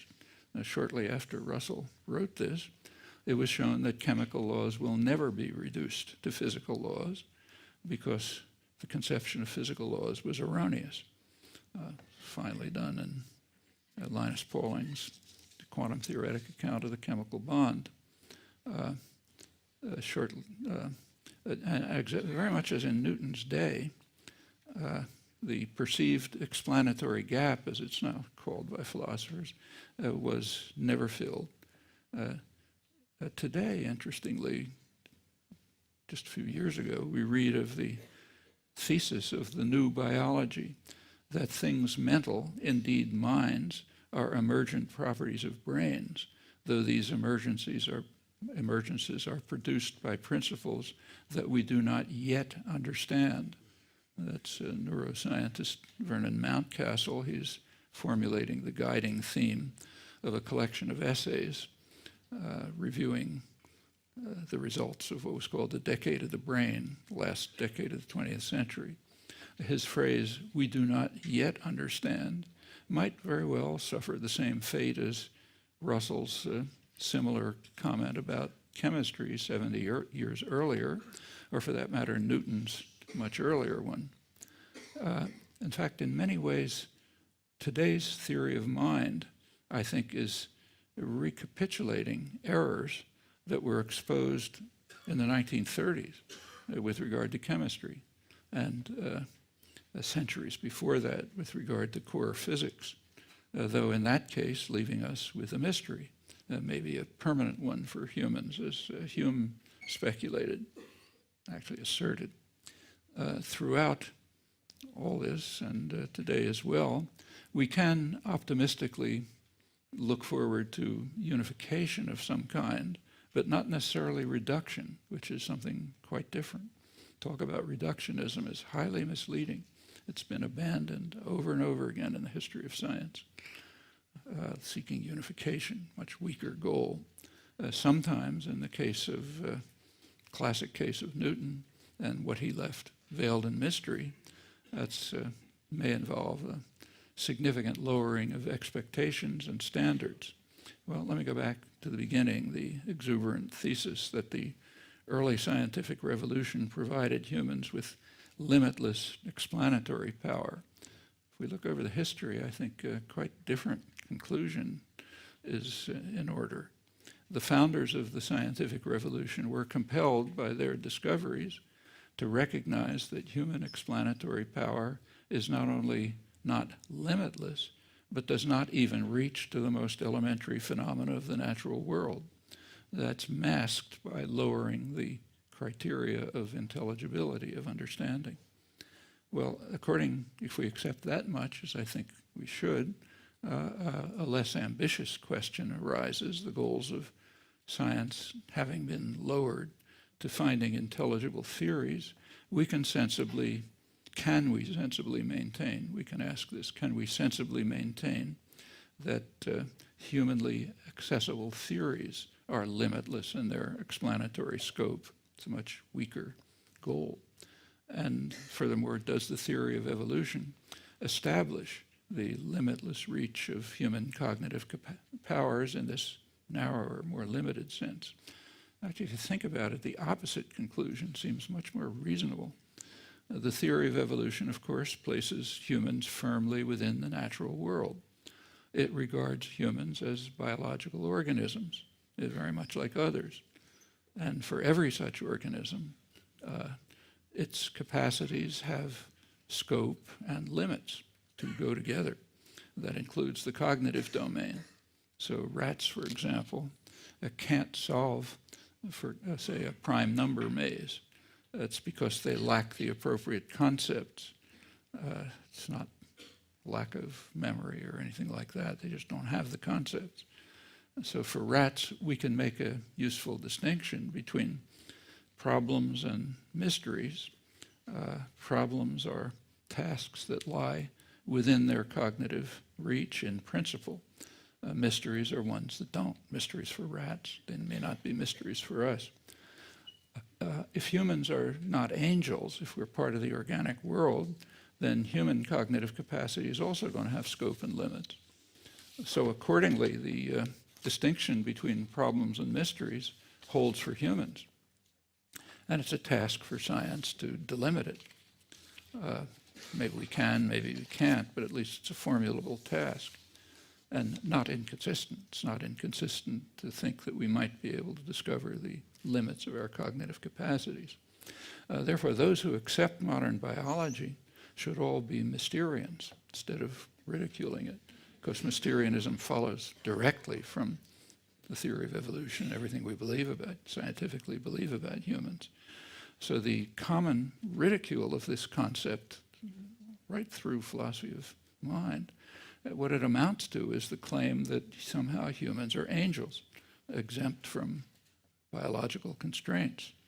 And in fact, far from bewailing the existence of mysteries for humans, we should be extremely grateful for it. Because if there are no limits to what we might call, say, the science-forming capacity, it would also have no scope. Just as if the genetic endowment imposed no constraints on growth, it would mean that we could be at most some shapeless amoeboid creature reflecting accidents of an unanalyzed environment. The conditions that prevent a human embryo from becoming, say, an insect or a chicken, those very same conditions play a critical role in determining that the embryo can become a human. Can't have one without the other, and the same holds in the cognitive domain. Actually, classical aesthetic theory recognized that there's a relation between scope and limits. Without any rules, there can be no genuine creative activity, and that's even the case when creative work challenges and revises prevailing rules. So far from establishing the limitless scope of human cognitive capacities, modern evolutionary theory, and in fact all standard science, undermines that hope. Now that was actually appreciated right away when the power of the theory of evolution came to be recognized. One enlightening case is Charles Sanders Peirce and his inquiry into what he called abduction, which is rather different from the way the term is used today. Peirce was struck particularly by a striking fact that in the history of science, major discoveries are often made independently and almost simultaneously, which suggests that some principle is directing inquiring minds towards that goal under the existing circumstances of understanding. And something similar is true for early childhood learning. So if you put aside the pathology or extreme deprivation, children are essentially uniform in this capacity. And they uniformly make quite astounding discoveries about the world, going well beyond what any kind of data analysis could yield. In the case of language, it's now known that that starts even before birth. So a child is born with some conception of what counts as a language and can even recognize its mother's language as distinct from another language, both spoken by a bilingual woman who's never heard before. There's some interesting distinctions determining how it works, but can be done at birth.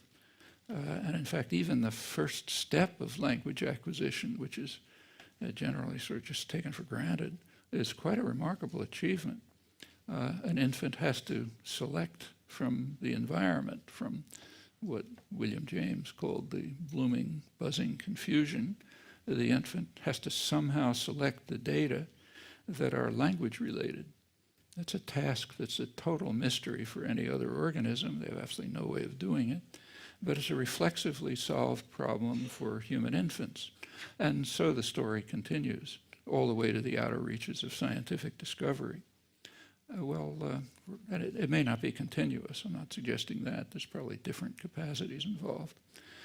Rather like Hume, Peirce concluded that humans must have what he called an abductive instinct, which provides a limit on admissible hypotheses, so that only certain explanatory schemes can be entertained, but not infinitely many others, all compatible with available data. Peirce argued that this instinct develops through natural selection, that is, the variants that yield truths about the world that provide a selectional advantage and are retained through descent with modification, Darwin's notions, while others fall away. That belief is completely unsustainable. It takes only a moment to show that that can't be true.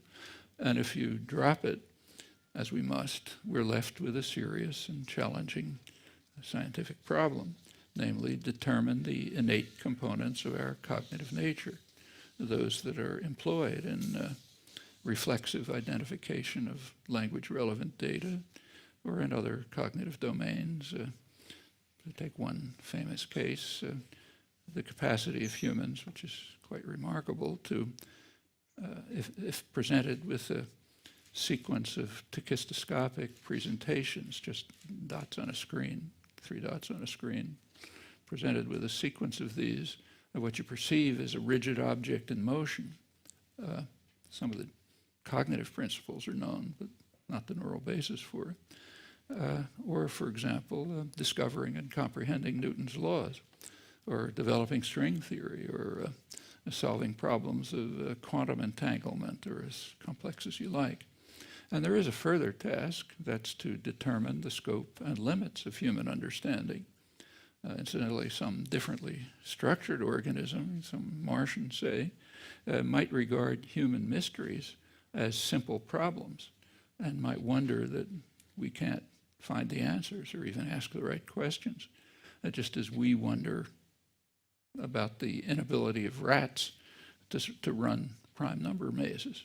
It's not because of limits of memory or other superficial constraints, but because of the very design of our cognitive nature and their cognitive nature.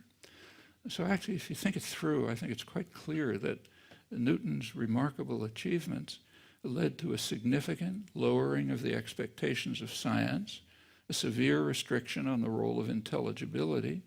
They furthermore demonstrated that it's an error to ridicule what's called the ghost in the machine. That's what I and others were taught at your age in the best graduate schools, Harvard in my case, but that's just a mistake.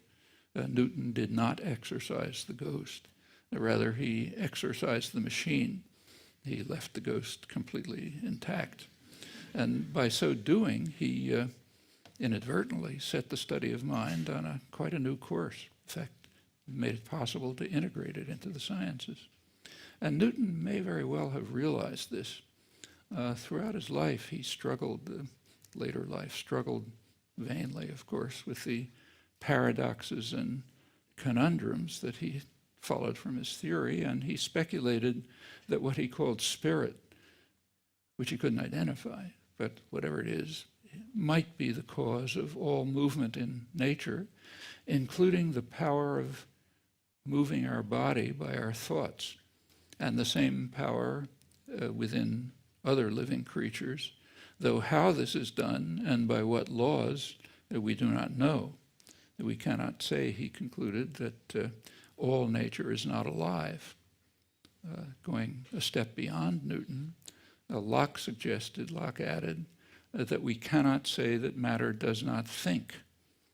It's a speculation that's called the Locke suggestion in the history of philosophy.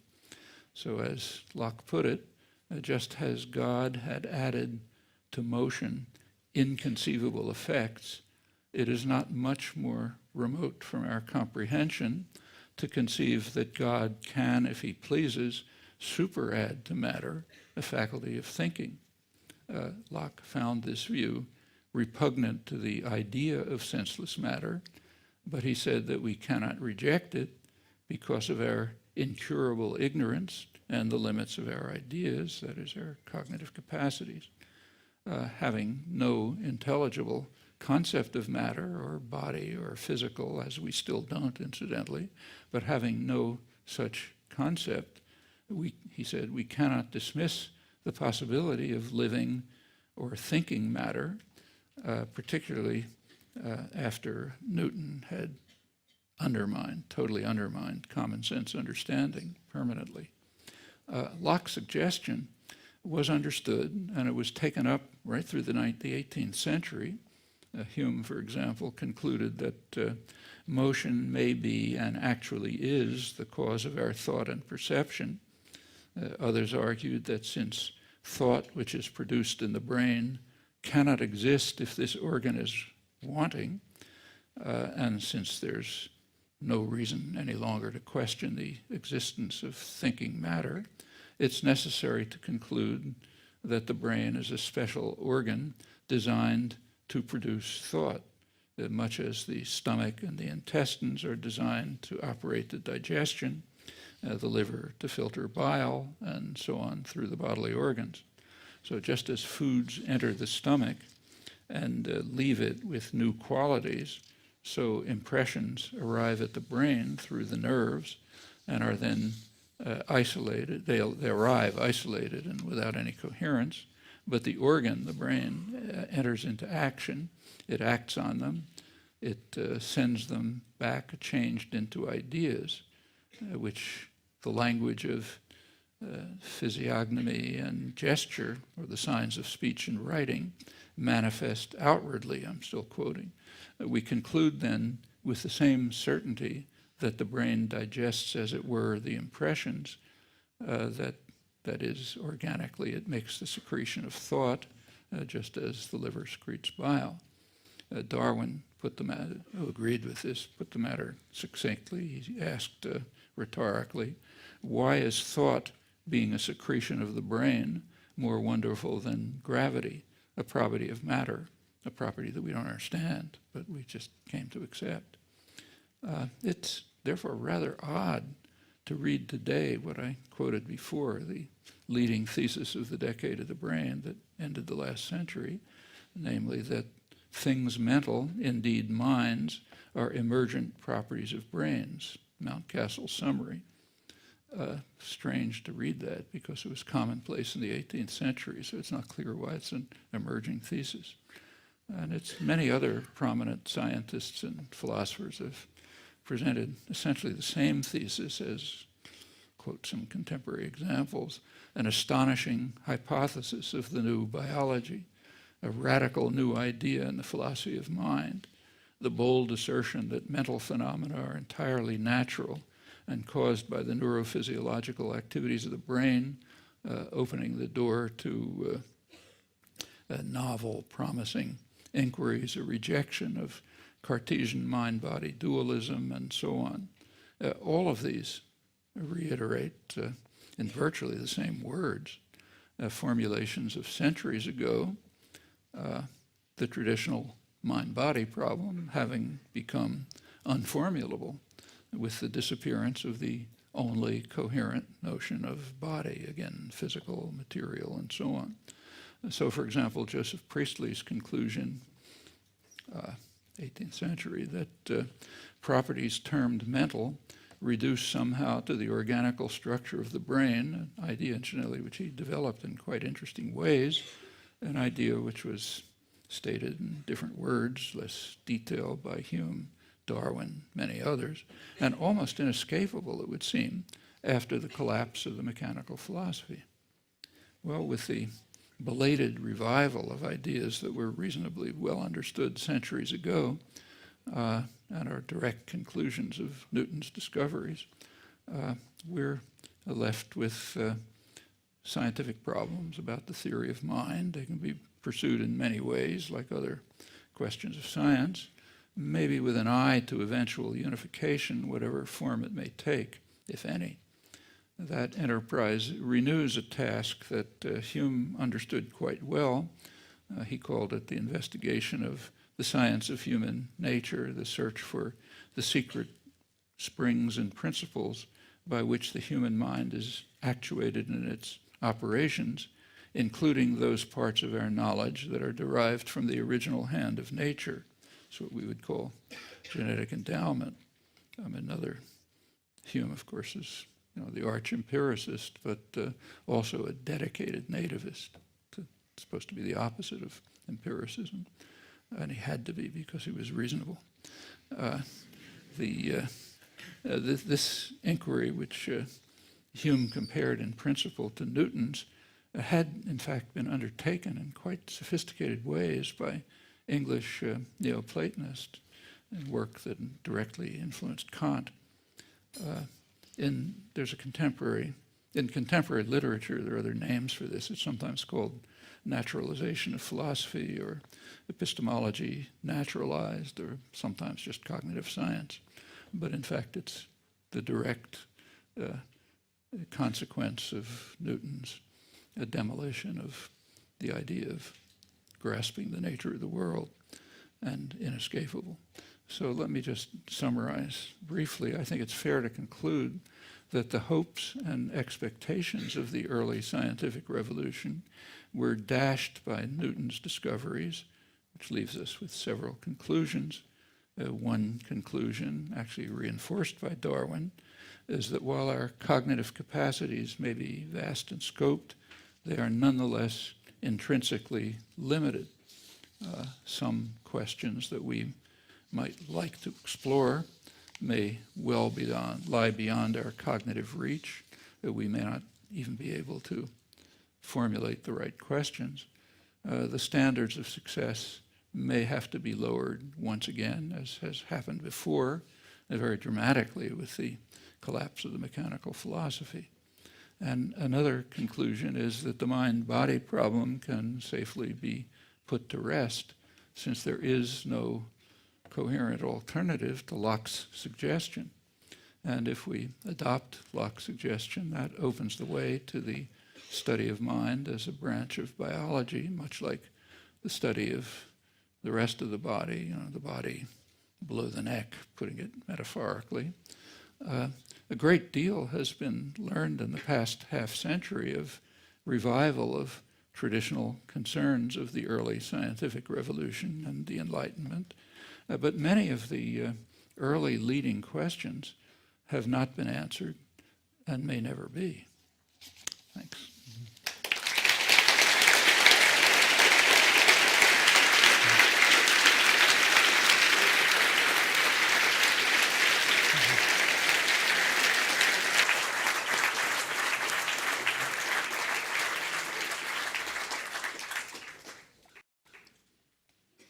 Thank you very much.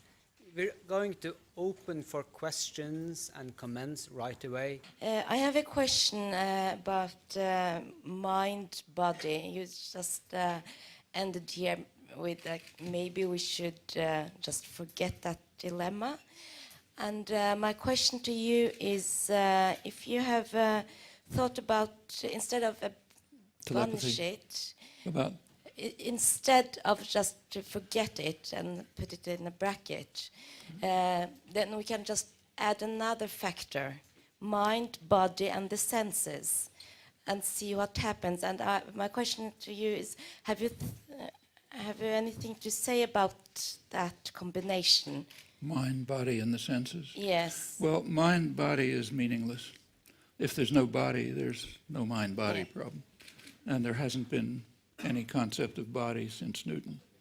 I mean, Newton still thought there was one, but as he put it, we haven't yet discovered it, meaning accounted for it in mechanical terms. But that's been given up, certainly by the 20th century. So there is no concept of physical. The term physical is just kind of like an honorific word, kind of like the word real when we say the real truth. It doesn't add anything. It just says, this is what serious truth. So to say that something's physical today just means you got to take it seriously. But there's no further concept of physical or material or body. So there can't be a mind-body problem. It's unformulable. There's a lot of work, you'll find plenty of articles on the mind-body problem. I follow that, but I follow that one. That one I understand. Yeah, but now what about senses? Yeah, well, if you add that... Senses are part of the body. No, if you... okay. Thank so, you. and we all agree, you know. So there's some way in which the external world impinges on an organism, and the way that happens is what we call the senses, and we have different senses from other organisms. Like, you know, there are other organisms much smarter than us. They can see ultraviolet light and hear things we can't hear and so on. But we all have our scope and limit with senses too. You said that there was some kind of reduction of expectations of what an explanation should be when it was no more mechanical, and not necessarily mechanical, understandable. And I wonder the relation between mechanical and material is, and also I've just been to a conference on Gregory Bateson, and he's very into this idea of information being a difference that makes a difference. And he says that a difference is intrinsically non-material.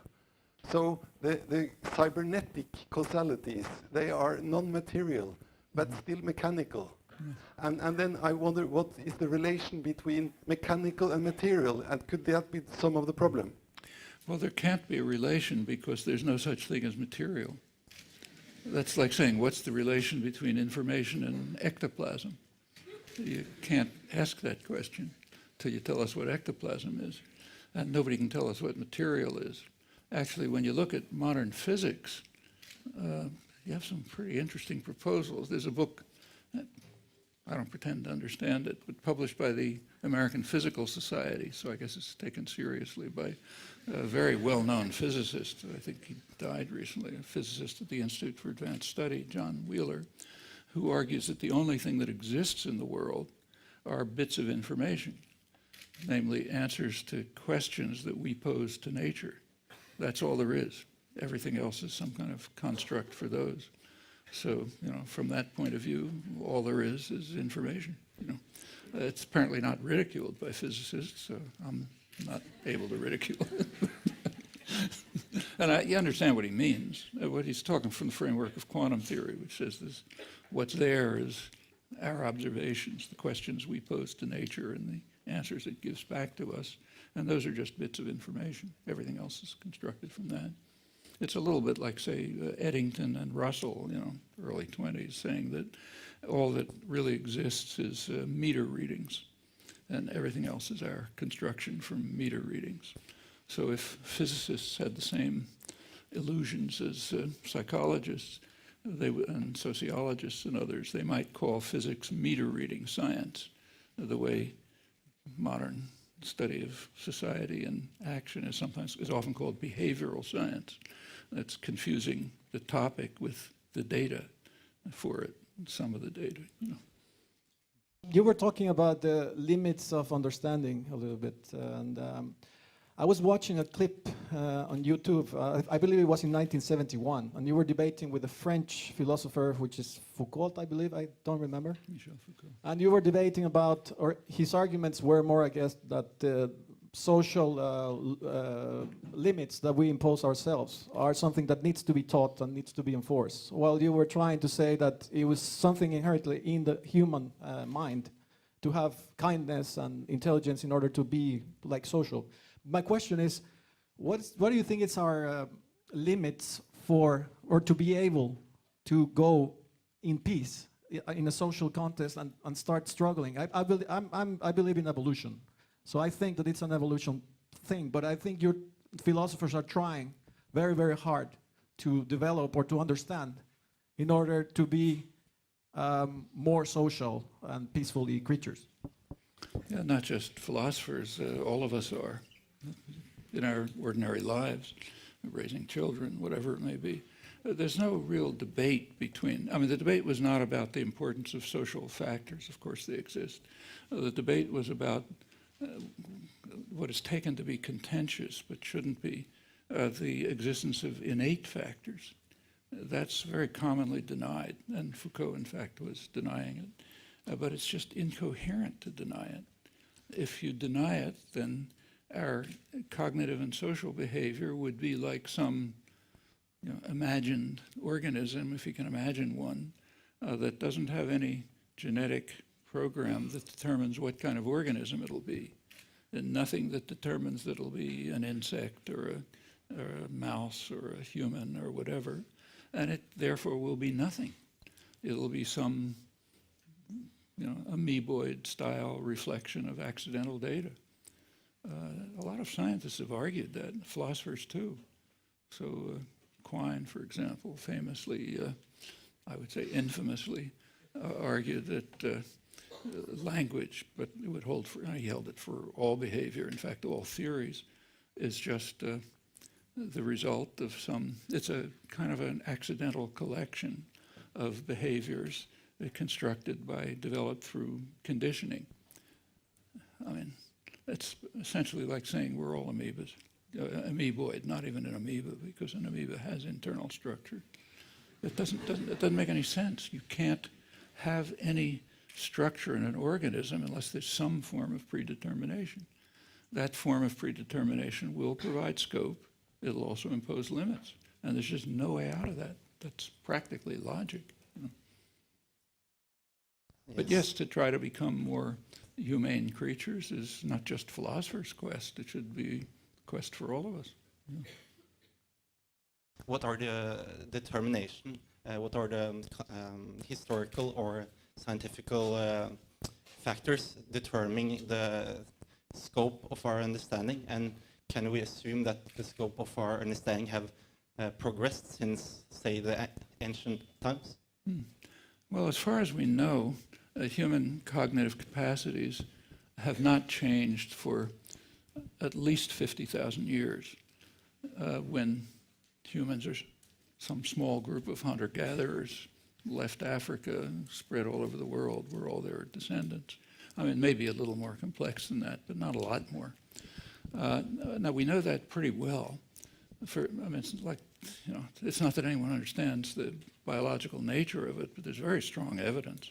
So, for example, if you take an infant from some tribe in Papua New Guinea that hasn't had other human contact for 40,000 years, and that's a possibility, and you take that infant and you bring it to Oslo and raise it from infancy in Oslo, it'll be indistinguishable from the people studying physics in Oslo University. It has the same cognitive capacities. And conversely, you take an infant from here and put it in that tribe in Papua New Guinea, it'll be able to do all the complex cognitive tasks that they can solve, but that you and I couldn't possibly solve. We couldn't survive there for a week. So it looks from evidence like, from evidence like that, which is maybe not conclusive, but is certainly powerful, it seems that cognitive capacities just haven't changed. In fact, humans are genetically very much alike as compared with other species. And it's not surprising, because there's apparently a common origin not very long ago. 50,000 years is nothing in evolutionary time. It's an eye blink. So chances are that whatever the cognitive capacities were 50,000 years ago, they still are. Of course, they have to be brought out like other innate capacities. They have to be elicited by experience, but they're there, And I think that's, Hume wasn't thinking about evolution, of course, but when he talked about the common faculties that are given by the original hand of nature, I think must be what he meant. I mean, these were real problems in the 17th and 18th century. Remember that at the time of the early scientific revolution, that was also the time of the first real explorations. And explorers were finding all sorts of creatures that didn't look like Europeans, like Negroes and orangutans and so on. And they weren't sure how to distinguish them. So which ones, are some of them human or not? If you're a Cartesian rationalist, there's a sharp distinction between human and non-human. Cartesian rationalism is incompatible with racism. It's a point that historian of philosophy Harry Bracken has discussed at length. You can't be a rationalist and a racist. You either have a mind or you don't have a mind. And if you have a mind, it's the same. There's only one, So that's it. You can't. Empiricists, on the other hand, could be racist because there's, you can have different properties. And these were hotly debated issues in the 17th and 18th century. They couldn't figure out what those other creatures were. Were they humans or weren't they? If they were, did they have rights? And if so, what rights? And so on. But of course, that's long past. And now there's just humans were apparently essentially all alike.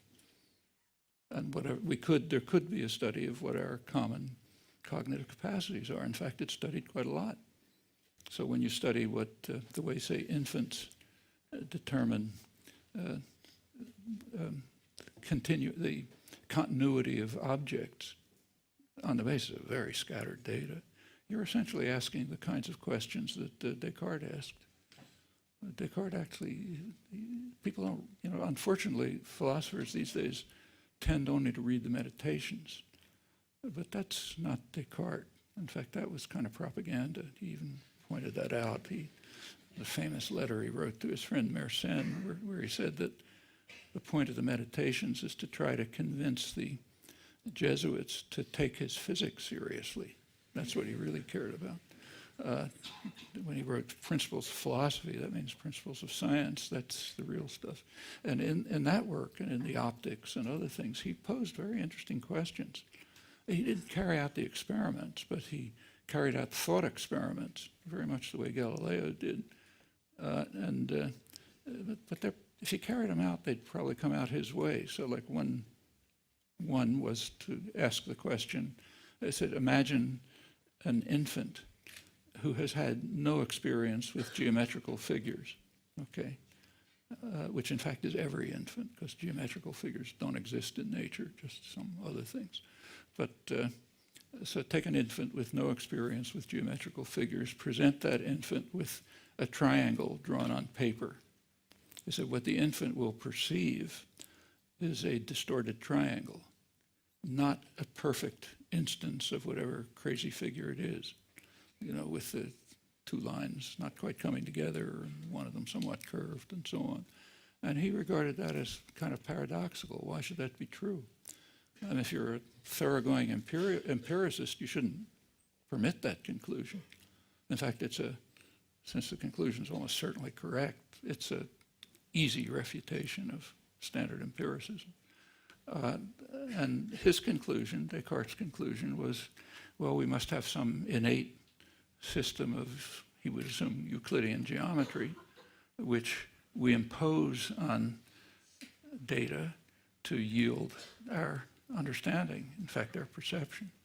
And there's quite a lot of work in the speculation through the 18th and 17th century on how this could be, and the basic ideas are probably correct. There's now a lot of experimental work and with infants and comparative work investigating it. And that is at the beginnings of work trying to find out what our cognitive capacities are. There's also work on something like rudimentary science forming. How do children develop a concept that the world acts in some rational fashion? A lot of this developed out of Piaget's work, even though it doesn't stand up as he presented it. That kind of work has been pursued. And that is, I think, the study of what you're asking. How far it can go, can it go up to what kind of scientific theories we can understand? Well, that's far off. If we no longer consider materialism as relevant, but still we want to do philosophy, there should be an endeavor, there should be a point. What should the endeavor of philosophy be then?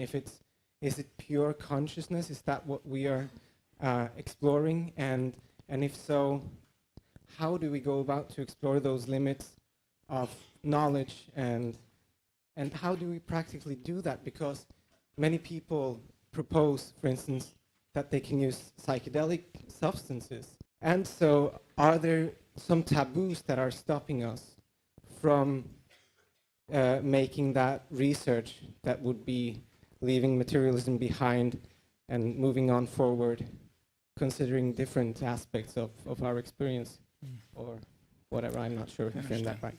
Well, I don't think we can leave materialism behind until somebody tells us what materialism is. I mean, that's kind of elementary. There was a concept of materialism right through the early scientific revolution, right through Newton. Newton still accepted it.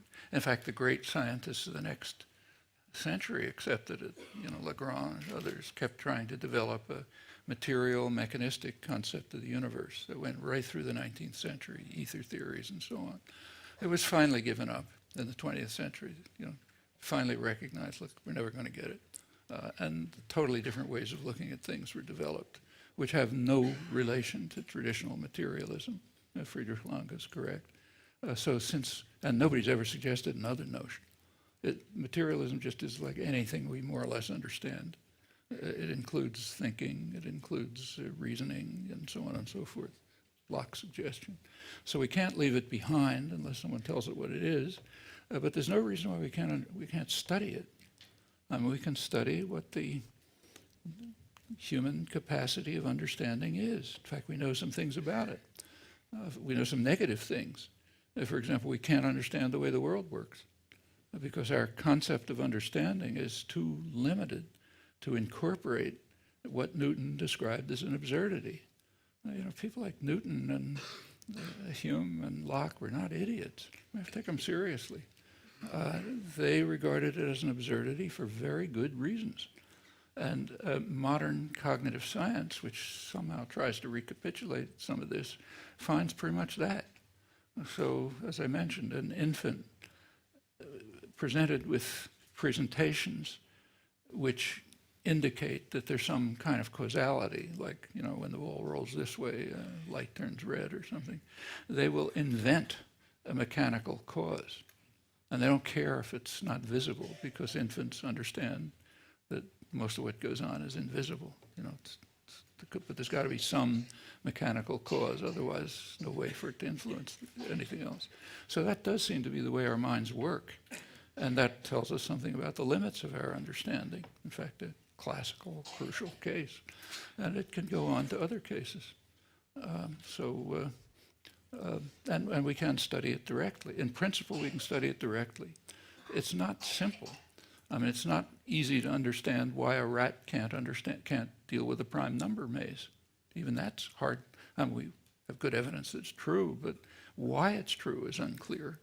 There's nothing known about the brains of rats that explains why they can't do that. In fact, we can't explain why, the tiniest organism that's seriously studied, C. elegans, nematodes, 800 cells, 300 neurons, entire wiring diagram known. There's been years of study trying to explain why this thing it goes left instead of right, let's say. It's just, we don't know how to explain that. There's an answer, but these are hard scientific questions. When you talk about how human intelligence works, it's incomparably more difficult. So you can ask the questions, you can, you know, cut away at them, but we shouldn't exaggerate. It's kind of striking that, going back to what philosophy ought to do, philosophers often appear to intend to want to get answers about humans that we can't get about insects. And that's too much, you know. Science sort of works at the edges of understanding, and it faces hard questions all the way. So we can sort of talk about it, but if you want to seriously work on it, you have to take a look at what is understood and try to see if you can formulate questions which can be investigated and will tell us more about what's understood. Actually, there's interesting work going on this, having to do with things like the human moral instinct. In the past 20, 30 years, that's become an experimental subject with interesting experimental work on probably universal moral principles. A very important book just came out a couple of weeks ago by John Michael. He's a philosopher who now teaches law at Georgetown University, who gives a very acute. He more or less initiated this modern study. He didn't publish much, but other people have drawn off his work. Combination of reanalysis of traditional moral philosophy, mainly Rawls and his antecedents, and an analysis of a lot of the critique of Rawls, and then on to developing experimental programs to investigate some of these questions. And it's feasible. Maybe we can get some insight into innate human moral concepts that are cross-cultural, like you're going to find them in every culture, and that you can find with young children, pre any serious cultural impact. Those are all things that can be studied, and there's beginnings of studies.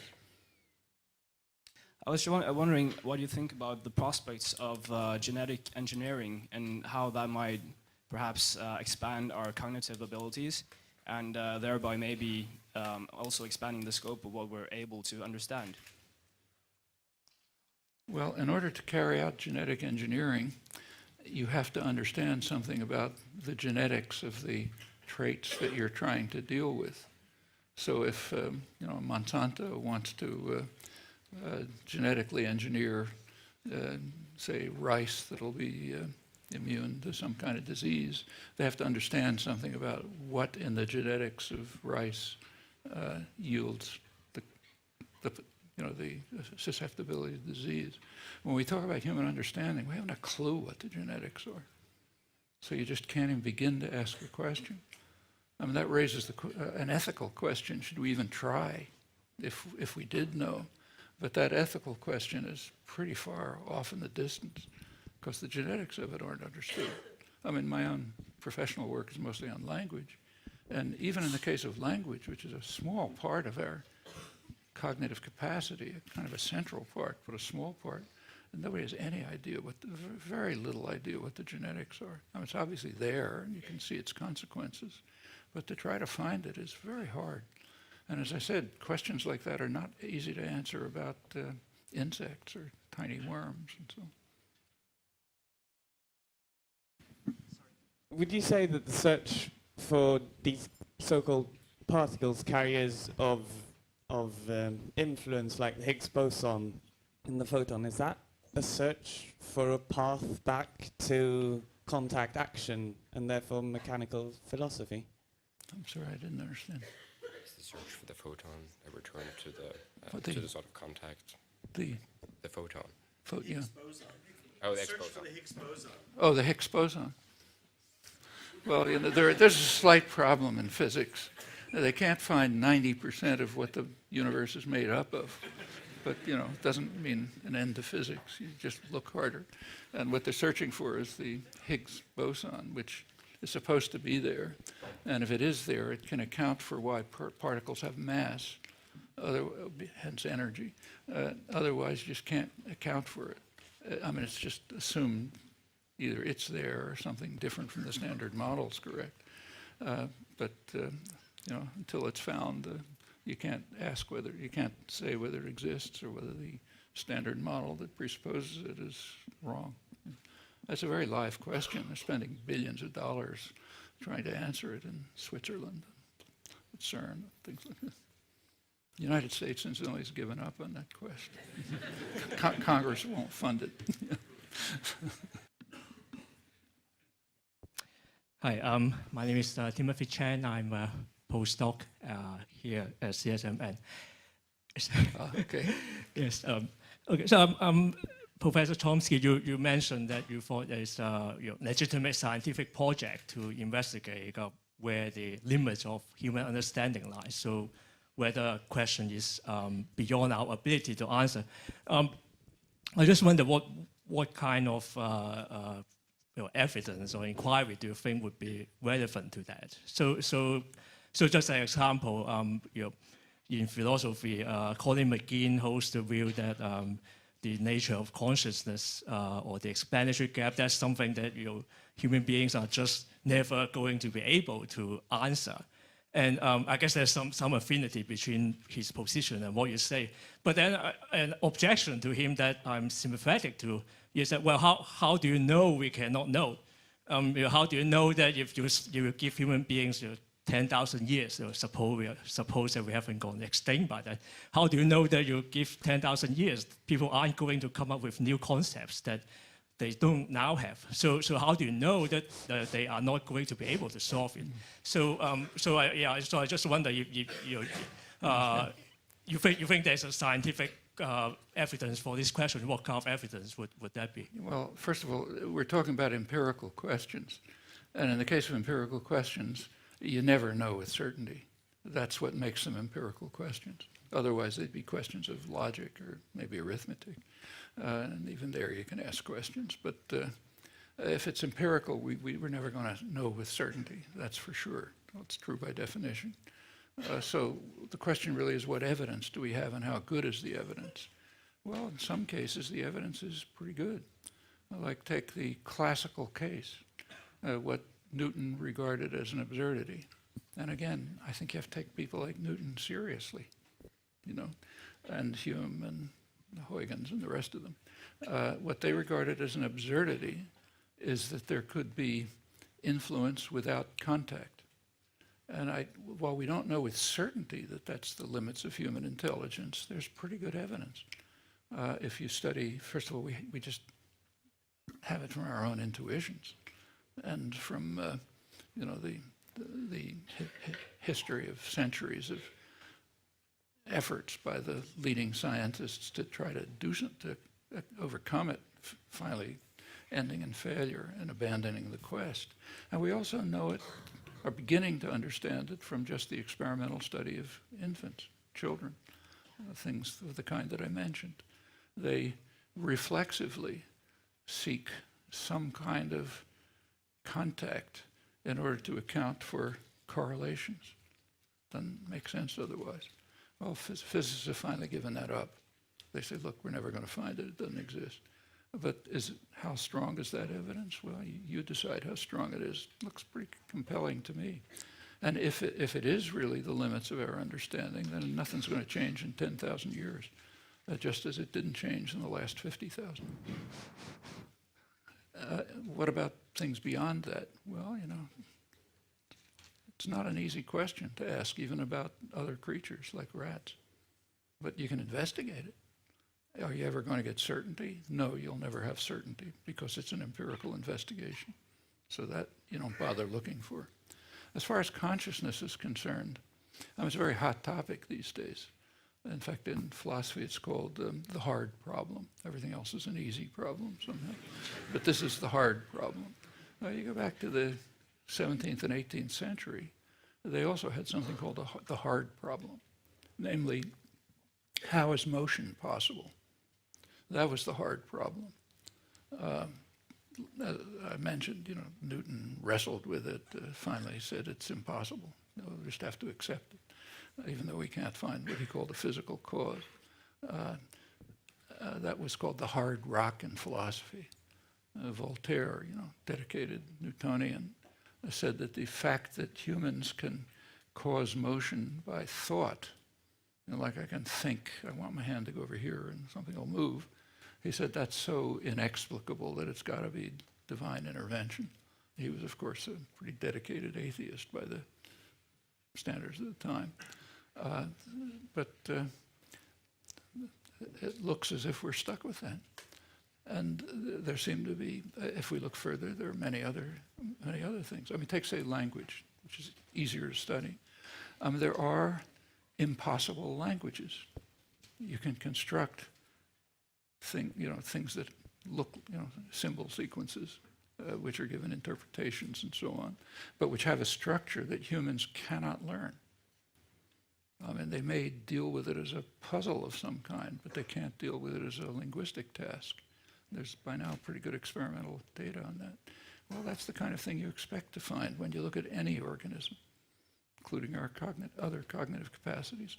As far as consciousness is concerned, I'm not so convinced that it's the hard problem. First of all, you have to formulate it coherently. What's the problem? I quoted Francis Crick, I didn't mention him, as saying that he has an astonishing hypothesis that consciousness comes from activity of the brain. That's Locke, Hume. Yes, they took that for granted. That's the astonishing hypothesis. And then you can go to proceed, as he and others have done, to ask what's going on in the brain when people are conscious. Okay, that's serious work. Does it answer suppose you could get all those questions answered. Does it tell you what consciousness is? No, it leaves open the questions of consciousness. And in fact, we might ultimately be reduced to something like what Bertrand Russell thought. You'd read his analysis of matter, for example, which unfortunately isn't read much, but it's important, I think. I think it's 1928 or so. He says, look, the only thing we have any confidence in is our immediate consciousness. We may be wrong about it, but at least we have some degree of confidence in it. Everything else is an intellectual construction, including our conception of objects, our theory of the world, and so on. So that's, if you want, the hard rock, not too hard, because it could be wrong, but that's what we have to start with, and it's the best you can do as humans. Okay, your political ideas, they have a foundation on ethics, yeah? Ethics, morality. And then I want to ask you, how is morality compatible with limited mind, determined human, as you put it, if I understood you well? Because in limited mind and determined human, I don't see a place for the free will, which is the base of morality in the human world. So what do you think about it? About free will?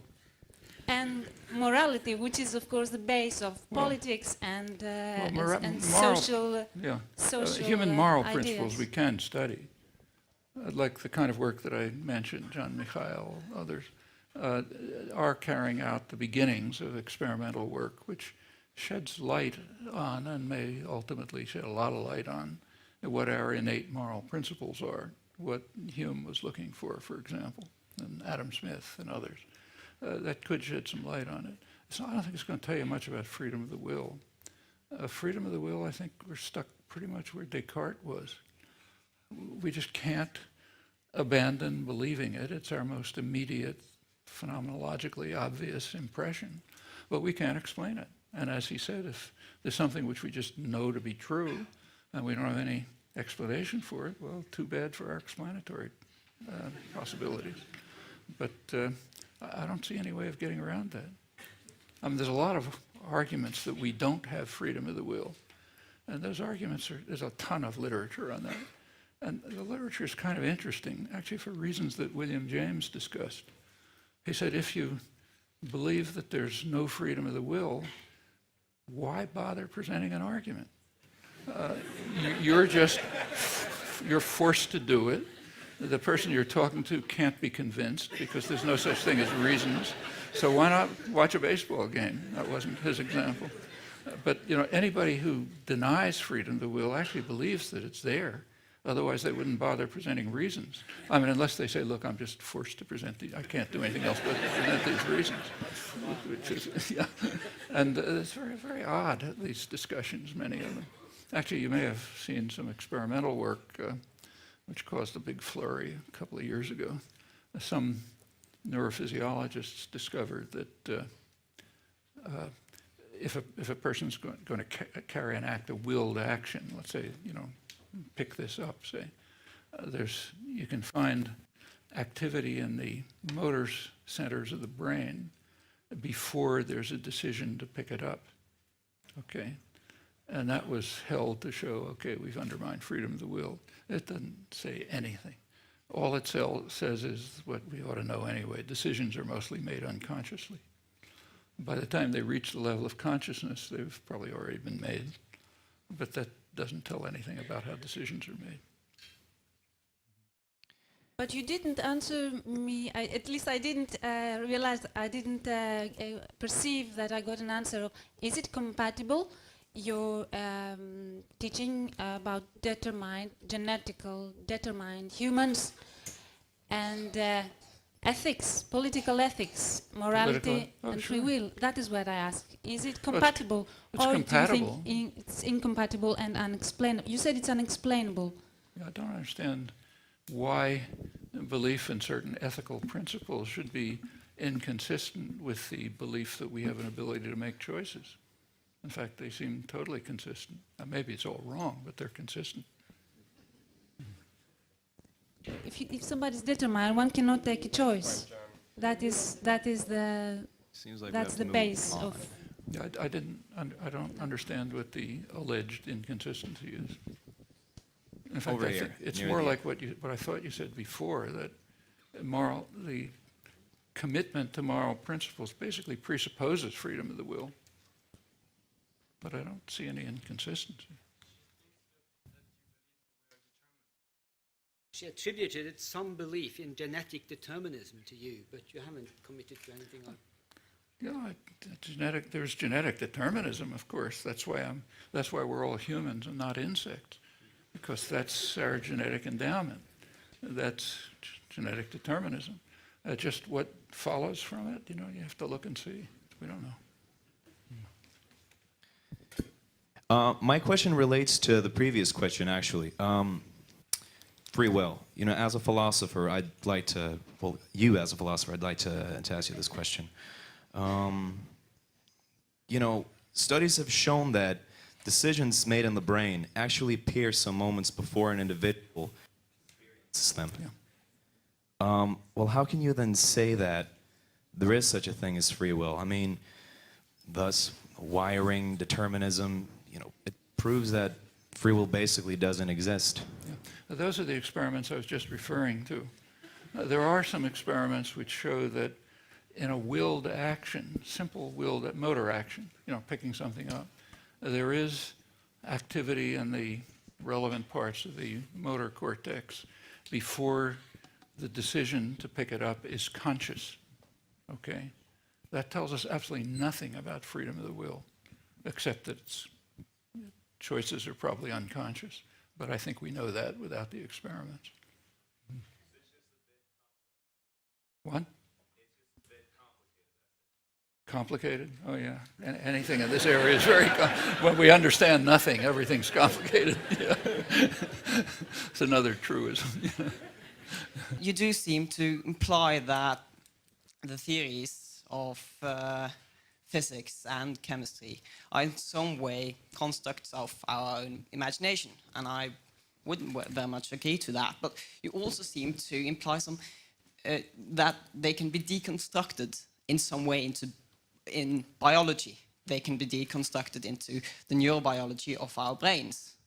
But what gives you the confidence that our scientific method That our science is what? Our scientific method. Scientific method? Is, what gives you enough confidence in the scientific method to believe the evidence that biology gives us? There seems to be some innate skepticism in that system of thought. And to me, I would rather end up believing in nothing at all, not even that we do not believe anything, than actually believing in our own limitations. So if we are so fundamentally limited as you claim we are, how can we have any confidence in the evidences providing the fact that we are limited? A pure skeptic you can give no answers to, which means that they're not asking sensible questions. We're only interested in sensible questions, the kind to which you can even imagine an answer, maybe a wrong answer. But if you can't even imagine an answer, it may have the form of a question, but it's not a question. Like, for example, if you were to ask, why do things happen? Okay, that happens to have the structure of an interrogative sentence, but it has no answers, no even imaginable answers, so therefore it's not a question, just has the structure of an interrogative. The pure skeptic, if one can be imagined, is posing things that look like questions but aren't really. As to how you can have confidence, well, first of all, you never have complete confidence if it's an empirical issue. In fact, even arithmetic, You can't have complete I mean, it's known, you know, you can have non-standard models of arithmetic which satisfy the axioms but are different and so on. So, but in empirical questions, you develop confidence from experience, intuition, experiment, and so on. What's called the scientific method, but that's a funny term because there really is nothing that's the scientific method. Like when you take, say, a psychology course, a program, you do take a course in methodology. But when you study physics, you don't take a course in methodology. There's no method other than being reasonable, you know, and learning from what has been done and seeing if you can carry it forward and so on. In fact, the courses in methodology that you take, say, in psychology or sociology are mostly courses in statistics and techniques you can use. But scientific method is, you know, just whatever way we have of dealing with the world rationally, reasonably. Can we have confidence in it? No, maybe it's misleading us, just as rats are consistently being misled about mazes. We can understand it for them, but if that's true, all we can do is try to see if we can use the same rational approaches to see if we can figure out what the limits of our intellectual capacities are. And we have some examples in which I think can have fair confidence, like the collapse of the intuitively obvious fact that interaction requires contact. I don't know much about physics, so I'm going to ask this like simply, and maybe you already answered this. Do you reject the possibility of a non-physical reality interacting with this physical reality? And do you like acknowledge it, the possibility of it, through seeing the effects it might have on the physical reality? I'm thinking of like the study of like the smallest entities of an atom, and yeah, and also just the power of attraction. What is it? Well, the two of us share something. I don't understand physics either, so we're in the same. But and in fact, I don't think physicists understand it, and they're pretty open about it. But see, you can't ask the question about interaction between physical and non-physical until you tell us what physical means. Okay, you've at least got to be able to tell us what physical means in order for the question to be answered. But there hasn't been any concept of physical for hundreds of years. There was one in the early scientific revolution, a very intuitive concept of the physical. That's what inspired Galileo, Descartes, Leibniz, Newton, Lagrange, you know, many others all throughout the modern history of science. But it's been recognized, but it was already recognized after Newton that it's gone, like Locke recognized it, Hume recognized it. For Hume, it's not only gone, it's a total mystery beyond our intellectual capacities. And that we can speculate about, but it's certainly gone. And no one has proposed anything else. The physical these days are things that Newton would have regarded as total absurdities, like curved space-time. How can that be physical? Quantum entanglement. I mean, Einstein regarded that as non-physical because it's so absurd. But you know, now scientists just accept it. Physical is just anything we more or less understand. And if that's the only notion of physical we have, there can't be interaction between physical and non-physical. Non-physical will be all the things we don't understand. If we ever get to understand them, they'll be physical. I always enjoy listening to security announcements. One of my favorites is Cape Cod near Boston. There's a nuclear power plant, so they have to have lots of instructions for how to get off the Cape. There's one bridge off the Cape, and every evening it's impossible to get off it because there's too much traffic. You know, if they ever had to evacuate the Cape, it would take weeks, probably. Anyway, you might be off before the second explosion takes place. Well, poverty statement is a very strange concept. I mean, intellectually, I think there's just nothing to it. It's truism. But it's a very contentious issue. And especially in the cognitive sciences, generally, parts of linguistics too. And I think it's about the only interesting thing about it that I can see is why it's considered a contentious issue. That tells you something about the cognitive sciences, which I think linguists ought to know, at least from my point of view. That's the natural home. And to me, it looks like a kind of pathology in the cognitive sciences, but of course that's symmetrical, so cognitive scientists see it as a pathology of the kind of linguistics I do. But anyhow, I think that's worth working through, not just to understand it, because in many ways the future of the field depends on resolving this. If linguists can't make it clear to the immediately surrounding intellectual community that they're doing something worthwhile, there's really no reason why the field should survive. And it won't. Already it's very hard to get grants from granting agencies or papers published that make any significant use of linguistics, because it's considered to be some sort of old-fashioned or strange confusion. And that's going to increase unless these problems are resolved, wherever the pathology lies. Well, the issue of poverty, the term poverty of stimulus is only used for language, which itself is very odd, because the same question arises in every area of growth and development. There's always poverty of stimulus. I mean, that's as old as David Hume, meaning the data alone can't account for the growth and development of any system, any organic system, including cognitive systems. And that's kind of should be a truism. In fact, it is outside the study of language or higher mental faculties in general. So the question arises for language if you think that there is a process of growth and development in acquisition of language.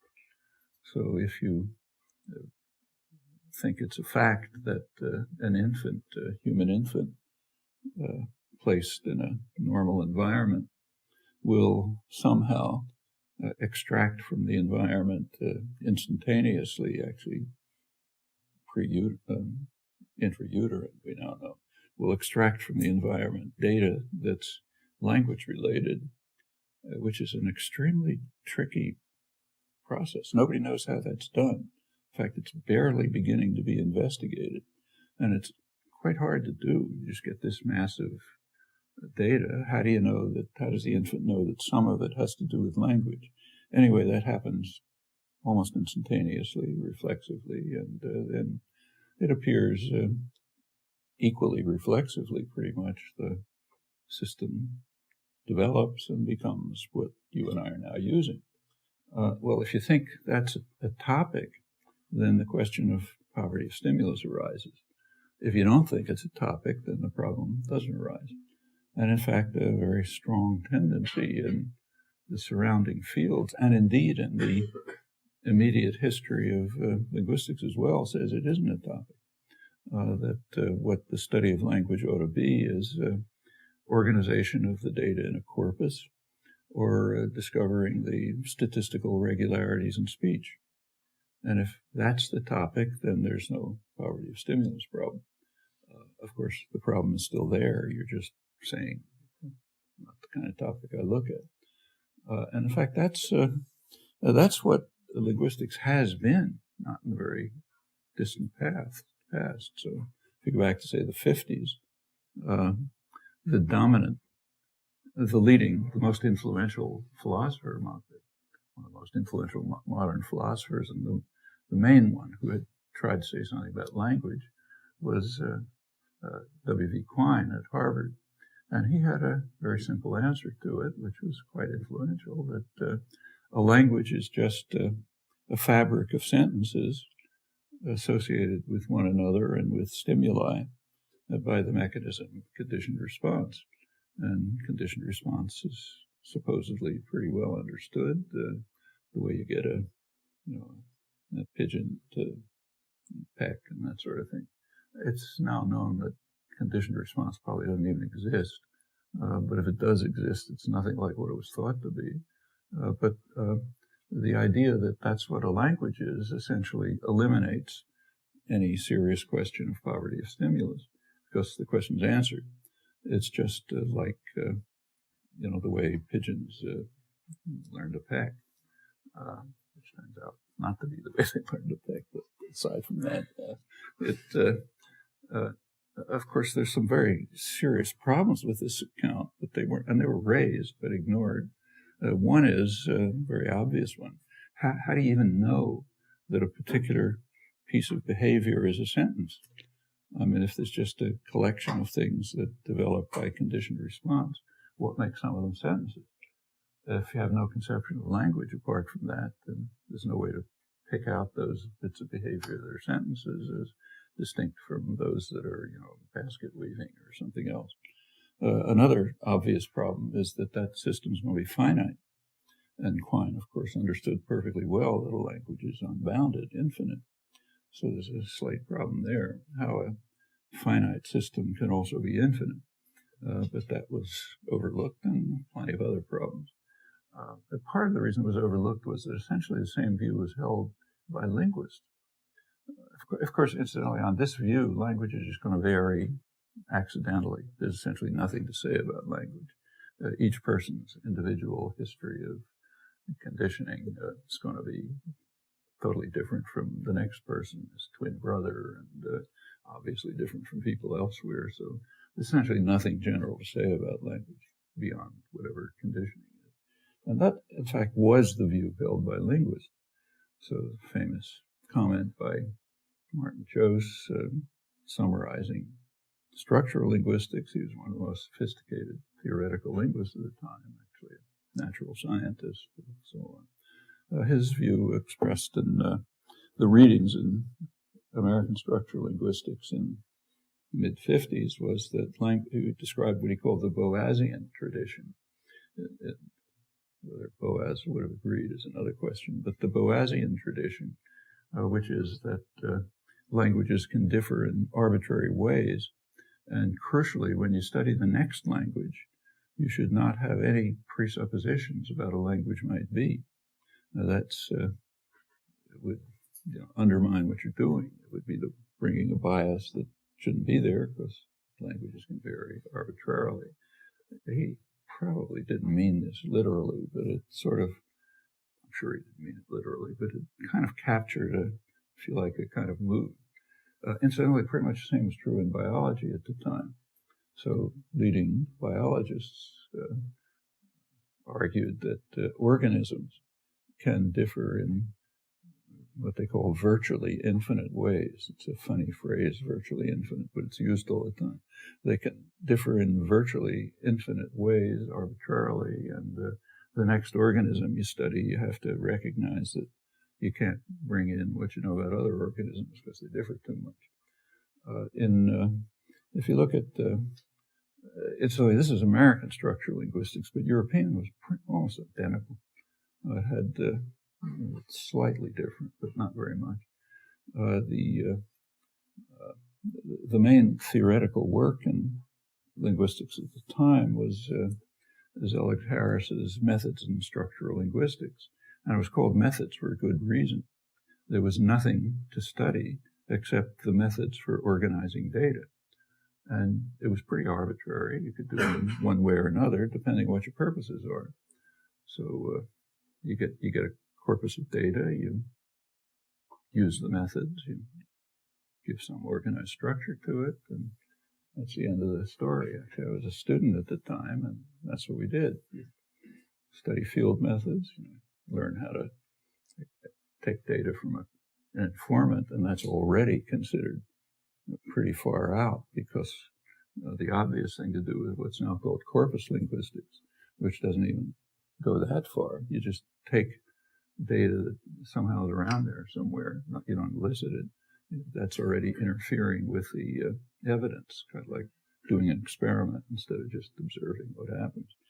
And I mean, all of this departs so radically from the sciences for the last couple hundred years that it's kind of startling, but it's true, and it's very specific to language and other higher mental processes, which are also studied in a way that's very remote from what's taken for granted in the natural sciences for hundreds of years. It's part of the pathology. So what you do is you take a field methods course, you learn how to elicit data, you have the finite corpus, you then apply the methods, you get the phonemes, the morphemes, maybe if it's very exotic, you say something about word order and maybe phrases or something like that, and that's it, it's over. You can do it in any way you like. And I remember the feeling among students was, this is kind of fun, but what happens when we have done a phonemic analysis for every language? The field's over, you know. And that's kind of what it looked like. There's nothing else to study. I mean, for example, Trubetskoy's Introduction to Phonology is pretty much the same set of procedures to use to find the phonemes.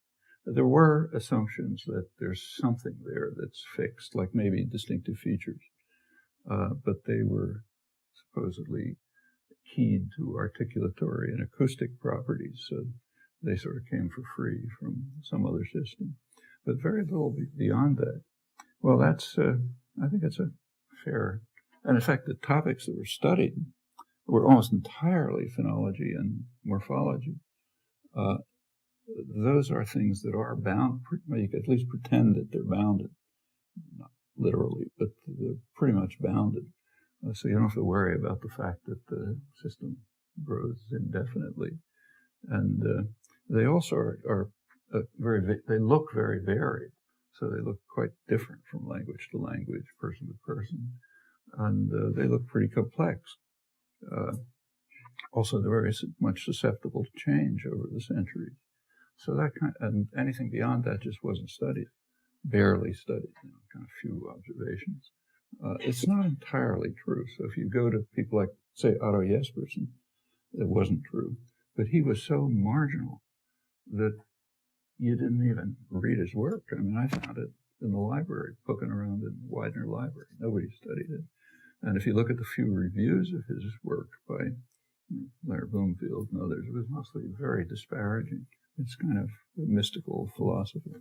That tradition, which goes back a couple hundred years, had pretty much died. I think that was, exaggeration, of course, it's short, but I think it's a pretty fair description of what the field was like in the 50s.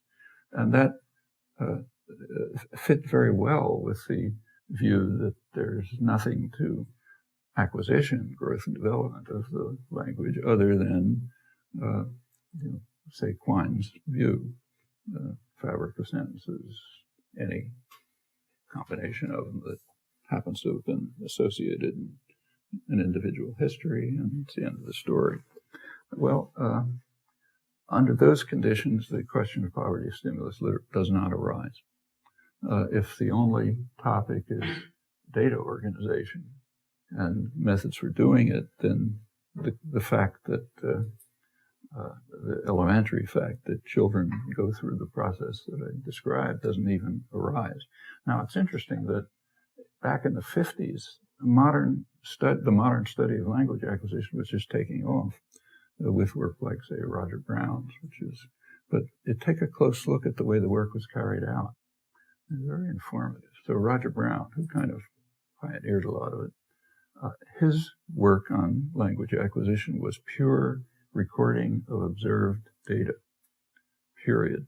And any suggestion you should go beyond that was just dismissed. So if you've studied this stuff, you know that the early proposals coming from Brown's work and others were that children go through a period of what's called telegraphic speech. That was one of the great discoveries. So, say a 2-year-old or a 3-year-old, you take a look at what they're producing, and they don't use function words. So they have, nouns and verbs, but not much in the way of prepositions or other function words. So it was assumed that that's what the child knows. There were suggestions. I mean, I know I argued with Roger for a long time about this, that you could do an experiment to find out whether that's true. And in fact, the experiment would almost certainly show that it's false, as it finally did when it was done a little later. There were people like Lila Gleitman who recognized that this is crazy and started doing serious work on language acquisition. And in fact, a couple of her students did the obvious experiment. It was quite a lot later. I don't think it was published till the late 60s, 10 years after this, in which they found what's obviously true, that a kid in the telegraphic speech period knows exactly where the function words goes. They just don't pronounce them. And you can test it in perfectly obvious ways. So take, have the mother speak to the kid in 3 different ways: in telegraphic speech, which is supposed to be their own language, in normal speech, and a third category in telegraphic speech with the function words, say, randomly distributed. And you get exactly what you'd predict. Kid can't understand telegraphic speech at all. It just sounds like gibberish. Similarly, the randomly distributed ones just confuse. And normal speech, I understand perfectly. So what that means is obvious, that they actually have the whole thing in their heads, and for one reason or another, they're not producing it. It took a long time for this to become the way in which language acquisition is studied.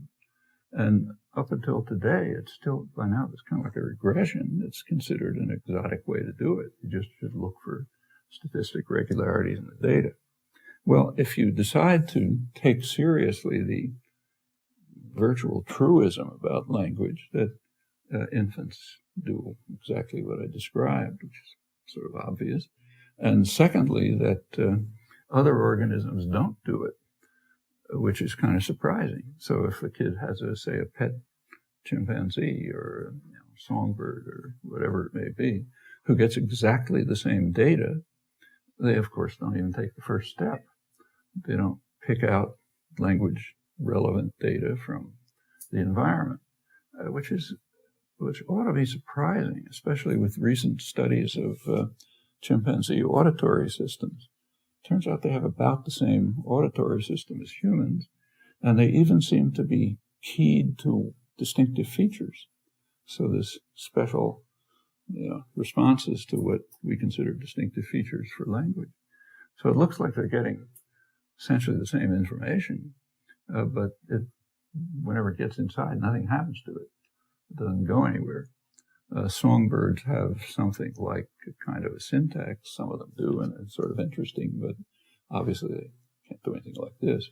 And it's not a matter of peripheral sensory motor systems, because if you translate everything into whatever the animal's sensory motor system is, for chimpanzees, you don't even have to do it because it's the same, but essentially the same. But for others, if you translate it, the same result, nothing happens.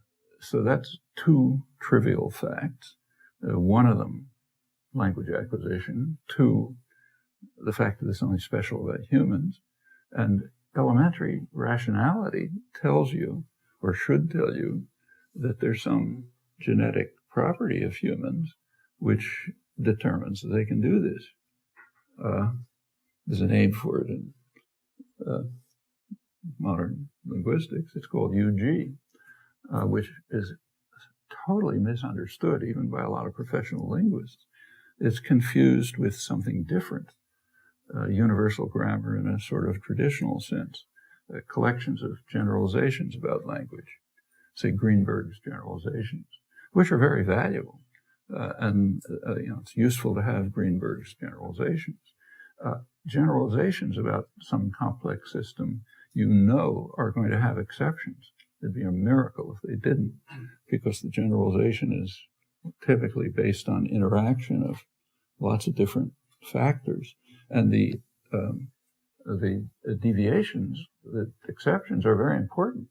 They don't throw out the field the way it's understood to happen these days. They tell you exactly where to look for something interesting.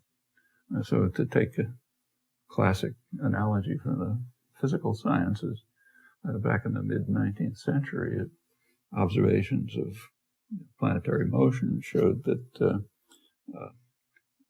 Uranus does not have a perfect elliptical orbit. Something's going wrong with it. Perturbations in the orbit. Well, nobody said, let's throw out Kepler's laws and Newton's laws. What they said is, okay, let's try to figure out why. Well, pretty soon they found Neptune. Okay, then the explanation works. And it's exactly the same if you look at language. So take, say, ECP, for example, principle that determines that for English you can say how many cars did you wonder if the mechanics fixed, but you can't say how many mechanics did you wonder if fixed the cars. It's a fine thought, you can express it in a paraphrase, but you just can't say it for some reason. So that's an instance of ECP. Well, it's a generalization. And it was noticed, I think over 30 years ago, that there's exceptions. Luigi Rizzi was the first person to point out that it doesn't work for null subject languages. There, the sentence is fine.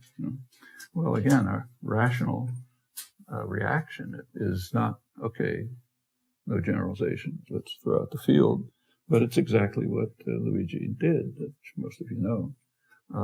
He pointed out that the null subject languages, if you look at them carefully, at least the ones he was studying, like Italian, have another position from which extraction can take place. They have a post-orbital subject position. You can extract from that position. It doesn't violate ECP. So, yeah, that's kind of like discovering Neptune. And that's the way generalizations and exceptions to them should be regarded. Those of you who are familiar with the literature, that's very far from true. Exceptions to generalizations are regarded as somehow lethal demonstration that the whole field is wrong. Another very famous recent paper that's circulated all over the place, which a number of people, including Daniel Harbour, is probably here somewhere, have pointed out that all the data are wrong. But putting that aside, even if they were right, it wouldn't make any difference because you expect to find exceptions to generalizations. UG, on the other hand, is exceptionless. That's the genetic property that humans share, and there's very good evidence that they in fact share it. There's no known group differences among detectable ones, at least, for acquisition of language. There are individual differences, kind of at the fringes, but I don't think anybody's ever detected a group difference, which itself is kind of interesting. It means that ever since humans left Africa and started spreading all over the place, maybe 50,000 years ago, there's been no evolution. That's important. There's a field called evolution of language, which has a burgeoning literature, most of which, in my view, is total nonsense. But anyway, it's growing. In fact, it isn't even about evolution of language. It's almost entirely speculations about evolution of communication, which is a different topic. And it's kind of a natural topic to look at if you're caught up in another myth, a misinterpretation of evolutionary theory, which holds that changes take place only incrementally, small change and another small change, and finally you get complex organisms. That was believed at one time, and you can find sentences in Darwin you can quote if that's the Bible. But for a long time, evolutionary biologists who understood it doesn't work like that. You can have quite sudden changes, small changes that lead to huge phenomenal differences. And in the communication, you can mislead yourself into believing that since every organism you think of, bacteria to humans, has some kind of communication system, so maybe our communication system is just a slight modification of primates or whatever you like. That's undoubtedly not true, but at least you can delude yourself into believing it. On the other hand, language, it just seems totally separate. There's nothing even remotely analogous, nothing at all homologous as far as anyone knows. The few things that look similar, like, say, songbirds, are at such a distance from an evolutionary point of view that it's just got to be convergent evolution to the extent that there's a similarity. And there's interesting questions you can study, but only if you take biology in the last 50 years seriously. If you're back to the pop Darwinism that you learned in 8th grade, that's no good, Anyhow, the fact that there's been no evolution in 50,000 years is interesting. If anybody really wants to study evolution of language, raises a lot of questions. I don't want to get too far from poverty of stimulus. The poverty of stimulus question will arise if you recognize the two things I mentioned. Infants almost reflexively acquire language capacity. And in fact, as we now know and learn more and more as experimental techniques get better, they know an awful lot of it before they exhibit anything. In fact, it might turn out they know almost everything by the time they're, say, a year and a half old. There's actually some evidence for that. But maybe not every word or something, but the basic structure of the language. Interesting evidence, in fact. But that's one fact. And the other fact is it's uniquely human. From those two facts, it follows there's got to be a genetic component, and some aspect of it has to be unique to humans. That's elementary. So that's poverty of stimulus. End of discussion in a rational world. But we don't live in a rational world. The world we live in is one in which, and in fact, the environment that immediately surrounds linguistics, the intellectual environment, and in fact includes a lot of linguistics. In that environment, UG is a kind of a dirty word. If you want a grant from the National Science Foundation, you better not include that in your proposal, or it'll be knocked out before it even reaches the review board. And the reason is that it's just got to be true that something like what Quine said is correct. And nowadays it wouldn't be put in terms of conditioned response, but in terms of what are called sophisticated Bayesian techniques. If you want to get a grant approved, you have to have the phrase sophisticated Bayesian in it. And you also have to ask for an fMRI, even if you don't have anything to do with it. But if you meet those two conditions, you might make it through the granting procedure. But if you use a dirty word like UG and you say there's something special about humans, and you got to find out what it is, that pretty well rules it out. I'm not joking. I have concrete cases in mind of very good work that just can't get funded because it doesn't meet these conditions, right at MIT, in fact. But so let me go on with that. Okay. So what do we actually find in the field surrounding us? Actually, I don't want to talk about. I'll give an example just to illustrate. The current issue of the main journal in cognitive science, called Cognitive Science. There's an article that just came out a week or so ago by two researchers and basically connectionist, neural net researchers, Luxo and Calvo. And the title is, How Many Mechanisms Are Needed to Analyze Speech? Okay, now the presupposition is, well, obviously one mechanism is needed, sophisticated Bayesian analysis. But are there any other mechanisms needed? That's the question. And they discuss an exotic hypothesis called the more than one mechanism hypothesis, which holds that along with statistical analysis, maybe you have to have something else, something about rule systems.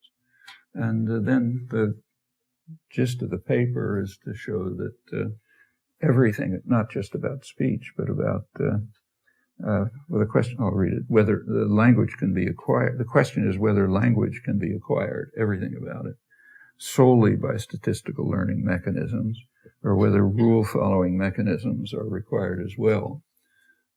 Again, it's kind of interesting that the question is posed that way, even before we get into it. And this is not just this paper, it's kind of like near universal. It's interesting because if you look at statistical methods, the results are virtually zero. There's almost nothing that has come out of it. I'll come back to more details. And if you look at what came out of studying, postulated rule systems, it's a pretty rich, complex set of results. But the assumption is null hypothesis, just statistical methods, with the usual words tossed in like sophisticated Bayesian. For those of you who know anything about sophisticated Bayesian methods know that it's fine statistical technique, but whatever data you've got, virtually no matter what it is, you can find a Bayesian analysis that will model it. It's because you have enough leeway in formulating prior hypotheses, hypotheses about how to evaluate evidence and so on. That's been pointed out over and over. But if you think that the field is just about modeling data, that's not a problem. In fact, that's an advantage. So whatever the data is, language, some mirror image language, whatever it may be, anything, you can discuss a model, and that's called a success, interestingly. Actually, that's a new notion of success, which has never existed in the natural sciences. It's never been, people do try to model data, but in order to try to discover what the principles are that lead to the account of the data, maybe a model will help you. But no, I don't think there's anything in the history of science that has ever considered modeling of data to be a successful achievement, except with regard to language. And it's not done today either, elsewhere in the cognitive or biological sciences. So, for example, take, say, bee communication. Nobody, if you try to get a grant from the National Science Foundation in which you say, I'm going to put aside all these complicated experiments that bee scientists carry out, like, having bees fly over a lake to see if an odor trail was something that they follow, or, blinding one of their eyes or some other complicated thing. I'm not going to do any of that. I'm just going to construct a sophisticated Bayesian model which will account for massive number of videotapes of bees swarming. Okay. So, bees are humming around the hive, and some guy comes back, goes like that, and everybody else goes off to the hive, and everyone's happy. So you take a lot of tapes of that, endless numbers, do a lot of analysis of them. You get a pretty good account of what happens when bees swarm. And furthermore, you get a pretty good prediction of what's going to happen next time. A far better prediction than bee scientists can give or would care about, for that matter. So you're done. We can stop the complicated experiments. In fact, you can do the same with physics. So if you take a videotape of what's happening outside that window there, leaves moving around, and all kind of stuff, and do a complicated statistical analysis of, pile of videotapes, you get a pretty good prediction of what's likely to happen out of the window next. Again, far better than what any quantum theory professor here can predict. And they can't even explain, as Hilary Putnam once just noted, why a round peg won't go into a square hole. That's considered too complicated to investigate, and certainly aren't going to try to explain what's happening outside the window. So, okay, we can throw out the physics department and just do sophisticated Bayesian analysis. Anybody makes proposals like that properly, everyone laughs, but not when it's the study of language. There, not only do people not laugh, but they take it very seriously. And in fact, it's kind of squeezing the space in which a topic that tries to deal with questions rationally in the manner of the natural science in which that topic can survive, the field can survive, which is worth thinking about. Well, let me go on with this paper. So the question is, do we need anything beyond sophisticated analysis, sophisticated statistical analysis? And then it goes on to point out that the idea that everything could be done by statistical analysis, kind of, cognitive scientists came to understand that when a paper came out by Safran, Aslan, and Newport about 15 years ago, is showing that in highly simplified artificial languages, you could, children and adults could pick out could identify statistical transitional probabilities. It's roughly what you expect word boundaries to be. It's a point where the transitional probability it goes down. You can't predict what's going to happen next. So they were able to do this in artificial languages, and that showed that maybe statistical analysis can do everything. And then comes a list of papers which are supposedly showing great results. Every one of them is a total failure if you look at it, but literally by the standards of the sciences. It's worth looking at the papers. Every one of them does something like what I described about bees or physics. It kind of predicts, things about some complex array of data, but in a manner which you can falsify in 1 second just by thinking about the properties of the system. But that doesn't matter because that's intrusive. That's like asking 50 years ago whether kids actually have telegraphic speech by doing the obvious experiment that a lot of students finally carried out. So it's interfering with the data. It's not the way we work. So that's that. Then comes the next point. It says, notwithstanding the consensus that statistical mechanisms would lie behind word segmentation, presumably everything else, despite that, there's still this exotic MOM hypothesis that some people advance, deluded by poverty of stimulus arguments. That there's some other mechanism. And then they go on to do an experiment to refute that. The experiment is one in which they construct a connectionist model that shows that if you have again an artificial language, simplified artificial language, then that's the stimulus. You can get a connectionist model which will identify transitional probabilities even over a word bound a space, when there's some other irrelevant material in between. So that shows that all of language can be acquired by statistical methods, and there's no need for the MOM hypothesis. That's literally the paper. I urge you to read it. I won't go into the details. To me, it's kind of amazing that it can even be published. It's so ludicrous, but even more amazing that it's taken seriously.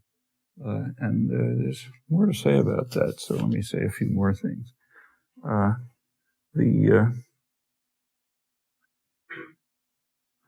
Actually, there's a couple of things wrong with this hypothesis that just even take the quite trivial question of word segmentation.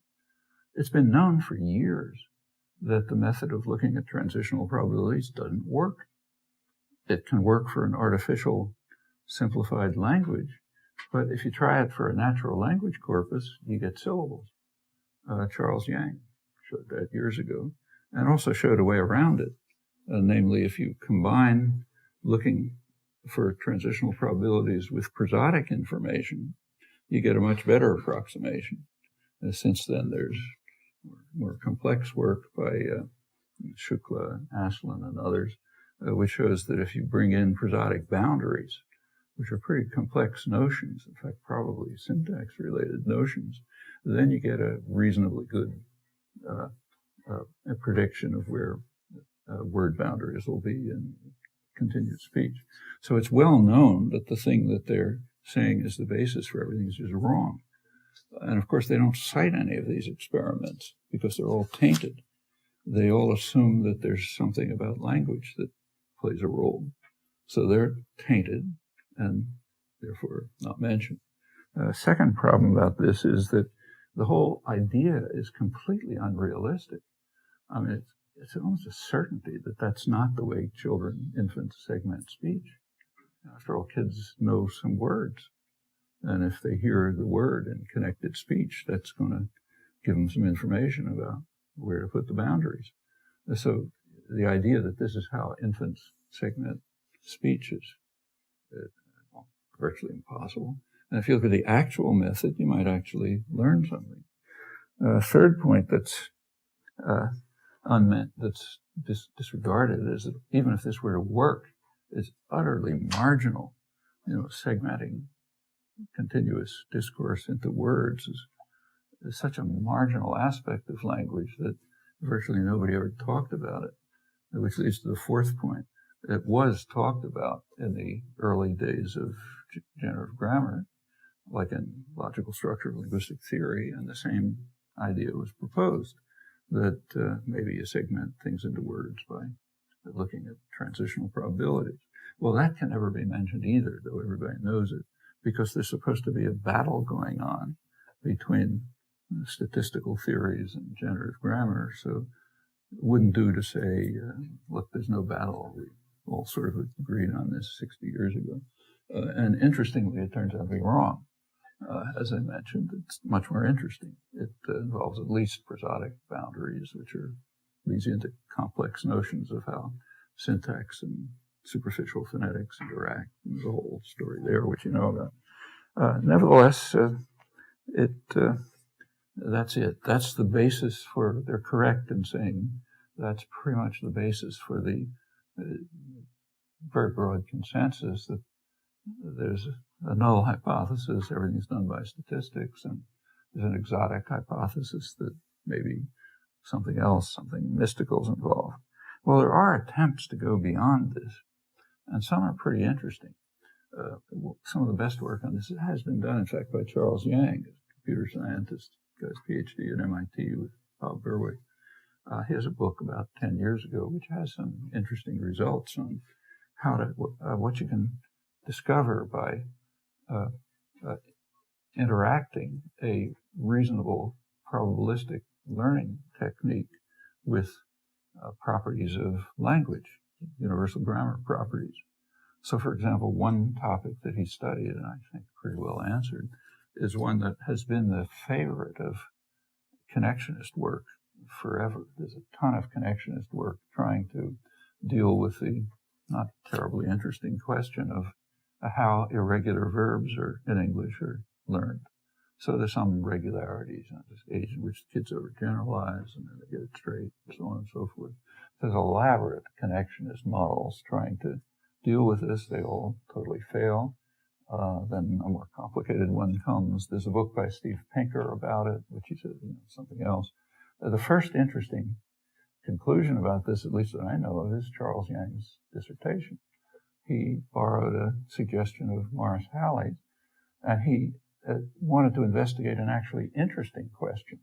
Why is it that in some cases low probability irregular verbs behave like high probability ones?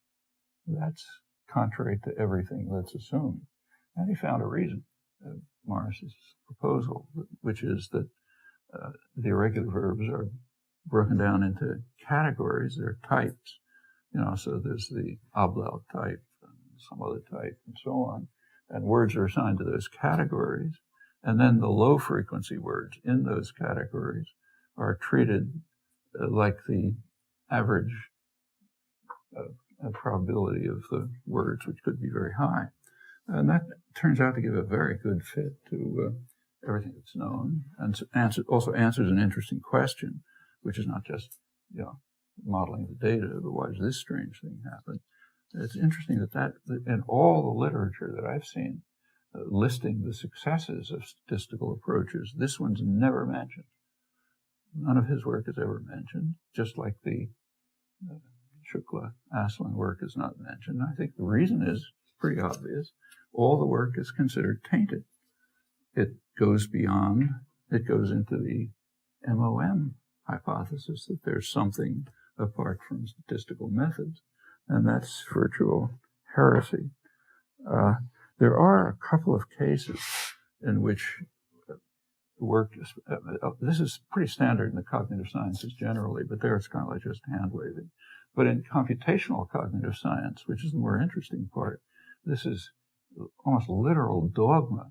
And that has the advantage you can actually investigate the proposals because they're precise. If you're programming it for a computer, it's clear. You can see what happens. And there are a couple of cases, actually I only know of two, where there's been an attempt to go beyond trivialities, which they've got wrong anyway, but to go beyond misunderstood trivialities to something real. actually 2 cases that I know of. One of them is a kind of a small industry, and it's concerned with an interesting question, a question that arose about 60 years ago when the first work in generative grammar, what von Riemsdyk and Hoiberg's called the generative enterprise, when it just began, as soon as it began, and as soon as you ask the question, well, what could be the process that determines the expressions that you use and understand, and what could be the common basis for them. As soon as that question was open for discussion, and something quite interesting happened. It suddenly turned out that nobody understood anything. It was assumed before that everything is understood. Literally, there were no puzzles in the field, no problems, just more data collection. But as soon as you asked the question, what could the generative mechanisms be, it turned out that there were no answers to anything. Everything you looked at was a complete puzzle. That's kind of reminiscent of the very early days of modern science. You go back to, say, the 17th century.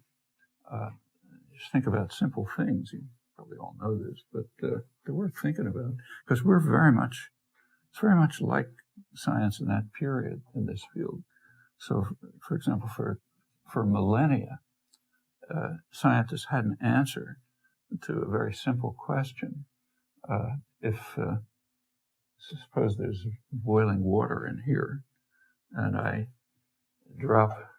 let go of the cup, then the cup will fall down and the steam will rise. Okay, fact.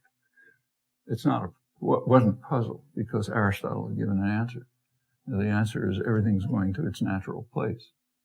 The cup's natural place is down there, and the steam's natural place is up there. So for 2 millennia, it's not a short time, the best scientists, they were quite good ones, had an answer to the question. When Galileo and others like him allowed themselves to be puzzled about this, modern science begins. First of all, what's the natural place? Secondly, your intuitions all turn out to be totally wrong, like about mass and rate of fall and so on. And then everything's puzzling, and you try to deal with the puzzles, you find more puzzles. That's modern science. You still have plenty of puzzles, like where's 90% of the universe? Can't find it. But that doesn't end the field, of course. And that's why they have a huge machine in CERN in Switzerland that's trying to find, Higgs bosons and that kind of business. But everything is puzzling. You try to deal with the puzzles. You don't accept the simple answers anymore. You question them, and you don't try to model data. That's totally ridiculous. And we're in that position. Anyway, as soon as the first efforts were made in the 50s, you immediately found any number of puzzles. One of them took on a life of its own. And in fact, it's virtually identified in the field with poverty of stimulus. And there's a substantial literature in the computational cognitive science field trying to deal with this puzzle and to show that it really isn't a puzzle because you can just figure it out through statistical analysis. And that's the question of structure dependence of rules. So, for example, too simple to write down, but if you have a simple sentence like, say, can eagles that swim fly? Okay. Everyone knows that the word can goes along with fly. It doesn't go along with swim. So you're asking, can they fly, not can they swim? And there's morphological evidence that corresponds to it. So are eagles that swim flying, but not are eagles that flying swim, say. It's a perfectly fine thought. There's nothing wrong. It's like the ECP example I mentioned. There's nothing wrong with the thought. Is it the case that eagles that are flying swim, but you just can't say it that way? Everyone knows that. They know it without experience. Why? It's not at all obvious why. What's happening, and it's of course not just this case, it generalizes all over the place, is that the relation between a word, say a morpheme in this case, and some position in the sentence is determined not by linear distance, but by structural distance. And that's pretty puzzling, because linear distance is much easier to compute. The linear distance is a trivial computation. You just count, you know. A structural distance is sophisticated computation. First of all, you have to have a structure. So you have to impose the structure somehow. And what mental operations impose the structure can get quite complex. But nevertheless, that's the way it's universally done. And not just this case, but every case where the question comes up. Linear distance isn't used. Structural distance is used. Well, this has spawned a substantial literature to try to show that there's nothing there, just statistical analysis. And by odd coincidence, in that same issue of the Journal of Cognitive Science, the one that just came out, there's another article by Bob Berwick and a couple other people, me included, which goes through the whole literature and shows that every case that's suggested has some interesting properties. One, it's a total failure. Two, it's unresurrectable. There's no way to overcome the failure. Three, it wouldn't matter if they were correct, because the same methods would work just as well if it worked the other way. So if you made up a language which used linear distance, not structural distance, the methods will give you this. They'll work anyhow, so it doesn't matter if they were right. Four, they're all regarded as successes. So if you read later literature, these are the articles that are listed as showing, we can accept the null hypothesis, nothing but statistical analysis. And the reason is because of this notion of success that I mentioned. If your notion of success is sort of approximating unanalyzed data, like what's happening outside the window or bee swarming or something like that, that's a success under this novel conception of success that I don't think has ever existed in any rational discipline, certainly in the natural sciences. So that's what the literature is like. New papers coming out all the time. One came out in Cognition just a couple months ago. Total has all of these properties. And that's the nature of the field that we're part of. And as I mentioned, that's pretty serious, because if that gap remains, this kind of mutual disregard or maybe contempt, the field's not going to survive. You can already see signs of it. There's only one other example that I know of, which is, actually this does raise interesting questions, I should say. Why, once you allow yourself to be puzzled, like why should it work this way, the answers are by no means obvious. As I mentioned, linear distance is a lot easier to calculate. One possible answer, in fact, maybe the right one, is that at the point in mental calculation, in the generative process, at which operations are being carried out, there isn't any ordering. Okay? There isn't any ordering. Now that would mean essentially that narrow syntax and formal semantics don't use ordering. And that appears to be true for the core of what people do in formal syntax. Order doesn't seem to matter. All that seems to matter is hierarchy. The hierarchical structure, whatever the order is, comes out the same. And that's kind of expected, because languages would say a different word order are going to be interpreted the same way. There's no differences in interpretation that connect to it.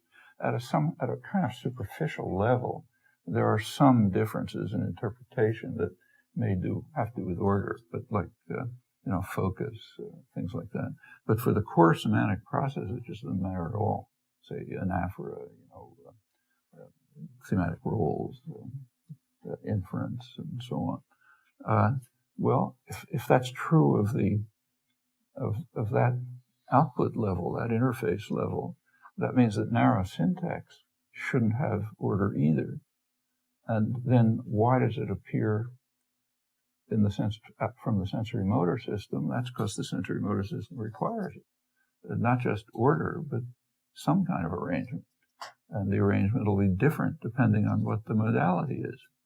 So if the modality, say, sign, there's different kinds of arrangements, so things can be simultaneous.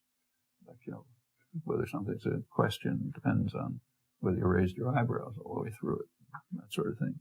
So depending on the modality, sense modality, some kind of ordering or more general arrangement is going to be imposed, which strongly suggests that order is just a property of externalization.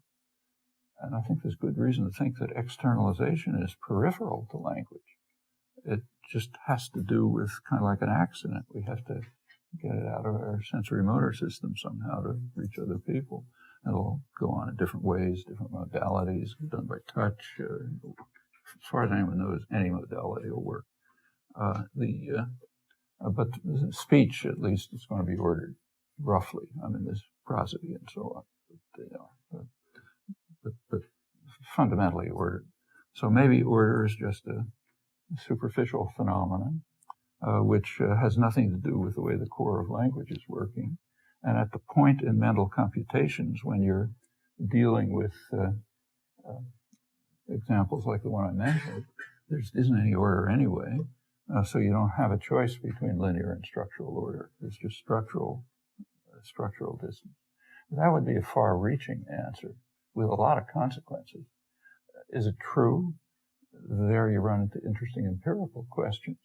Like there is serious empirical work arguing the contrary, like Richie Keynes, for example, who argues quite interesting ways that order is more plays a bigger role in the core processes than just externalization. So now you have an interesting question, the kind that you hope to find in research. You have empirical evidence that seems to go both ways, and you have conceptual evidence that goes only one way. Well, what do you do in those cases? Okay, here research intuitions diverge, so no point arguing. My own feeling is the way you should go is assume the conceptual arguments are probably right and try to find a way around the empirical arguments, but that's not so simple. Anyhow, the point is it goes into interesting directions as soon as you look at the problem seriously. As when you just throw, sophisticated Bayesian at the problem, there's nothing interesting that comes out, and it all fails, and it's called a success. And that's pretty standard in the field. Now, there's only one other example I've been able to find in the computational cognitive science literature that goes beyond speech segmentation, which, as I mentioned, is misinterpreted. That has to do with anaphora. There's a paper by Chater and Christensen, two of the main people in the field, who suggest that anaphora, this isn't statistical, they say that condition A of the binding theory is just a normal cognitive process, a process of trying to resolve a problem as quickly as possible.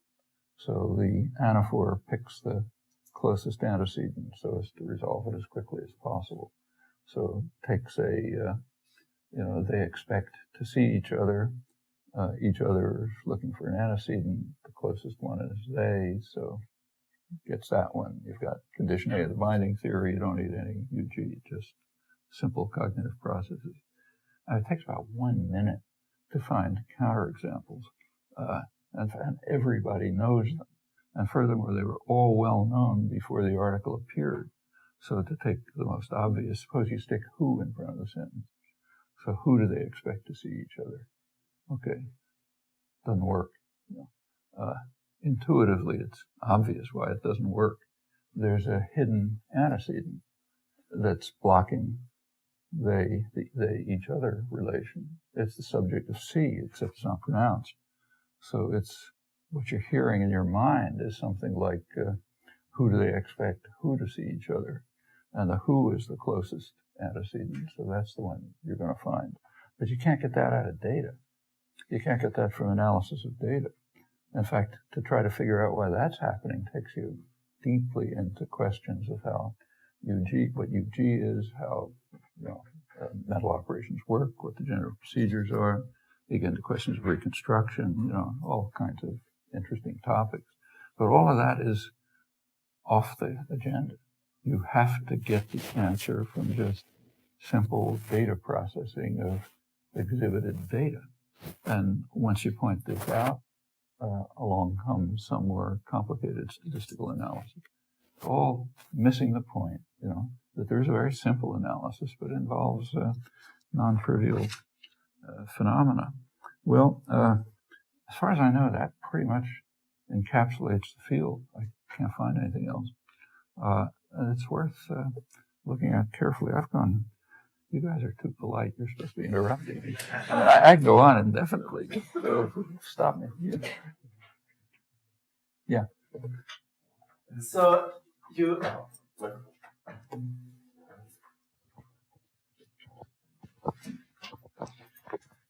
you mentioned that in that paper in cognitive science of yours that just came out, that you think all of the literature that review there is a failure in terms of addressing the relevant problems. From a rational perspective. But can I? So I don't quite agree with that assessment. For example, so if you take the work by Amy Perfors and her colleagues. Right. The one that just came out in Cognition. Yes. Yeah. So I think you can. What you guys point out is correct. They don't give us semantics, so they don't. That's not what we pointed out. So they. That's not what we pointed out. It's much more trivial what's wrong with it. Amy and Josh Tenenbaum and others don't want to hear it, but actually that paper demonstrates zero. If you take a look at first of all, the idea that it has anything to do with structural distance is not true. It says nothing about that. But there's a narrower claim. They argue that they can show that they can give an explanation of why children acquire hierarchical structure. That's supposed to answer a question. But take a look at how they show it. They invent 3 possible systems. One of them is finite. So you throw that out instantly. You can't have a finite system. It'll overflow memory in no time. So that one's out. The other 2 systems are hierarchical. So of course you pick a hierarchical system when those are your choices. Now they redefine the notion hierarchical to try to get out of this. Of the 2 systems, one of them is strictly right branching. And they say, okay, well, that's not really hierarchical. It's just as hierarchical as anything else. It just happens to be right branching. But even if we accept that option is thrown out in 1 minute by discovering that they're phrases. So if you have the sentence, the man saw the boy, and you know that the man is a unit, okay, that throws out the linear one, the right-bounded one, the right branching one. So of the 3 systems proposed, one of them is totally impossible because it's finite, so it's never even considered. The second one is refuted by virtually the most elementary observation. You're left with the third one, which of course is picked because that's the only option allowed. And the third one, to make it worse, happens to be an extremely complex context-free grammar, which nobody would even conceive of as a possible account of a language. For one thing, context-free grammars themselves were understood to be irrelevant to language 50 years ago. And this particular, for very good reasons, and this particular context-free grammar is so complex it couldn't even be a candidate. And furthermore, it totally misgenerates. And we didn't bother going into it actually in earlier versions of that paper, which were about half a dozen versions of that paper were rejected for publication. I just got sick of it. I was told Bob I don't want to bother anymore. But he went on anyway, and he enlisted Paul Piotrowski to help rewrite it. And I kind of agreed to put my name on it, but without much enthusiasm, because the published paper, in my view, is so simple-minded that it's almost embarrassing. There's a long discussion of poverty of stimulus at the beginning, which is okay, but it's the kind of thing that anybody ought to know in kindergarten. But the trouble is, without putting that in, they wouldn't consider the paper. So I did agree to have my name on it, reluctantly. But the third proposal, at the earlier versions, we went through it in detail. I can send you earlier drafts if you want to see it. But the proposed context-free grammar is wild. not just partially misgenerates, it radically misgenerates in the simplest way. So it isn't even a candidate, but since it's the only candidate in their 3-option system, yeah, that's the one people have to pick. So the fact of the matter is the paper has 0 results. And it's not because it doesn't give us semantics. I mean, that's more sophisticated. Of course it doesn't give us semantics.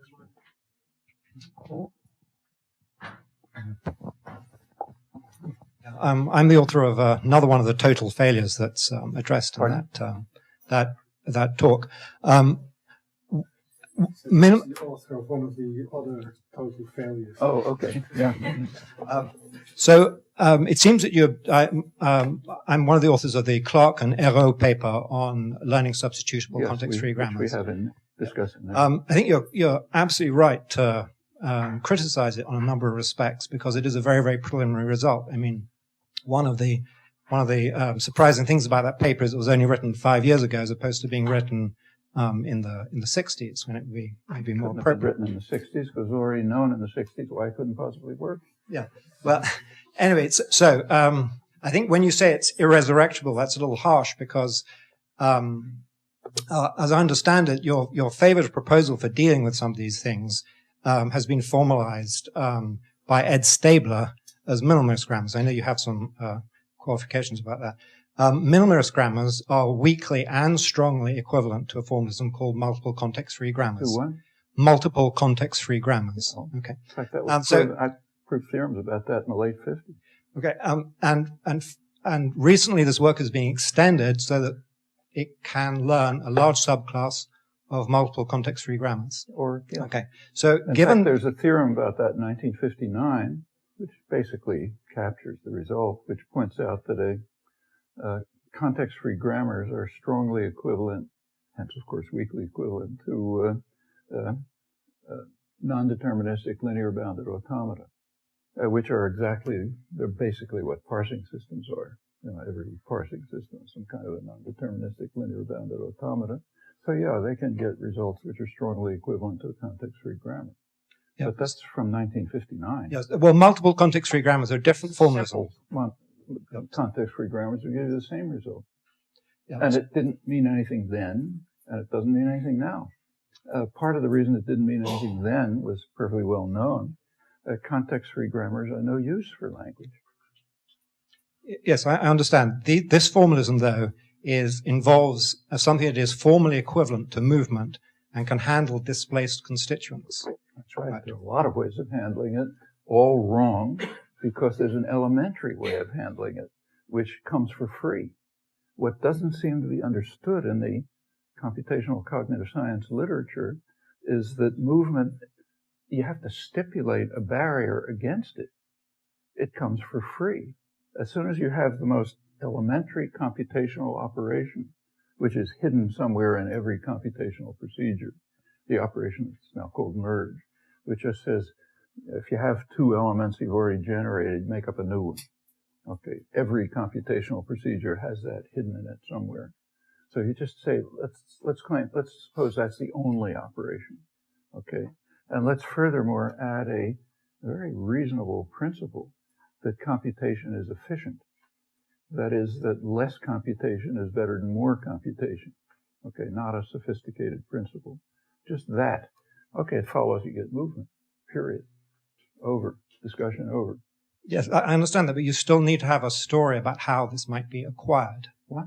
You still need to have a story about how these systems, these grammars, however they're defined, you still need you still need to have a way of explaining how they can be acquired or learned. How can be acquired? Well, you know, if the only operation is the operation that appears in every computational system, yeah, you have to have a story, but you have the story. You have, it's a fact that somewhere along the line in evolutionary history, at some point, uncontroversially, that humans got the capacity for unbounded computation, which means at the very least, they had to have the minimal computational operation, namely merge, maybe a lot more, but at least that. And if they have only that, and the general principle of keeping computation efficient, which is a natural law. That's on a par with, meiosis giving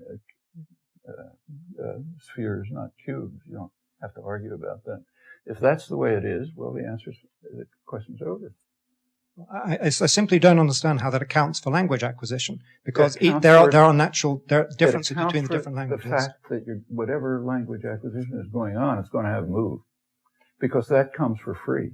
Yes, I understand that, but the question is, how these systems acquired? How does the child learn which items can combine with which other items? Which items can be? See, then you're asking, how do you learn that you can say, that read combines with book and not with in? Okay, that comes from looking at data that's trivial. Okay, so. And in fact, these proposals say absolutely nothing about it. Okay, in which case, haven't you more or less conceded the point here you've more or less conceded the point that what acquisition does takes place through systems of data-driven learning? Takes place what? Through systems of data-driven learning. How could it be any otherwise? I mean, otherwise I'd be speaking Swahili. Obviously in any system of growth and development, whether it's the visual system, the immune system, the language system, whatever you like, there are always several factors that enter into it. Doesn't matter. Can't use these things anyway. Any such system, just virtually by logic, and it's never even questioned in the biological sciences because it's so obvious, is going to involve external data, which have an effect on the way it develops. So like in the visual system, it's known that if you manipulate early visual stimulation, you get totally different visual systems, radically different. Data, some sort of genetic component, which for cognitive systems maps the data into experience, which is a different notion. And then you have natural law. And that's true for everything. So if it's true for everything, it's going to be true for language. So in the case of language, the data could be the data from English, it could be data from Swahili, whatever it is. That's going to have an effect, just like manipulation of the early days of visual experience will have an effect, in fact, a gross effect. The genetic component is what we're trying to discover. That's UG. And natural law will be things like computational efficiency. Well, okay, that's not enough to answer everything, but that's the framework of any answer. So of course it'll involve data. Okay, well, in which case, why do you object to these concrete proposals because with associated mathematical theories and theorems that prove they're correct? No, to explain this. I oppose them because they are totally wrong. They're based on assumptions which are untrue. When the results are proposed, they're wildly off, and you know why they're off. They're off, and there's a fundamental reason why they're off, because they're off for the same way it would be off to propose an alternative to physics of the kind that I mentioned. Let's just do data analysis of what's happening outside the window, and we'll get some kind of model, and we'll be able to predict pretty well what's happening next, way better than the physics department. But people laugh about it because it's right. You should laugh about it. And when you do that with language, you get equally laughable results. They're wildly wrong. There's no way to correct them. And they're called successes. And it wouldn't matter if they were right. So if you take the paper you're mentioning, I mean, essentially the same methods would work for an invented language which kept to linear order rather than structural order. Essentially the same methods will give you the result for that. Well, that's enough to tell any rational person, look, this is off the track. I mean, there's a property we're trying to discover. Why do you use structural order, not linear order? And it's not just for this example, can eagles that swim fly? It's for every example in every language where the question even arises. Okay, so for making a proposal that even if it worked, would work for this case and would work equally well if the opposite were true and doesn't apply to any of the other cases that are all over the place, that's just not a rational procedure. It's never done in the sciences. But these approaches have strong, I'll finish now. But these approaches do have strong biases, and they have a strong bias towards a certain class of hierarchically structured representations.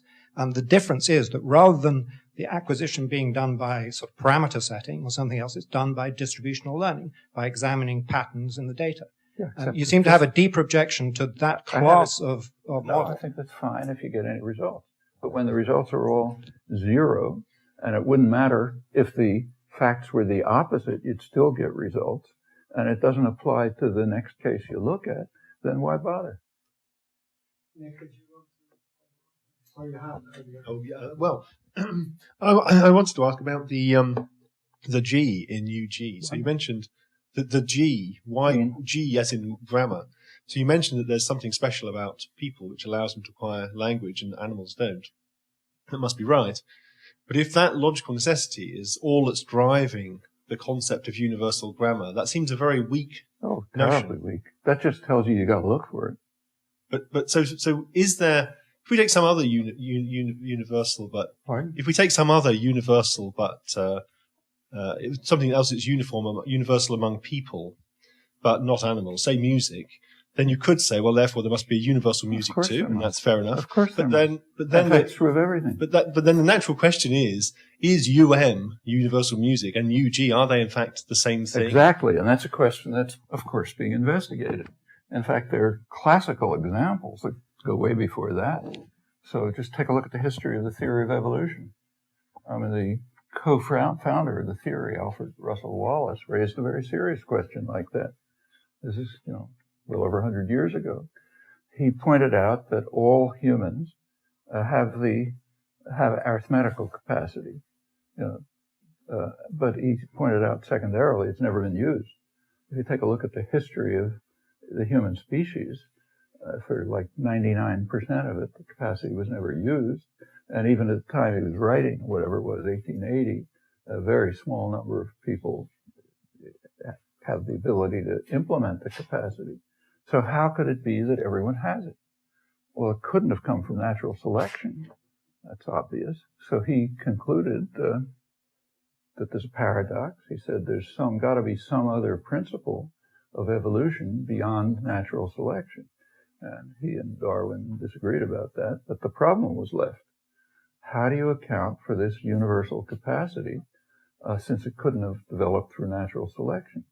And there's a plausible answer to that, I think.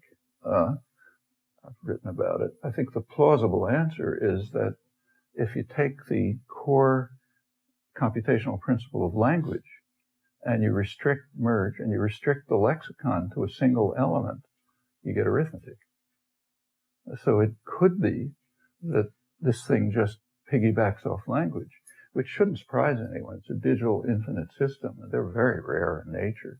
And language is a digital infinite system, so, maybe it just piggybacked off it.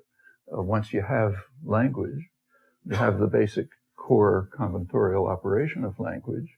You restrict the lexicon to a single element, then it turns out you get a model of arithmetic. Sequence of natural numbers, addition, multiplication, everything that's required to build up arithmetic. Now, that would sort of fit with the famous Kronecker thesis, in mathematics. The way he put it metaphorically is God created the natural numbers and man created everything else. What he meant is the natural numbers are genetically determined and everything else we construct, which is correct. The rest of mathematics is a construction and an empirical construction, like physics, So the set theory that you pick, hence all of the rest of mathematics, that's just based on empirical assumptions. Like you take the Zermelo-Fraenkel set theory or any other one you want, it makes certain assumptions which might be true, say about the axiom of choice, might not be true. But you sort of posit them in an effort to explain things. And among the things you want to explain are the properties of the natural numbers, which God gave us. They're genetic. And so this picture fits, maybe it's wrong, maybe it's right, but at least it would be a possible answer to Wallace's problem. Now, in the case of music, it's pretty much the same. Every society we know of, I don't think there's an exception that's been found, has some kind of music. Now, it's not always the same kind. Like some are tonally based, some are rhythmically based, and so on, but it's within a pretty narrow set of limits. So it makes perfect sense to look for a universal as you called it, and then to ask the next question, Wallace's question, where'd that come from? And maybe it was separate evolution, or maybe in fact it's language. Just a very, very quick follow-up. You mentioned the idea that music or mathematics may piggyback on language, and I suppose the same point could go in the other direction too. It's not obvious a priori which direction the piggybacking is occurring in. There's a plausible story for language being the first step, and there's no plausible story for the others. It's like anything else in the theory of evolution. I mean, suppose somebody says, Jerry Fodor has a book about this, that polar bears are white because that improves their, the probability they're surviving in the North Pole. Well, suppose it turns out that some property is extensionally equivalent to being white, like say having blue eyes. Suppose they all have blue eyes. So somebody could say, well, why is it selecting for whiteness? Maybe it's selecting for blue eyes. And evolutionary biologists kind of laugh at this incorrectly because there's an overarching story about why whiteness should work and blue eyes shouldn't work. It's not demonstrable, but it's so obvious that nobody would question it. That being white does improve, makes you hard to see in the snow, and having blue eyes does nothing. So that's the overarching principle, and the same will be true here. There's a very plausible story about how language could have evolved and had selectional advantages, which could then have been simplified to some other capacities. But I don't think anyone's ever proposed a plausible story for how it could come from music.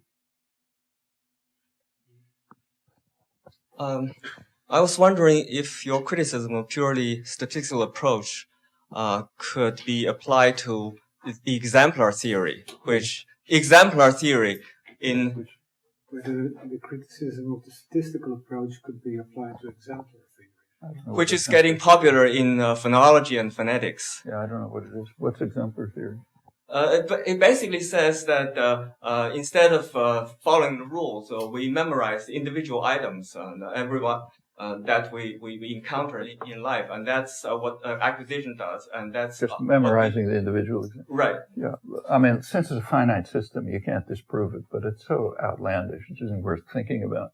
I mean, if that was true, literally, if that were true, just think it through. That means you could invent a language in which every example was unrelated in its structure to the next example. There wouldn't be any rules at all, and you just have to memorize everything that comes along. And what this theory would be predicting is that's just as easy to learn as a language where there's rule following. And without doing the experiment, perfectly well, it's not going to work. It's the kind of experiment you don't bother trying, because as soon as you think about it, that's not going to work. So, in syntactic structures, you gave a very prescient footnote, giving some credence to the idea that statistical modeling might be helpful in processing the kind of grammars that you were talking about. It's not, that's obviously true. In fact, we give examples. My question is, do you think that might be also apply to Jenny Safran's work, and that she's giving some very useful word boundary candidates, maybe augmented with some prosodic information, which happens to be exactly, for UG to work with? Not only that, but it was exactly what was suggested in the logical structure of linguistic theory in 1955. And at that point, that seemed like the only possibility. So what Safran and the rest have shown, think they've shown, is that what was assumed to be necessary may be possible. That's what their paper was. And then, as I said, later work showed it's not even true. Because, in fact, Yang and Shukla and the rest showed it doesn't even work. As soon as you go beyond the simplified artificial language, it just doesn't work. Those techniques essentially give syllables. But if you combine it with things like prosodic structure, which is not a trivial property, involves all kind of things, then you get good predictions. So I'm not objecting to the paper, but I think it should be understood. The paper has the properties I mentioned. First of all, it's essentially studying in an artificial context, which what was assumed, in fact taken for granted, to be true 50 years earlier in a natural context, point number one. Point number two, it doesn't work. And it's a little odd that it's repeated in current papers because it's known for years that it doesn't work. And something else, which is much more interesting, seems to work. And three, it is an extremely superficial property of language. So even if it works, the idea that from that you can conclude, well, the null hypothesis is you have only one method, statistical methods. I mean, I don't think you can get away with this in any of the sciences, even near it, because such a crazy conclusion. Just going back one step to the issue of exemplar theory and why it would be ridiculous, because it would suggest you could have a language where each item was a random sequence of syllables, and it's not even worth testing experimentally. This is an experiment that Simon Kirby's group at Edinburgh has done thousands of times, but they did a very interesting modification to it. The first person got the random sequences of syllables with random denotations in this small invented language, but the second person didn't. They got the way it looked when the first person had messed it up by being unable to remember. So they used the material from the first person. Yes, they did iterated learning. Then the third person got the second person's mistakes and so on for every one. Because after a few generations, what happened was that you got emergence of prefixes and suffixes and regularity and rules. But of course, these had just evolved not because the humans had evolved to have languages like this, but because the languages had evolved to be learnable by the students who were the subjects in the experiment. Step.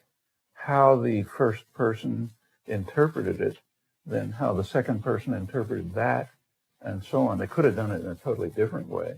Like you could imagine a non-human who would have seen the first presentation, then given some other totally random thing as the output, and hence the third person would be in the situation of the second person, and we'd go on like that and nothing would ever happen. What they're making use of is the fact that it is a human intelligence that is changing the first random system into something, moderately intelligible for humans, and the second person is making it more intelligible for humans, and finally, ultimately, you get something that is completely intelligible for humans, which means that the whole process is extensive, because the first person could have just, when the system was constructed, it could have just constructed a system that's intelligible to humans. It's true that Simon has to use human subjects because no animals are intelligent enough to do this. You can do it mechanically. But let's just have not a human subject. Let's just have, we devise a program, which makes random errors. Which doesn't make random errors. It just takes what was presented and gives its output something equally random. So it's not an error. Just saying the way I interpret it is any old garbage comes out. And it's perfectly plain without doing the experiment that that's going to get anywhere, because the second person is in the same situation as the first person, and so on. So of course it's never going to get anywhere. Once you take out the fact that human intelligence, whatever that is involved in the process, when you take that out, it goes nowhere. So the evolutionary explanation is nothing. Is it right to interpret it as human intelligence? Because the Kirby group interprets it more as bottleneck of the limitations of human cognition. They're not smart enough, they don't have large enough memory to hold the original random sequence in mind. They have this limitation of cognition. But that forces the language through this bottleneck. No, not through that bottleneck. Makes regularities arise. No, sorry, it doesn't do that. It's true that there's a limitation in memory, which is why nothing like this is ever going to even worth considering. But furthermore, there's a second point. The way in which the limitation in memory is overcome is through the mechanisms of human intelligence.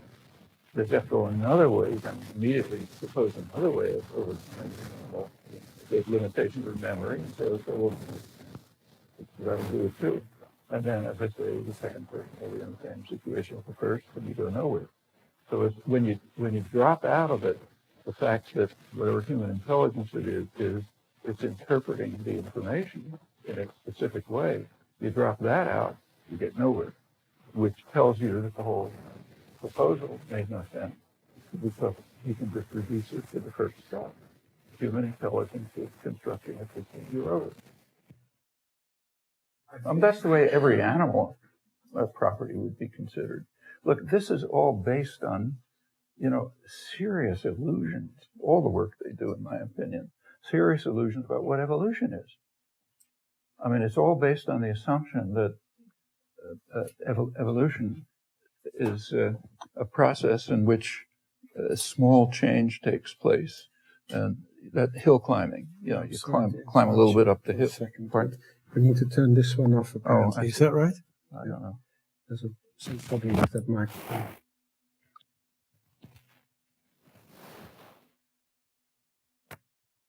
Okay, is this working? Yeah, okay. Well, there's a kind of a pop Darwinian concept, which no biologist believes, which is that they used to, maybe 50 years ago, that evolution is a process of kind of small steps of hill climbing.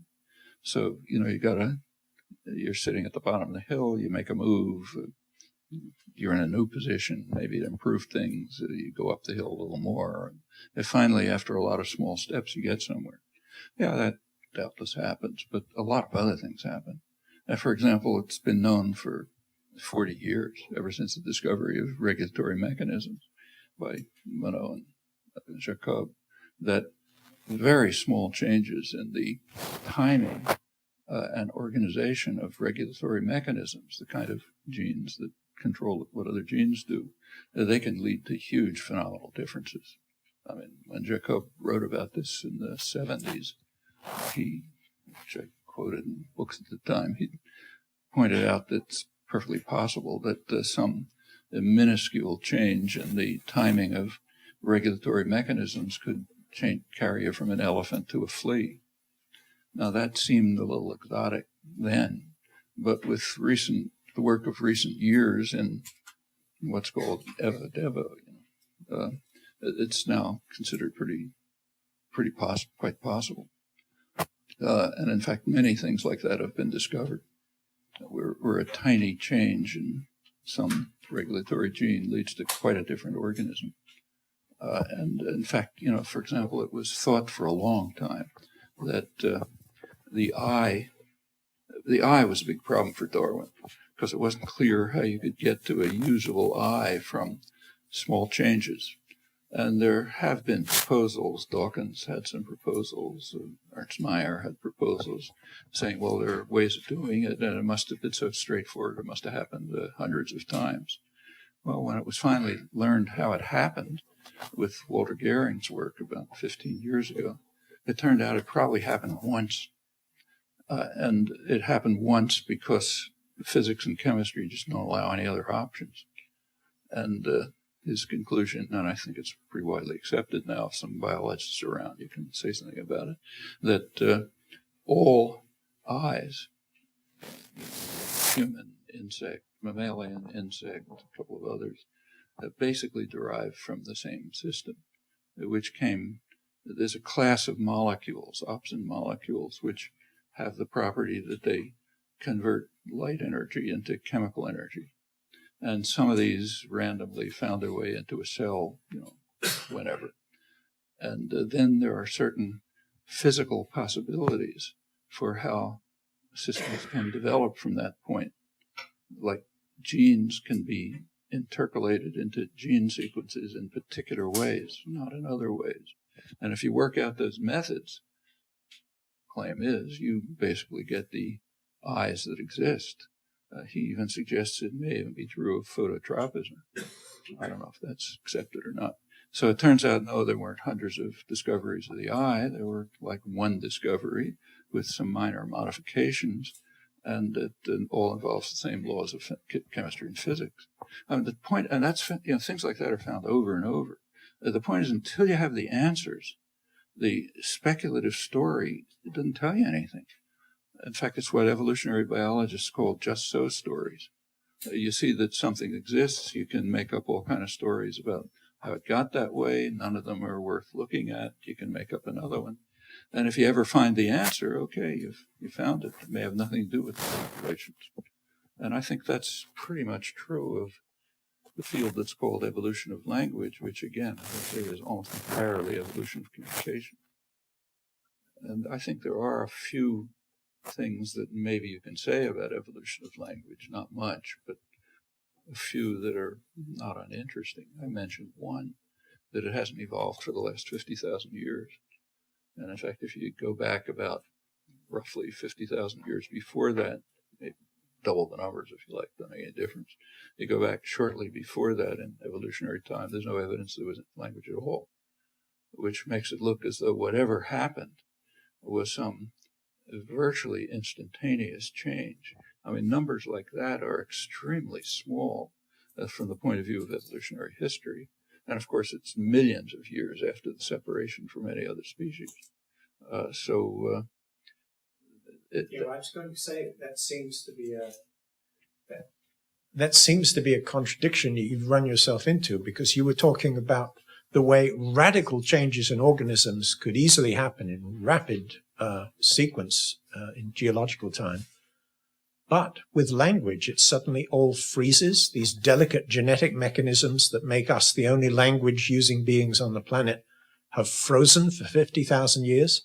This is a point that Phil Lieberman has made, that in 2,800 years, you can convert a population of East Africans from lactose intolerant to able to digest milk. And it's happened. Same sort of thing in Tibet with oxygen. But it didn't happen in this case. And that's a puzzle, isn't it? No, not at all. I mean, plenty of things have remained the same. I mean, we're very similar to bacteria in many respects. I mean, all kind of deep homologies have been discovered. And with deep conservation, right through the Metazoa, deep conservation, homologies that go way back, never change. That's in fact standard. I mean, yes, but what about something that does change very fast like between pre-human primates and modern humans 50,000 years ago, and then it freezes solid so that Australian Aborigines can learn African languages? This is inconceivable given how fast evolution can work. No, it's not only not inconceivable, it's perfectly normal. I mean, there are cases of very superficial properties, like skin color, say. I mean, after all, humans have evolved. Skin color is different, hair color is different, lactose intolerance is different. Maybe. But UG is frozen and stays the same. It's like virtually everything in the organism is frozen. Virtually everything. Mammalian visual system. Our visual system hasn't changed probably for millions of years. Most things just stay the same. There are very superficial things that can be modified, like hair color, say. What Lieberman showed is, okay, lactose intolerance is so superficial, it could be modified by the environment. But there's no reason to expect that, say, we're going to, in another 50,000 years, we'll have an insect visual system.